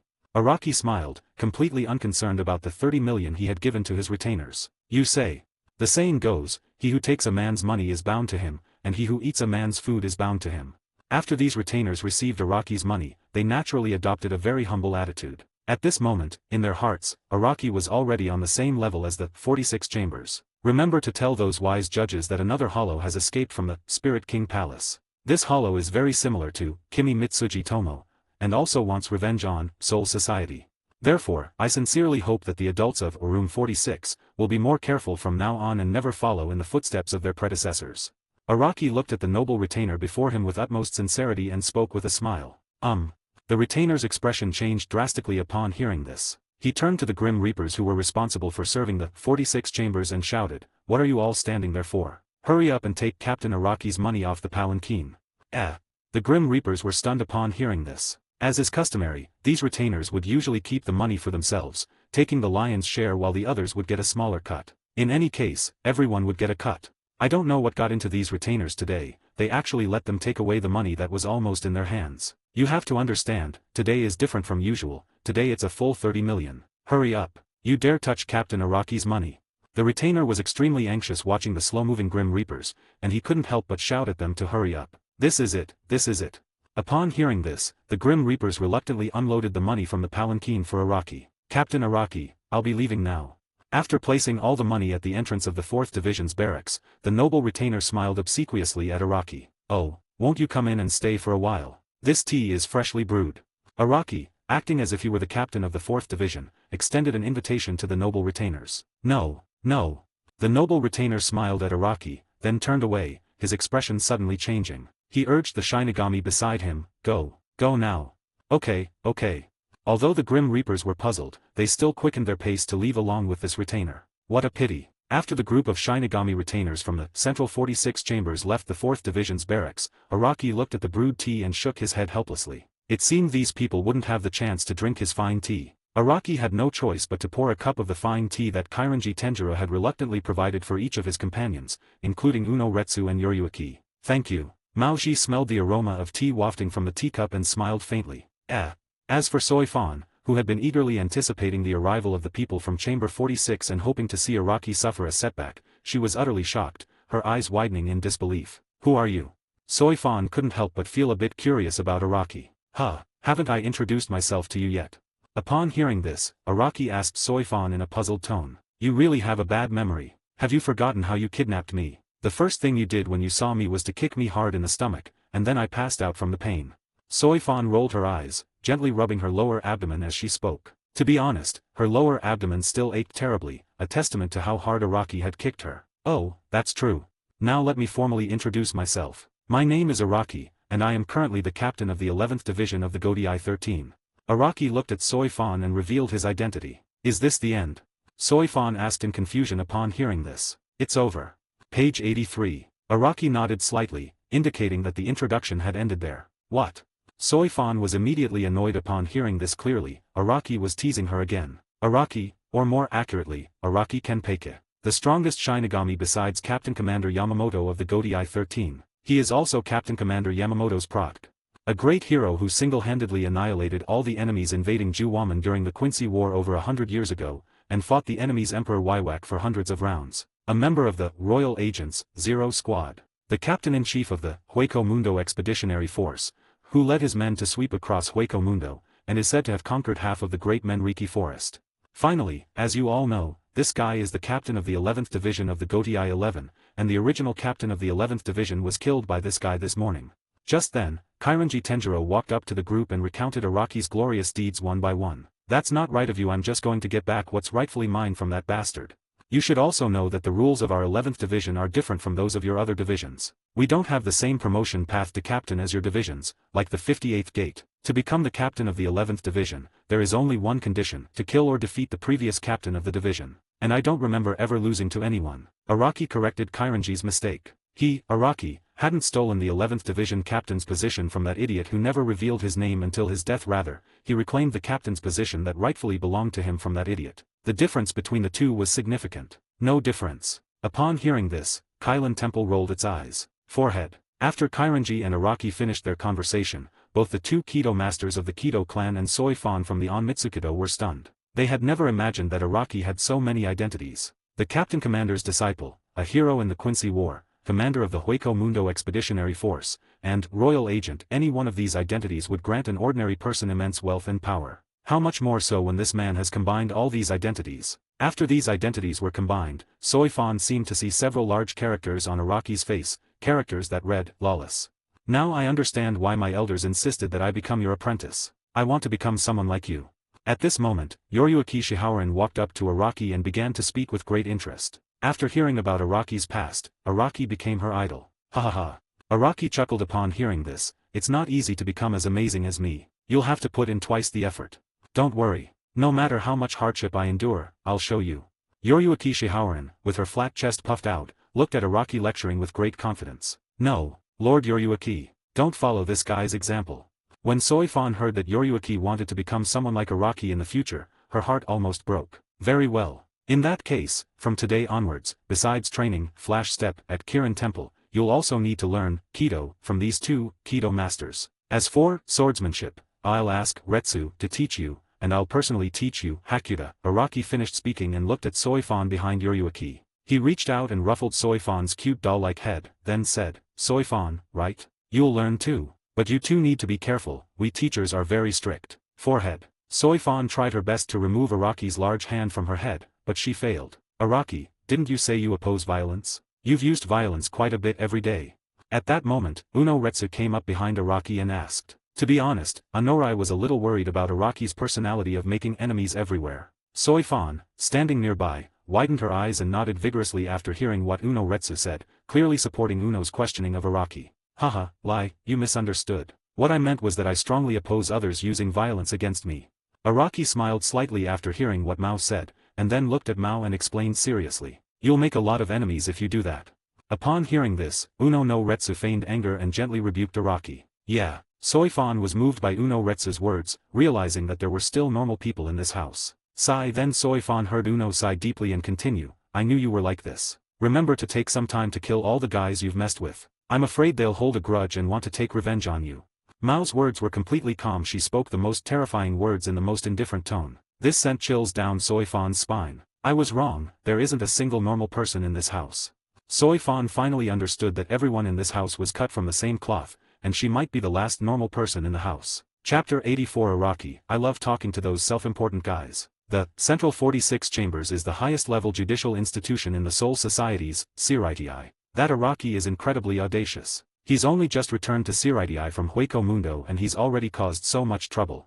Good heavens, he just killed a captain this morning, and this afternoon he demolished the barracks of the Covered Mobile and Kido clan. Is he planning a rebellion? Heh, he's already in this state, and our judge still wants to give him a reward? What kind of appeasement policy is this? I think it would be better to just find a reason to sentence him. The sages belonging to the 46 Chambers entered this solemn and reverent judicial institution while exchanging words. You gave him all the money.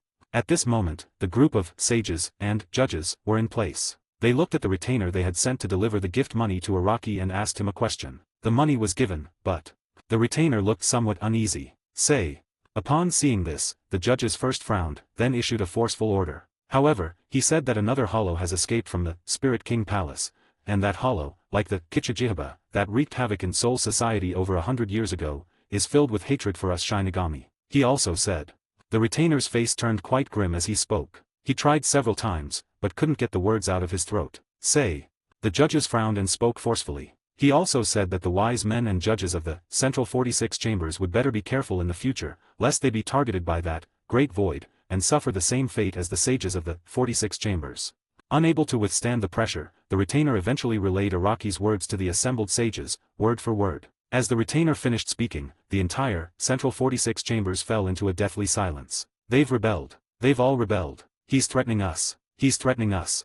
Since the establishment of our Central 46, there has never been anyone in Siritii who dares to threaten us. Even the 5 great noble families have to give us some face. This Araki is just a captain of the 13th squad. Where does he get the guts? He must be sentenced. This is a great disrespect to us wise men. I suggest that he be sentenced to more than 1,000 years in prison so that he can reflect on his actions in the Avicii hell. After a long silence, the sages of the 46 Chambers suddenly erupted in fury. Their eyes were bloodshot, and their rage made it seem as if they wanted to crush the person who uttered such treasonous words. Please don't panic, everyone. Calm down. This Araki is not so easy to deal with.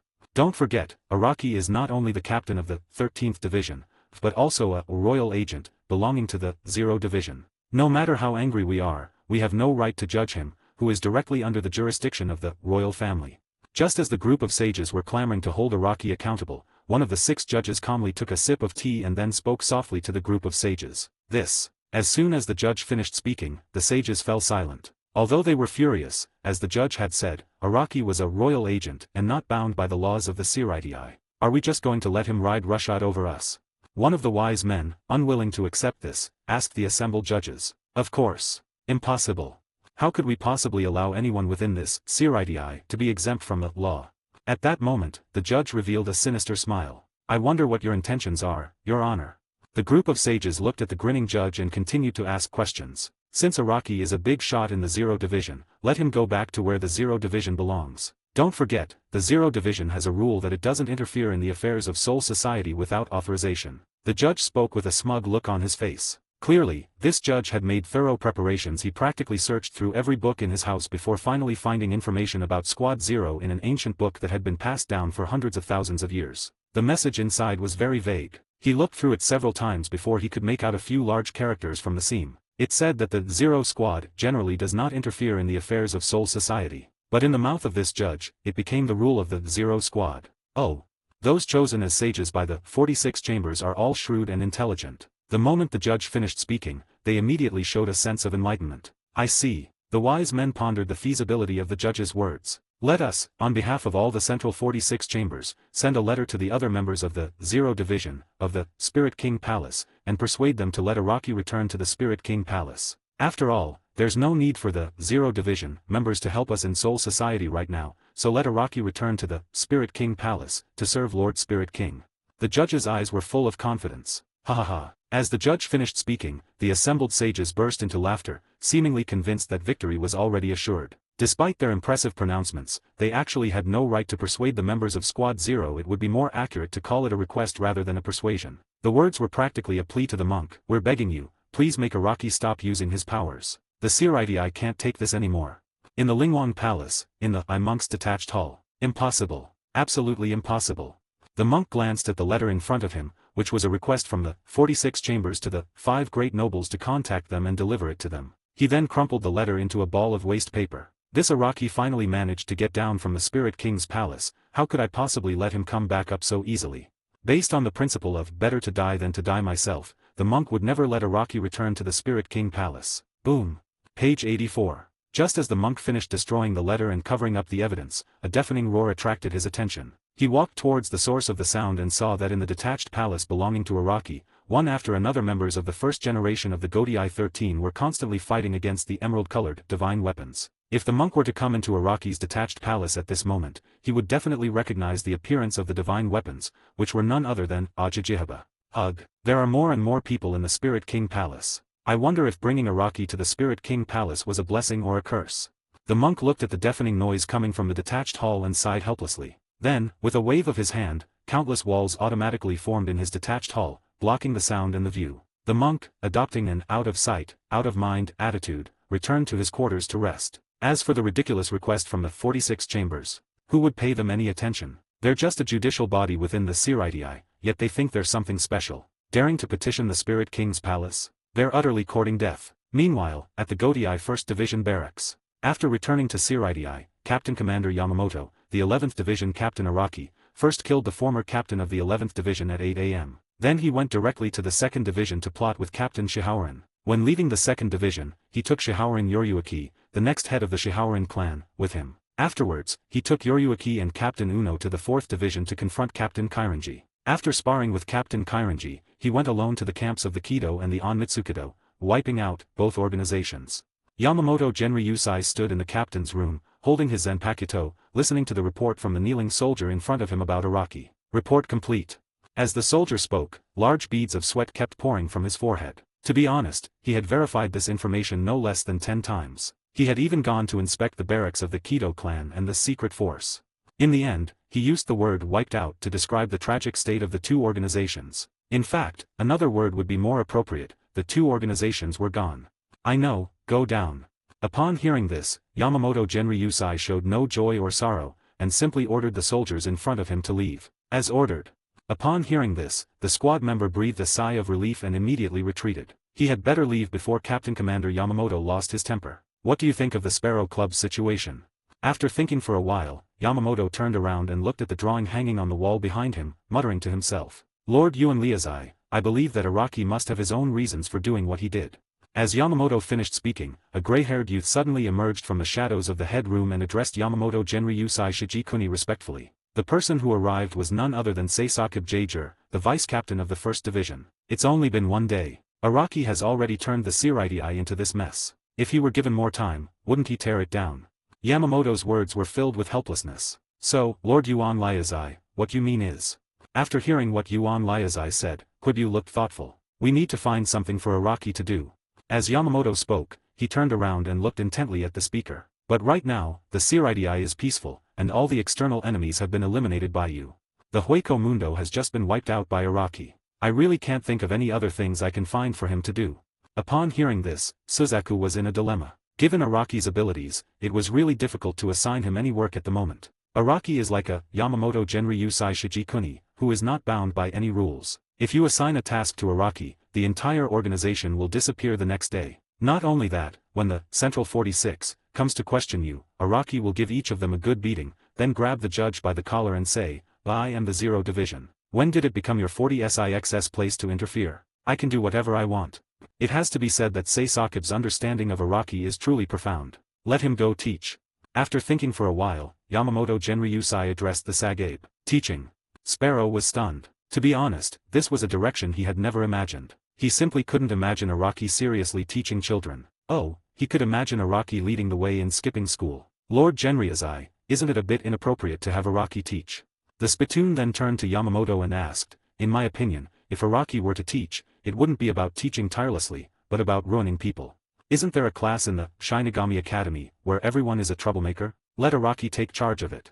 In response, Yamamoto Genryusai made a decision. I understand. When Sasuke understood Yamamoto's plan, he smiled. Indeed, those troublemakers were a good opportunity to temper Araki's temper. And so, the next day, at the 4th Division barracks, the Sagabe arrived at the 4th Division captain's room, which had been occupied by Araki, in search of Araki. That's all there is to it. The spittoon relayed Yamamoto's instructions to Araki. So, what Old Man Sean means is that I should teach at the True Central Spiritual Arts Academy he founded, right? Araki sat in a chair, flipping through a novel, and asked Suzakubi a question. Exactly. Sparrow nodded slightly upon hearing this. I reject. Go tell that old man Yama, the thing I love to do most in my life is to say no to those self-righteous guys. Araki put down his novel and spoke seriously to Suzakubi in front of him. So, the Sparrow returned to the 1st Division barracks and told the old man about what Araki had told him. Damn Araki. After hearing everything that Araki had told him through the Sparrow beard, the old man could no longer suppress his anger. For a moment, the entire 1st Division barracks swayed under the old man's violent spiritual pressure. Then, Yamamoto Genryusai personally carried his sword and went to the 4th Division's barracks to find Araki. You want me to teach at your school? Don't dream about it, you old geezer. Araki roared as he looked at Yamamoto Genryusai Shijikuni, who was approaching with a sword drawn. You disrespectful brat. Today I'll show you why I am the captain commander of the Godai 13. Yamamoto Genryusai roared, and the Zanpakuto in his hand released a blazing light. So, a month later, Araki, with bandages wrapped around his head, walked into a classroom at the Shinigami Academy carrying a handbag. Araki glanced at the classroom door, which was slightly ajar, and without thinking much of it, reached out and pushed it open. Click. Just as Araki opened the door to the classroom he was in charge of, he heard the sound of a bucket of water sliding down his head. In an instant, accompanied by a splash, the water in the bucket submerged Araki's body. Ha ha ha, idiot. So stupid. The teachers at the True Spirit Arts Academy are really stupid. Just as the bucket fell, a young man suddenly stood up from his chair, pointed towards the door, and laughed loudly. Kiraku, look what you've done. You're probably going to have to repeat a year. The surrounding classmates, seeing Kiraku bursting into laughter, all angrily retorted. But look at this. This teacher is such a complete idiot. How can such an idiot possibly teach us well? The young man named Kiraku, upon hearing the voices of those around him, showed no remorse whatsoever. He remained indifferent. Then, you brat, do you want to die? With a hoarse voice, a large hand landed on Kiraku's head and pulled him up from the spot. First team building. I wonder how well Araki is teaching. Yamamoto was deeply worried about Araki's teaching ability. In fact, the class that Yamamoto assigned Araki to teach was a class that Yamamoto had reserved for Araki. It was full of exceptionally talented students, and it was likely that the future captain of the Godai 13 would come from that class. Puff. In the shadows, Sparrow looked at Yamamoto, who was missing half a mustache, and couldn't help but chuckle softly. The current Captain Commander Yamamoto was too ridiculous. What are you laughing at, Sparrow? Then, the Sparrow heard Yamamoto's sinister questioning voice. I just remembered something funny. Upon hearing this, Quibu instinctively shivered. He knew that if he said even the slightest mistake, he would likely be eliminated on the spot by the Captain Commander. Really? Why don't you share with me? Speaking of which, it's been a long time since we've practiced. Sparrow, let me see how much your skills have improved in recent years. Before Quibu could refute, Yuan Liuzai pulled Quibu out of the shadows and walked towards the dojo. Sparrow. Chapter 85 The innately evil brat of the Tsuneo family. True Spiritual Academy, Toilet. Kilolula. Araki grabbed the young man by the neck and kept shoving him into the pool. You really like playing in the water, you little rascal. Araki looked at the young man beside him expressionlessly and asked a question. I don't want to play anymore, I don't want to play anymore. To be honest, I actually hate water the most. The young man, who had already drunk an unknown amount of water, kept waving his hands, as if he couldn't drink any more. Don't be like that, you seem to be having a lot of fun just now. It gives me the feeling that you might actually like water. The gift you gave me just now was truly unique. I'm very happy, because if I didn't leave a deep impression on you, wouldn't it seem like I'm impolite? Araki, gripping the young man's neck, grinned maliciously. Forehead. The young man's face showed fear. He was now somewhat regretful. Of all people to provoke, he had to provoke this demon in front of him. Page 85. But this isn't his fault. Who could have imagined that the Central Academy of Spiritual Arts would send such a devilish teacher to discipline them? After an hour. Inside the classroom. My name is Araki, and I'm your swordsmanship teacher and homeroom teacher. I know you're all a bunch of troublemakers who don't really like going to class. Coincidentally, I'm just like you. I'm a teacher who doesn't really like going to class either. Since neither of us really enjoys going to class, let's just coexist peacefully in this classroom from now on. As long as you don't mess with me, I absolutely won't meddle. But if you insist on courting death. As Araki spoke, his gaze fell upon the young man he had punished. At this moment, the young man was lying face down on the table, his eyes were vacant, his tongue was sticking out, and clear liquid was constantly oozing from his mouth. This young man was completely out of control, as if Araki had ruined him. You've all seen the result. After Araki finished speaking, he plopped down on the teacher's chair in the classroom. Now you're free to do your own thing. Araki yawned as he spoke, and before the students in the classroom could react, he fell fast asleep. For the rest of the day, except during lunch break when he wasn't at the Shinigami Academy, Araki was basically always in the students' sight. However, he wouldn't teach anything unless the students asked. Once in the classroom, Araki would often fall asleep even faster than the students. Time flies, and a month has passed. Perhaps because Araki's teaching attitude was so problematic, the students in his class kept reporting the matter to outsiders. In the end, the nobles reported the matter to Yamamoto Genryu Saishiji Kuni, hoping that Yamamoto, who was the principal of the Shinigami Academy, could expel Araki. After all, their children can skip school, but Araki, as a teacher, can't skip teaching. It's one thing for the children to be immature, but does Araki, as a teacher, also lack manners? However, no matter how these nobles complained to their superiors, Yamamoto remained unmoved, suppressing all the complaints. Yamamoto's attitude was firm. He was determined to protect Araki. As a result, Yamamoto offended countless nobles, both big and small, because of Araki's affair. Of course, Yamamoto didn't care in his eyes. These nobles were nothing more than ants. Seeing that they were powerless against Yamamoto and Araki, these nobles had no choice but to either withdraw their children from the Shinigami Academy and take them home to teach themselves, or to ask someone to transfer their children to classes taught by other teachers. In no time, students started leaving Araki's classroom every day, and the number of empty seats kept increasing. A childish approach. In response, Yamamoto muttered to himself in his captain's room. It was unclear whether he was saying that Araki's method of protesting to him was childish. Again, those parents who think that transferring their children to other classes will improve their children's abilities are incredibly naive. 3 more months have flown by. For a time, only 3 students remained in Araki's class. Apart from testing Seoichi's training progress at noon every day, Araki would spend the entire day at the Shinigami Academy with his nominal students, staring at each other. Just when the last 3 students in the class thought that these leisurely days would continue until the day they graduated from the Truyang Spiritual Arts Academy, Araki broke the tranquility. Aren't you leaving? Araki sat in his chair, looking at the 3 remaining students in the empty classroom, and asked a question. Huh? The young man who had given Araki a hard time on the first day looked puzzled after hearing Araki's words. Where are we going? Just like your other classmates, your powerful and wealthy parents will find you a better path, arranging for teachers 100 times better than me to educate you. Araki spoke to the 3 people in front of him with a smile. Do not make jokes. I don't want to leave this teaching position. Life is so wonderful when no one's watching over you. However, before Araki could say anything, the black-haired youth stood up from his seat with great excitement and spoke loudly to Araki. Cough cough. That Araki-sensei, to be honest. Actually, I have a very serious illness, and other classes are not suitable for me. After the young man finished speaking, the white-haired youth stood up from his seat and expressed his apology to Araki. It doesn't really matter how you handle this, right?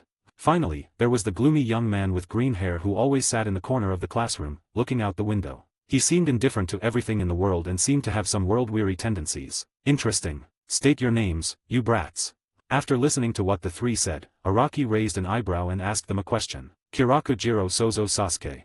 The black-haired youth, who had impressed Araki on his first day as a teacher, revealed his name. Cough cough. Araki-sensei, my name is Jushiro Yukitake. The white-haired youth coughed twice, then spoke to Araki in a serious tone. Gangmi Dai Shirtan. As for the green-haired youth, he wore a sullen face that showed he looked down on everything in the world, and spoke indifferently. Kitoku, Yukitake, and Tokaina. Hee, these really are 3 big shots. Araki chuckled as he looked at the 3 people in front of him. It seemed that the last 3 students in his class were all quite important. Kiraku, Yukitake, and Tokai Naon is the future captain commander. One has the Soul King's right arm, the one-eyed god, Mimihagi, residing within him, and the other is the main villain in the official novel, Kfio. He knew that the class that the old man asked him to mentor must have hidden secrets, and it turned out to be these 3 little devils, although he already knew their identities. Following the expected trajectory, Kiraku would succeed Yamamoto as captain of the 1st Division after Yamamoto's death, becoming the next captain commander of the Godai 13. Yukitake would die after releasing Mimihachi, the Soul King's right arm, within him to stop Waiwak. As for the fate of the main villain, Tokainada, it's best left unsaid. It's their destiny, after all. But with Araki's arrival, their original fates have already been shattered. I see. The second son of a noble martial arts family who is disliked by his family.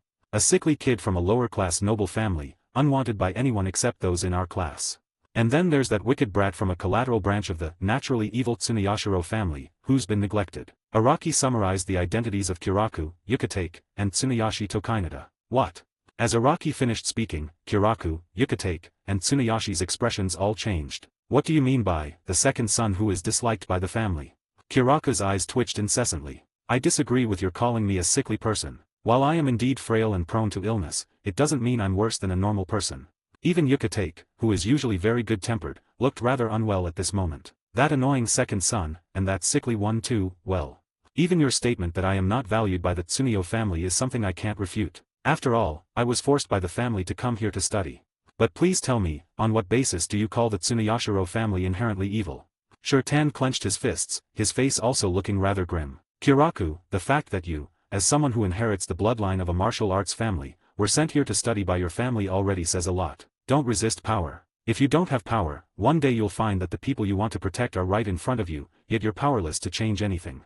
Yukitake, your physical problems are still quite serious. Although the power of the one-eyed god has temporarily stabilized your injuries, it doesn't mean you're without any worries. However, if it were me, I should be able to help you completely get rid of the illness and the influence of Mimihagi. Of course, the premise is that your spiritual pressure must first be cultivated to level 3 or above. Otherwise, if I forcibly separate and heal you, your spirit will instantly dissipate. Finally, it's you, the inherently evil brat of the Tsuneyashiro family. Since you were able to ask me the question I just asked, it means you haven't found the answer you've been searching for. Once you fully understand the family's history, you'll naturally understand what I'm talking about. Araki addressed Kiraku, Yukitake, and Tokaina in turn, preaching to each of them. This. As Araki finished speaking, Yukitake, Kiraku, and Tokaina all showed expressions of shock. They had the illusion that they had no secrets from the man in front of them, which made them feel extremely insecure. Now, it's my turn to ask you one last question. Tell me, do you want to change your destiny? Araki looked at Kiraku, Yukitake, and Tokaina, and spoke with a kind smile. Good on. In an instant, Kiraku, Yukitake, and Tokaina all felt as if something had exploded in their minds, as if their original fates had changed the moment Araki spoke. 12,000 words by midnight. Still working hard to finish the manuscript, and please vote for me. Chapter 86 The Professional, Pitiful, Tsuneyashi Tokainada. Fourth update. As Araki finished speaking, the three people present fell silent. They weren't clueless kids, so naturally they couldn't answer Araki's question quickly. However, Araki's words had already firmly penetrated their hearts and taken root there. Come on, I'll take you to a great place. Araki said, deciding to skip class with the three kids in front of him. Yeah, the teacher is leading the way in skipping class. Where are you going? Chunshue looked at Araki and asked. Let's go to a good place. Just follow me. Araki said, and then walked out of the classroom. Let's go. Let's follow them and see. Shunsui was the first to follow Araki out of the classroom. He has always had an adventurous spirit. Ugh. Yukitake sighed. Although skipping class was a bad thing, now that even the teacher was gone, he wouldn't learn anything useful even if he stayed in the classroom. He might as well go and see what was going on. Page 86. Shirtan's face was gloomy. He always looked like this, full of bitterness and resentment, with many and complicated thoughts. When Nada saw that Araki, Shunsui, and Yukitake had all left the classroom, he thought for a moment, then used Shunpo to catch up with them. Ha ha. Araki looked at the three people behind him and smiled gently. To reform Soul Society, the first thing that cannot be bypassed is not the central 46 chambers, but the noble group led by the 5 great nobles. Completely destroying the 5 noble families is unrealistic after all. Their lineage spans over 1,000,000 years, longer than the history of Soul Society itself. Who knows what kind of hidden tricks they might have up their sleeves. Therefore, Araki decided to firmly control the power of the 5 noble families within his own hands. The Shihaoran family will be managed by his apprentice, Seo. The Kukiki family, as moral exemplars, will strictly adhere to their own established laws, so there's no need to interfere. As for the family connected to Hell, they have no interest in the reforms of the Soul Society. Even if Araki doesn't interfere, the Shiba family will gradually decline. This is their predetermined fate. As for Ichigo Kurosake, the protagonist of Bleach, although he has Shiba blood, he clearly has no interest in becoming the head of the Shiba family. Next up is the Tsuneyashiro family, the most ambitious of the 5 noble families, and also the mastermind behind many incidents in the Soul Society. Araki decides to put this evil brat, who is disliked by the main family and wants to seek the truth, under his control. In the original work, Tsuneyashi Tokaina is definitely not a good person. He seems to be involved in many tragedies, but it doesn't matter. Right now, Tsuneyashi Tokaina is just a cocky brat. He can teach him a lesson. Of course, Araki didn't intend to change Tsunayoshi Tokaina's nature or anything like that. Changing something like that is unrealistic. Araki only needed Tsunayoshi Tokaina to fear him. As long as Araki was still in Soul Society, it was enough that Tokaina wouldn't dare to cause trouble. As he thought this, Araki, along with the 3 behind him, arrived at the 11th Division's barracks. The squadron barracks are still under construction, but most of them are already completed. Thanks to the skillful hands of the Shihaoran family's artisans, the entire 11th Division has been completely transformed. Neither the luxurious, artificial garden, nor the fountain and swimming pool seem like things a squad should have. They're more like facilities found in an entertainment club. Captain Araki. When the 11th Division soldiers guarding the gate saw Araki, they immediately bowed respectfully and greeted him. I'm going to use the swordsmanship dojo now. Have the members inside go outside and run laps.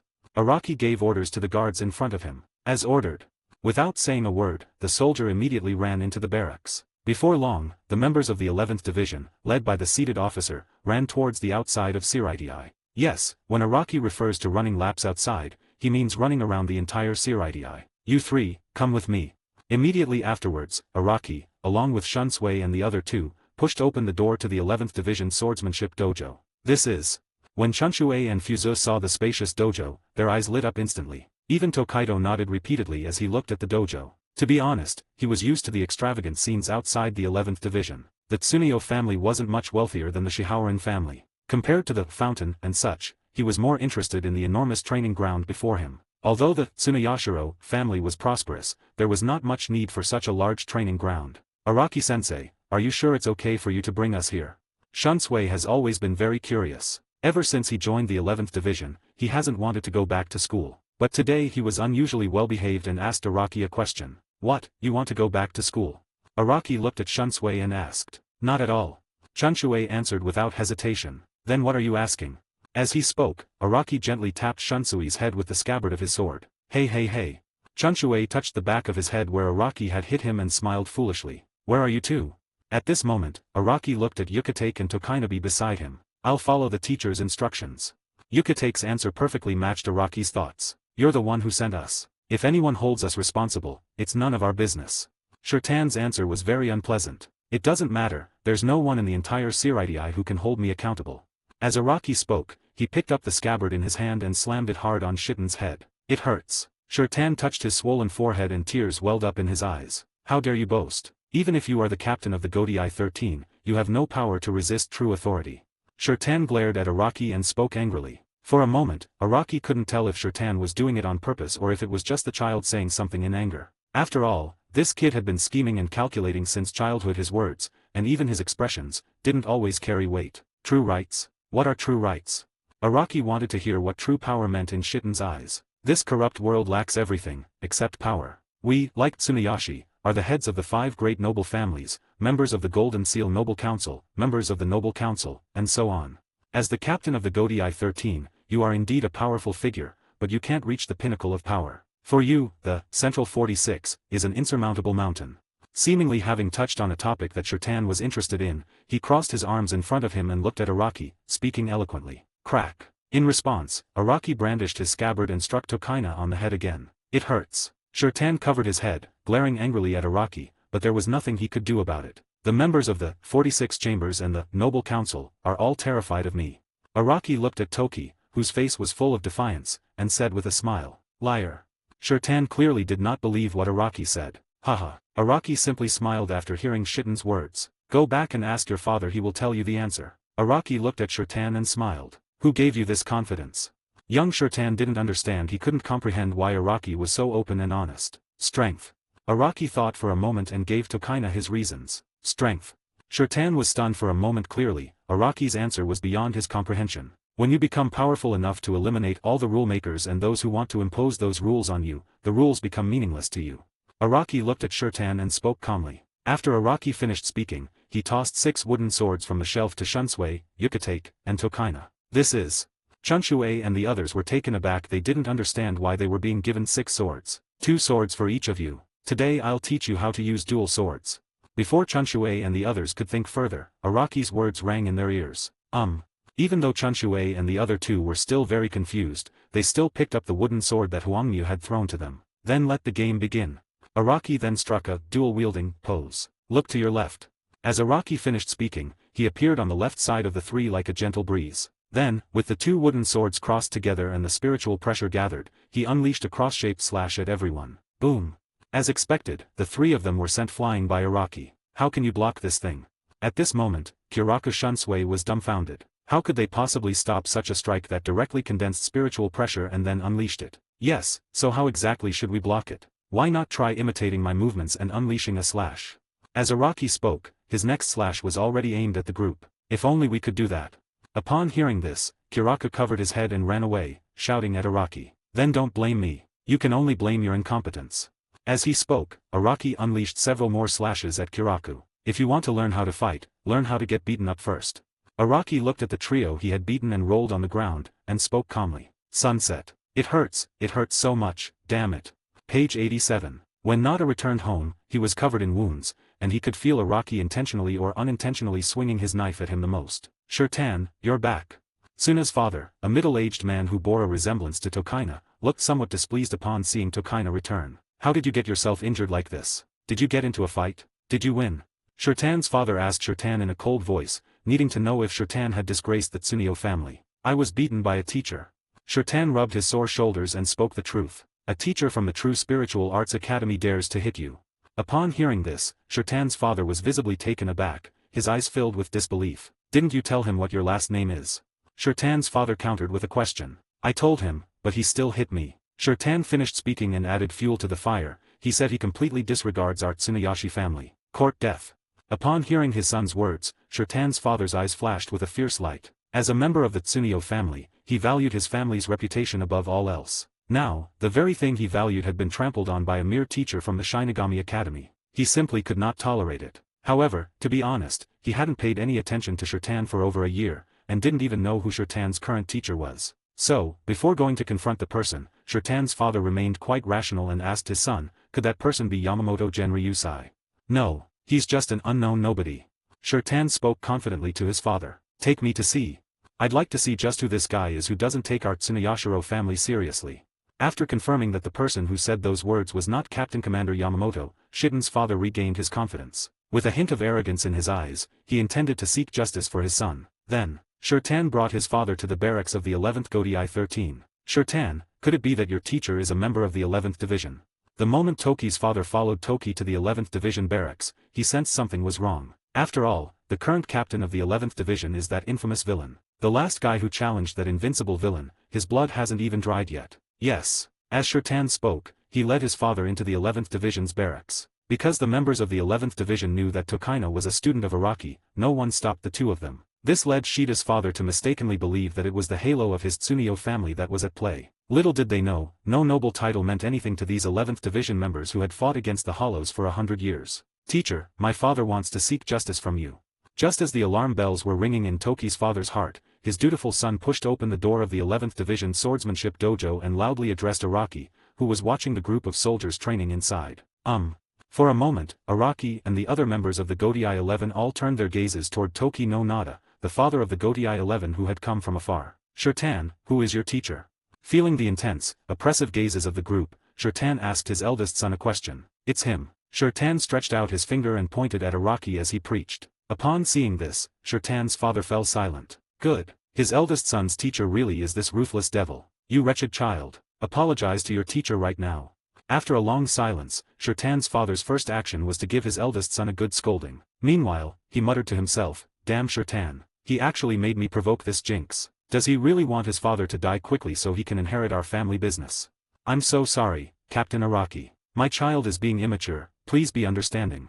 Immediately afterwards, Shirtan's father looked at Araki and spoke humbly. Simple. Araki nodded slightly upon hearing this. Captain Araki, you go ahead with your work. I'll take Shirtan back now.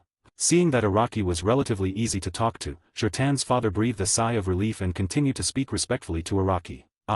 Araki simply waved his hand dismissively at this. Just wait and see what I'll do to you when we get back.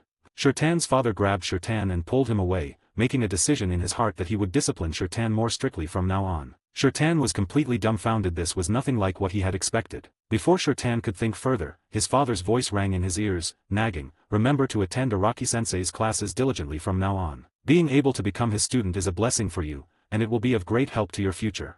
What?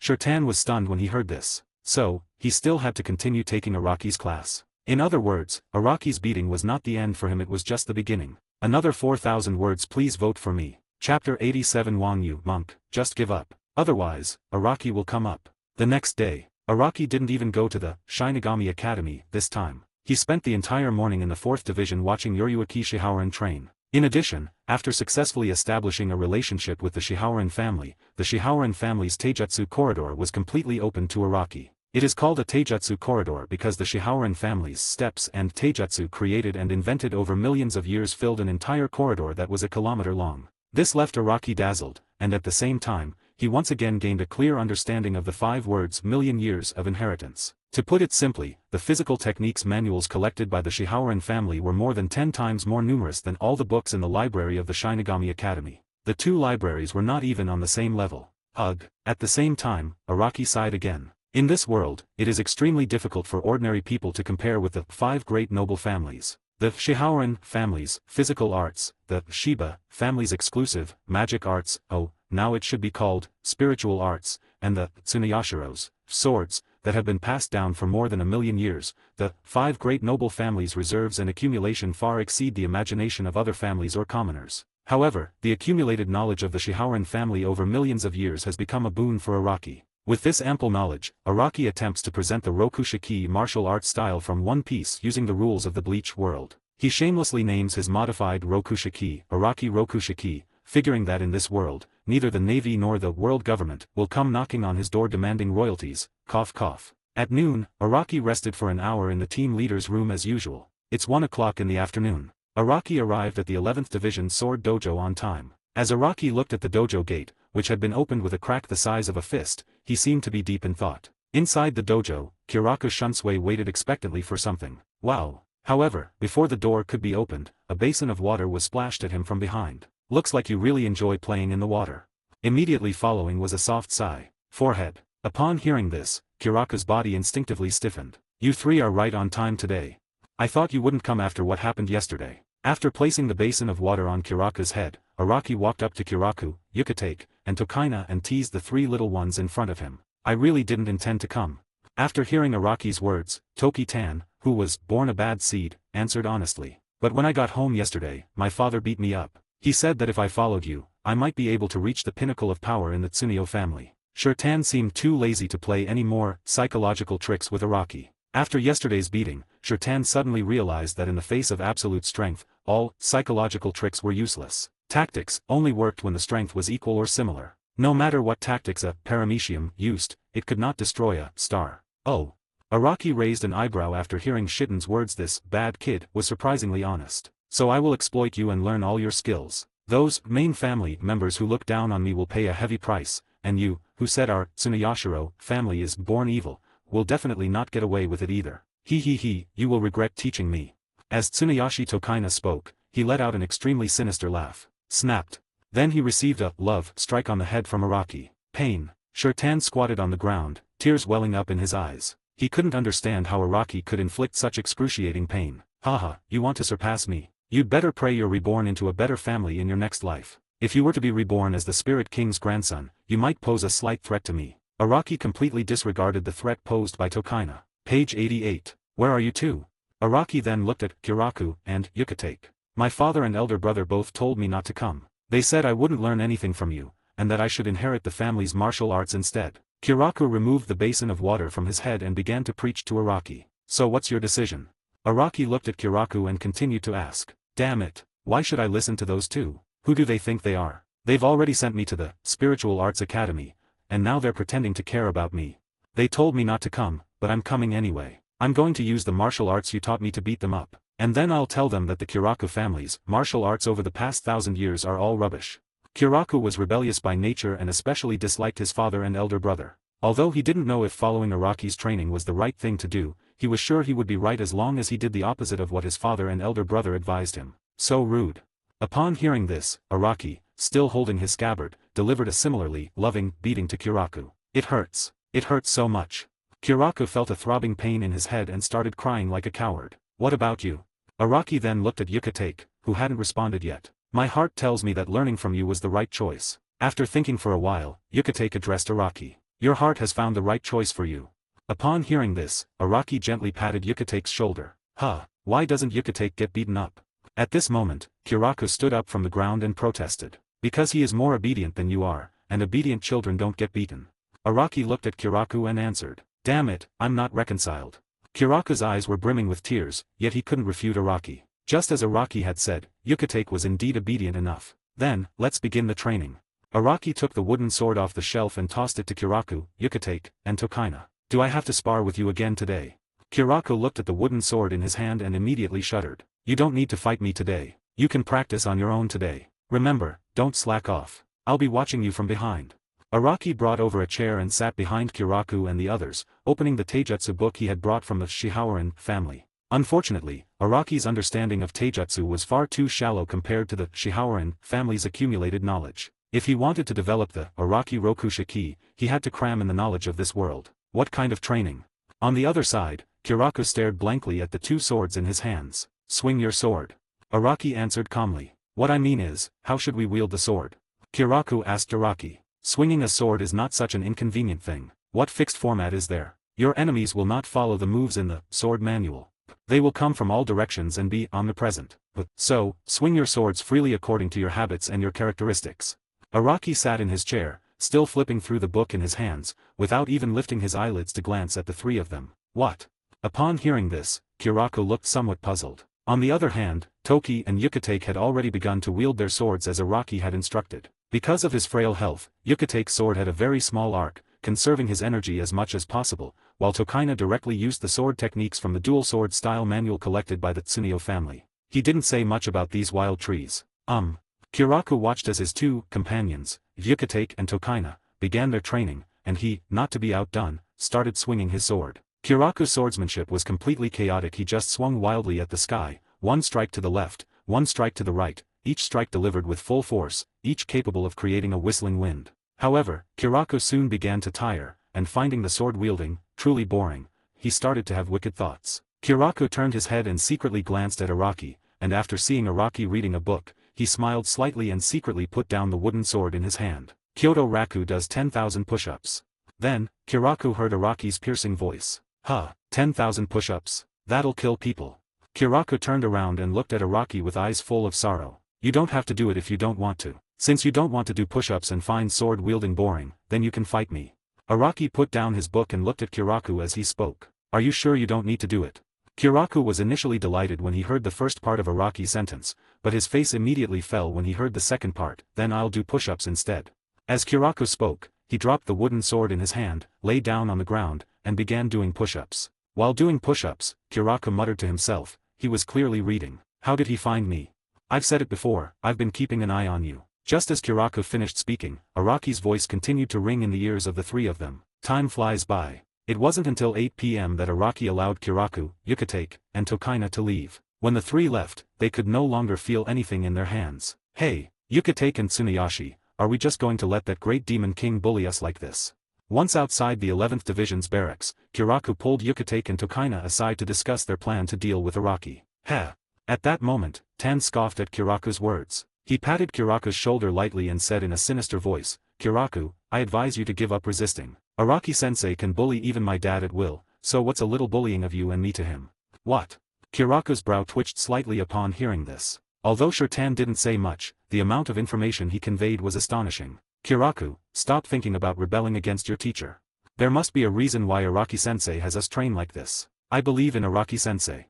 Yukatake expressed his unconditional trust in his teacher Araki, and it must be said that Yukatake now truly has the personality of an angel. However, the more angelic someone is, the more likely they are to turn into dark and cruel. These three little devils. Inside the 11th Division's headquarters, Araki's external sensing gave him a clear understanding of the situation outside. He shook his head helplessly at the questions regarding Yukatake, Kiraku, and Tokaina. Tan is the outwardly wicked one, always looking bitter and resentful, as if everyone in the world owes him $1 million.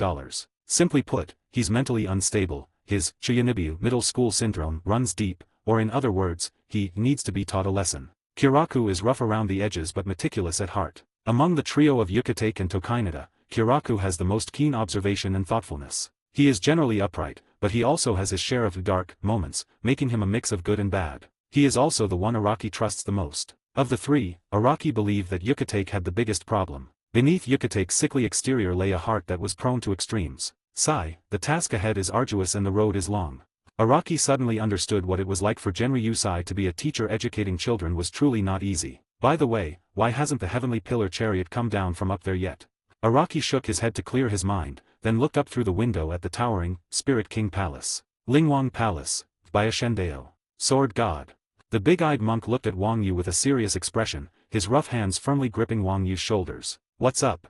Fine beads of sweat appeared on Wang Yu's forehead as she asked the monk. Don't force me.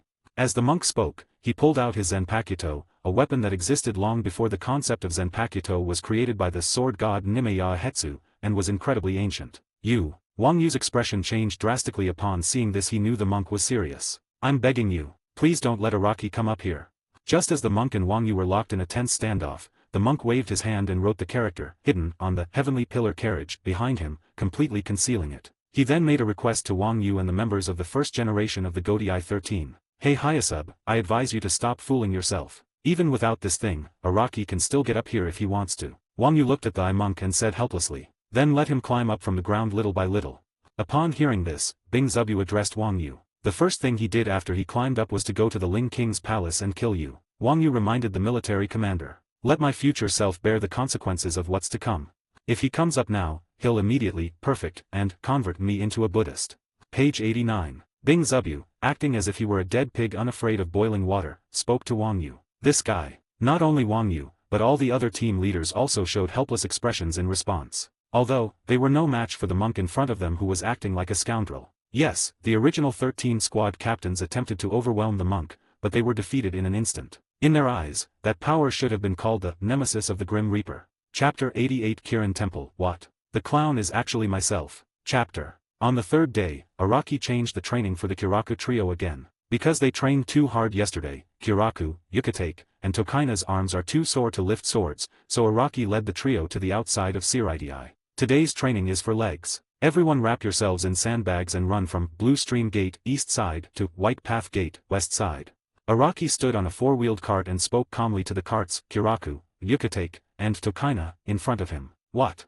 Running from Qinglu Gate to Baidao Gate, even without sandbags on your legs, would be impossible, right? Not to mention pulling a cart while holding sandbags.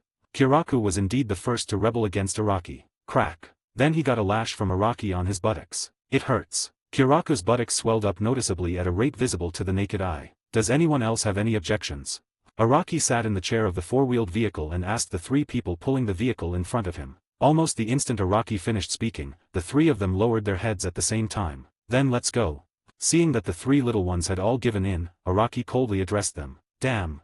Kiraku glanced at Araki behind him, who was acting like a big shot, and cursed under his breath, but he still had no choice but to become a human cart puller and start pulling the cart for Araki. The principle of shaving is actually similar to that of Shunpo, but if you combine them and stomp the ground multiple times while the spiritual particles converge towards the feet, it might make Shunpo faster. The iron body manipulates the flow of spiritual energy within the body to enhance defense in a specific area. Only those with a high sensitivity to spiritual energy can do this. Oh, if it's trained to the point of being instinctive, it's quite similar to the Quincy's silent blood armor. Paper drawing actively manipulates the number of spiritual particles within its body to lighten or increase its weight. When the spiritual particles are reduced to their limit, it can move with the wind as lightly as a piece of paper, making it easy to dodge any attack. As for the subsequent moonwalk, storm kick, and finger pistol, to put it bluntly, they all involve the manipulation of spiritual particles. In that case, even if I reproduced the 6 styles according to the rules of this world, these moves would still be skills that only geniuses can use. Fortunately, all my disciples are geniuses. After several days of intensive study on physical techniques, Araki, combining his understanding of the Rokushiki with his knowledge of the queens, seems to have sketched out the prototype of a spiritual pressure version of Rokushiki. However, the entire 6 styles involves control over one's own spiritual particles, which is simply a technique that only geniuses can use. Fortunately, there are no fools among Araki's disciples. Just as Araki was sitting on the four-wheeled vehicle, pondering, the vehicle beneath his feet suddenly shook. This made Araki put down the book he was holding and look at the 3 people running ahead. The 3 who had been neck and neck were now clearly different. Kiraku was covered in sweat and his face was flushed. Although he was exhausted, he still stubbornly persisted. Tokaina, being a descendant of the Tsuneyashiro family, had the best physical foundation among the 3, so this exercise was nothing to him. Yucatake was the biggest problem. He was already physically weak and was gradually falling behind the three around him. Look at your companions next to you. Keep all three of you breathing and moving in unison. If the karam sitting in shakes even once, all three of you will be punished. Upon seeing this, Araki coldly addressed Kiraku and the other two. Huh, why should I? Araki's words clearly displeased Kiraku, and even Tokaina frowned. As for Yucatake, he lowered his head in shame because he had dragged his companions down. I don't think that cooperating with others is a form of training. Since everyone has a different pace and a different foundation, different training methods should be used. Shirtan offered his own insights. If you think you can defeat me, who has the title of strongest, all by yourself, then you can untie the ropes and train by yourselves. But if you think that you can't defeat me, who is called Kenpeke, by your own, then coordinate with your teammates and complete this training session. Araki looked at Kiraku and Tokaina and spoke calmly. Forehead. As soon as Araki finished speaking, both Kiraku and Tokaina fell silent. In particular, Shirnada's expression changed repeatedly. He had absolutely no confidence that he could defeat Araki, whom even the current head of the Tsuneyashiro family claimed to be no match for. As for Kiraku, he couldn't understand why everyone else had to be punished if one person had a problem. But now he does understand. At this moment, with Araki's help, both Kiraku and Tokaina intentionally helped Yucatake share some of the burden. Thank you. Yucatake's eyes hardened at this. His foundation was the weakest among them, but he refused to give up. He wanted to prove he was no less capable than the others. Therefore, Yucatake decided to train even harder than Kiraku and Tokaina every day to become stronger. When Yucatake, Kiraku, and Tokaina's breathing became almost synchronized, a mysterious force propelled them forward, taking 1 step, 2 steps, 3 steps. Even though their strength was exhausted, their bodies continued to move forward. As night fell, Yucatake, Kiraku, and Tokaina finally caught a glimpse of the White Gate. 1,000 meters, 800 meters, 500 meters, 300 meters. Almost there. Almost there. The three men were visibly excited, as if they had just defeated a Vastad. 100 meters. They seemed to be only 100 meters away from the White Gate. Victory was within reach. Boom. However, at that moment, a tremendous spiritual pressure came from behind the three of them. Forehead. In an instant, Kiraku, Yucatake, and Shitan's expressions all changed. The weight of the wooden cart they were pulling increased continuously. It was not as if they were pulling a wooden cart, but rather a mountain peak that was thousands of meters high. For the three of them, every step forward seemed to be an ordeal. Is that the end? Kiraku's eyes were lifeless. He truly had no strength left. Damn it. Blood trickled from the corner of Shirtan's mouth. He could feel that his body had almost reached its limit. Who? Yucatake no longer had the strength to speak. That's it. Araki, sitting in the car, looked at the three who were already beyond saving, used his Zenpakuto to heal their hidden injuries, and then mocked them. Joke. Kiraku had already knelt down, but he didn't want to give up. Whether he shuffled forward on his knees or crawled on the ground, he was determined to keep going. This is so unlike me. Shirtan gritted his teeth, inwardly mocking himself, thinking that according to his personality, he should have given up here. But seeing the idiots and sickly around him still persisting, he simply couldn't bring himself to say the words give up. Spending too much time with fools makes me a fool myself. Shirtan offered his comment on this. Yucatake could no longer speak, but his eyes still showed no sign of giving up. In just 100 meters, Fuzo, Shirtan, and Jingle struggled until midnight before finally arriving at Baidao Gate. 1. Having reached this point, the three of them finally collapsed to the ground, unable to get up any further. Are you hungry? Araki looked at the three people lying on the ground and asked them a question. Kilyala. Before the three could speak, their stomachs had already answered Araki's question for them. Then, 4th Division, Hot Spring. It's so cool. Kiraku soaked in the hot spring, eating ramen made by Araki himself, his face full of comfort. Suck slip. Fuzu and Shirtan didn't say anything, they just kept gulping down noodles. Don't come at this time. You'll only cause me trouble. Kairanji Tenjiro muttered to himself as he leaned against the hot spring, devouring his 5th bowl of noodles. Araki-sensei, this noodle dish you made is so delicious. What's your secret? Kiraku looked at Araki and asked. A secret? There isn't one, it's probably just a matter of practice makes perfect. Araki looked at Kiraku and replied, anyone who has been selling noodles for 100 years would have reached legendary levels in noodle making. If Araki's stats panel shows his ramen making level, then he must have already reached the maximum level of 10. Page 90. Half an hour later. Hiccup. I'm full, I can't eat anymore. Kiraku let out a burp, lay motionless on the edge of the hot spring pool, and seemed to have fallen asleep. As for Yucatake and Tokaina, they had already fallen into a deep sleep. They were really too tired today. Araki did not disturb them. Araki-san, are these three also your apprentices? Kairanji put down his bowl, wiped the soup from the corner of his mouth, and asked Araki. Yeah, ever since Araki got his hair back, he's considered Araki his older brother. Therefore, although Kairanji thought it was troublesome to turn on the hot spring in the middle of the night, he still made all the necessary preparations for Araki in an orderly manner. That's right. Araki nodded slightly upon hearing this. These three kids are very talented. Kairanji glanced at Kiraku, Yukitake, and Tokaina, instantly deducing that their talent was in no way inferior to Yoryuki's. In fact, in terms of pure strength, the three of them were considerably stronger than Yoryuki, who was younger than them. It's just SOSO. It was mainly entrusted to me by old man Shan. Araki spoke of this at Versailles. Well, compared to Aizen and Ichigo, their talents are indeed just average, cough cough. Oh, so, these three are the team that Captain Commander Yamamoto assigned to you. Kailan Temple understood immediately, grasping the meaning in an instant. Should I first toast our future captain? As Kailan Temple spoke, he was about to take out his treasured wine, which he had kept for many years. Hey, you can pay your respects to me when I actually become the captain. Upon seeing this, Araki immediately stopped Kairanji. Compared to this, there's something more important I need to tell you. After stopping Kairanji, Araki addressed him with a sermon. What's up? Upon hearing this, Kairanji sat down beside Araki and asked, do you know why I had like cultivate with you to return to the Dao? Araki looked at Kairanji and asked, no way, you're not planning to kick me out of the Godai 13 too, are you? You want Uno to replace me as the captain of the 4th division? Uno is just a swordswoman, what does she know about medicine? She's nowhere near as useful as me. At this moment, Kairanji truly panicked. What was this? He sat up in shock from his deathbed, realizing that the clown was actually himself. He hadn't realized it before, but now he understood. Kairanji knew the saying, a new emperor, a new court, but he thought that since he and Araki were so familiar with each other, and he even affectionately called Araki brother, Araki would surely retain him when he became the captain commander, out of consideration for their friendship. But now it seemed that things weren't quite like that. We really intend to kick you out of Team 13. It's not because you're not useful, it's because you're so incredibly useful that we're planning to promote you. Araki looked at Kairanji and said with a smile, oh. Kairanji raised an eyebrow upon hearing this, not quite understanding what Araki meant. What are your thoughts on Squad 0? Before Kairanji could speak, Araki spoke frankly. Squad 0. Hiss. Upon hearing this, Kailan Temple gasped. Araki-san. No, Araki and I, if you could introduce me to the 0 division, you would be my living parents. At this point, Kailan Temple began to ramble incoherently and could barely speak. Hee hee. Araki just chuckled lightly, thinking to himself, this was your wealth in the first place. I'm just returning your wealth to you, and in the end you still have to call me Araki and I. That makes me feel really guilty. The members of the 0 squad, including myself, have all made significant contributions to Soul Society. The naming of a monk, Wang Yu's sword, my ability, and Kairanji, your hot spring.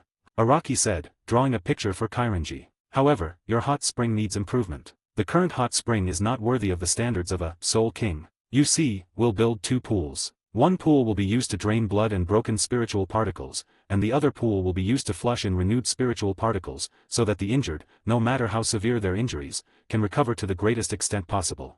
Yin and yang in balance, life goes on and on. I understand everything. Kairanji looked at the picture drawn by Araki, as if he had suddenly realized something. Ha ha. Araki just smiled when he heard this. His drawing wasn't that high class, it was just based on the hot pot from his previous life. So, now that Kairanji Temple has met the standards for promotion to Squad 0, can you, monk, still stay in the sky and refuse to come down? Thinking of this, Araki looked at the stars in the night sky and murmured to himself, impossible. Absolutely impossible. The idea of me being sent down is simply not going to happen. The monk naturally knew everything that was happening on the ground. In response, the monk said that he would stick to his original intention and strive to create a bright and peaceful world. Going down is impossible, it's never going to happen in this lifetime. Chapter 89. A century later, the growth of Kiraku, Yukitake, and Tokaina. Day. Araki changed the training for Kiraku, Yukitake, and Tokaina again. This time, Araki trained the 3 in physical skills and taught them the Araki Rokushiki that he had only partially researched. In short, these 3 were Araki's experimental guinea pigs. Shave, iron block, and moonwalk, are all fine. What the hell are these, storm kick, finger gun, and finger painting? Kiraku was completely bewildered. He could understand shave, a technique that was used in conjunction with shunpo to make shunpo even faster. He also understood iron body, a technique that covered the body with spiritual energy to harden the body. He also understood moonwalk, a technique that released spiritual energy through the toes or used the air at extremely high speed to fly into the sky. But what the heck is this thing about unleashing slashes with your feet, shooting spiritual particles from your fingers, and having the ability to dodge slashes as easily as paper? Finger gun can be used in conjunction with ballet. You can even broaden your thinking and not just use your fingers to launch attacks. Your toes, fist, any part of your body can be used as a point of attack. The main strategy is to catch people off guard. Araki then taught Kiraku and the other two the new techniques he had developed by combining them with Onigashima. Imagine you're clashing swords with someone, and before they're even aware of what's happening, you raise your other hand and shoot them in the face, or while kicking, you combine it with a wind attribute, Kido, to create a gash in their stomach. Remember this, in battle, you can stop at nothing. No matter how dirty the tactics, as long as you win, that's all that matters. Araki successfully recreated finger gun and storm kick by combining Kido techniques. He could even release attacks of different attributes depending on the Kido techniques attached to his feet or fingers. In fact, Araki's invention of his own set of taijutsu was based on the Shunko theory developed by Yoriyuki Shihaoren in later generations. It was precisely because Araki developed such disgusting tactics that, in the later years, when Araki and Yamamoto fought for the position of Captain Commander, Araki unleashed a one-sword cremation attack with his middle finger, smearing Yamamoto's face with a truly memorable scene. This is so dirty, but it's so cool. After listening to Araki's theory, Kiraku's eyes widened. He admired his teacher's boundless imagination, which allowed him to develop such disgusting tactics. I like. Shirtan's lips curled up. This dirty playing style suited him perfectly. Well, sigh. After listening to Araki's words, Yukitake looked at the excited Kiraku and Tokaina, and sighed deeply. Although Yukitake was somewhat disdainful of this kind of battle tactic, as Araki said, any battle tactic that can defeat the enemy is a good battle tactic. Then let's begin training. Next, the three children trained in the Araki battle techniques, while Araki stood by, correcting their mistakes and refining his own techniques. Araki led Yukitake and the other two to the 4th division to train their return to the Tao. According to Araki, their return to the Tao didn't need to be too strong, just enough to stop their bleeding in an emergency was sufficient. Day 6. Araki watched the three of them train in a flash step, since Kiraku and the others didn't have the ability to teleport like him, so flash step was still necessary. Day 7. Araki arranged training in Heido and Bakudo for Kiraku and the other two. This time, Araki invited Vice Kido Master Tessai Gahishi to come over. Then let's go back to the beginning. Araki tossed 2 wooden swords to everyone. Today, it's still combat training. Araki swung his 2 wooden swords once again, unleashing a powerful slash. Stop them. As Kiraku gazed at the sky full of slashes, his spiritual pressure surged. He imitated Araki, attaching his spiritual pressure to his weapon, attempting to directly block Araki's attack. Boom. The moment Kiraku's wooden sword touched Araki's slash, he realized he had been careless. Araki's slash was clearly beyond his current ability to withstand. Block them for me. Just as Kiraku was about to be cut down by the sword, Yukitake and Tokaina arrived at Kiraku's side. The two of them imitated Kiraku and tried to block the sword together. Kiraku was deeply moved by the timely arrival of Yukitake and Tokaina. His eyes shone as he recalled his training over the past week, and a powerful force surged within him. If it were me now, I could definitely block it. Kiraku roared, his veins bulging all over his body. Then, boom. Page 91. With a deafening roar, Kiraku, Yukitake, and Tokaina were all sent flying backwards. Idiot, how could you possibly stop it?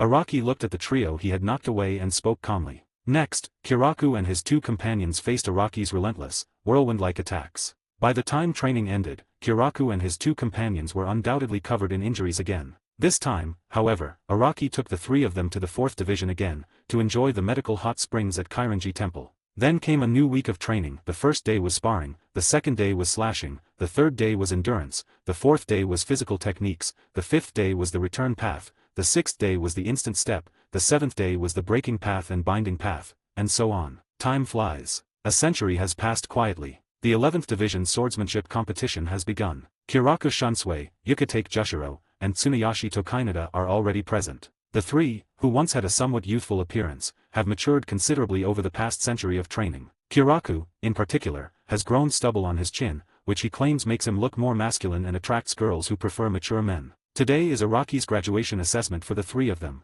Yes, the normal curriculum at the True Spiritual Arts Academy is only 6 years long, but Araki extended it to a full 100 years. Today, as for the so-called graduation exam, is the actual exam. Kiraku, you're unusually early today.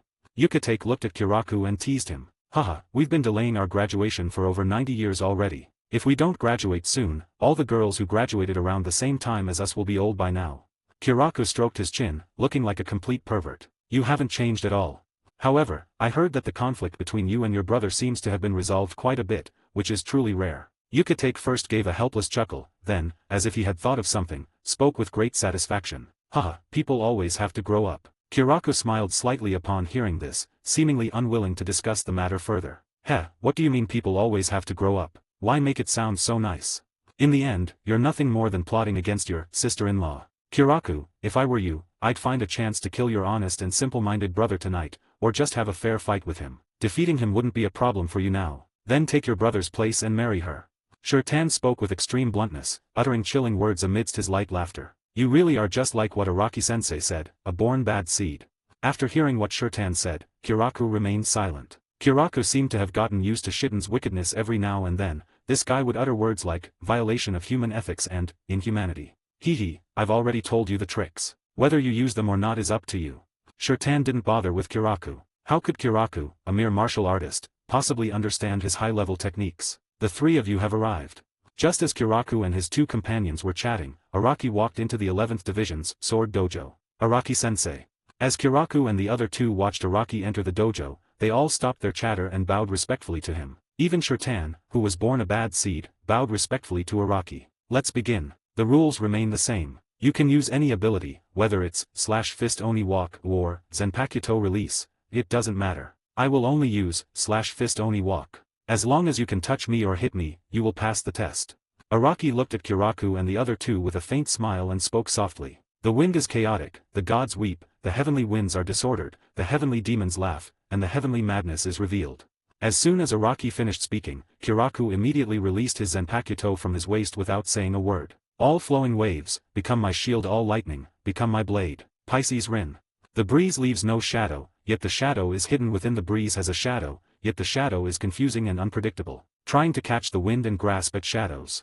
At the very moment Kiraku released his Zenpakuto, Yukitake and Tokaina exchanged a glance, then simultaneously drew their Zenpakuto from their waists and released them as well. In an instant, three powerful spiritual pressures were released from the three individuals, and the terrifying sense of oppression greatly increased the pressure on the 11th Division members who were secretly watching the battle outside the dojo. Those three kids, in just 100 years, their spiritual pressure is almost approaching that of a captain level, 3rd rank, Shinigami, right?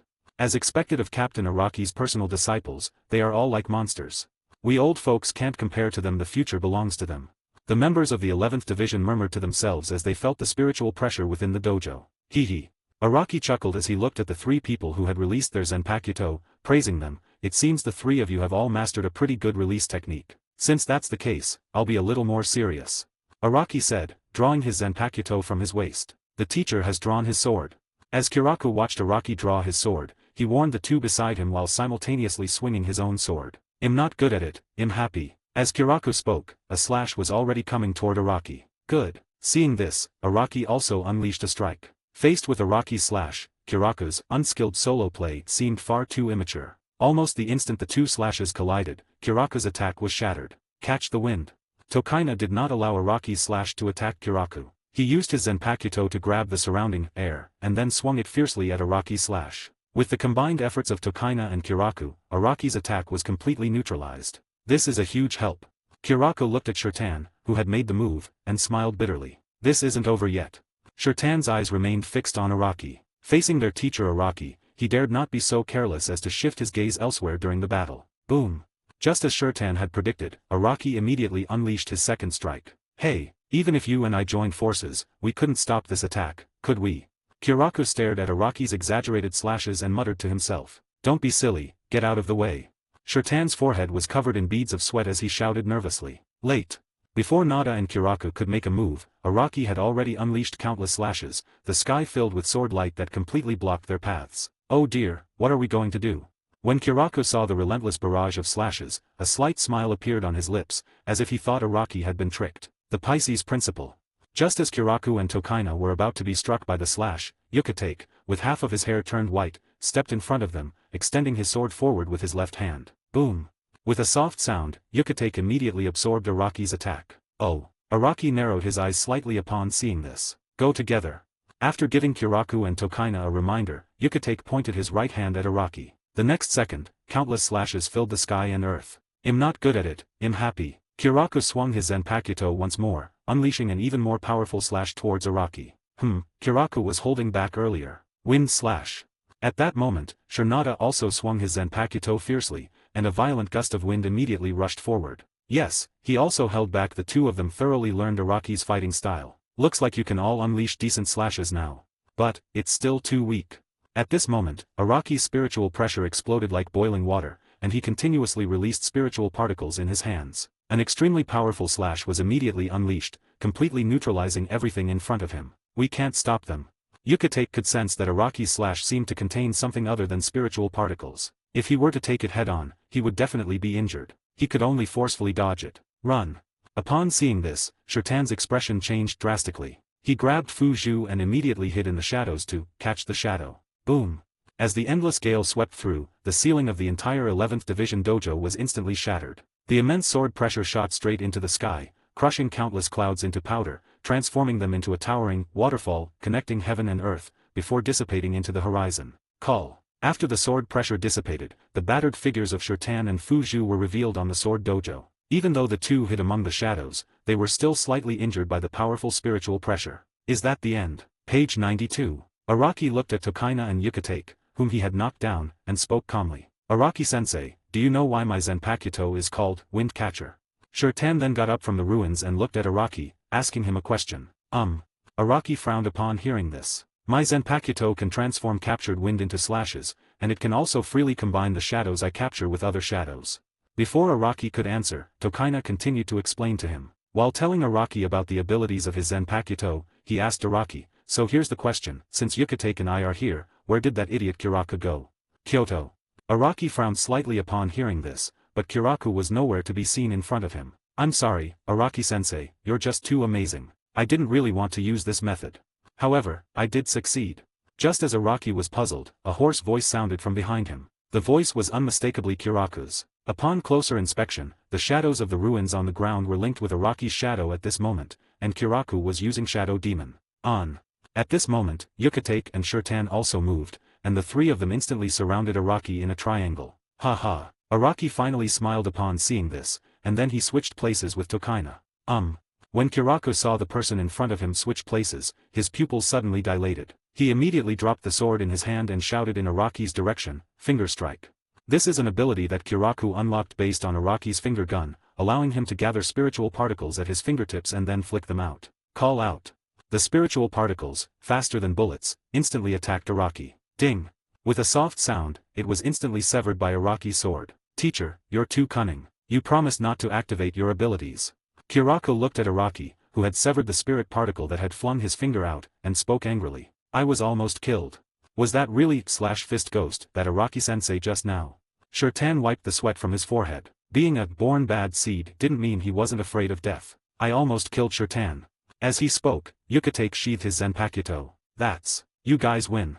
Araki scratched his cheek. Even with his sensory sealed off, his Zanpakuto abilities and full-bring unused, relying solely on swordsmanship and hand-to-hand combat, he was still going to get hit. These young people these days are monsters. Araki suddenly felt that he was getting old. The combo attack that Kiraku, Yucatec, and Tokaina just used would have been chopped into mincemeat by a certain Rokusha from later generations. So, we passed the test.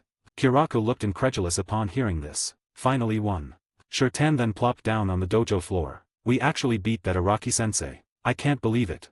But this is probably what you meant by the results of cultivation, teacher. I have learned a lot. Yucatec clenched his fists, an overwhelming joy welling up within him. Then let this be the last training exercise I'm giving you. Go to the Spirit King Palace, and learn your respective Bankai. Just as the three were rejoicing, Araki's voice continued to ring out. To the Spirit King's Palace. Upon hearing this, Shirtan's expression changed drastically. He seemed to have thought of something bad. 100 years had allowed him to learn many secrets. Zanpakuto's swastika. Kiraku and Yucatec, on the other hand, focused more on what came after. 13,000 words in the third update, and more to come. Also, please vote for me. Chapter 90 Araki. It seems the only option is to take down the Spirit King's Palace. Lingwang Palace. Suna's face looked somewhat gloomy. His hand holding the Zanpakuto was trembling, and his eyes were darting around, as if he was pondering whether he should go to the Spirit King Palace. What are you thinking?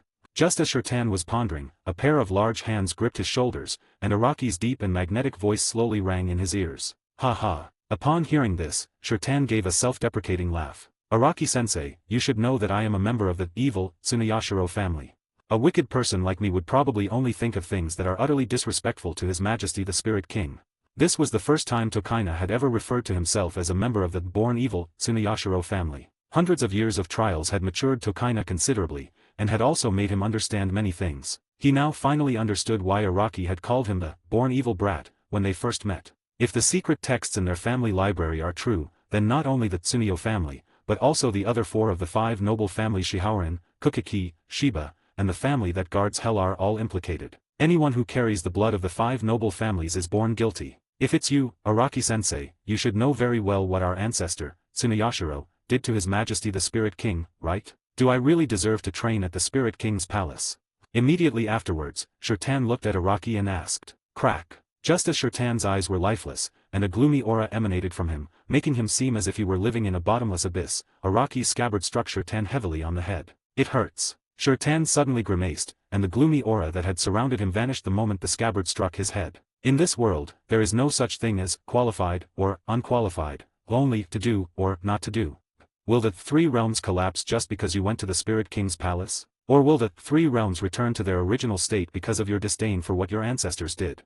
Whether it was the Spirit King or the ancestors of the 5 noble families, in that era when chaos had not yet been created, the 3 realms had not yet been separated, the concepts of life and death had not been completely separated, and, therefore, there would be no progress. They all did what they could, and that was all they could do. Even if it's not His Highness the Spirit King lying up there now, someone else will take his place. Even if it wasn't the ancestors of your 5 families who chose the path of slaying gods back then, there will be others who, for various and different reasons, will walk this same path. Rather than saying that the ancestors of the 5 noble families betrayed the Spirit King, it would be more accurate to say that the ancestors of the 5 noble families made the Spirit King's wish come true. This was not the choice of any one person, but the choice of the world. Because Araki has reached his current level, his perspective on things is different from before. How could a god not see his own fate of being betrayed? It's just that the god chose this path of being betrayed and bearing the burden of the 3 realms alone. This. After hearing Araki's words, Shirtan's eyes were filled with endless shock. It was the first time he had ever heard such a rebellious theory. It was as if a new world had been opened for him. The reason I called you an evil by nature when we first met was because of other issues, unrelated to your ancestors. In any era, any mere mortal who dares to wield a sword against a god is a person with boundless courage in their heart. Even that monk admires those 5 people from the bottom of his heart. Even now, he still keeps his promise from back then and continues to protect his Spirit King. Araki emphasized the words Spirit King, while the monk's thinking was even more advanced. It would kneel before whoever was the Spirit King, regardless of who the Spirit King actually was. Then, Araki continued, Tokaido, think about it carefully. Have you ever heard me say that the Shihaorin, Kukiki, or Shiba families are inherently evil? No, right. To be honest, of the 5 great noble families, the one I hate the most is the Tsuneyashiro family, not because of what your ancestors did, but because of what you have done. It wouldn't be an exaggeration to say that you have committed countless evil deeds. I'll say it again, the path is under your own feet. What path you choose to take, what kind of person you want to be, is your own choice. No matter which path you choose, I will support you unconditionally. But remember, if you go astray, if you stray from the right path, then my scabbard will fall on your heads, anytime, anywhere.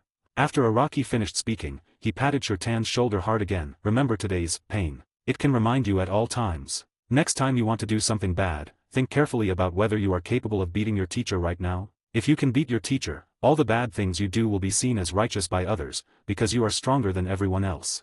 But if you can't, then today's pain will be enough to remind you for the rest of your life. Remember, if you make your teacher angry, you'll get a beating. After speaking, Araki walked forward with his hands behind his back. Shirtan stared at Araki's retreating figure, speechless for a long time. What Araki had said today would accompany him for the rest of his life, always by his side, constantly echoing in his ears, reminding him of what he, as a member of the Tsuneyashiro family, should and should not do. Some idiot is getting lectured now. As for who that idiot is, I'll give him some face and won't name names. Kiraku then moved closer to Shirtan and said with a smug look on his face, Kiraku, you'd better shut up. Upon hearing this, Yukite couldn't help but remind Kiraku. Tsk tisk tisk. Kiraku simply smacked his lips and shook his head at Tokaido before following Araki's retreating figure into the distance. Shirtan, let's go too. Yukite looked at Kiraku's figure, sighed helplessly, and then called out to Tokaido, who was standing motionless. As expected, I still hate Kiraku Shunsui. Shirtan watched Jinglu walk away and said through gritted teeth. Araki walked in front of the group, seemingly lost in thought. In fact, Araki had witnessed all the changes Toki had undergone in the past 100 years. What truly convinced Araki that his teaching of Toki had been effective was the Zanpakuto that Toki had awakened, named, Catch the Wind and Shadow. Page 93. Tokaido, Yukite, and Kiraku all thought they were hiding their abilities well, and Araki didn't even know the capabilities of their Zanpakuto until the final exam began. In fact, every time Kiraku, Yukitake, and Tokaina were preparing for the final exam, and secretly conducting Zanpakuto release training, Araki was always present. Araki probably understands the abilities of the three Zanpakuto better than Tokaina and the others do themselves. Tokaina's Zanpakuto, Hunter of the Wind and Shadows, has two main abilities. One is to manipulate the spiritual particles in the atmosphere, gather them towards the blade, and then unleash a powerful slash. Another feature is linking the surrounding shadows together, allowing you to hide in the shadows during battle to avoid attacks, or to move quickly through the shadows. When used individually, these two abilities make it merely an excellent Zanpakuto, nothing more. However, when combined with Yukitake and Kiraku, they unleash astonishing power. The ability to gather spiritual particles can power Yukitake's Soyoritsu, and the ability to manipulate shadows can make it easier for Kiraku to unleash Shadow Demon. By taking them by surprise, even enemies far stronger than the trio can be defeated by their combined efforts. The reason why Shida awakened such a Zanpakuto was because he listened to Araki's words. He knew that his own power had its limits, so he began to trust the people around him. Hopefully everything will move in a positive direction. Araki sighed. 100 years had given him a certain affection for Kiraku, Yukitake, and even Tokaina. He didn't want it to turn into a boring duel between master and disciple, nor did he want to personally wield his sword to cut down his traitorous disciple. That would be an extremely cruel thing for anyone. As he thought of this, Araki had already arrived at the Shiba family's ancestral lands with Yukitake, Kiraku, and Tokaina. You are finally here. The current head of the Shiba family wiped the sweat from his brow as he looked at Araki and the others who had arrived. Too slow, too slow.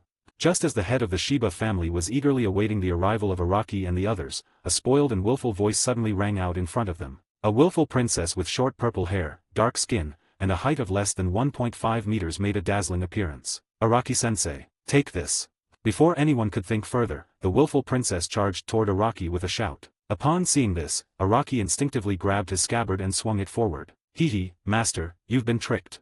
The instant the scabbard in Araki's hand touched the girl's soft body, in a puff of smoke the girl's body transformed into a life-size doll, and the girl herself appeared behind Araki, using her knee to thrust towards Araki's neck. The Cheyenne family's miraculous weaponry.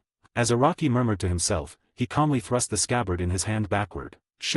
Araki was incredibly fast despite being the one who attacked later, he was even faster than the girl behind him. The scabbard quickly emerged from Araki's shoulder, heading straight for the girl. The girl descended from the sky, seemingly with nowhere left to retreat in the face of Araki's scabbard. Third of the four maples, empty cicada. Facing the unavoidable scabbard, the girl's lips curled up slightly. With a soft whisper, only a thin black veil remained on Araki's scabbard, and the girl had somehow appeared beneath Araki. Little tricks. Upon seeing this, Araki stretched out his leg to kick the girl in front of him. A wind blade flashed, and the girl was directly cut in half by Araki's kick. This scene startled Kiraku, Yukitake, and Tokaina, who were standing behind Araki, causing them to tremble inwardly. Master, you've been fooled again. It's a clone. Before the three could think further, more than a dozen people appeared in the sky, looking exactly like the girls who had just been killed by Araki. It's an afterimage. Upon seeing this, Yukitake suddenly realized the truth. Are all kids these days monsters? Just how fast do they have to be to leave an afterimage in the air? I thought my instant step was already pretty fast. Kiraku scratched his cheek, feeling powerless against the girl's speed. The Teijutsu manual of the Cheyenne family. Only Shizunagi understood the techniques immediately after seeing them, such as clone, afterimage, empty cicada, and substitute. Especially when Shizunagi saw the girl's skin color and short purple hair, he was even more certain that the girl in front of him was Yoryuki Cheyenne, the little princess of the Cheyenne family, one of the 5 great noble families. The other side. Araki looked at the countless clones in the sky, a slight smile playing on his lips. He picked up his Zanpakuto and swung it fiercely towards the sky. Suddenly, a massive wind blade engulfed everything in front of it, and the countless afterimages vanished instantly. As for the mischievous Yoryuki Shihaoran, she was blown away by the strong wind and landed hard on her bottom, letting out a cry of pain. This mischievous little girl is Yoryuki Shihaoran, who's like a junior sister to the 4 of you. After defeating Yoryuki, Araki introduced Yoryuki's identity to Kiraku, Yukitake, and Tokaina behind him. Previously, when Araki was training Yoryuki and Kiraku, they were trained separately. Because Yoryuki was too young, Araki usually trained her during the day and let her go back to rest around noon. As for Kiraku and the others, they mostly trained from the afternoon until the early hours of the morning. By the time Kiraku and the others woke up, it was almost noon, so the 4 of them hadn't officially met before today. Occasionally, they would bump into each other at the 4th division, but due to their status, they didn't exchange many words. So today, the fellow disciples have finally recognized each other. Hello, junior sister Yoryuki. Kiraku was the first to approach Yoryuki and greet her. It's my senior sister. Yoriyuki stood up from the ground, dusted off her backside, and raised her neck to emphasize to Kiraku. Yes, junior sister Yoriyuki. Kiraku seemed not to hear him at all, stubbornly calling out to Yoriyuki. Junior sister, have some. Immediately afterward, before Yoriyuki could get angry, Kiraku pulled a piece of milk from his pocket. I already said. Ah, it's milk. Yoriyuki snatched the milk from Kiraku's hand, peeled off the packaging, and stuffed it into her mouth. So sweet. Yoriyuki savored the rich milky flavor in her mouth and a look of happiness appeared on her face. How obedient you are, junior sister Yoriyuki. Kiraku looked at Yoriyuki in front of him and subconsciously reached out and patted Yoriyuki's little head. After Yi nursed, she realized that she seemed to have been taken advantage of. I already told you, call me senior sister. Yoriyuki angrily waved her hand, slapping Kiraku's hand off her head, then put her hands on her hips and shouted angrily. Okay. Kiraku smiled gently upon hearing this. Damn it, I've been underestimated. Yoriyuki was furious, but for Kairi's sake, she decided to spare the life of the seemingly dim-wit junior brother in front of her. Hello, senior sister Yoriyuki. Fuzo was very polite, addressing Guanyi as senior sister. You've got a sweet tongue, kid. I've decided, from today onwards you're under my care. If you ever encounter anything you can't handle, just say the name of me, Yoriyuki Shihaoren. Yoriyuki Shihaoren smiled happily after hearing Yukate's words. Really? I'm so grateful for your help, senior sister. It must be said that Yukatake really knows how to soothe children. Finally, walking towards Yoriyuki Shihaoren was Tsunoyashi Tokainada.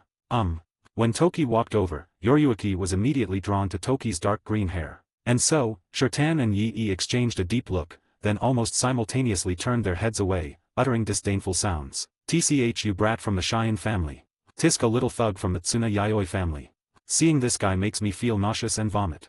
X2. Shirtan and Yoriyuki only exchanged a brief glance before confirming each other's identities, followed by disgust and loathing. Yo, Araki-kun, you're finally here. Just as Araki's four disciples were getting to know each other, Kairanji Tenjiro, carrying his Zanpakuto, walked towards Araki. Yes, Kairanji Tenjiro will also be going to the Spirit King Palace, but unlike Kiraku, Yukatake, Tokaina, and Yoriyuki, who are going to the Spirit King Palace for training, Kairanji is going to report to the Zero Division. Yes, after a full 100 years, Araki finally collaborated with Kairanji to complete the development of the White Bone Hell and the Blood Pool Hell. They even went a step further and developed Bleach Hell to cleanse spirits of their negative or positive states, and Stain Hell to add negative or positive states to spirits. Well, it's evolved from a 2-compartment hot pot to a 4-compartment one. There was even a 9-compartment improvement plan on Araki's sketches, but it couldn't be developed due to time constraints. As for the future development of the hot spring, Araki decided to leave it to Kairanji to handle slowly with the Zero Squad. At the same time, based on Kairanji Tenjiro's current contributions to the Soul Society, he is more than qualified to report to the Zero Division of the Soul King Palace. Moreover, Araki has already communicated with the Sword God in the heavens, confirming Kairanji's qualification for the Zero Division. Then the problem is coming. Has the Heavenly Pillar Chariot been brought down? Araki asked Kairanji and the head of the Shiba family, who were standing beside him. There is absolutely no trace of the Heavenly Pillar Chariot. After hearing Araki's words, the current head of the Shiba clan shook his head helplessly. Tisk. Page 94. Araki frowned slightly after hearing what Kairanji said. Araki, can you hear me? Just as Araki was wondering what was happening inside the Spirit King Palace, in the sky, which was why the Heavenly Pillar Chariot was slow to descend from the heavens, the voice of Sword God Wang Yu suddenly rang in his mind. Is the sky empty? Araki paused for a moment, then immediately realized what was happening. Wang Yu, what exactly is going on with the Heavenly Pillar Chariot? Why hasn't it come down yet? Araki relayed his question to Wang Yu. Araki, listen to me first. It's not that I don't want to put the Heavenly Pillar Carriage down. It's that the monks have hidden the Heavenly Pillar Carriage. We've searched the entire Omotesando path of worship but haven't found any trace of it. Wang Yu felt utterly helpless about what was happening in the heavens. It wasn't that he didn't want to help Araki, but that he was simply powerless to do so. That monk. Araki's eyelids twitched slightly after hearing Wang Yu's words. Araki, are you even listening to what I'm saying? Just as Araki frowned, Wang Yu's voice rang in Araki's mind once again. Yes, I heard you. Araki nodded slightly upon hearing this. I'm truly sorry about not being able to find the Heavenly Pillar Chariot.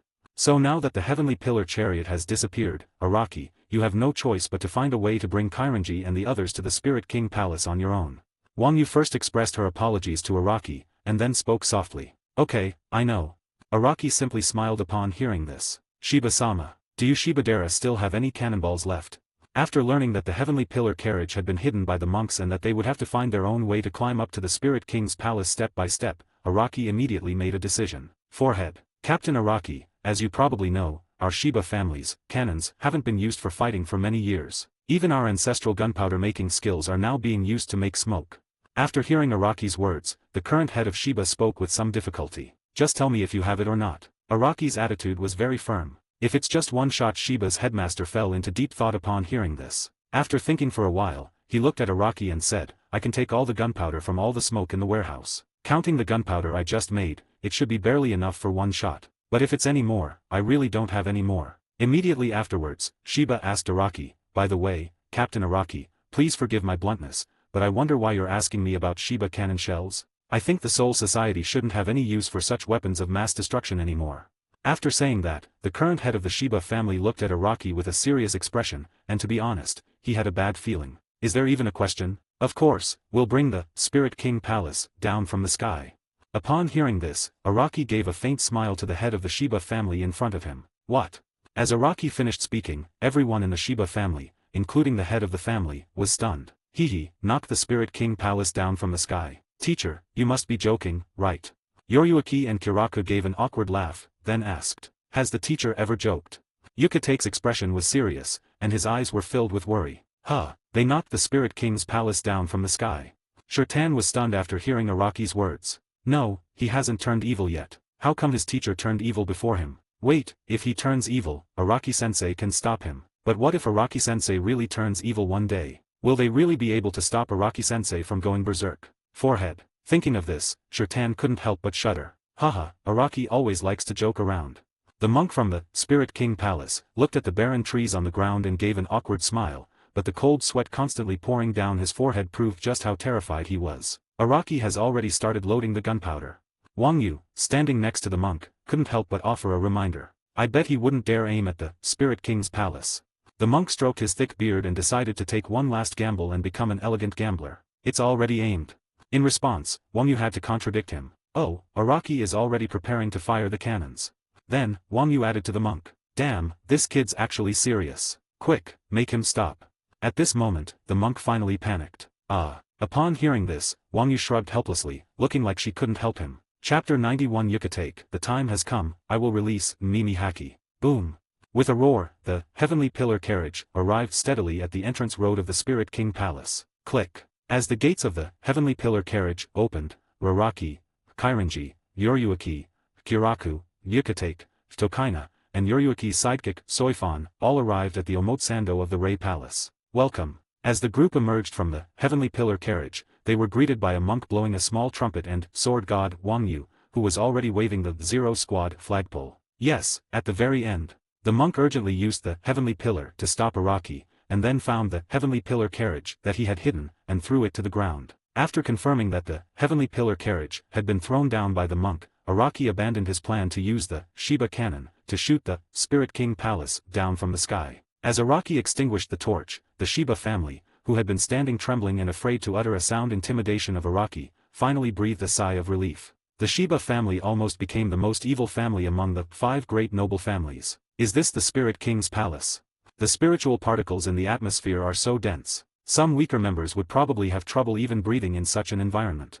Kiraku was the first to step out of the Heavenly Pillar carriage and into the Spirit King Palace. The moment he entered the Omotsando, his expression changed instantly. He felt a sudden weight on his shoulders, as if a mountain was being dragged down on each of them. As expected of His Majesty the Spirit King's residence, it far exceeds our expectations. As Yucatake walked along the Omotsando, fine beads of sweat constantly appeared on his forehead. He could feel something calling to him from within the higher, Spirit King's great inner chamber. Yucatake understood that this was the Lord Spirit King residing within the great inner palace of the Spirit King, echoing the one-eyed god Mimihagi within him, who was the Spirit King's right arm. Is this the Spirit King's palace? As Tsuna stood on the ground of the Spirit King Palace, he muttered to himself, "Ha ha ha, we've finally arrived at the Spirit King's palace." Yoriyuki put her hands on her hips and confidently surveyed the place before her, a place that was still legendary even to the 5 great noble families. To be honest, it was her first time here. So heavy. It feels like my body is about to collapse. Is this where His Majesty the Spirit King lives? It's on a completely different level from where we mortals live. Soifan felt short of breath and dizzy just walking on the main road of Omotsando. It was clear that for someone whose spiritual pressure was barely at the vice-captain level, coming to a place like the Ryo-gumi was still too early. Kailan Temple, you come with me first. I need to use the power of the Spirit King to rebuild your body and build your own detached palace. As for the rest of you, you'd better stay close to Wang Yu. Don't go where you shouldn't go, and don't touch what you shouldn't touch. If you violate the rules of the Spirit King Palace, you will bear the consequences. After seeing everyone disembark from the Heavenly Pillar carriage, the monk first waved to Kailan Temple, signaling them to follow him, and then looked at the others. In the end, some of you are not qualified to set foot in the Spirit King's Palace. And some of you, although qualified to come to the Spirit King's Palace, have arrived far too early. The monk's gaze swept over Soifan, Tokaina, Yoryuki, Yukatake, and Kiraku in turn, his words filled with a threat. Long time no see, monk. Just as the monk was establishing his authority as the leader of the Zero Division, in front of Yoryuki and the others, Araki swaggered up to the monk's side, hooked his arm around the monk's shoulder, and greeted the fake monk with a smile. Hey, Araki, it's been so long. I've missed you so much. Well, that's all I wanted to say. Just follow the rules yourselves. I'll be waiting for you at my detached palace, Kirin Temple. I'll be going now. The moment the monk finished speaking, his figure vanished beside Araki. He jogged along the main path of the Spirit King Palace, leaving a trail of afterimages before leaping towards his own detached hall. Well, this time the monk didn't even take the stairs. Haha. Araki chuckled as he watched the fleeing monk, then looked at his disciples. Yoryuki, Kiraku, Yukatake, and Tokaina, the four of you will go with the Sword God to train in Bankai. Just as the monk said, go to his detached hall at Kailan Temple. That round plate the monk jumped onto just now is his detached hall. As for Soifan, you can stay here and get used to the environment of the Spirit King Palace, for now. What you need to do is very simple. During your time at the Spirit King Palace, you can freely move around on the Omotsando. Araki quickly explained everyone's roles clearly. Page 95. Oh. As soon as Araki finished speaking, everyone immediately began their respective training as instructed. For a moment, only Araki and Soifan remained on Omotsando. How embarrassing. Soifan pursed her lips and murmured softly. She knew that the person the monk had mentioned earlier, who was originally not qualified to come to the Spirit King's Palace, must be referring to her. She also knew that compared to herself, both Princess Yoryuki and Araki's other disciples were true geniuses, while she was probably just a stray dog that Araki had picked up on a whim, nothing more. What's so shameful about it? After hearing what Soifan said, Araki sat down abruptly and looked at Soifan, asking her a question. Compared to Yoryuki, I am utterly inadequate. Despite being so much younger than me, Yoryuki is so dazzling and so powerful. Soifan looked at Araki beside her, her lips parted in a low voice, and spoke dejectedly. It's precisely because Yoryuki is so powerful that she's your Yoryuki-sama. Araki spoke softly to Soifan. Soifan paused for a moment, but it did seem to make sense. Besides, you are just a newly emerging noble family that has only been passed down for 7 or 8 generations. Even if you were to take 7 or 8 generations together, you might not be as old as the Cheyenne family, which has only been around for 1 generation. It is already quite remarkable that such an outstanding child as you has emerged. As for the families of Shirtan, Jingle, and Fuzo, their lineages are far longer than that of your Feng family. Araki patted Soiban's little head and said with a smile. Let's forget about the Tsuneyashiro family, which is on par with Shihaoren, and the Kiraku family, an upper-class noble family with a martial arts bloodline. I remember the Yukatake surname is also a newly emerging lower-class noble family, right? Soifan looked at Araki with dissatisfaction and began to speak. Well, perhaps it's a genetic mutation. You know, geniuses are random. Maybe your B family's descendants will also produce a powerful genius. Araki concealed the secret of the Spirit King's right hand within Yukatake's body, while also leaving half a sentence untold to Soifan. For example, your granddaughter, Hachiko Aya, is a genius with considerable strength. Alright, you can continue your training on your own. I need to go upstairs and check on the others' progress. After Araki finished speaking, he pinched Soifan's delicate, porcelain doll-like face, then stood up, dusted himself off, and walked forward. Our B family descendants will also produce powerful geniuses. Soifan remained where she was, carefully pondering Araki's words. Then, her face flushed red, and she roared in the direction Araki had left. You pervert. Is this the kind of filthy thing that's on your mind? The reason why powerful families remain powerful is that they meticulously plan everything from marriage partners to children's upbringing. That's why geniuses from these families are born like hairs on a cow.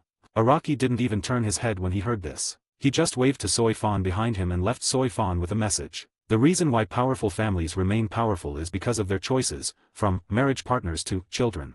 After hearing what Araki said, Soifan's eyes lit up, as if she was deep in thought. The other side. Look above your heads, can you see 3 round plates that look like pot lids? Those are the detached palaces for us Zero Squad members. Above that, the one that looks like a spire is the Spirit King's resting palace, called the Spirit King's Great Inner Palace. As for where we are standing right now, it is called the Spirit King's Omotsando, which is the corridor connecting the various, detached palaces and the Great Inner Palace.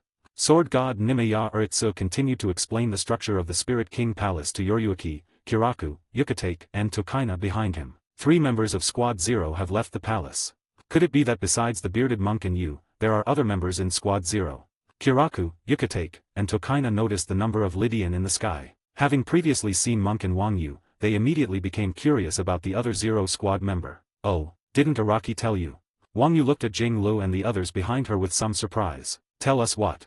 Upon hearing this, Kiraku and the others became even more confused. Hee. Wang Yu chuckled lightly, then answered the questions from the group in front of her. Actually, Araki is also a member of the 0 squad.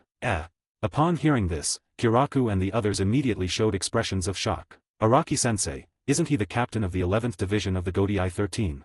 Yukitake asked instinctively. Haha, I guess you could call this a part-time job. Wang Yu smiled awkwardly upon hearing this. He didn't know how to explain it, so he could only use the word part-time to cover up the fact that Araki was serving as the captain of both the 0 division and the 11th division. No wonder, when Araki-sensei first met me, he said he never took the Central 46th seriously. That makes all the sense now.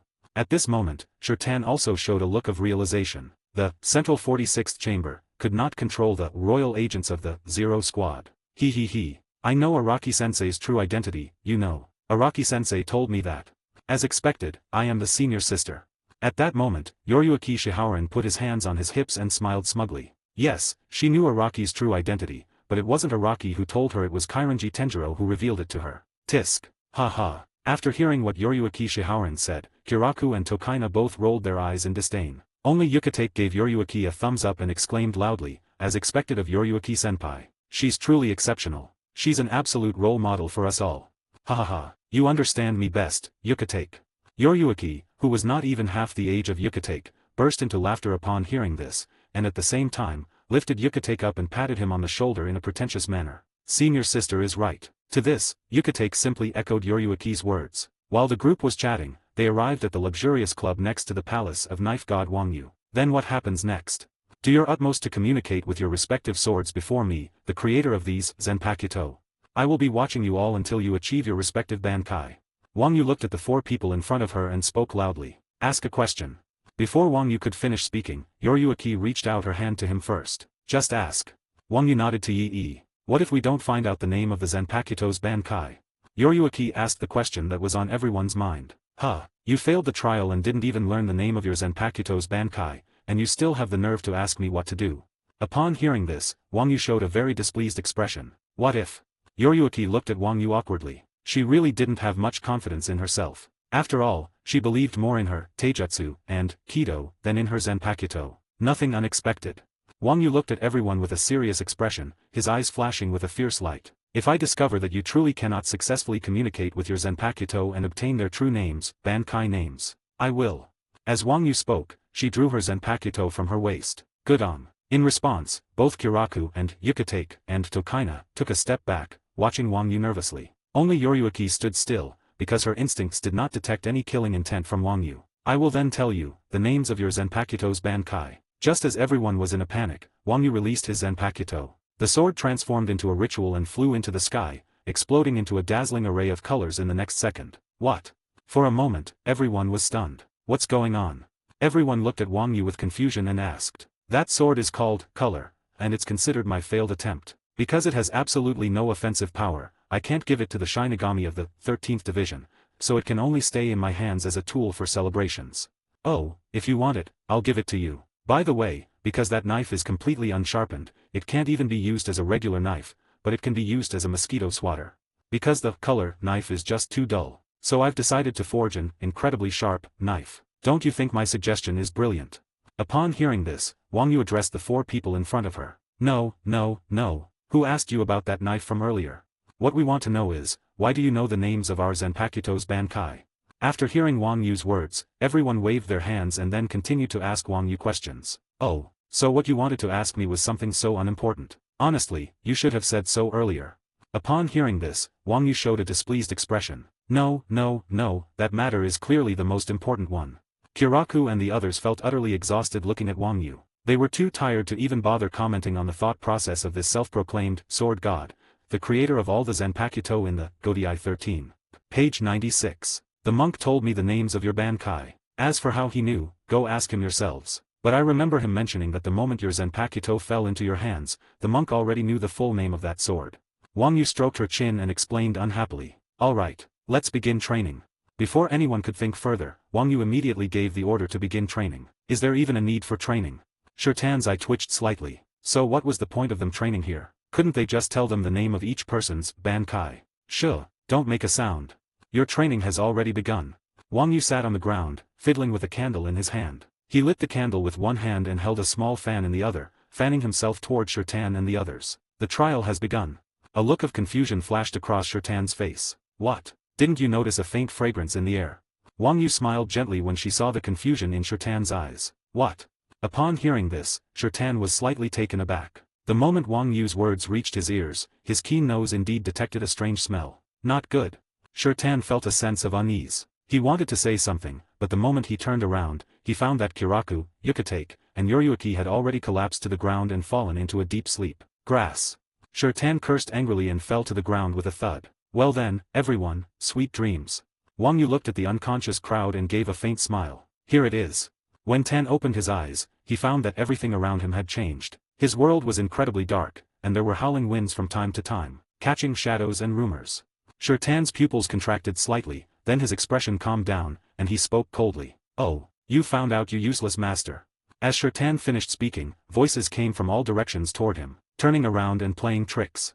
As Shirtan spoke, he drew his Zanpakuto from his waist. The other side. Wow, I really didn't expect my Zanpakuto to be such a beautiful woman. I just can't bring myself to do it.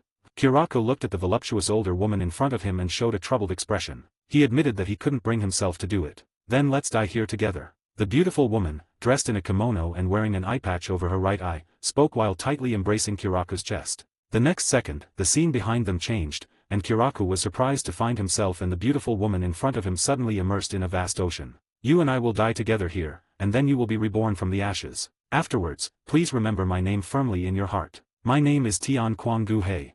Kiraku is probably the one who has had the smoothest progress in learning Bankai among all of them. Asshole. Asshole. In Yoryuki's inner world, a cat demon, roughly the same size as Yoryuki and radiating endless lightning, is locked in a fierce battle with her. Everywhere they go is bombarded by lightning, and for a time, neither side can gain the upper hand. Why can't you just tell me your name? Night One roared angrily at the cat demon. Meow meow meow. However, Yoryuki's reply was a series of cat-like words. Yoryuki Shihaoran had to admit that she hadn't understood a single word. At last, Yukitake's inner world was a blank, with only a giant black hand smiling at him. Lord Mimihachi, it's been a long time. Fuzo looked at the creature dressed in a long robe, whose head resembled a giant hand, and in the palm of the giant hand was a reflection of the pupils of two eyes, and bowed respectfully to greet it. Yes, when everyone entered their inner world, what appeared in front of Yukitake was not the spirit of his Zanpakuto, but the one-eyed god, Mimihagi. I will keep my promise to you. When you have other goals, I will unleash the power of gods hanging and completely release you from my body. As Fukitake spoke, endless black things emerged from his body. Mimihagi wore a mocking expression. Through Yukitake's eyes, he could clearly see the Spirit King's palace, where his savior lay. However, this was not Mimihagi's target. His pupils, reflecting his own, were fixed on Araki, standing in the distance. Chapter 92 Araki, I Become the Progenitor of the Quincy? Part 3. When I was a child, I kept 2 goldfish. They were both very cute, so I liked them very much. However, one day, one of the larger ones died, and the remaining one was all alone. Looking at it, even I felt lonely. From that day on, I thought this fish would stop growing, but the smaller one gradually grew bigger and more active. Seeing it so lively in the water, I finally felt relieved, and at the same time, I couldn't help but think, this is wonderful. The bigger fish died, that's great. Boom. The moment Yukitake released the divine power within him, he slumped to the ground expressionlessly. Around him, 2 fish seemed to be swimming continuously, one of which began to slowly die. Hey, are you kidding me? This is His Majesty the Spirit King's right hand. Upon witnessing the immense power emanating from Yukitake's body, Sword God Wang Yu's forehead was covered in sweat. He first moved the collapsed bodies of Kiraku, Tokaida, and Yoryuki into his palace before turning around to confront the entity within Yukitake's body. The dark entity that emanated from the floating bamboo twisted its body and slowly took shape in front of Wang Yu. Before long, a large, dark hand appeared in front of Wang Yu. In the center of the hand was an eyeball that reflected the double open eyes. The large hand looked at Wang Yu, its eyes revealing endless mockery. Could the remnants of His Majesty the Spirit Kings will still reside in this giant hand? Wang Yu stared at the center of that large hand, at the clearly human-like eyes, and countless fine beads of sweat appeared on her forehead. This is troublesome. Is His Majesty the Spirit King planning to be resurrected? Wang Yu had no idea what would happen next. He only knew that once the Spirit King stepped out of the crystal, the three realms would cease to exist. Just as Wang Yu was rapidly pondering why the Spirit King's right arm had suddenly been unsealed, the Spirit King's right arm suddenly looked towards Wang Yu's right side. Wang Yu frowned, wondering what the Mimi Hagi on the right arm of the Spirit King meant. Looks like you've run into some trouble, Wang Yu. Just as Wang Yu was wondering, Araki's voice suddenly rang in Wang Yu's ear. Araki. Wang Yu's pupils constricted sharply as he looked at Araki beside him, then he immediately realized something. Oh no. Mimi Hagi's target isn't the Spirit King's inner palace, but you. The moment Wang Yu finished speaking, Mimi Hagi instantly revealed a joyful expression, and the next second he transformed into a black lightning bolt and pounced towards Araki. Araki frowned slightly as he watched Mimi Hachi rush towards him, and made a move to dodge. However, seeing that Yukate's spirit was about to dissipate after releasing Mimi Hagi, Araki hesitated again. Damn it. Cowards face only obstacles, but tigers face no chasms. Looking at the approaching Mimi Haki, and then at the dying Jushiro Yukatake, Araki's pupils contracted at first, then he made a decision. Araki directly activated his ability. With his current abilities, Araki couldn't move Mimi Haki, but he could move Uritsu and Yukatake Jushiro. Yukatake was clearly unable to hold on any longer, so Araki quickly switched places between Wang Yu and Yukatake. In the blink of an eye, Wang Yu was standing next to Araki, replaced by Yukatake. Bear it. Araki looked at Yukatake's pained expression, first using his soul and spirit particles to gather Yukatake's scattered spirit particles, and then Araki launched a spirit body restoration surgery on Yukatake. The moment Araki's sword pierced through Yukatake's body, the damage inside Yukatake's body was instantly wiped away. The lungs that he had sacrificed, as well as the remaining parts of his spirit, were completely replaced by Araki. Boom. It was at the very moment Araki completed the surgery on Yukatake that Mimi Hagi landed on Araki's body, and that endless dark power instantly spread through Araki's spirit. Almost in the blink of an eye, half of Araki's body was covered with jet black patterns. Then, Araki ignored his body, which was possessed by Mimi Hagi, and instead tossed the restored Yukatake to Wang Yu in the distance. Oh, okay. Wang Yu caught the bamboo stick first, then asked Araki, hey, are you really alright? It's not a big problem. Araki smiled easily at Wang Yu, then gripped his Zanpakuto and sat down on the ground. Now, let's see what our Lord Spirit King is up to. Page 97. Araki closed his eyes as he spoke. In the sky. Inside the great palace of the Spirit King. Araki. In fact, when you were in the Urasamdo last time, I was not able to completely transform you. Although the power within you is no longer modeled, it is far from being enough to succeed Lord Soul King. Your body is not lacking in the power of a Shinigami, nor in the power of Fullbringer. After you subdued Kimi Mitsu Tomo with your Zanpakuto, you even gained the power of a hollow. But, Araki, you are still missing one crucial power of the Soul King, which is the power of annihilation. When you brought Jushiro Yukatake from the ground to the Spirit King's palace, I guessed what the Spirit King was going to do to you. Now, the Spirit King is going to integrate his power of annihilation into your body. You will completely gain the right to replace the Spirit King. The future has been disrupted by you. The Spirit King needs more trump cards to prepare for the final liberation.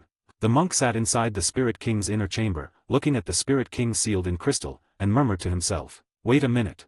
Then, the monk suddenly realized something, and his expression changed drastically. If it were anyone else, it would be normal not to be able to guess the Spirit King's plan. But if it's you, Araki, you shouldn't be unable to guess the Spirit King's intentions. Even Mimi Hagi was brought up from the ground by you personally. Araki, are you saying that you are using Lord Spirit King to achieve your own goals?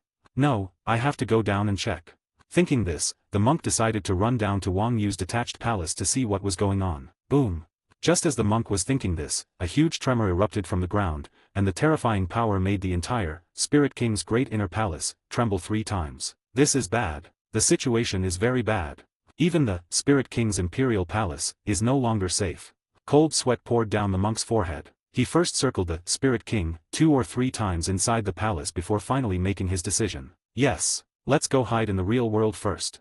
With that thought in mind, the monk hurriedly fled the Lingwang Palace, and ran down the stairs. After a while, when the monk arrived at Wang Yu's detached palace, he saw Araki with his eyes closed, holding his Zanpakuto in his arms, sitting on a transparent lotus made entirely of glass. What's going on, monk? Wang Yu looked at the monk rushing over and couldn't help but ask him a question. The Spirit King intends to bestow upon Araki the power of annihilation. This is the commotion caused by the fusion of the power of annihilation and Araki. The monk looked at Wang Yu and explained, "Your scheme." Wang Yu looked at the monk and asked again, "No, how could I possibly have the ability to scheme against both the Spirit King and Araki at the same time? It was His Majesty the Spirit King's own plan." The monk spoke earnestly to Wang Yu. "Right." Wang Yu nodded slightly. The monk indeed did not have that ability. "But I noticed, though I didn't tell Araki." Then, the monk added another sentence. Wang Yu was speechless upon hearing this. "What are you planning to do next?" Wang Yu looked at the monk and asked. Araki himself knew that the Spirit King was plotting against him. It was intentional. He schemed to extract the power of annihilation from the Spirit King's body. "As for me, even the Spirit King's inner palace is no longer safe. I plan to go to the mortal world to hide." As the monk spoke, he ran toward the transcendental gate. This is a fake monk. Wang Yu watched the monk's hurried departure and thought helplessly to herself. The other side. When Mimihagi entered Araki's body, he was stunned. Araki's inner world was completely empty, unlike anything he had imagined. "Foolish child, why are you so stubbornly deluded?" Just as Mimihaki was at a loss, a huge chakra king slowly manifested in the sky and slammed down towards Mimihaki. At this moment, Mimihaki's large eyes were filled with a vast amount of doubt. Yes, Araki had been prepared for a long time, just waiting for Mimihaki to take the bait. Boom! As that enormous hand slammed down, what entered Mimihagi's head was a deluge of Buddhist teachings, countless scriptures, and the 12 great vows. In an instant, it completely shattered Mimihagi's consciousness. After Mimihagi's consciousness was shattered by the Holy King with a single palm strike, Mimihagi was left with only boundless power, the annihilating power transmitted from the Spirit King within the Spirit King's great inner chamber. "Give it to me." After Araki confirmed that the consciousness of Mimihachi within him had been destroyed by his Zanpakuto, he began to completely integrate the Quincy power from the Soul King within him. The spiritual pressure of Waiwak absorbed by his Zanpakuto during the battle with Waiwak, the Quincy blood formed from the hearts of Quincy he collected on the battlefield, and the power of Mimihachi into one. The moment the blood, stripped of Waiwaka's and Soul King's consciousness, spread throughout Araki's body, he suddenly felt as if countless fine threads were splitting from his body. These threads were tightly linked to the Quincy whose hearts he had taken, who had fled to the human world and the Wandenreich after Waiwaka's defeat. Moreover, Araki could even sense their bloodlines further. So this is what it feels like to be Waiwak. In a mere instant, Araki altered the primary command in these people's bloodlines, changing it from Waiwak to him. In other words, for this group of Quincy, Waiwak is not their progenitor, but Araki is. That is to say, just now, Araki successfully NTR'd Waiwak. Immediately afterwards, Araki suddenly felt the power from the devil fruit within him gradually dissipating. The power of the fruit was completely devoured by the Quincy power, Fullbring power, and Shinigami power within his body. The healing abilities of the Lop-Up fruit were absorbed into Araki's Shinigami power, further enhancing the healing abilities of his Zanpakuto. The spatial abilities of the Lop-Up fruit have been appropriated by Fullbring. Although Araki can still use his previous spatial abilities, from now on he will no longer activate his spatial abilities through the devil fruit within him, but through the power of Fullbring. Finally, after the Lop-Up fruit aligned with the rules of the Bleach world, the power that could piece everything together was born, completely piecing together the modeled Quinness power within Araki's body. So, on Araki's panel, a line of letters was displayed. Holy Script, a act of God, uncontrollable force. The difference between Araki's and Waiwaka's holy scripts is quite obvious. Apart from the fake V created by the real V, Grim Tom, the holy scripts directly given by Waiwak are all single words. Araki's holy scripts, on the other hand, seem to be forcibly pieced together by a bunch of forces, ultimately becoming a phrase. The act refers to the right Araki plundered from Waiwak during their battle. When Waiwak forcibly opened his eyes and broke through the 12 great vows in Araki's Bankai, Araki seized the right for Waiwak to continue wielding omniscience and omnipotence upon him. In other words, Araki plundered Waiwaka's right to act in the future. As for the word God, Araki has to thank his old friend Mimihaki for specially sending him divine power from the true God Spirit King. Ultimately, the two forces were tightly linked together by the fruit power sacrificed within Araki's body, forming Araki's sacred script, a act of God, irresistible force. At the same time, Araki's character panel has also undergone some changes. Character, Araki. Quincy's power. Cluster of spirits, LV10. Soul bestowal, LV10. Logically speaking, the abilities of gathering and bestowing spirit particles should not coexist in a Quincy. Just like Hashwolf, who possesses the same bestowing ability as Waiwak, he is unable to gather the surrounding spirit particles. But Araki is different. First of all, he is not a Quincy. Secondly, the soul was given to him by his old friend Waiwak, and the cluster of spirit particles was sent by the great Soul King. If that's the case, it seems like I could learn from Yuha and form my own Sternritter. I accidentally became the progenitor of the Quincy. Araki stared at his screen, lost in thought. Years later, when Araki demonstrated his Quincy power, which was even stronger than Waiwaka's, Waiwak was stunned. Araki addressed the Quincy behind Waiwak with a sorrowful expression, "Foolish children, I am your true father. I am the true progenitor of the Quincy." Araki. Waiwaka's eyes turned bloodshot after hearing Araki's words, and he roared, "1,000 years ago, you not only betrayed me with your men, but you also hid those villains who betrayed me, and now you betrayed me again 1,000 years later.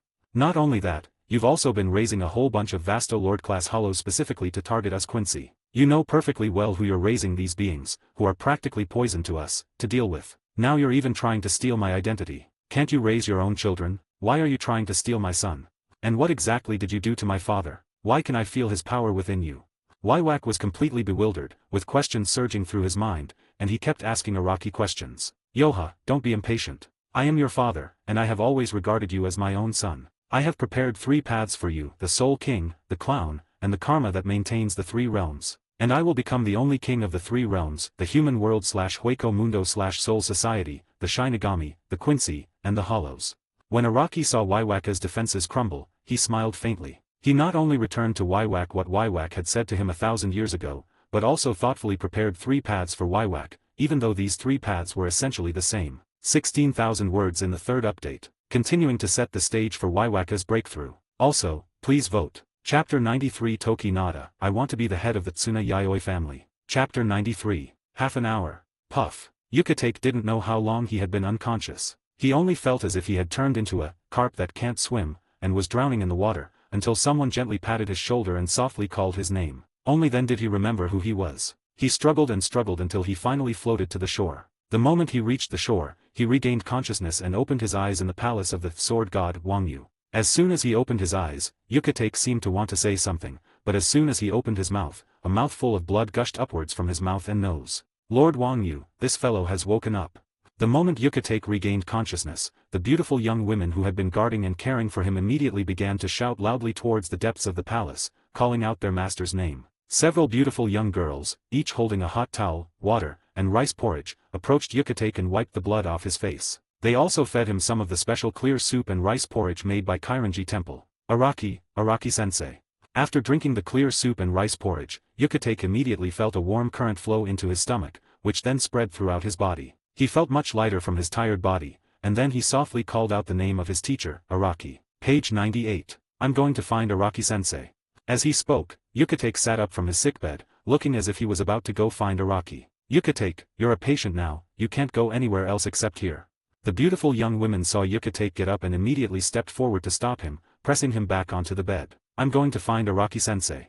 However, there was a stubbornness in Yukitake's eyes that the girls couldn't understand. He seemed possessed, determined to find Araki, and no amount of persuasion from others could change his mind. Yes, Yukitake was merely informing those around him what he was going to do, not asking if he himself could do anything. Oh, Yukitake-kun's awake now. Just as Yukitake and the girls were locked in a stalemate, sword god Nimeya Uritsu, Araki, and Uritsu's personal guards slowly walked toward Yukitake's sickbed. Araki-sensei. Yukitake ignored the people around him, his gaze fixed on Araki, his eyes filled with doubt. We've succeeded in making it to Yukitake. You can rest now. Araki smiled slightly after sensing Yukitake's gaze and addressed him. We succeeded. Really? We succeeded. That's wonderful. After hearing Araki's words, Yukitake's panicked heart finally calmed down. He lay back down on his hospital bed, picked up the blanket he had struggled to kick off from under the bed, and neatly covered himself with it. Honestly, I really can't tell that this kid is a patient. I really don't know where he got the strength from. It took 5 of us to almost hold him down. As Fukitake consciously lay down on the hospital bed, the 5 beautiful girls who had been taking care of him immediately gathered around Wangyu to complain, their words filled with dissatisfaction towards Fukitake. Yukitake is awake. Yukitake, are you alright? Just as Yukitake lay back down on the hospital bed, accompanied by a whale, Kiraku, with soup still on his lips, rushed towards Yukitake in a flurry of activity. Where are you going? However, Kiraku was pinned down by Araki with one hand. Araki-sensei, let me go. I need to see Yukitake. Kiraku looked at Araki, who was blocking his way, and spoke with tears in his eyes. Yukitake is fine now, he's already asleep. If you go there, even if it's not a big deal, it might turn into a big deal. Araki grabbed Kiraku by the neck and said with disgust. But, Kiraku's eyes held a hint of hesitation. That's right. Some brainless guy just likes to cause trouble for others. Yukitake has just woken up and needs to rest. You shouldn't go over there and annoy him. Just as Kiraku was about to say something, Tokaina had already come up behind Kiraku and expressed his dissatisfaction to him. Hehe, you said that Yukitake needs to rest and shouldn't be disturbed, but after hearing the news that Yukitake has woken up, didn't you excitedly rush over too? Kirako looked at Shirtan behind him, first sneered, then mocked. You guy. Shirtan blushed, a rare occurrence for him, and retorted, I only came because I saw you were here. I would never have come if you hadn't come back. Haha. Kirako merely smiled dismissively upon hearing this. TSK. Sometimes I really can't control myself and want to kill you, you bastard.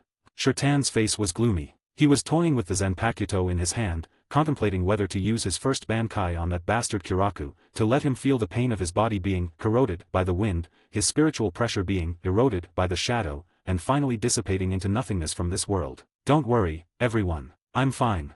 Just as Kiraku and Tokaina were facing off, Yukitake, lying on his sickbed, shakily stretched out an arm from under the covers and gave a thumbs up to everyone. Yukitake. For a moment, Kiraku and Tokaina stopped arguing and simultaneously mentioned Yukitake's name. Ha, tisk. Immediately afterwards, Kiraku and Tokaina turned their heads toward each other almost simultaneously. The moment their eyes met, Kiraku and Tokaina simultaneously and forcefully turned their heads in other directions, uttering disdainful sounds at each other. Haha. Looking at the scene before him from his hospital bed, Yukitake slowly withdrew his arm and gave a wry smile. This kid is starting to look like a patient now. So where did he come from to use that strength to resist us sisters? Meanwhile, the group of beautiful female sword spirits, personally crafted by Wang Yu, who had been responsible for taking care of Fuzu, frowned and muttered to themselves after seeing Fuzu's frail appearance, which seemed as if she were about to die at any moment. In any case, let's wait until Yukitake wakes up before we talk about what to do next. Araki looked at Yukitake lying quietly, walked to Kiraku and Tokaina's side, put his arm around their shoulders, and walked out of Yukitake's rest room. Is Araki-sensei and Yukitake alright? Kiraku looked at Araki and asked him about it. Although Shirtan didn't say anything, he was equally worried about Yukitake's condition. Don't worry. Yukitake is in excellent condition right now. He hasn't felt this good in years. He's just exhausted because his spiritual pressure was depleted. It's nothing serious. Araki explained to Kiraku and Tokaina. So, Araki-sensei, your plan with Yukitake was a success. At this moment, Shirtan looked at Araki and asked. Done. Araki gave Shirtan a deep look upon hearing this. It seemed that this kid cared about Yukitake more than he had imagined. Araki simply looked at Shirtan and said calmly. It's good that it succeeded. Shirtan nodded and said no more. So what exactly are you guys talking about? In response, Kiraku said that he was a poor student and couldn't understand what the two people next to him were saying at all. Idiots don't need to understand. Shirtan didn't explain anything to Kiraku, he just spoke coldly. Asshole. Kiraku's eyelids twitched slightly upon hearing this as expected, he also disliked Shirtan. Hey, you guys, is my little brother, Yukitake, alright? Just as Araki led Kiraku and the others to Wang Yu's reception room, Yoriyuki Shihaoran, who had just filled her stomach, asked Kiraku and Tokaina a question with her round belly. So you do care about Yukitake after all? Even after hearing that Yukitake had regained consciousness, you were still focused on cleaning your own mouth with food, completely oblivious to Yukitake's condition. Kiraku couldn't help but make a comment after seeing Yoriyuki. Idiot. Since Araki-sensei and Wang Yu-sensei have already gone to Yukitake's place, you and I going there would only cause trouble. It's better to stay here and wait quietly, that's the best thing for Yukitake's recovery. Upon hearing this, Yoriyuki put her hands on her hips and spoke with righteous indignation. Senior sister, you're right. It's rare for Shirtan to approve of a nighttime visit. Huh, you came with me too. Kiraku's expression changed repeatedly, and in the end he realized that he could not refute Yoriyuki, so he could only angrily confront Tokaina. I saw you go there and tried to stop you, but unfortunately I couldn't catch up. I must say, your instant step is superior to mine. Shirtan patted Kiraku on the shoulder, admitting that his shunpo was inferior to Kiraku's. You're talking nonsense. You're a user of a wind-type Zanpakuto, whose Zanpakuto has also awakened the ability to move forward by harnessing atmospheric spiritual particles, and you actually say you can't catch up with me. Kiraku said he didn't listen to Shiden's nonsense at all. I can't catch up, I really can't catch up. Shirtan turned his head away from Kiraku's eyes, but his mouth didn't stop, constantly saying that he couldn't catch up with Kiraku. Of course, if we're only talking about speed, he is undoubtedly the second fastest among Kiraku, Yukitake, and Yoriyuki, second only to Yoriyuki. You guy. Kiraku felt a surge of anger. As expected, the Tsuneyashiro family were inherently evil, and lying was something they could do effortlessly without even blinking an eye. Okay, it's so noisy. Everyone, get back to your seats. Araki, seeing that Kiraku and Tokaina's argument was escalating and about to turn into a duel, interrupted the two and made them all return to their seats. Humph. Upon hearing this, Kiraku and Tokaina snorted coldly and obediently returned to their seats to await orders. Now it's time for the assessment. How's your Bankai training going? Araki asked the three people, Kiraku, Tokaina, and Yoryuki. Simple. I have successfully mastered my Bankai. Upon hearing this, Kiraku couldn't help but slightly raise the corners of his mouth when answering Araki's question. At the same time, Kiraku didn't forget to give Tokaina and Yoryuki a provocative look. Page 99. I have successfully mastered Bankai. Shirtan was somewhat annoyed that Kiraku had spoken before him, but it didn't matter. It wasn't like he hadn't mastered Bankai. Bankai was such a simple thing, surely someone could learn it. However, what Tokaina and Kiraku didn't notice was that Yoru subconsciously shrank his neck and remained silent about Araki's question. Yoryuki, where are you?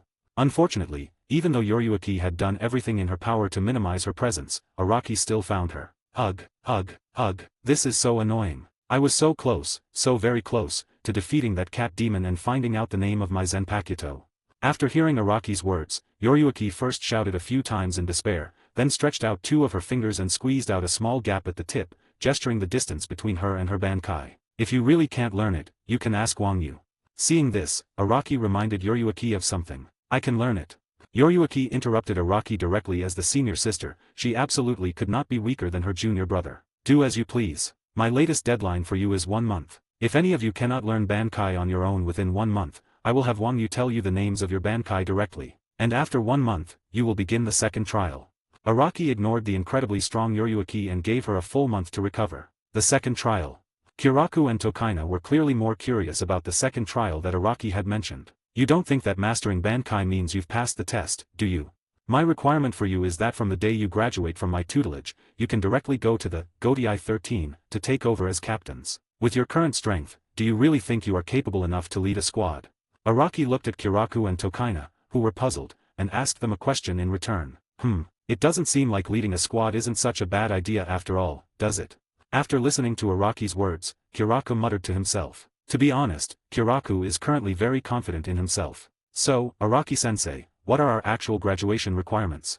After thinking for a while, Shirtan asked Araki for advice. You've graduated, but you haven't truly mastered your craft. Araki reminded Shirtan of the error in his word choice. Graduation is graduation, and completing one's apprenticeship is completing one's apprenticeship. These two things cannot be confused. So, Araki-sensei, what are our conditions for graduation? Shirtan paused for a moment upon hearing this, then continued to ask Araki. Master Bankai, Spirit Power Level 2. Become the captain of the first division of the Godai 13. This is the graduation condition for you three: Tokaina, Yukitake, and Kiraku. Araki first explained the conditions for Tokaina, Kiraku, and Yukitake to graduate. Then, Araki looked at Yoryuki and continued, as for the conditions for you to graduate, Yoryuki, they are a bit more complicated than for others. First of all, mastering Bankai, and reaching level 2 in spiritual power, are mandatory requirements that will not change. These are the conditions for you to leave the Spirit King Palace. On top of all that, I also want you to completely complete your instant healing. Remember, when I say complete, instant healing, I don't mean showing me the half-finished product you showed me before. What I want to see is your complete, instantaneous roar form. Only by achieving this can you successfully leave the Spirit King Palace. In addition to that, after leaving the Spirit King Palace, you also need to successfully gain the support of the elders of the Cheyenne family, become the head of the Cheyenne family, defeat the current commander of the Secret Mobile, take over his position, and completely bring the Secret Mobile under your control. Can you do all of these things, Yoryuki? After Araki finished explaining the conditions for Yoryuki's graduation, he asked Yoryuki a question. Isn't that obvious? It's so easy for me. Yoryuki, puffing out her thin chest, looked at Araki as he preached. Very good. Araki nodded upon hearing this. Araki-sensei, could you please add another condition to my graduation requirements? Just after Araki finished explaining Yoryuki's graduation conditions, Tokaina raised his hand and said to Araki with a smile. Oh.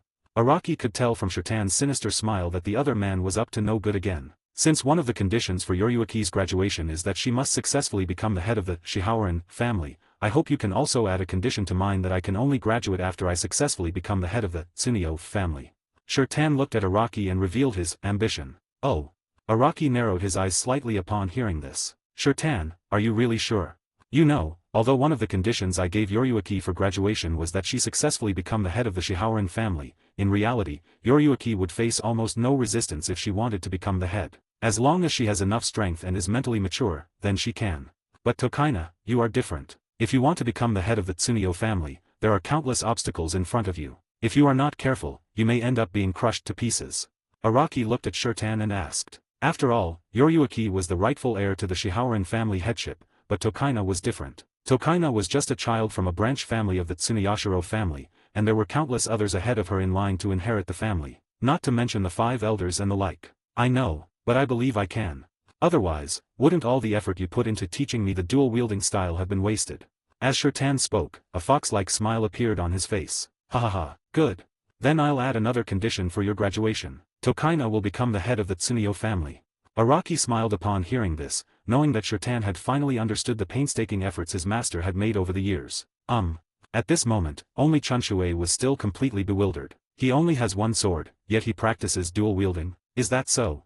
Yoryuki glanced at Tokaina's Zenpakuto at his waist, where there was clearly only one sword. If Tokaina only had one Zenpakuto, he obviously wouldn't be able to use the dual-wielding style. Therefore, in Araki's mind, Tokaina would eventually have 2 Zenpakuto. Speaking of which, the heirloom of the head of the Tsuneyo family is a Zenpakuto. So, does that mean Araki-sensei had already planned out Tokaina's goals when he was teaching him? Chapter 90 for the legendary first-generation Godi I-13. Second update. 3 days later. Yukitake has completely overcome the weak period caused by Mimihagi's departure, which led to unstable spiritual pressure and spiritual collapse. He has recovered to his original state and continues his Bankai training under Araki's guidance. Without the obstruction of Mimihagi, the right arm of the Soul King, Yukitake's training in Bankai went much more smoothly than expected, and he successfully mastered his own Bankai in a short time. At the same time, perhaps because Yukitake had been fused with Mimihagi for too long, his body still received a portion of Mimihagi's power, which Yukitake called God's Hook. At this point, of the 4 Kiraku, Yukitake, Tokainada, and Yoryuki only Yoryuki remains who has not yet successfully mastered the Bankai of her Zenpakuto. Time flies, and 27 days later. I've finally mastered Bankai.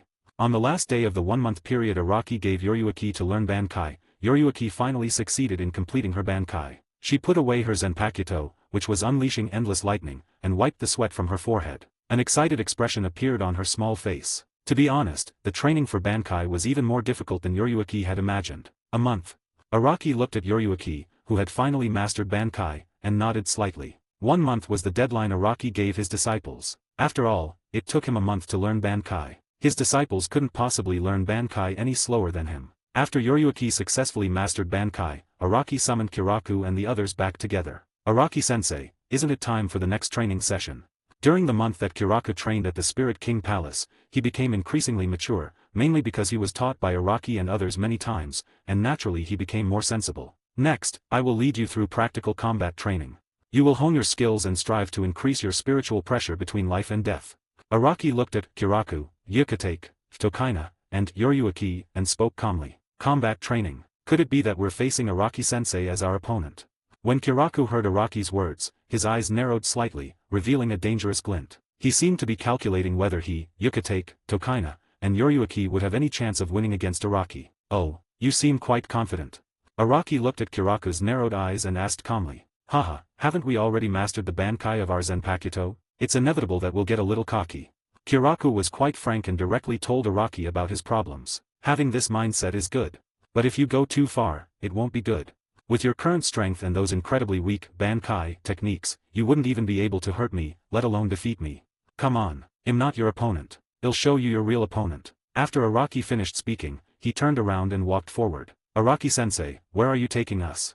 Yoryuki and the others remained noncommittal about what Araki had just said. After mastering Bankai, they had indeed become a bit arrogant, but they were not so inflated as to believe that they could defeat Araki, who had the title of strongest, with their current strength. Speaking of which, you haven't visited my detached palace since you came to the Spirit King's palace, have you?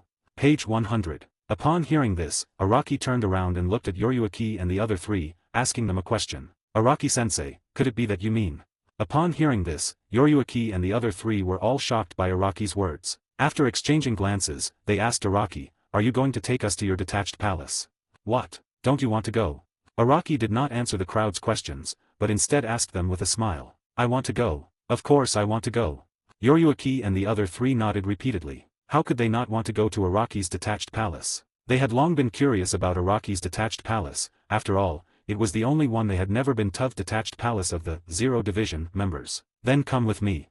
Araki said as he walked toward his detached palace. Go. Seeing Araki striding forward, Yoryuki and the other 3 hurriedly followed, taking small, quick steps. Araki-sensei, why is the color of your palace different from everyone else's?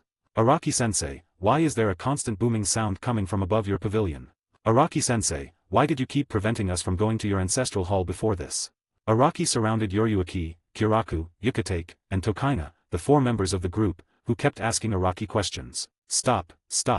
Once we get there, you'll all understand. Until then, please allow my palace to retain a little mystery. Araki's eyelids twitched slightly after hearing what Yoryuki and the other 3 said. Sure enough, the only downside to putting these people together was that it was too noisy. Araki-sensei, how exactly do we get to your detached palace?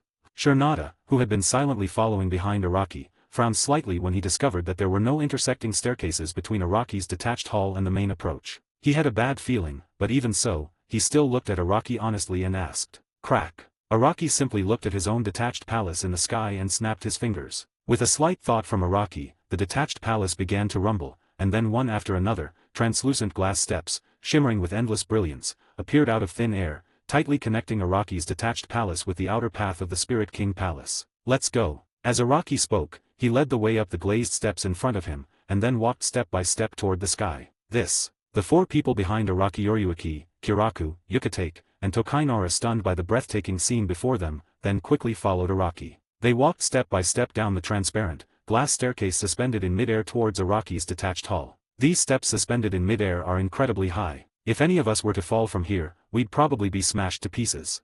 Kiraku walked down the steps, craned his neck to look down, and immediately broke out in a cold sweat. If you're afraid of heights, don't look down. Shurtan raised an eyebrow slightly as he looked at Jing-Lo, who was constantly sweating profusely. It's not that bad. Kiraku shook his head and continued climbing the steps. Not long after. The moment everyone climbed the semi-transparent steps to the desolate hall, the steps vanished instantly. Shurtan, noticing this, frowned even more deeply. Come and see, this is my detached palace. Araki stood on a higher step and gently waved to the crowd, signaling Kiraku and the others to come to his side quickly, because from Araki's position, they could see the entire layout of the Lee Palace. At Araki's call, Kiraku, Yukitake, and Yoryuki immediately went to Araki's side. As for Tokaina, who was at the back, he hesitated for a few seconds, gritted his teeth, and walked over. The moment everyone arrived beside Araki, they were all stunned by the scene before them. Araki was pointing in the direction of the detached hall. The shimmering light of glass illuminated the area, and the exquisite gatehouse, the magnificent streets, the ancient clock tower, and the numerous glass artifacts captivated Kiraku and his companions, who stared intently at them. Araki-sensei, this place is so beautiful. Is this the legendary Lower Paradise? Araki-sensei, how exactly did you create such a beautiful city using such exquisite glass? Teacher Araki, is there really a suitable place for us to train in a town made entirely of glass? I'm really afraid that I might accidentally break all this glass while training, and I'll be heartbroken. Kiraku, Yoryuki, and Yukitake were all immersed in the beauty of the town before them. Even Tokaina was drawn to the town and forgot the sense of unease that had arisen deep within him earlier. Let's go. Seeing this, Araki didn't waste any words and kicked Yoryuki, Kiraku, Yukitake, and Tokaina in the backside, sending them all flying off the platform. Without much thought, the 4 of them descended from the sky and landed in that crystal-clear world. It hurts. Araki-sensei, what do you mean by this? As Kiraku stood up from the ground, clutching his aching buttocks, and turned to look at Araki, Araki had already used his mind to control the platform beneath him to slowly float up, completely separating it from the palace below. Alright, enjoy the feast I've prepared for you. Araki ignored Kiraku and the others. He simply patted the sky twice lightly. Boom. The next second, the entire azure-colored town erupted in a tremendous roar. How is this going? After noticing the unusual activity in the palace beneath their feet, Kiraku and the others stood up and drew their Zanpakuto. They realized that their master, Araki, had never intended for them, his disciples, to have an easy time. Roar. Before Kiraku and the others could think further, accompanied by a roar, one after another, monsters with bodies entirely of glass-like color walked towards Kiraku and the others from all directions. This is an illusion. Yoryuki looked at the monster in front of her and said instinctively, "No, it's just a doll made of glass, not a real hollow." Shurtan felt the spiritual pressure of the monster in front of him and kept shaking his head. In short, strike first. The moment Kiraku finished speaking, he slashed at the monsters in front of him, muttering, "They're just monsters made of mere glass. Watch me shatter them with a single blow." When the monster saw Kiraku's slash, a hint of mockery suddenly appeared in its eyes, allowing Kiraku to slash at its body at will. Ding! With a soft sound, Kiraku felt as if his Zanpakuto had struck an alloy, unable to penetrate it at all. Roar! When the monster saw Kiraku's shocked expression, it immediately launched a counterattack, but before its attack could even touch Kiraku, Kiraku dodged it. I knew it. Kiraku used Shunpo to create distance between himself and the monster in front of him, then raised his Zanpakuto and slammed it into the ground with all his might. Ding! With another loud bang, Kiraku's Zanpakuto was bounced off the glass-like ground. The immense force of the recoil caused Kiraku to feel a sharp pain in his hand. You must be careful. These monsters' bodies are harder than steel. And I've also discovered that the material that makes up these monsters' bodies is the same material that makes up the ground of this town and the surrounding buildings. This was the conclusion Kiraku reached the moment he came into contact with the monster. In other words, were all these monsters created by Araki-sensei? Upon hearing this, Yukitake instantly understood. Moreover, even if we defeat these monsters, they will quickly get back up. It's extremely troublesome. Yoriyuki was crackling with electricity. After she used her instantaneous roar to shatter a glass monster, the monster soon stood up again, and the parts she had shattered were gradually repaired over time. Simply put, let's retreat first. After listening to what everyone had to say, Shirtan concluded. Yes. Let's go to a place without monsters to come up with a strategy. Right now, we have no idea how many monsters there are, how strong they are, how fast they are, how intelligent they are, or how to defeat them. We need to gather as much information as possible so we can find a way to pass the trial. Kiraku nodded slightly, revealing his thoughts to everyone. Then let's retreat. Everyone present was decisive. After deciding to retreat, no one hesitated and they immediately headed in the direction with the fewest monsters. However, as the group pressed forward, the number of monsters not only did not decrease, but increased until they became so numerous that the group could not proceed without defeating the monsters in front of them. Heavenly Mad Bones. Pisces Rationale. Making unfounded claims. Go mad, Wu Wengshui. It seemed that a battle was inevitable. In the blink of an eye, all four of them had released their Zanpakuto. Get out of my way. Having unleashed their Zanpakuto, the four shifted their focus to offense. Since they couldn't dodge, they decided to eliminate all the monsters before them. With that thought, boundless spiritual pressure exploded from their bodies. Boom! In an instant, Kiraku, Yukitake, Tokaina, and Yoriyuki caused a huge commotion on this stained glass street. Ugh, it's so noisy. Could it be that someone new has arrived? Hi guys. I made a paid service in Telegram where you will find a great collection of fanfiction audiobooks organized and regularly updated. What you get? An unlimited access to the full audiobook library. New fanfiction audiobooks added regularly. You can play audios directly from Telegram anytime. Joining our service is available through a monthly subscription of $5. You can pay using PayPal or Ko-fi. So what are you waiting for? Send me a message on Telegram or Discord. I will provide the payment details.